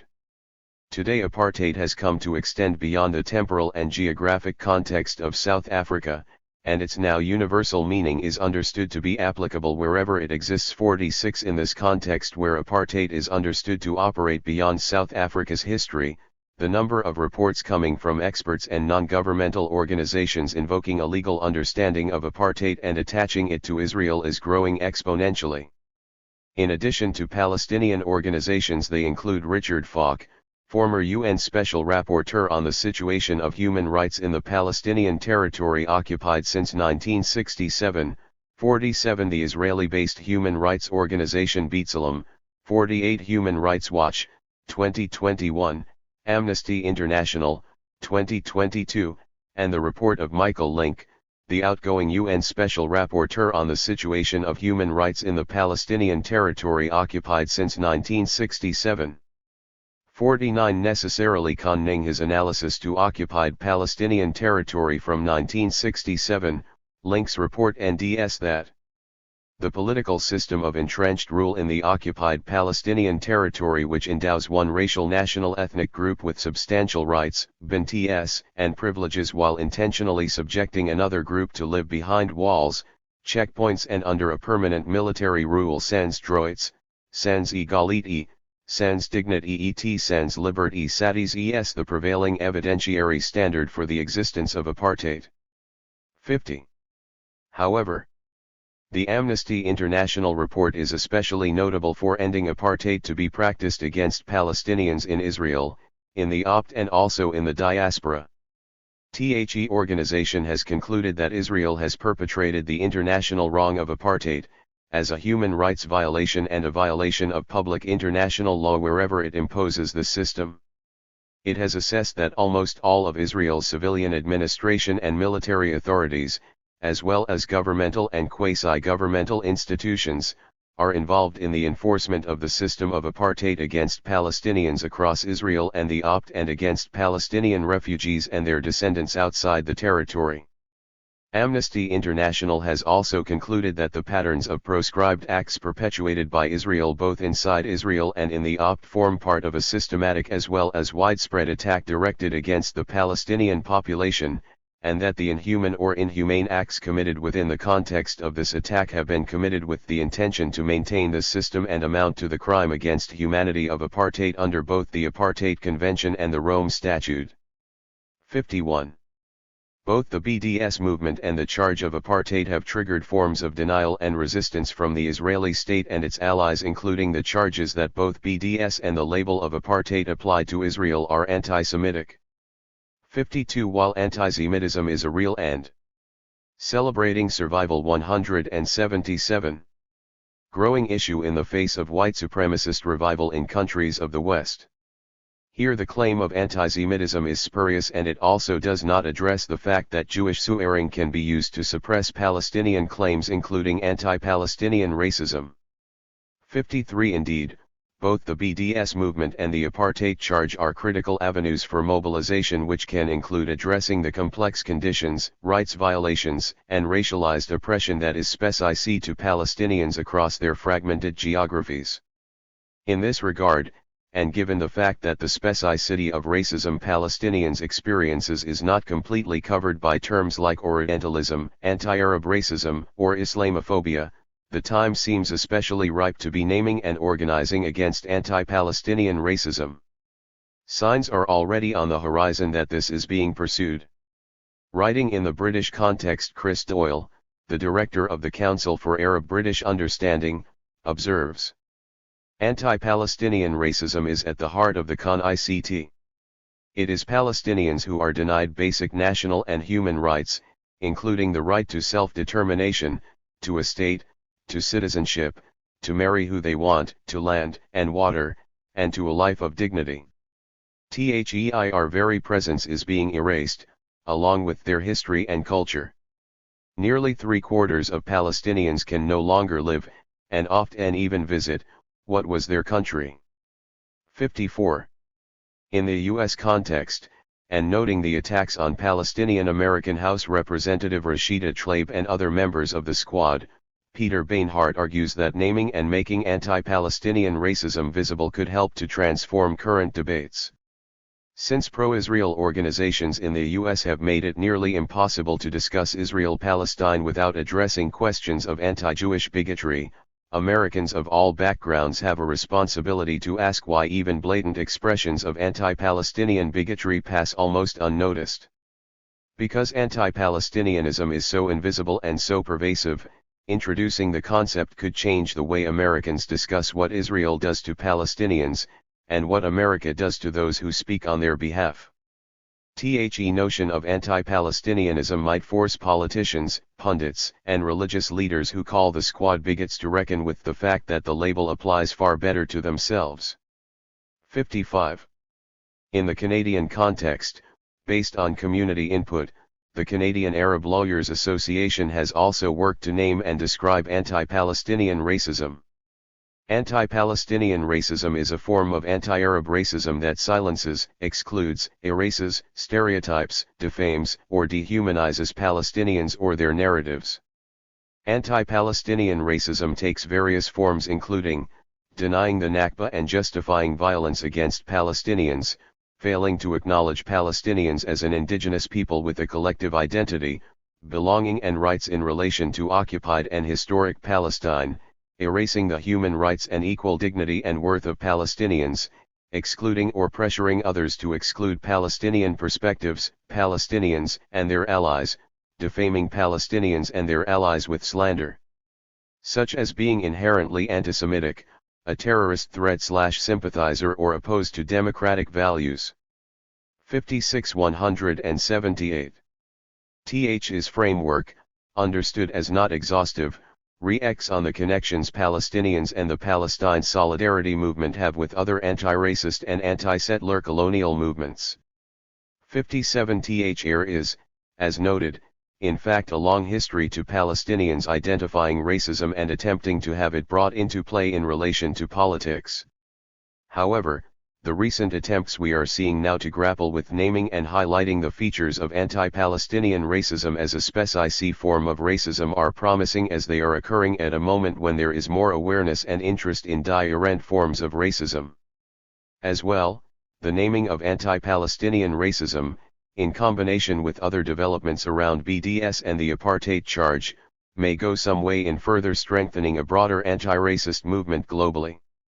Indeed, already on the ground there are fruitful discussions emerging on getting anti-Semitism and anti-Palestinian racism together, while resisting the International Holocaust Remembrance Alliance definition of anti-Semitism, which is problematic for equating anti-Semitism with criticism of Israel's policies towards Palestinians. 58. Conclusion. Google Scholar search engine reminds users they stand on the shoulders of giants, and over a long career with numerous scholarly contributions, Elia Zureik is a giant in the fields of sociology, Palestine study, and surveillance studies. His scholarly work, going back over decades, has contributed to knowledge, and has enabled and will continue to enable new and different conversations amongst scholars. Rough his works he has countered the power/knowledge nexus enabled by Orientalism, colonialism, settler colonialism and the racialization of Palestinians, and forged much needed epistemological space for Palestinian experience to be identified, heard and understood. Deserves celebration. Building on the themes of settler colonial racism, geographic complexity and resistance identified in the work of Zureik, as I have tried to illuminate in this chapter, Palestinians are also active agents in naming their oppression and claims, as well as in strategizing, forming larger alliances and forging solidarity across lines of difference. United Nations, with its statist bias, has proven to be a necessary but insufficient space for resolving the question of Palestine, no doubt, since it was also part of the problem, and before it the League of Nations with its mandate system. More than 70 years from the Nakba, Palestinians not only exist, but their collective experiences and knowledges are shaping and contributing to some of the most vibrant human rights movements and social justice struggles of the 20th century. Is also deserves celebration. Part 3. Zionists settle colonialism. Surveillance. Secrecy as colonial violence. The case of occupied East Jerusalem. Nadara Shalhoub Kevorkian and Abaratman. I realized that secrecy is there to destabilize Palestinians so they get sick. Really sick, scared always and uncertain about their steps, their future, strange to their bodies, and even turn mad. Real madness out of rage. Real rage Kahir. Riyadh. Riyadh, a Palestinian man in his 60s who lives in occupied East Jerusalem, OEJ, uncovers the embodied workings of secrecy against the psychosocial well-being of the colonized.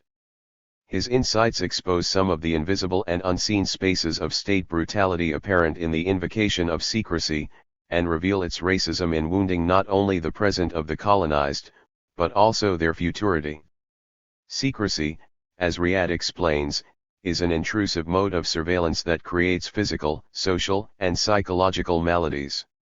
It is a maze of disciplinary technologies that produces and maintains not only fears, anxieties, ongoing trauma, uncertainty, and threats but also refusal and rage among the colonized. Secrecy, as an intrusive mode of surveillance, creates a maze of disciplinary technologies that not only produce and maintain fears, anxieties, ongoing trauma, uncertainty, and threats but also refusal among the colonized. More than simply a technology of power, secrecy's spaces of operation function psychologically to enhance emotions, the mind, and the psyche through the invocation of secret information, disrupt the psychological balance and play a crucial role in governing, incarcerating, and dispossessing the colonized. Secrecy penetrates social and intimate relations and aspirations to generate mistrust between family members, friends, and neighbors, resulting in familial and collective dismemberment. The settler state and its regulatory surveillance regime control the colonized other actively and through specially engineered, securitized systems of classification, non-circulation, and censorship. Various active mechanisms of governance, erasure, denial, and dispossession are part of the Israeli settler colonial punitive context and its zealous politics, one which deny the traumatic history of the Nakba, to violate Palestinians psychosocially, spatially, and economically, and insist on hijacking the future. 3. By focusing on the invocation of secrecy as part of settler colonial political behavior apparent in draconian emergency laws, acts, and violent regulations, we hope to dig 185-186 deeper into Zionists' deterritorialized and invisible machineries of surveillance. In doing so, we examine the state's use of secrecy in order to analyze its psychosocial active operationalization, moving beyond the dichotomized political language of oppressed/oppressor to uncover UID secretized state maneuverings that aim at governing the colonized's existence. Settler colonial fear and insecurity, and its need to disavow the presence and existence of the colonized will be examined through the prism of secrecy as experienced by Palestinian narrators from OEJ, from May 2019 to May 2022. By analyzing everyday secretized technologies of the state and its machineries of surveillance, which recurrently engage with colonized bodies and psyches, these narrators reveal the activation of settler colonial practices of active wounding, incarceration, segregation and elimination. While the narrations about the actual, bodily, and active operationalization of secrecy could indeed be analyzed as technologies of incapacitation, punishment, and dehumanization, the state's use of secrecy can also be regarded as a political site where political awareness, actions, and deeds are born. Riyadh, a family physician living and serving Palestinians in OEJ, calls the state's use of secrecy an everyday politics of terrorizing Palestinian society. He shares his own ordeal with the invocation of secrecy as a physician.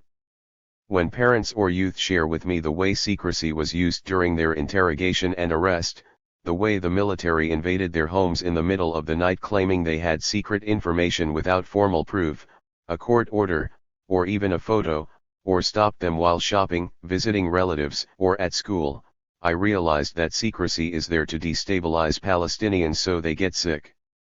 Really sick. I mean swearing from short breathing, chest pain, increase in their sugar level. Even stroke. Scared always and uncertain about their steps. Strange to their bodies, to their home. And even turn mad. Riyadh. Riyad explains how state secrecy becomes a permanent condition employed to make Palestinians believe they are always under surveillance, and in night war. Guided by voices encountering and countering state secrecy, this chapter argues that the marshalling of secrecy to maintain the violent dispossession of the settler state compels us to unpack its deployment of secrecy as a technology of surveillance, examine its bodily and psychological effects, and unmoor the state's use of it in order to rethink its surveillance power. Historically, the use of state secrecy was observable in the role played by a host of state agents, such as secret services, popular conspirators, fake expositors, and professional accusers, what Debord calls networks of Indians. 5 Delos and Guaidari, 1987, break secrecy down into three components: the content in a box, an action, both in its EECT and spread, and a perception, a game, in its shadowy power involving the spy, the revealer, the blackmailer, and the like. TH's chapter will engage with Delos and Guaidari's three components by RST examining secrecy as colonial violence to explore how and why secrets are made, used, maintained, and broken. Second, the chapter will present secrecy as part of big data used by the settler state and its securitized and secretized technologies of governance as an 187. Extension of the state's biopower. The third and fourth sections will look at secrecy and as psychological warfare and social dismemberment, probing the psychosocial EECT of secrecy, its livability within social and communal settings and institutions, and considering how secrets die metaphorically and cease to exist. The chapter will reveal the power of states' politics of secrecy, and conclude with an examination of the colonized's modes of resistance and survivability to counter secrecy's psychological terrorism. Secrecy and secret information as colonial violence. We DNE secrecy, and secret information, when invoked by the state, as an assemblage of concealed operations juxtaposing various forms of psychosocial invasion and dispossession. It is a carceral psychic and political strategy used to widen the scope of state domination. Secrecy and its political work are used and abused by the state security apparatus as a skilled concealment of showing, owing, or penetrating political subjects and entities. Secret information that is made up and or obtained violently by the state supports, maintains, and in some instances intensifies power, enhancing the political monopoly over the othered. The state's use of secrecy and its revelation increase the power of secrecy. 6. In the Palestinian context, secrecy dominates as surveillance, facilitating Zionist logic and policies of elimination. 7. When state power and its structures use secrecy as a form of political violence, the legitimate use of secrecy constitutes a critical machinery for the state because it is connected to a system of power, with beliefs and values, that guarantees the legitimacy of governance. 8. In combination, these factors establish norms and active politics that empower the state and its agents to use secrecy and the claim of secret information in order to act against the colonized without interruption. Th's normative validation of secrecy is rooted in active politics embedded within the colonizer's beliefs, values, and institutions, demarcating and reproducing the boundaries between national subjects and disposable others. Political norms capture how ongoing state political violence is not only normalized and carried out under the law but also anchored in perceptions and behavior legitimized within social order, active politics, structures, and racialized hierarchies that produce exclusive sacralized entities against demonized others. 9. Emotions matter for politics, for they show us how power shapes the very surface of bodies as well as worlds. Active politics intensify the binary between the we and the excluded other through emotional, gendered and racialized narratives that create hierarchies and preserve the governance of those perceived as the objective rational hegemon over the inferior irrational emotional subordinated other. 10. Psychopolitical analyses of the politics and violence of secrecy are anchored in the work of liberation psychiatrists and psychologists that expose the complex dialectic of interpersonal and intrapersonal structural processes and racialized ideologies that constrain social transformation and decolonization. Psychiatrist Frantz Fanon, 1963, resituates human psychology within socio-political and historical forces. He demonstrates how trauma from institutionalized and racialized colonial violence is linked to a profound experience of depersonalization.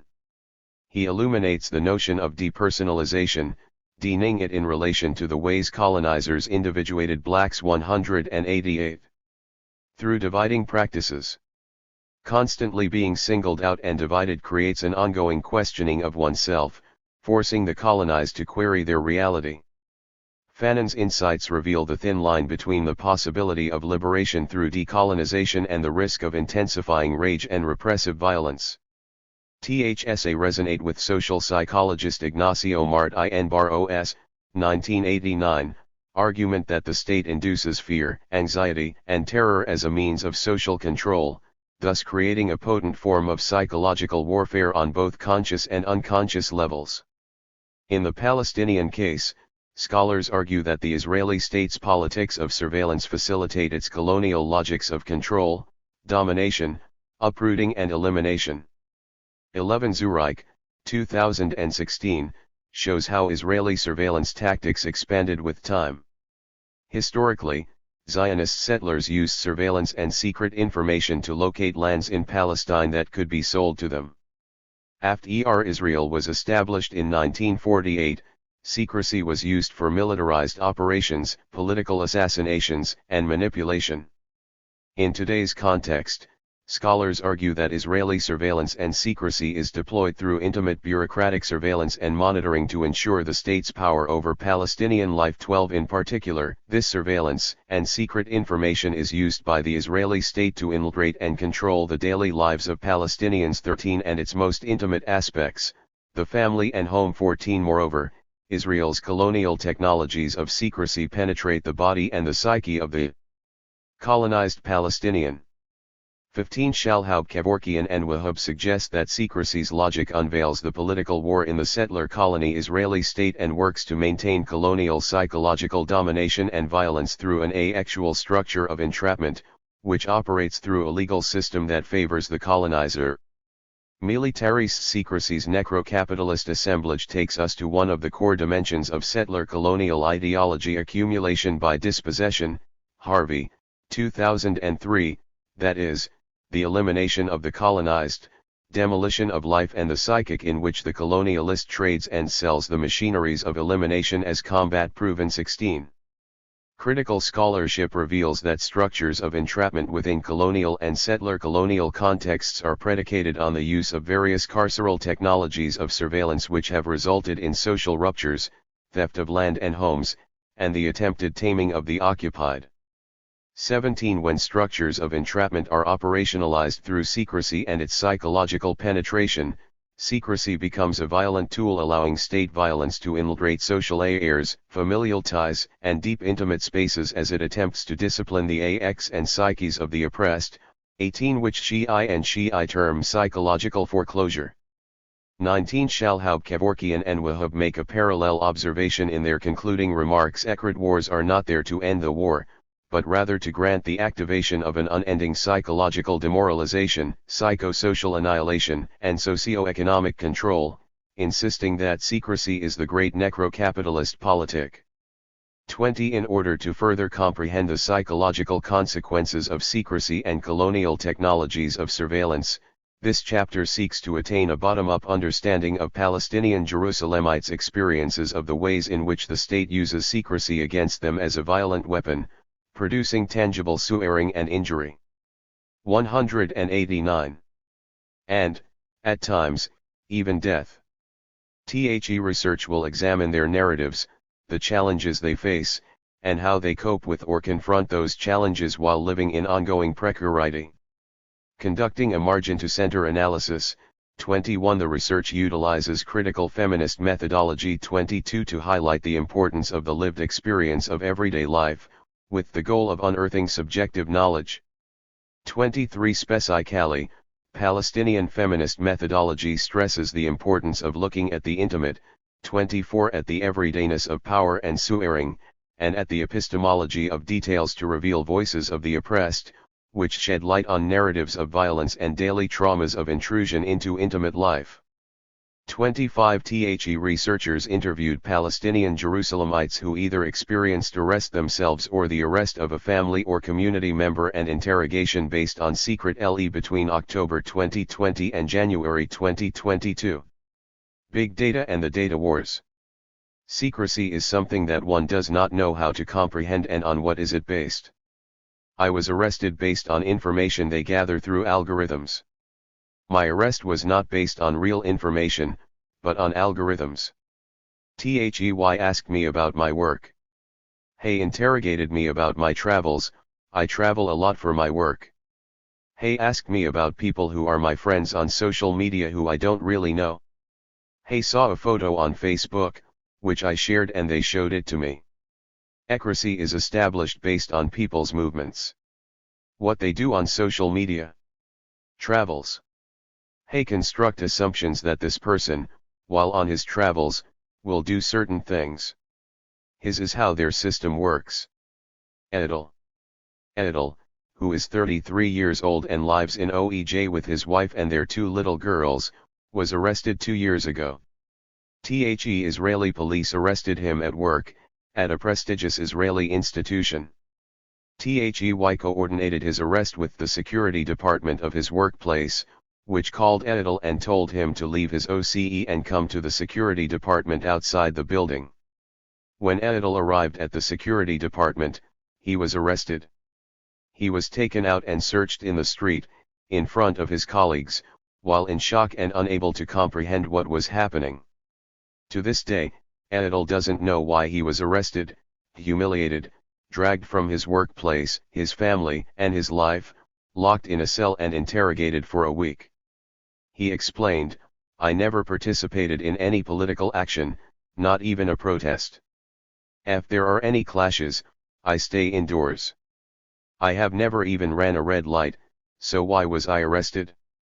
Edel's confusion and shock about being arrested speak to the ambiguity, doubt, and uncertainty to which he is subjected as a colonized other existing under constant colonial surveillance.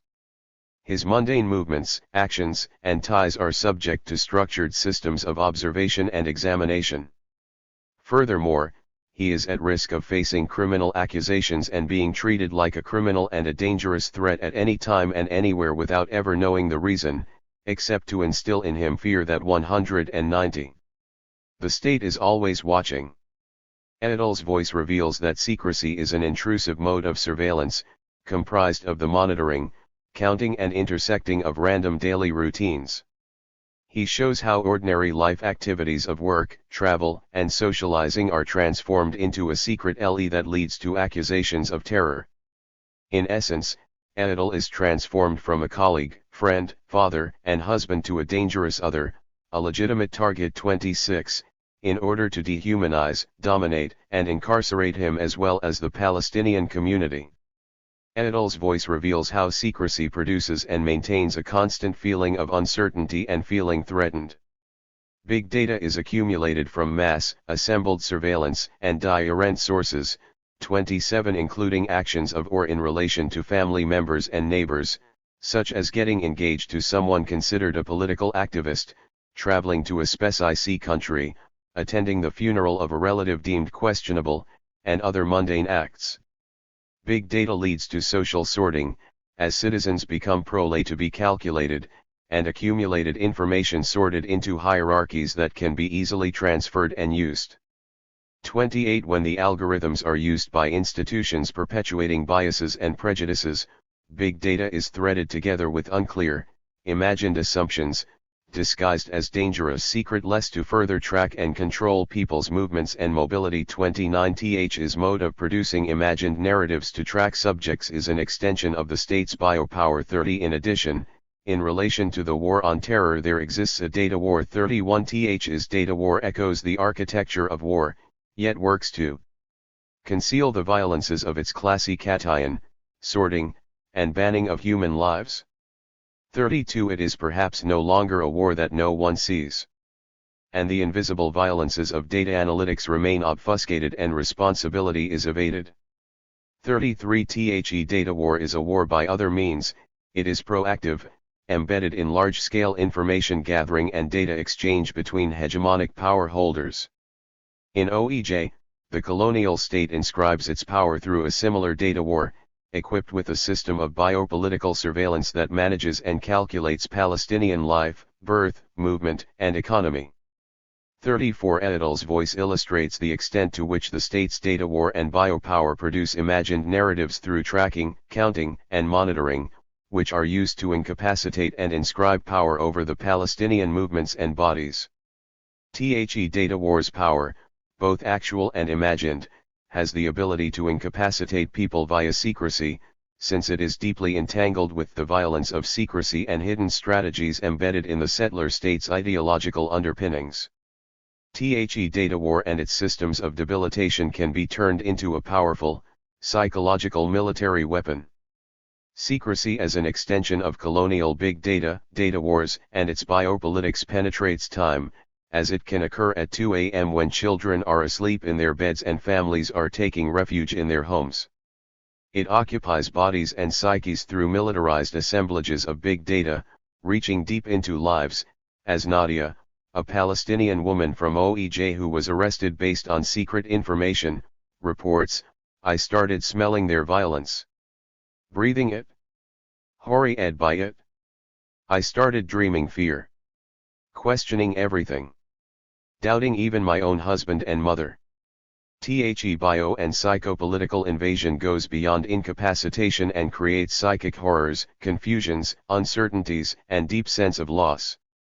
In Editle's experience with Israel's secrecy of biopolitics, which is embedded in a settler colonial context and its logic of elimination, 35 domination and subjection, 36 his personhood, work, travels, social relations, and personal movements were manipulated. 191.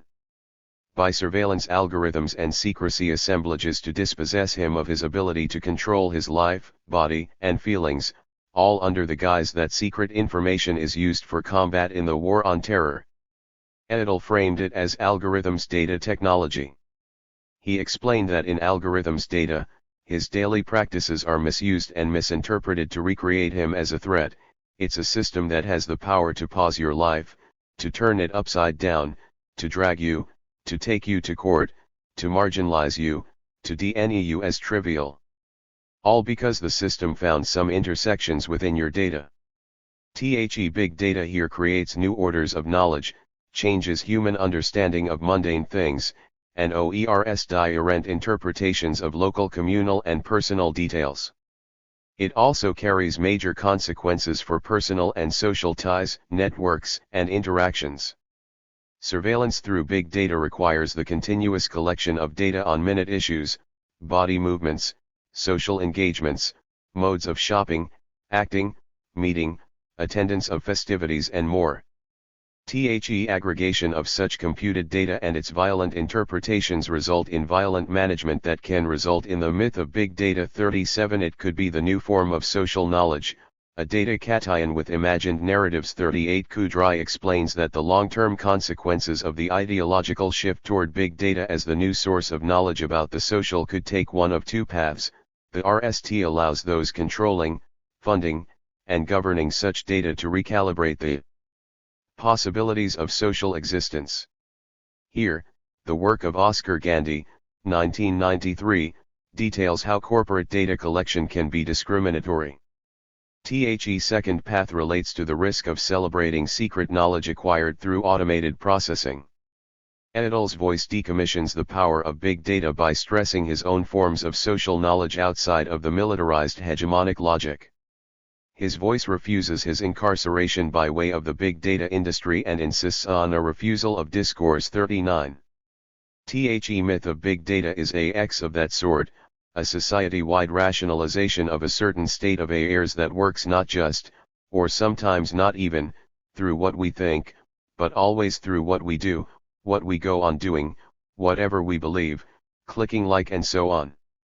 The myth of big data is particularly broad in how it has emerged and is being played out, but is also particularly important in that it works to challenge the very idea that the social is something we can interpret at all.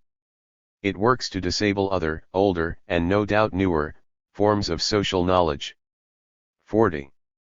Scholars argue that algorithms come to AECT security practices by creating datavalance, or the systematic use of personal data systems in the investigation or monitoring of the actions or communications of one or more persons. 41 Using such data is a powerful authority conferred by anti-terror legislation along with technologies and expertise of risk management that govern, police, surveil, monitor and pro-LE subjects and certain groups' everyday lives.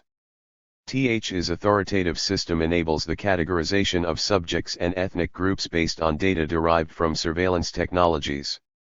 42 In the context of political violence, datavalance technologies dehumanize and marginalize the surveilled as they are designed to recognize human beings in terms of their risk assessment scores rather than their humanity. 43 192.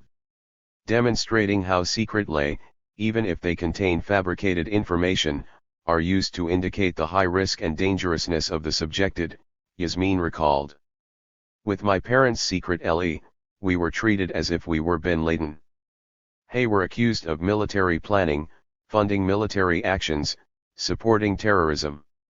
Hey tried to prove the charges but they didn't manage to prove all of the 47 accusations that were contained in my mother's LE. Hey had the most detailed information, like the exact money amounts and where they were transferred, clothing sizes. Apparently, the state was monitoring my mother for so long. They were waiting. But my mother was only helping the needy, making Eid cookies.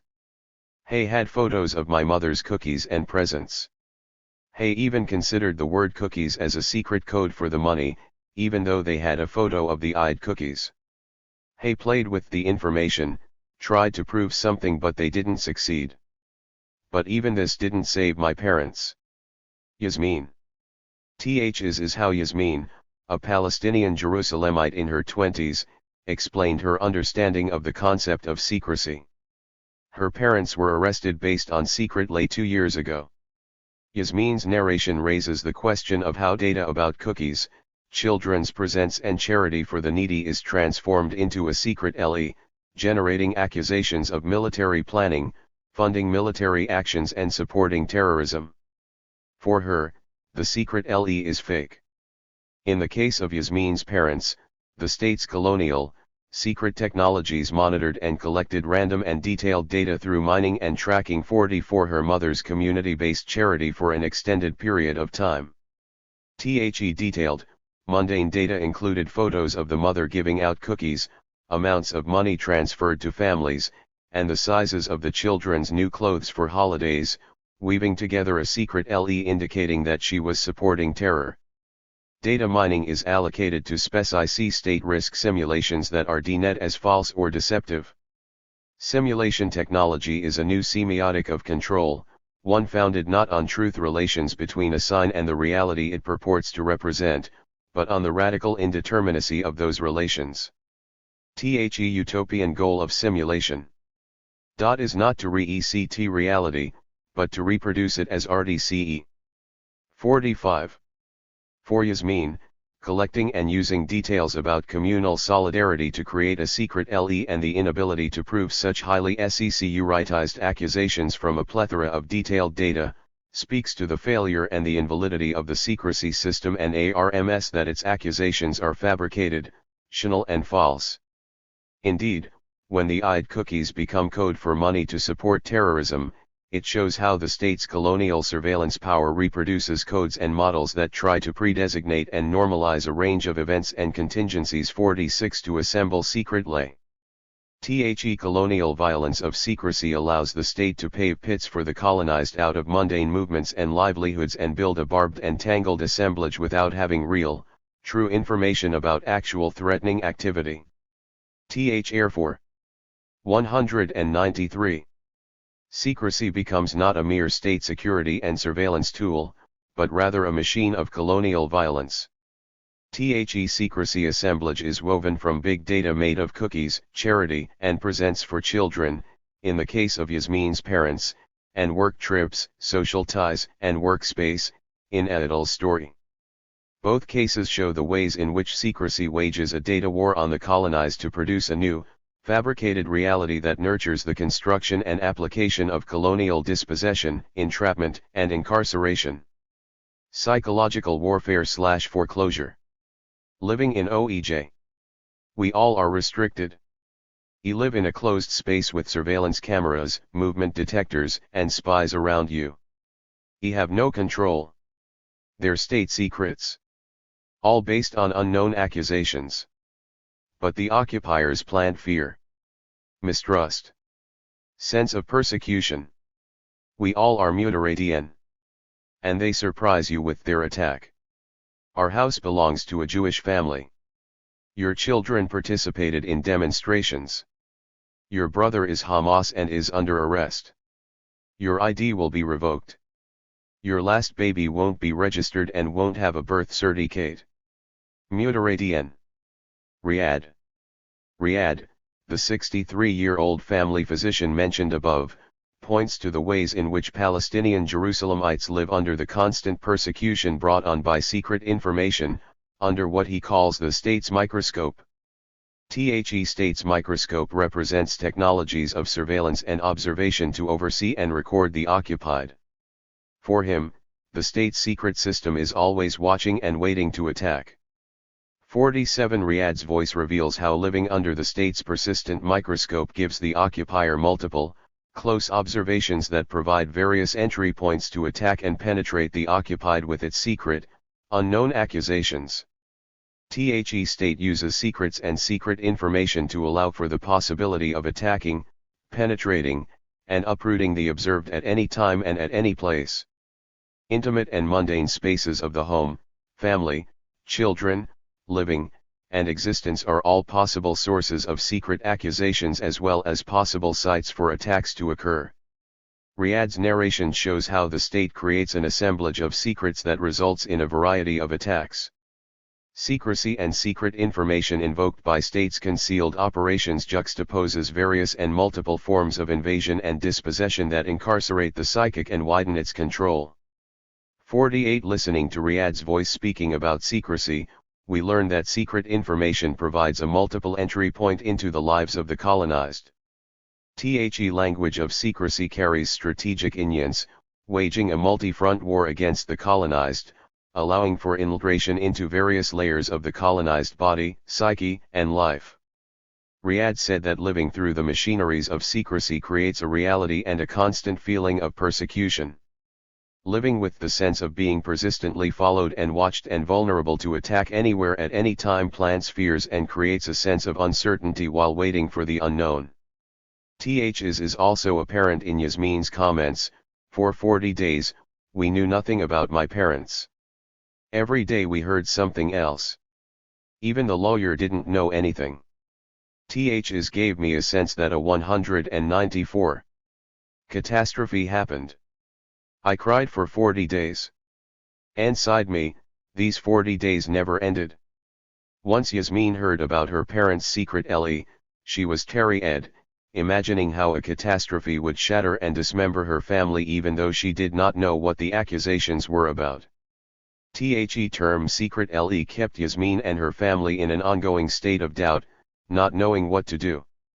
The state colonial system uses secret lay to create a sense of mystery and dangerousness that incarcerates not only the accused but also their family and friends, who do not know how to act to help the arrested person, what to expect, what additional harm it might cause, or how to deal with the situation and what the consequences will be on the arrested person and on his family and friends. A state of psychological foreclosure, 49 like Yasmin's case, incarcerates, holds and keeps the colonized in a constant state of helplessness while knowing that loved ones are facing the colonial violence system. The state's logic of secrecy produces a carceral assemblage packed with the spiral power of psychological warfare 50 and creates a maze of disciplinary technologies that produces and maintains fears, anxieties, constant trauma, uncertainty, and threats. His spiral psychological war is also apparent in Sameh's experience. I was arrested 7 times based on secret lay. 7 long interrogations all based on secret information that was not substantiated. I was arrested and tortured, not because I was a politically active man. Not at all, but because I live in an area with various political leaders and activists, and I was the tool used to terrify the area. Without touching the activists, until they managed to arrest them. I go to a clinic just to sit for hours. I go to see a doctor, he knows about my inner wound. A wound that is still bleeding. He helps me stop my bedwetting. I am a married man, a father. That ends up cleaning up my own and my children's pee. And the security agents collected the DNA of my children. I can still smell the same smell of the solitary connement that drugged me and dragged me to expose all sorts of information about relatives and neighbors. One of which was killed by the Israelis. Nights, the smell is so strong. I vomit all night long as if they made me smell poison. Sameh is 38 years old man and lives in OEJ. During his last arrest, he was kept in interrogation for over a month and was released with no indictment or accusations, but with major psychological scars that never left him. Sameh's wounds illustrate how secrecy in OEJ, under the Israeli settler colonial regime of control, is being used as a weapon to maintain the colonized as an enemy. It creates and recreates Palestinian lives and bodies as always and forever war zones. The psychological EECT of the use of secrecy in Sameh's case reveals that policing in the Zionist police state produces moments of fascism, even in sleep, as when Sameh awoke while vomiting in his sleep and talking about poison, where dispossession is both material and psychological. Sameh's inner wounds show how secretly are severely traumatic. The ongoing trauma of secrecy's violations, incarcerations, and penetrations of the colonized's life and body has deep psychological consequences. In Sameh's case, he experienced psychosomatic EX that violate his physical integrity as a father and as an adult. Secrecy's inscription of power on the bodies of the colonized, 51, as well as on their 195 psyches, 52 indicates that operationalizations of assemblages of secrecy are wide, complicated, and deep within the colonized's inner body, AX, and psychosomatics, senses, and DNA. For Sameh, his body and mind are poisoned by being trapped in the violent pursuit and observation of the secrecy system, while carrying the burdens of ongoing secret accusations, and confessing about one of his relatives that was later killed. Mart I. Barrow, 1989, argues that political traumas of war take root in the body, manifested in a psychosomatic disturbance that develops into complex forms of psychotic alienation, such as loss of control over bodily fluids in Sameh's case. Being a father makes Sameh's psychological burden harsher. His psychosomatic disturbance, in addition to his conviction that the state stole his children's DNA, made him sick. The psychological torture that Sameh faced made him frightened of his image as a father and his ability to protect his children. 53 As a father, he is expected to be there, escort, care for, and protect for his children. Yet, experiencing secrecy's continuous violence, unfathers Sameh. 54 Secrecy shatter his image as a father, restrict his rules and modes of fatherhood, threaten his parental authority, and penetrate his family. Listening to Sameh and Riyad's voices, we learn that secrecy carries with it a psychological war. 55 Its violent assemblages use various and multiple entry points to hunt, trap, penetrate, dispossess, and poison not only the colonized's mind, but also his body, senses, and livelihood. His reality forecloses the occupied psychologically and keep him in a constant state of alertness, yet incapable of acting, handcuffed, choked, and shocked, creating psychological alienation. Community dismemberment. When they arrested my parents and they said it's about the secret Elia, the closest family, friends, and neighbors, those who were supposed to be our backbone, stopped talking to us. Those who you need the most in such times raised their hands, left us. Only one uncle and one aunt supported us, but everyone else distanced themselves as if we had scabs, you see it in their eyes. I was at the center of it all and everything circled around me, suffocating. Yasmin. Yasmin's voice shows how the state's secrecy penetrates the psyche and body of the colonized individual through their community. Fears, uncertainty, and anxiety generated by secrecy assemblages disrupt extended family, neighbors, and the whole community, that is, the backbone of the colonized, to paralyze, asphyxiate, isolate and incarcerate them. Martin Barrow, 1994, explains the psychology of the whole, considering the individual and collective effects of political violence, particularly the damage caused to social structures, institutions, and ties. Political violence undermines trust and respect among individuals in the community and prevents solidarity and consequently, collective capacity to cope with atrocities. Likewise, Yasmin's experience shows how violent secrecy penetrates her family and her society to fragment and suffocate them 56 by distancing them, as if they were ill. The asphyxiatory application of colonial power aims to make the Palestinian human collapse 57 political dismemberment 196.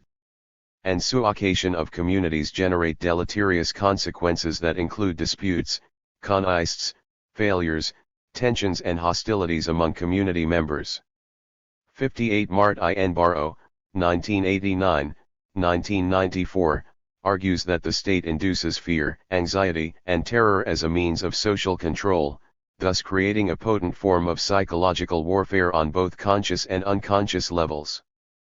People around Yasmin were overwhelmed by rumors about the secret lay without even being sure of the accusations.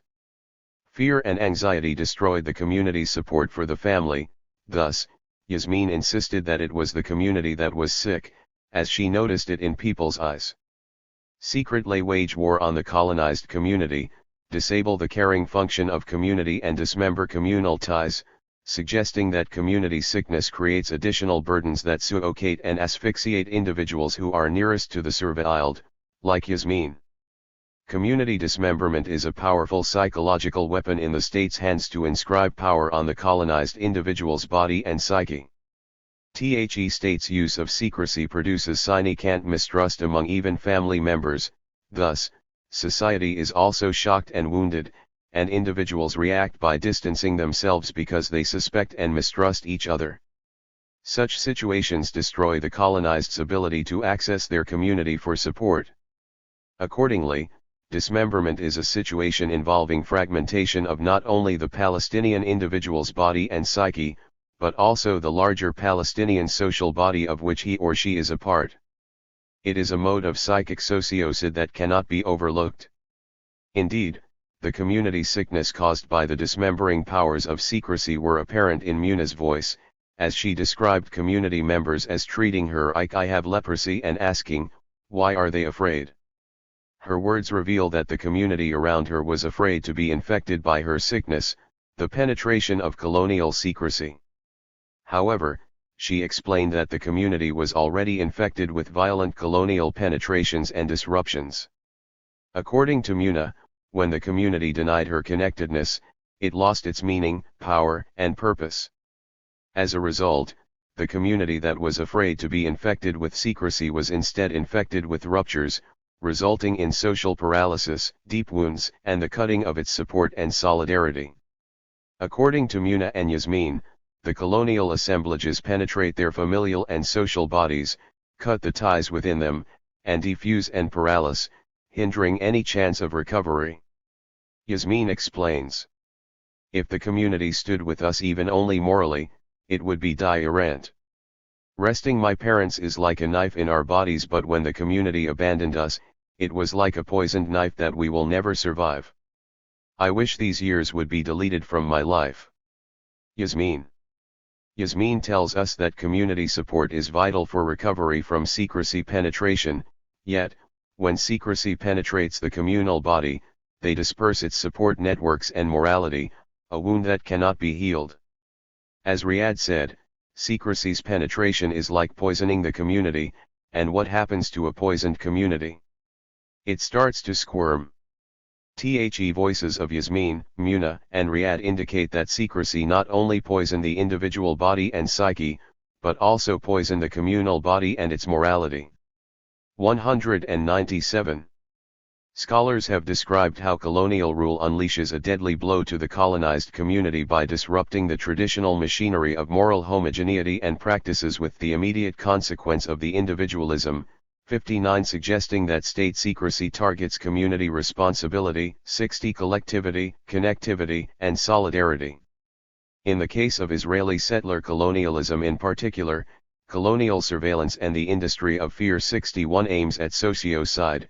62 A state in which society barely exists as a positive agent of social action in the lives of its members. 63 In the state of sociocide, colonial powers attack the social fabric of the colonized, fracturing the community, penetrating the social fabric, disrupting daily life, dismantling basic human social services. 64 And destroying local infrastructure. 65 Under such conditions, the colonized are forever questioning what is happening around them, for the entirety of their social relations.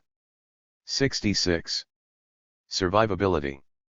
Living in OEJ. We all are restricted. We live in a closed camp. With surveillance cameras, movement detectors, and spies around you.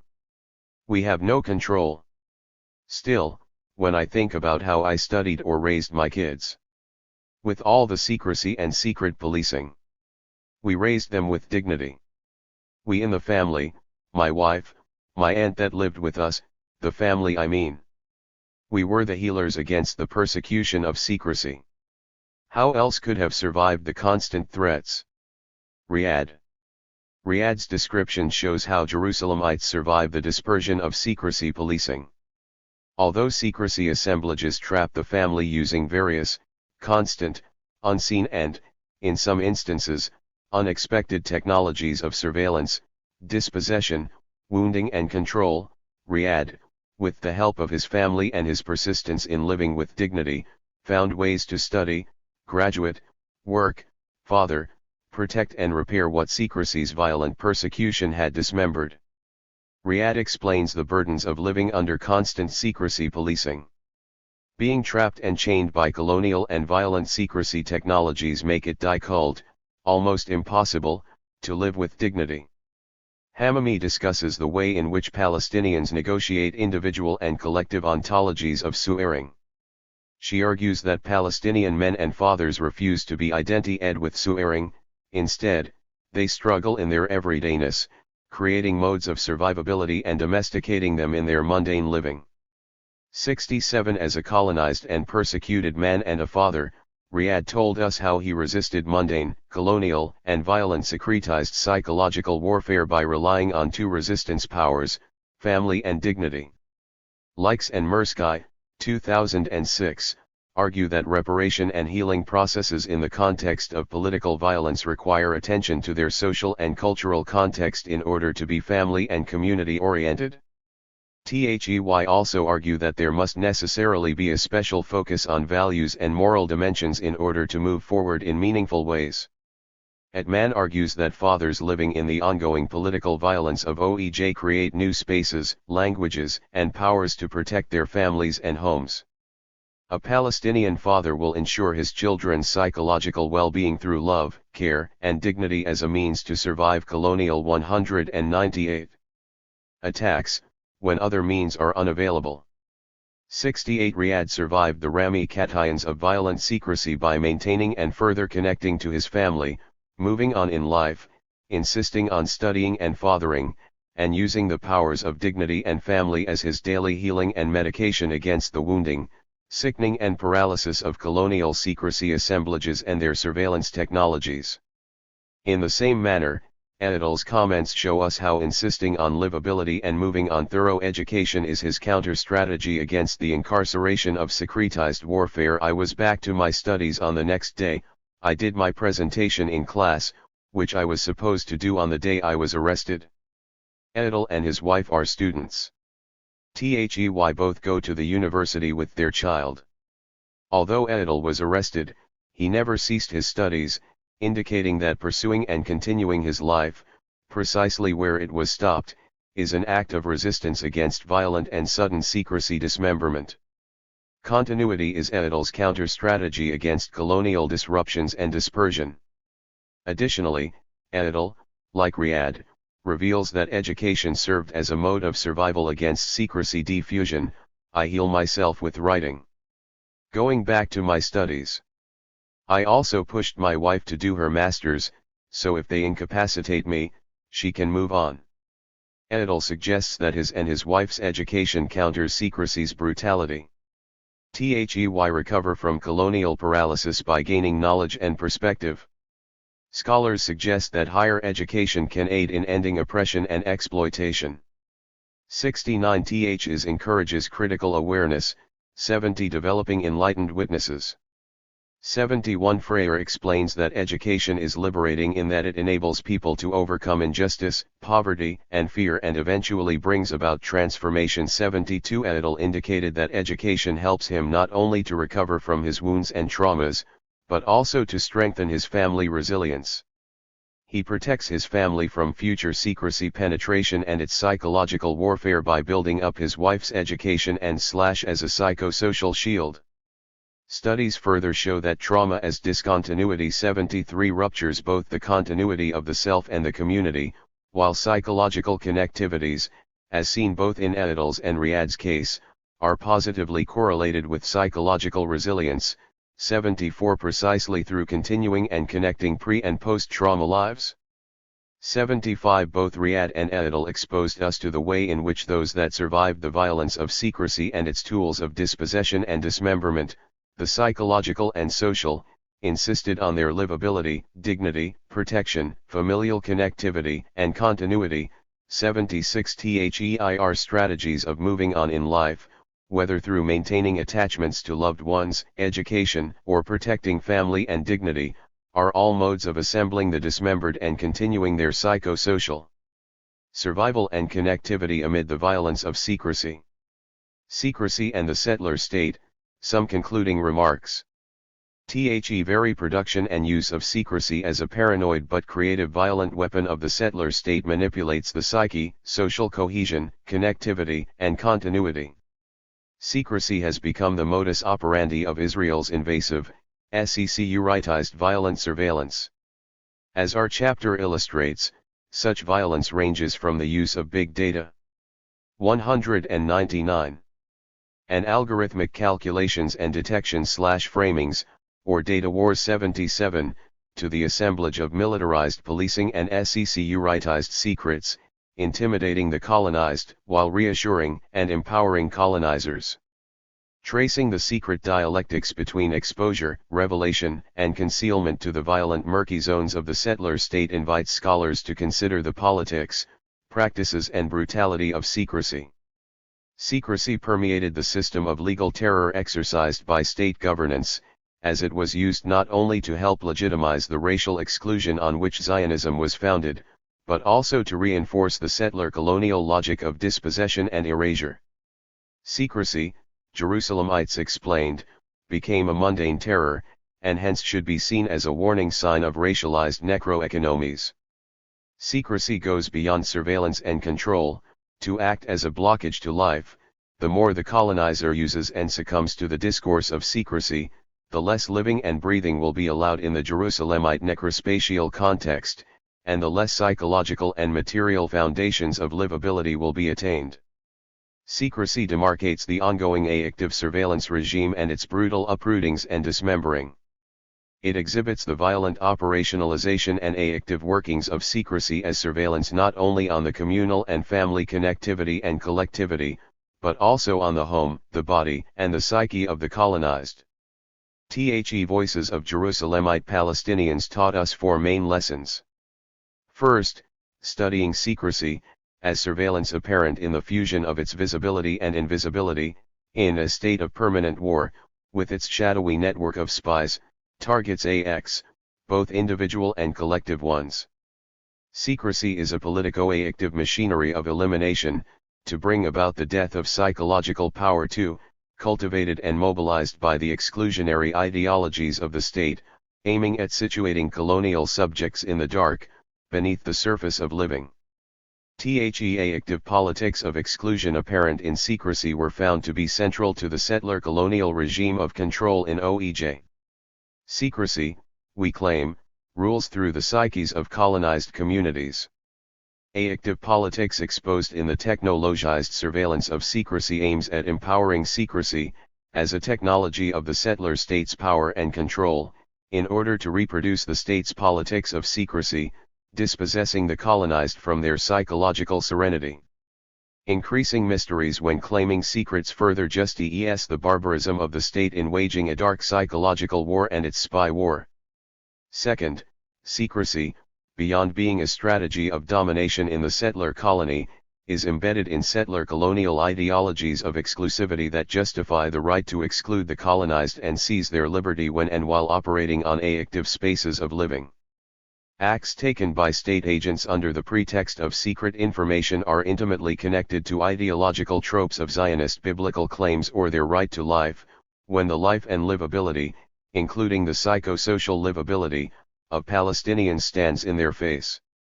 Holding parents in jail for 40 days while claiming to have data and secret information that cannot be disclosed, leaving family members in a precarious condition of fear of the unknown and uncertainty, may result in major psychological and communal disturbances.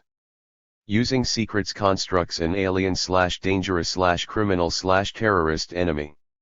THIRD, secrecy operating under the umbrella of state security, as exclusion, is a key machinery of erasure.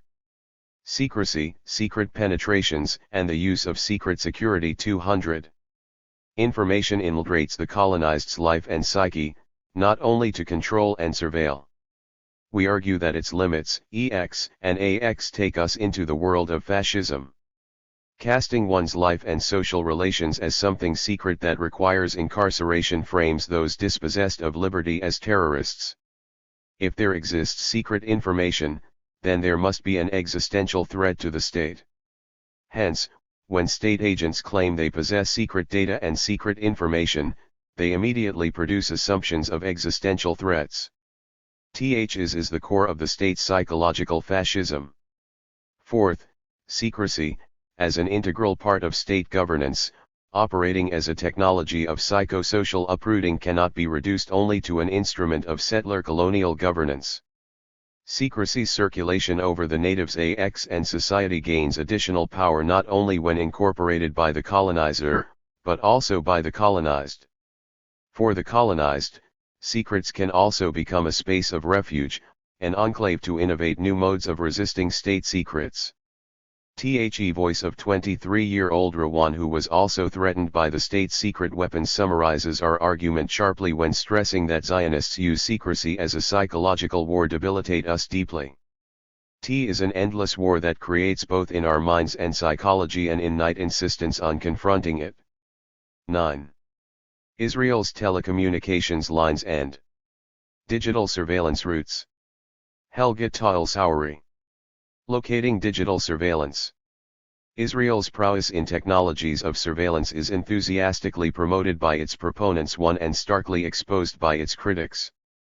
Meanwhile, news exposes often focus on what Motsetti, 2019, calls the digital nature of Israel's internet mercenaries, from the Israel Defense Force Unit 8200's digital espionage methods to mere groups trawling of social media, from the Stuxnet computer worm and checkpoints real-time endpoint surveillance, from Vayar's smart walls to NSO Group's mobile surveillance tools and the state's phone location tracking during the COVID-19 pandemic. 3.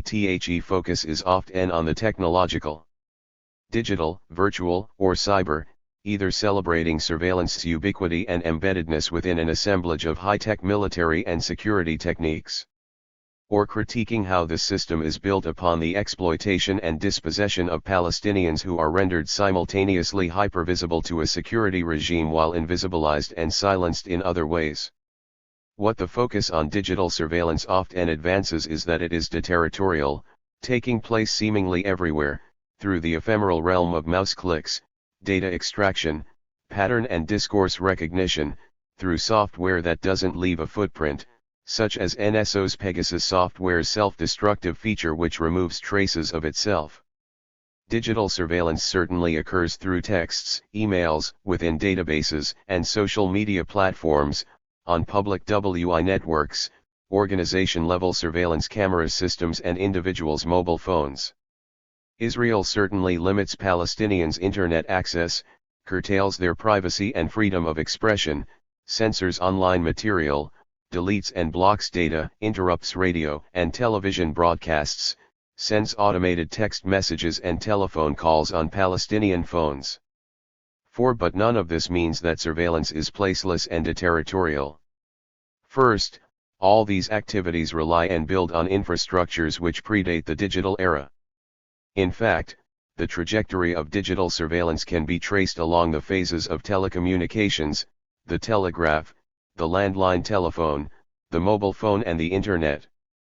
Each of these consists of three basic elements: a network of wires and channels, switching equipment to send and receive data, and terminal equipment which 207-208 transforms electronic signals to other modes of information and vice versa. While we may imagine that the digital is virtual, in the ether or in the clouds, all digital information gathering, processing and circulation has to take place somewhere, inside computers, on link systems and disks, through routers, stashed away in buildings and server farms, traveling along physical cables and wires. All of this has a perfectly identifiable geography, much of it following the routes and locations of previous communications networks. As a number of scholars argue, questions of electronic communication security and the nation as a whole go all the way back to the origins of the telegraph. 5-second, telecommunications infrastructure is necessarily territorial. It exists in specific locations and is dependent on the ability to X things in place, to erect buildings, install towers and cables, connect wires, dig under the earth and land upon seashores. Is infrastructure is the physical, material, and territorial location from which digital surveillance is possible. Much of Elia Zureik's work has demonstrated how the creation of geographical boundaries and spatial mechanisms have been at the core of Israel's surveillance apparatus, inseparable from techniques of population control, just as much of his work has also focused on digital forms of surveillance. While Zureik may not explicitly state it as such, his work makes clear that surveillance technologies play a critical role in the production of territory, or to put it another way, that territory is produced and mobilized by social technical networks. 6. Telecommunications has literally made and marked the expansion of Israeli colonization, serving as an early and continued form of territorial and distanced power, a way of centralizing and extending information control, an instrument for expanding and consolidating surveillance capabilities. 7. Development and placement of telegraph cables, later upgraded for telephone and internet tracé, and the control over early switches and terminals are the roots of territorial colonization and new surveillance technologies. Israel's digital surveillance system is that which is built upon and depends on those territorially based networks. By retracing the development of telecommunications infrastructure from the telegraph onwards, this paper locates Israel's digital surveillance. Unraveling those roots leads us to see how the state of Israel would emerge in spaces where it would control, own and manage telecommunications nodes, while simultaneously how Palestinian areas would be squeezed into corners with little telecommunications infrastructure, and where until today any such infrastructure remains territorially contained. To locate where Israel's digital surveillance capabilities are requires us to locate where original telecommunications systems emerged and how Israel came to control these. Requires us to go back in time to the laying of the telegraph cables during the Ottoman Empire. Ottoman beginnings, centralizing and expanding telegraph lines. Telegraph, a device for transmitting and receiving messages over long distances, which traces its beginnings to inventions in the 17th and 18th centuries, remained the fastest mechanism for communication at a distance until the birth and 209. Expansion of radio and the regular telephone. With its instantaneous action thanks to wires crossing over diverse landscapes and oceans, the telegraph revolutionized communications and came to symbolize a new technological age, bringing people closer together, transforming connections between countries, marking the spread of global corporations and capitalism, and laying the groundwork for the accelerated changes and the surveillance forms of the 20th century. THERST telegraph lines were laid in the 1830s and 1840s in the US and Europe, and by the 1840s and 1850s became intricately crucial for facilitating political and military communication. 8 submarine telegraphs beginning in 1854 allowed for rapid communication between continents. Railroad and shipping companies, merchants, news outlets, and postal services played a central role in shaping telegraphy, but its establishment as part of colonial control and later national control cannot be overstated.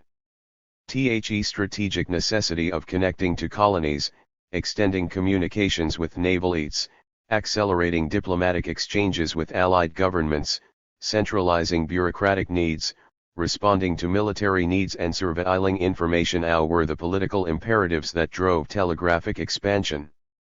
Telegraphic connection between Britain and India, for example, helped expand imperial power while contributing to the integration of the globe. The production, ordering and maintenance of a vast network of social and physical infrastructures not only required the establishment of new hierarchically interlaced institutions but was premised on, and constitutive of, a new colonial state form.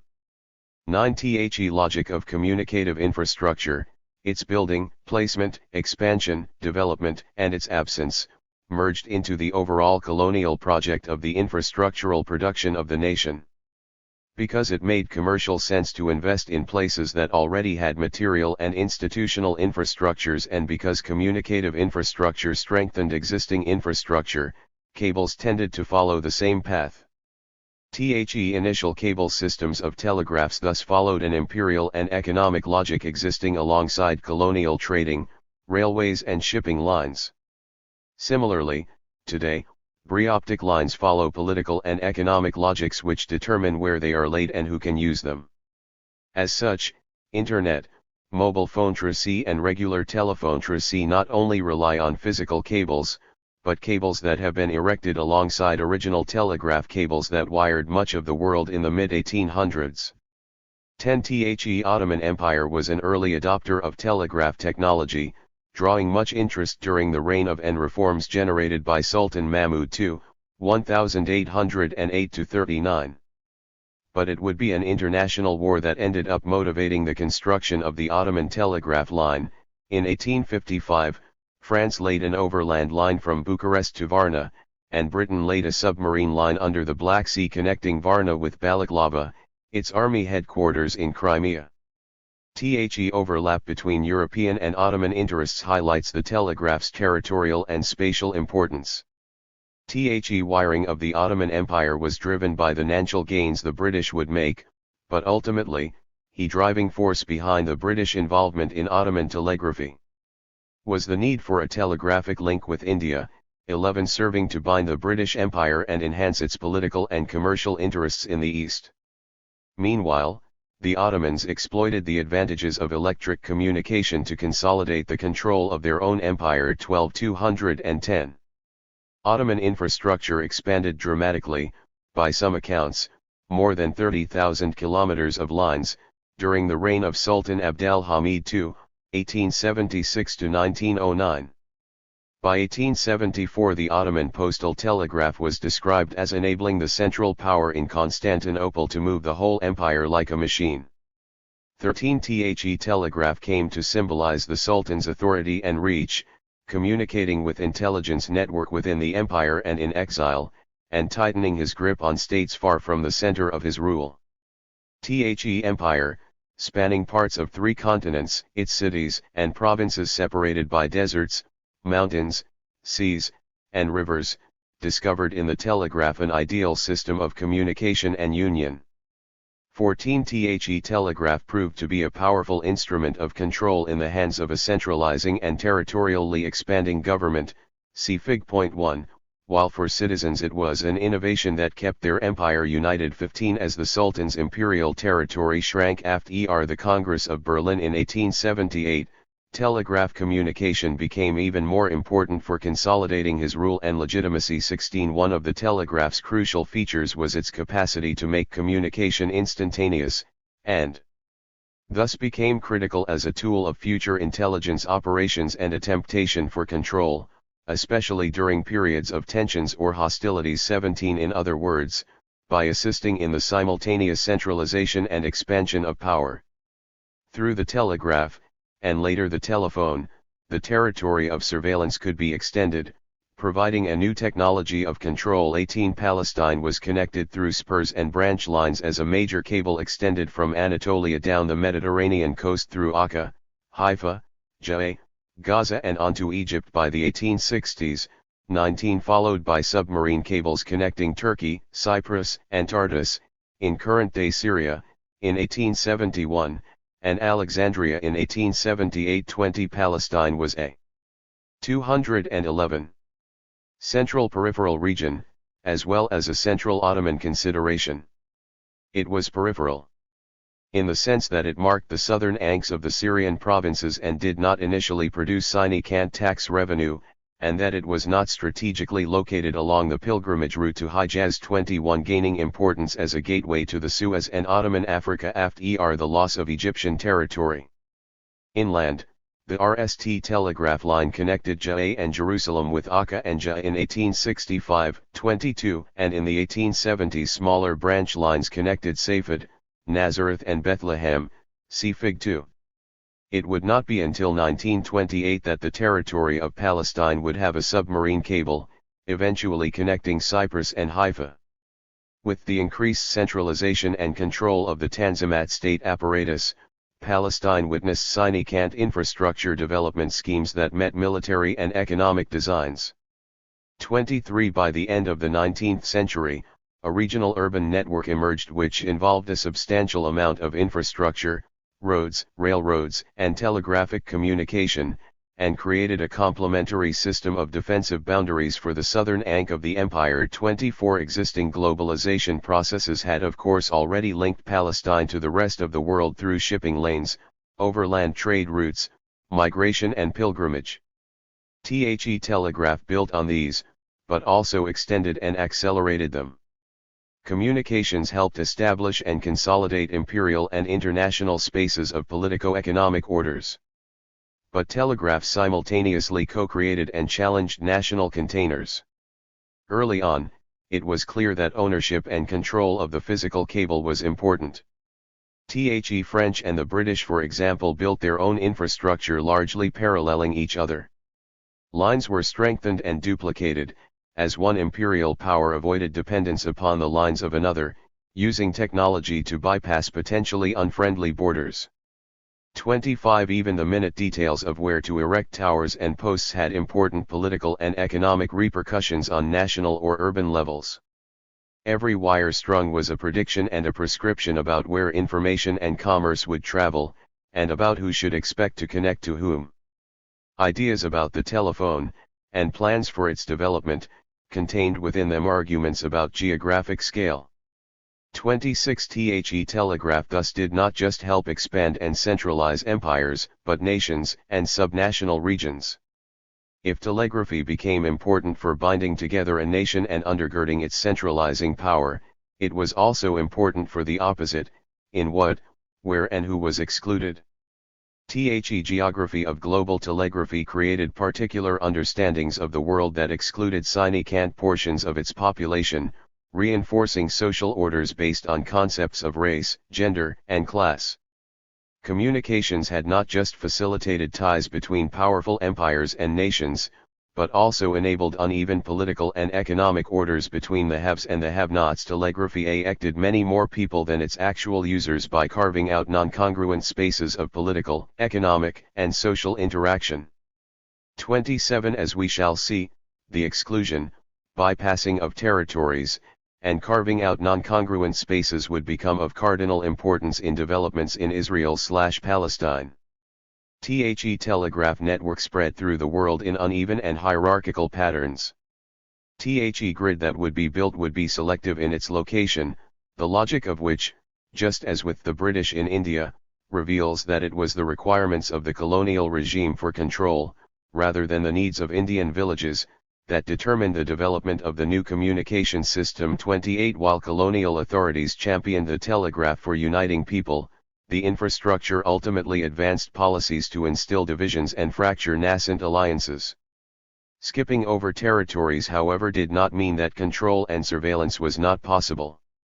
The telephone and telegraph underpinned what Penny Edwards calls a tyranny of proximity, allowing the state closer scrutiny of its subjects, while broadening the reach of government directives. In describing Cambodia, she explains, a network of new roads and modes of transport, telegraph wires and telephones replaced what is often referred to as the tyranny of distance with a new tyranny of proximity which extended the reach of the state.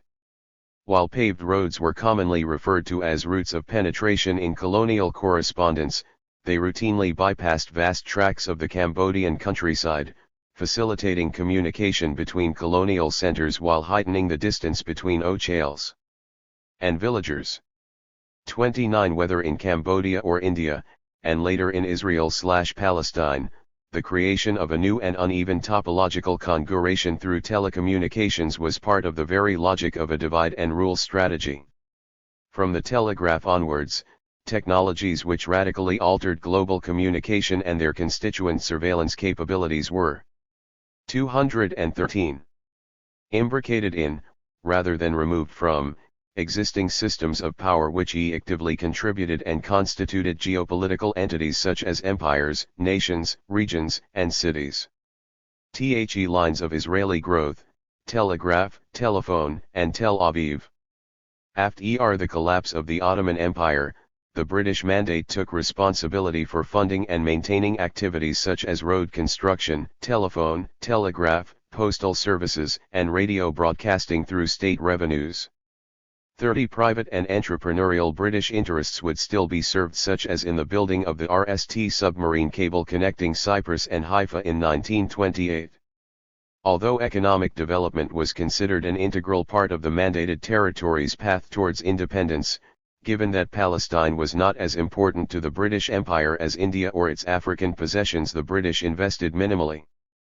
Besides, the British were at this point experimenting with wireless and aerial technologies such as radio, aerial photography, and balloons, as well as various forms of surveillance techniques. From an administrative point of view, the telephone was seen as an appendix to the telegraph, following the same routes and initially using the same cables.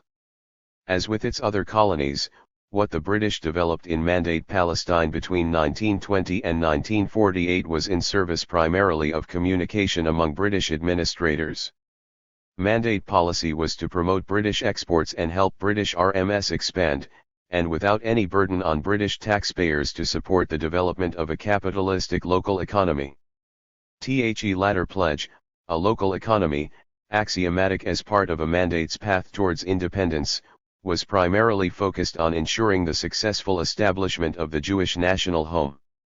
31 It was thus impractical to guarantee that equal facilities for the development of resources of the country should be granted to persons or bodies who may be activated by other motives, that is, to the Arabs. 32 Moreover, as part of its promise to British taxpayers, the mandate would only spend revenues generated by the mandate territories themselves, most of which came from the landowning class which received its money from Zionist land purchases.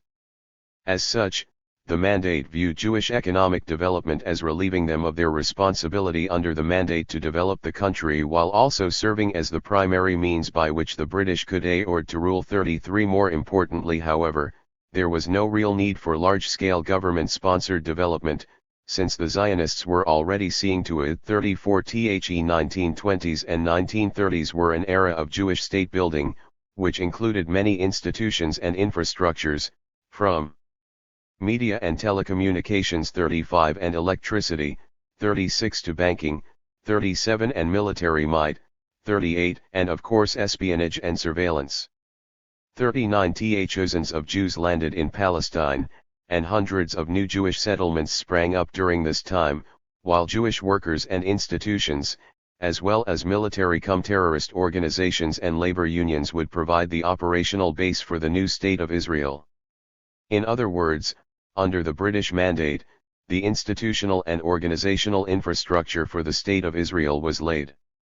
214.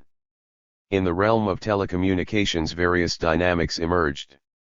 Jewish workers set up an International Railways, Post, and Telegraph Workers Union, RWU, with the support of the Labor Union Party in 1919. 40 By the mid-1920s, the Haganah, a Zionist terrorist paramilitary group which would become part of Israel's military in 1948, was easily tapping telephone lines in Jerusalem and Judea, since both phone networks depended on a central exchange that was not automated. In some cases the Haganah purposely cut telephone wires. 41 By the early 1930s, Haifa was an economic, industrial, and commercial hub. New telegraphy and telephones were laid in 1928, a new port built in 1932, and a pipeline from Iraq extended by 1934. 42 Th at the Jewish Agency and Jewish immigration institutions concentrated their efforts on encouraging Jewish immigration to Haifa was not without reason, as the goal was to benefit from the city's growing infrastructure.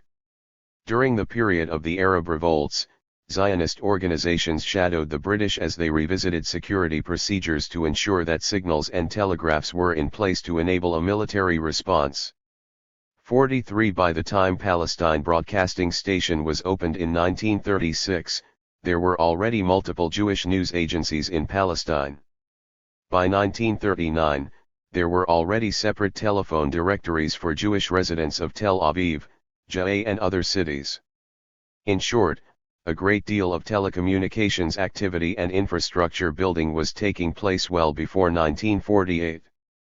Although meant in reference to the importance of the city, and playing on its name, Zionist leader Chaim Weizmann, eventually Israel's RST president, remarked that news from Jewish Palestine is transmitted by three agencies, by telegraph, by telephone, and by Tel Aviv. 44 Much of the writing on Zionist/Israeli infrastructure about the birth of the state generally posits two arguments: RST, that it was the British that built the infrastructure upon which Israel established itself.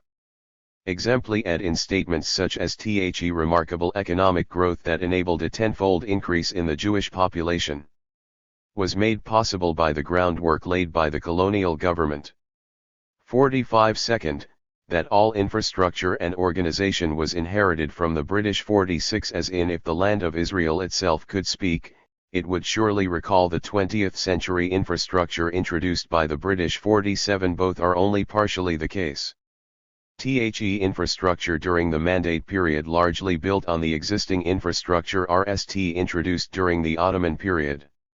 Moreover, the infrastructure was placed by the colonial government not just haphazardly but to support a Jewish national home, and Zionist organizations did the same.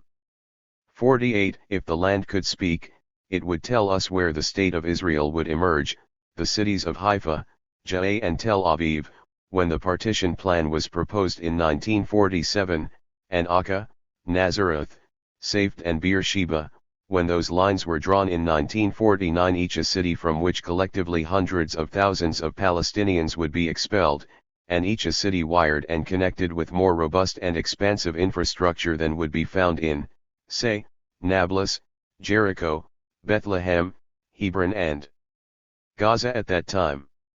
Telecommunications territorial existence undergirded the territorial location of the State of Israel. Digital surveillance relies on telecommunications, and traces its roots to more traditional forms of espionage, surveillance, and control. The history of Israel's military, security, and surveillance is well rehearsed.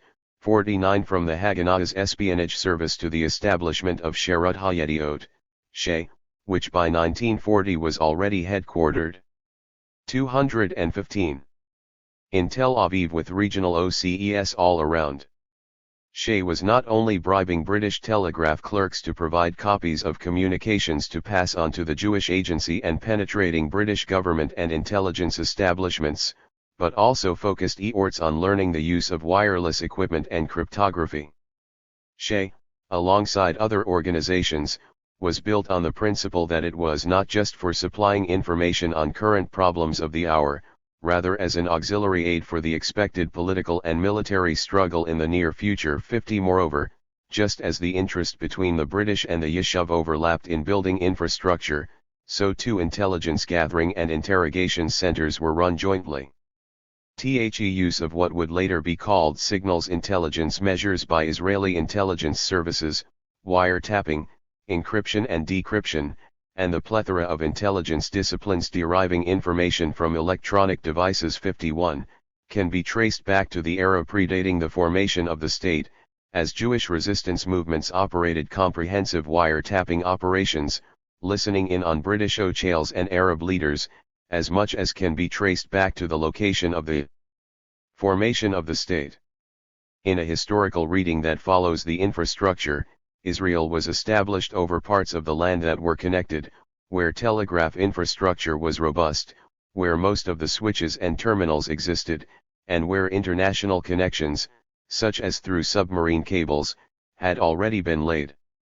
After 1948, Israel's telecommunications infrastructure would be operated by the state. Meanwhile, between 1948 and 1967, Jordan controlled telegraph and telephony provision for the West Bank and Jerusalem, while Egypt played the same role in Gaza. Egypt provided very little telecommunications upgrading to Gaza over the subsequent 2 decades.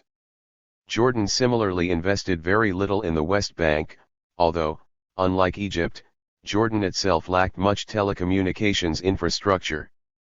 The unevenness of telecommunications development between Israel and the Palestinian-occupied territories would become more marked from this point onwards. 52 On the Israeli side of the armistice line, telecommunications development reacted the new state's ideological, political, and economic structure. Its history is well documented. 53 Nonetheless, where new line installations occurred would foreshadow how the State of Israel would approach telecommunications after 1967 as it occupied the West Bank and the Gaza Strip and annexed Jerusalem.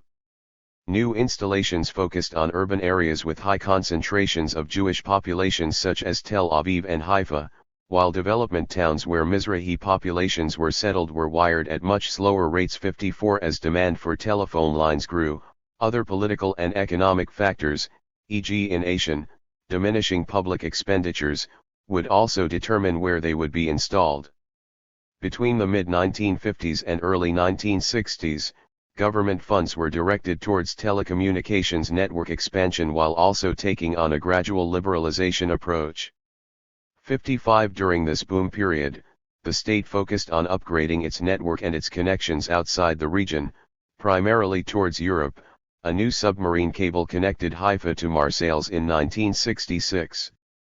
56 The occupation of the occupied territories starting in 1967 provided a cheap Palestinian labor force, allowing a shift of Israel's own labor force towards more advanced technology. In the meantime, Palestinians in the occupied territories would see very little telecommunications infrastructure growth, and lived under a strict 216. Military regime limiting most forms of communication from newspapers to fax machines. By 1972, Israel joined the Intelsat network system and completed its modern satellite Earth station. After the 1973 war, Israel increased its developments in high-tech defense-related industries, especially in microelectronics, communications technology, weapons systems, and aircraft manufacturing. 57 Military spending turned into a major skull tool, and by the time the Likud government launched its new economic policy in 1977, pro-business policies targeted the sales of government companies in fields such as energy, banking, manufacturing, and transport and communication. 58 Precursors to today's surveillance RMS. Influenced by similar tendencies in telecommunications across the world during the same period, in the early 1980s the Likud government launched a policy that telecommunications sector be managed by a quasi-private enterprise working under free market conditions to provide pro-TS, eliminate shortages, and establish conditions for domestic needs and international trade expansion. Bezek, the Israeli telecommunications organization, was established in 1984, and a new telecommunications law was approved which transferred operational functions to Bezek while maintaining regulatory functions under the Ministry of Communication. A second stage of telecommunications reform began in 1988 when customer premises equipment, private switchboards, and international long-distance services were liberalized, followed by another round in the 1990s when 4 commercial cellular licenses were awarded, and a cellular system installed in the military, accompanied by a shift from serving the public interest to serving government and corporate interests. At this point Israel expanded its development of its own telecommunications equipment, machinery, and infrastructure, laying the groundwork for its future digital surveillance capabilities and global ascendancy in those fields. In 1990, for example, the RST Israeli-built undersea cable, EMOS-1, connected Haifa and Tel Aviv with Turkey, Greece, and Italy, and in 2012, another Israeli-built and Israel-owned submarine cable, Jonah, owned by Bezeq, further bolstered Israel's submarine connections. Over time, the roots of telecommunications became more deeply etched into the landscape. Bezeq was in charge of building and maintaining telecommunications infrastructure in annexed Jerusalem and the occupied territories. This period can be described as one of active neglect of existing infrastructure, already dilapidated from the Jordanian and Egyptian period, on the one hand, and focused on developing Jewish-only colonies with accompanying infrastructure, on the other hand. This was endemic across all infrastructural policy, from hospital beds to water, from roads to telecommunications. Even though Palestinians paid income, value-added tax, VAT, and other taxes to the Israeli government, Bezeq was neither quick nor efficient in servicing Palestinian users. Palestinian residents had to request OCHAL permission from the Israeli military apparatus governing the territories for telephone service. Many Palestinians waited up to 10 years to obtain a line, and most never got one. The occupation did very little to develop telecommunications in Palestinian areas, if at all, rendering Palestinians subservient to Israeli infrastructure and controls. Overall, Palestinian areas remained underdeveloped, no new infrastructure was put in place, limitations on use were strict, leased lines were not permitted, everything was subject to surveillance and control. While some scholars have problematically tried to justify the unequal provisions of 217 infrastructure and services as related to Palestinians' lower income and because they place a lower value on the telephone as compared with other goods, 59 there is no denying that the unevenness was a policy decision on the part of the Israeli government. For example, all switching nodes for telephony systems were built outside the areas that might possibly be handed over to a future sovereign Palestinian state, so as to make it possible for Israel to control, surveil and limit all telephone traffic within, out of, or into the territories. For the few Palestinians who did have telephones, a call from Gaza City to Khan Yunis was routed through Ashkelon, a call inside the West Bank was routed through Netanya or Afula. The same was true for intercity calls, so that a call made within Nablus was also routed through Israel. All limitations imposed on Palestinian telecommunications, whether on the level of infrastructure or individual use, were on the pretext of security, a term applied to any kind of event whether there existed any threat or not. For example, on the pretext of security, after the outbreak of the RST Intifada, all international telephone and telex lines to the West Bank and the Gaza Strip were cut in March 1988, and by 1989 the Israeli military passed a law that prohibited the use of telephone lines for the sending of any faxes, emails, or any form of electronic posting from the territories. In the name security, all kinds of limitations would be imposed on Palestinian telecommunications, well into the present day. Palestinians were telecommunicatively contained. Containing Palestinians' lines. On the eve of the signing of the Oslo Accords in 1993, little more than 2% of all Palestinian households had XED phone lines, compared to almost 75% of Israeli households, and 16% for Palestinian households within Israel. 60 The infrastructure that Israel handed over to the Palestinian Authority, PA, was in a debilitated state, made up of a public switched telephone and data network that consisted of only 80,000 lines and 14 exchanges relying on outdated copper wires. Only 5% of all Palestinian areas were wired for access to telecommunications, equivalent to 80 out of more than 400 villages. 61 THEPA handed management of telecommunication service provision to the newly established public shareholding company Palestine Telecommunications Company, PALTEL, In 1995, Paltal opened the way for Palestinians to get phone and fax service, and eventually internet, increasing active lines in the West Bank and Gaza to 83,621 by 1996, using mainly the infrastructure available. As Paltal began to invest in expanding the infrastructure, telephone access quickly grew. 110,893 lines were installed by 1997, more than 300,000 by 2002, and 470,000 by 2018. 62 Paltal could not keep up. The demand demonstrated the lack of provisions under direct Israeli control. But Paltal could not keep up because of more crucial infrastructural reasons. First, the PA and Paltal were only handed over responsibility over the infrastructure, and not control. All infrastructure had to maintain compatibility with the existing, and future, Israeli infrastructure. Equipment orders and imports had to be pre-approved by Israel and in certain cases bought from Israeli suppliers. Anything imported had to obtain the technical approval of Israeli standards, and even when approved would sit at Israeli 218. Ports accruing storage and customs fees. With the advent of cellular telephony, Palestinians would be allowed very limited spectrum allocation combined with stringent controls of what kind of infrastructure and machinery was allowed, even down to the details of what kind of broadcasting tower could be installed, and in which direction. 63 The constraints also entailed connection between the Palestinian territories and the world, forcing all connections to physically pass through Israel and Israeli companies.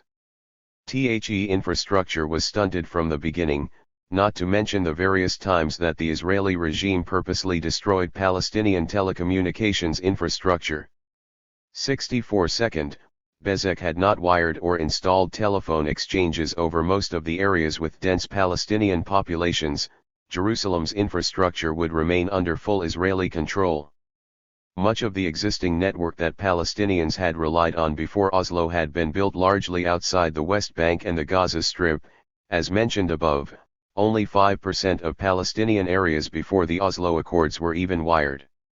THIRD, most of the infrastructure that was built inside the territories after 1967 was largely in what was now called Area C, under Israeli sovereignty, and often in settlements, military outposts, or along bypass roads, and thus no limits to Palestinians. As stated in the Accords, the Palestinian side shall enable the supply of telecommunications services to the settlements and the military installations by Bezek, as well as the maintenance by Bezek of the telecommunications infrastructure serving them and the infrastructure crossing the areas under the territorial jurisdiction of the Palestinian side. 65 Not only would Paltal have to allow Israeli providers access to Area C, but Paltal's infrastructure would have to rely on Israel's. Is meant that where Palestinian infrastructure was allowed to be built would be territorially limited, determined by where previous infrastructure built by Bezek existed and largely remained no limits to Palestinians. Oslo's maps and, over the ensuing years, Israel's territorial expansion of settlements, bypass roads, BUER zones, checkpoints and the like.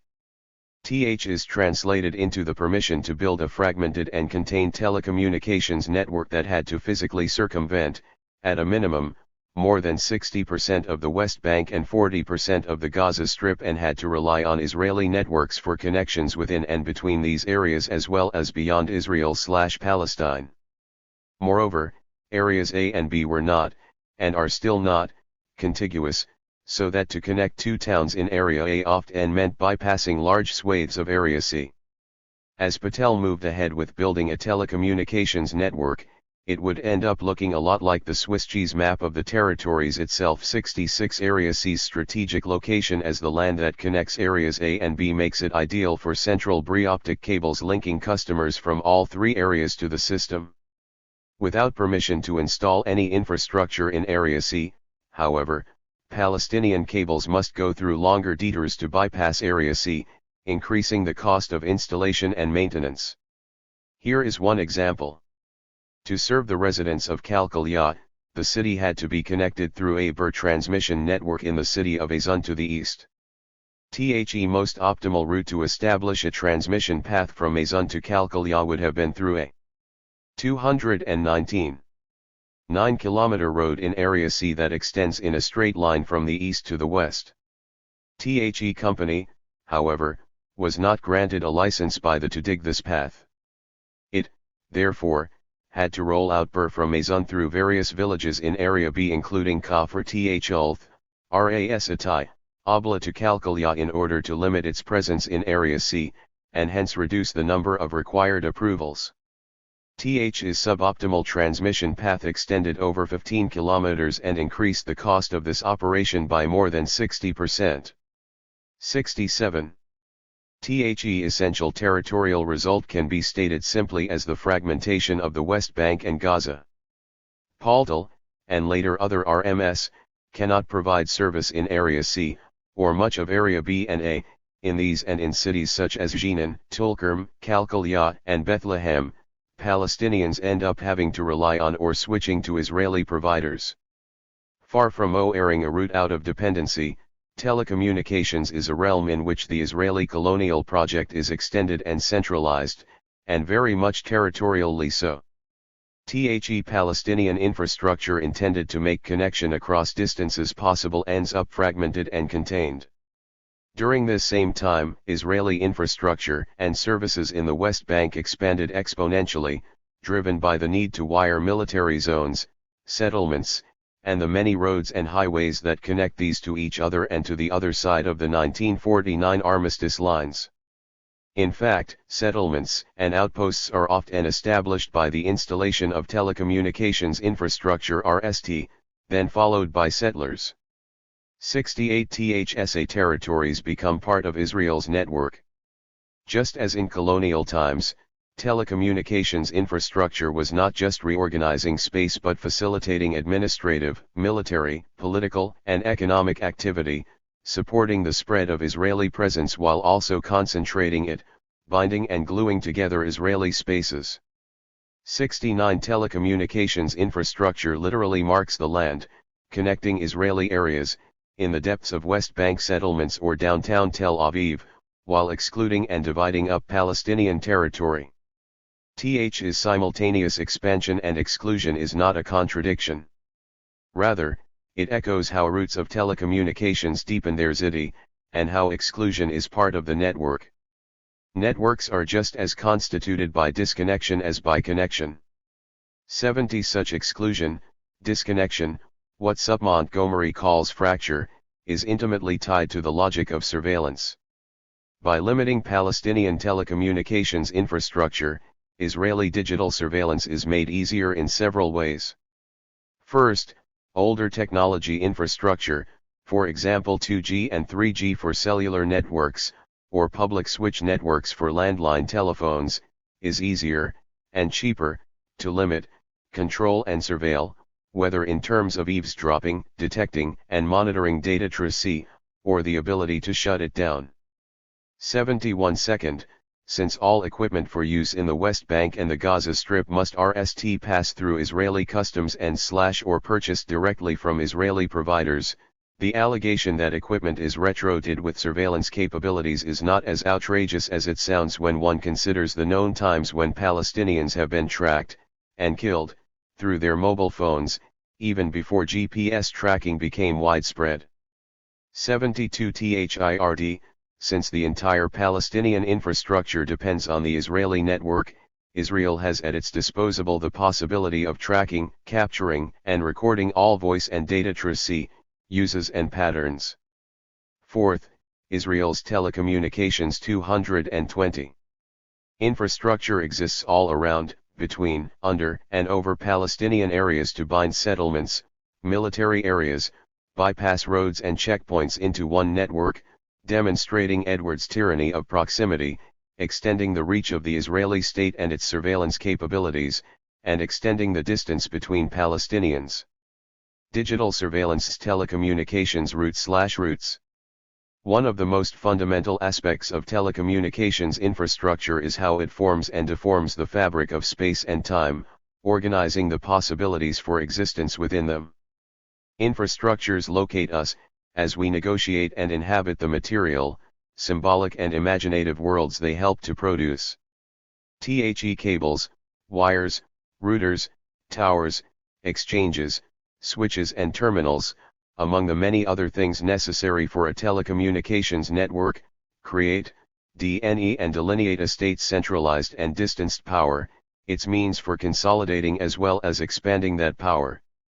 The State of Israel came to exist territorially in the locations where a great part of an existing telecommunications network lay, at the time made up largely of a telegraph and telephone network.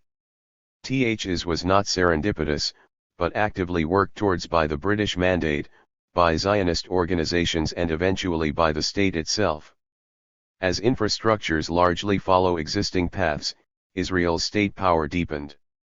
Understanding information infrastructure as a problem of national sovereignty has given rise to infrastructure building projects that literally materialize the boundaries of the state.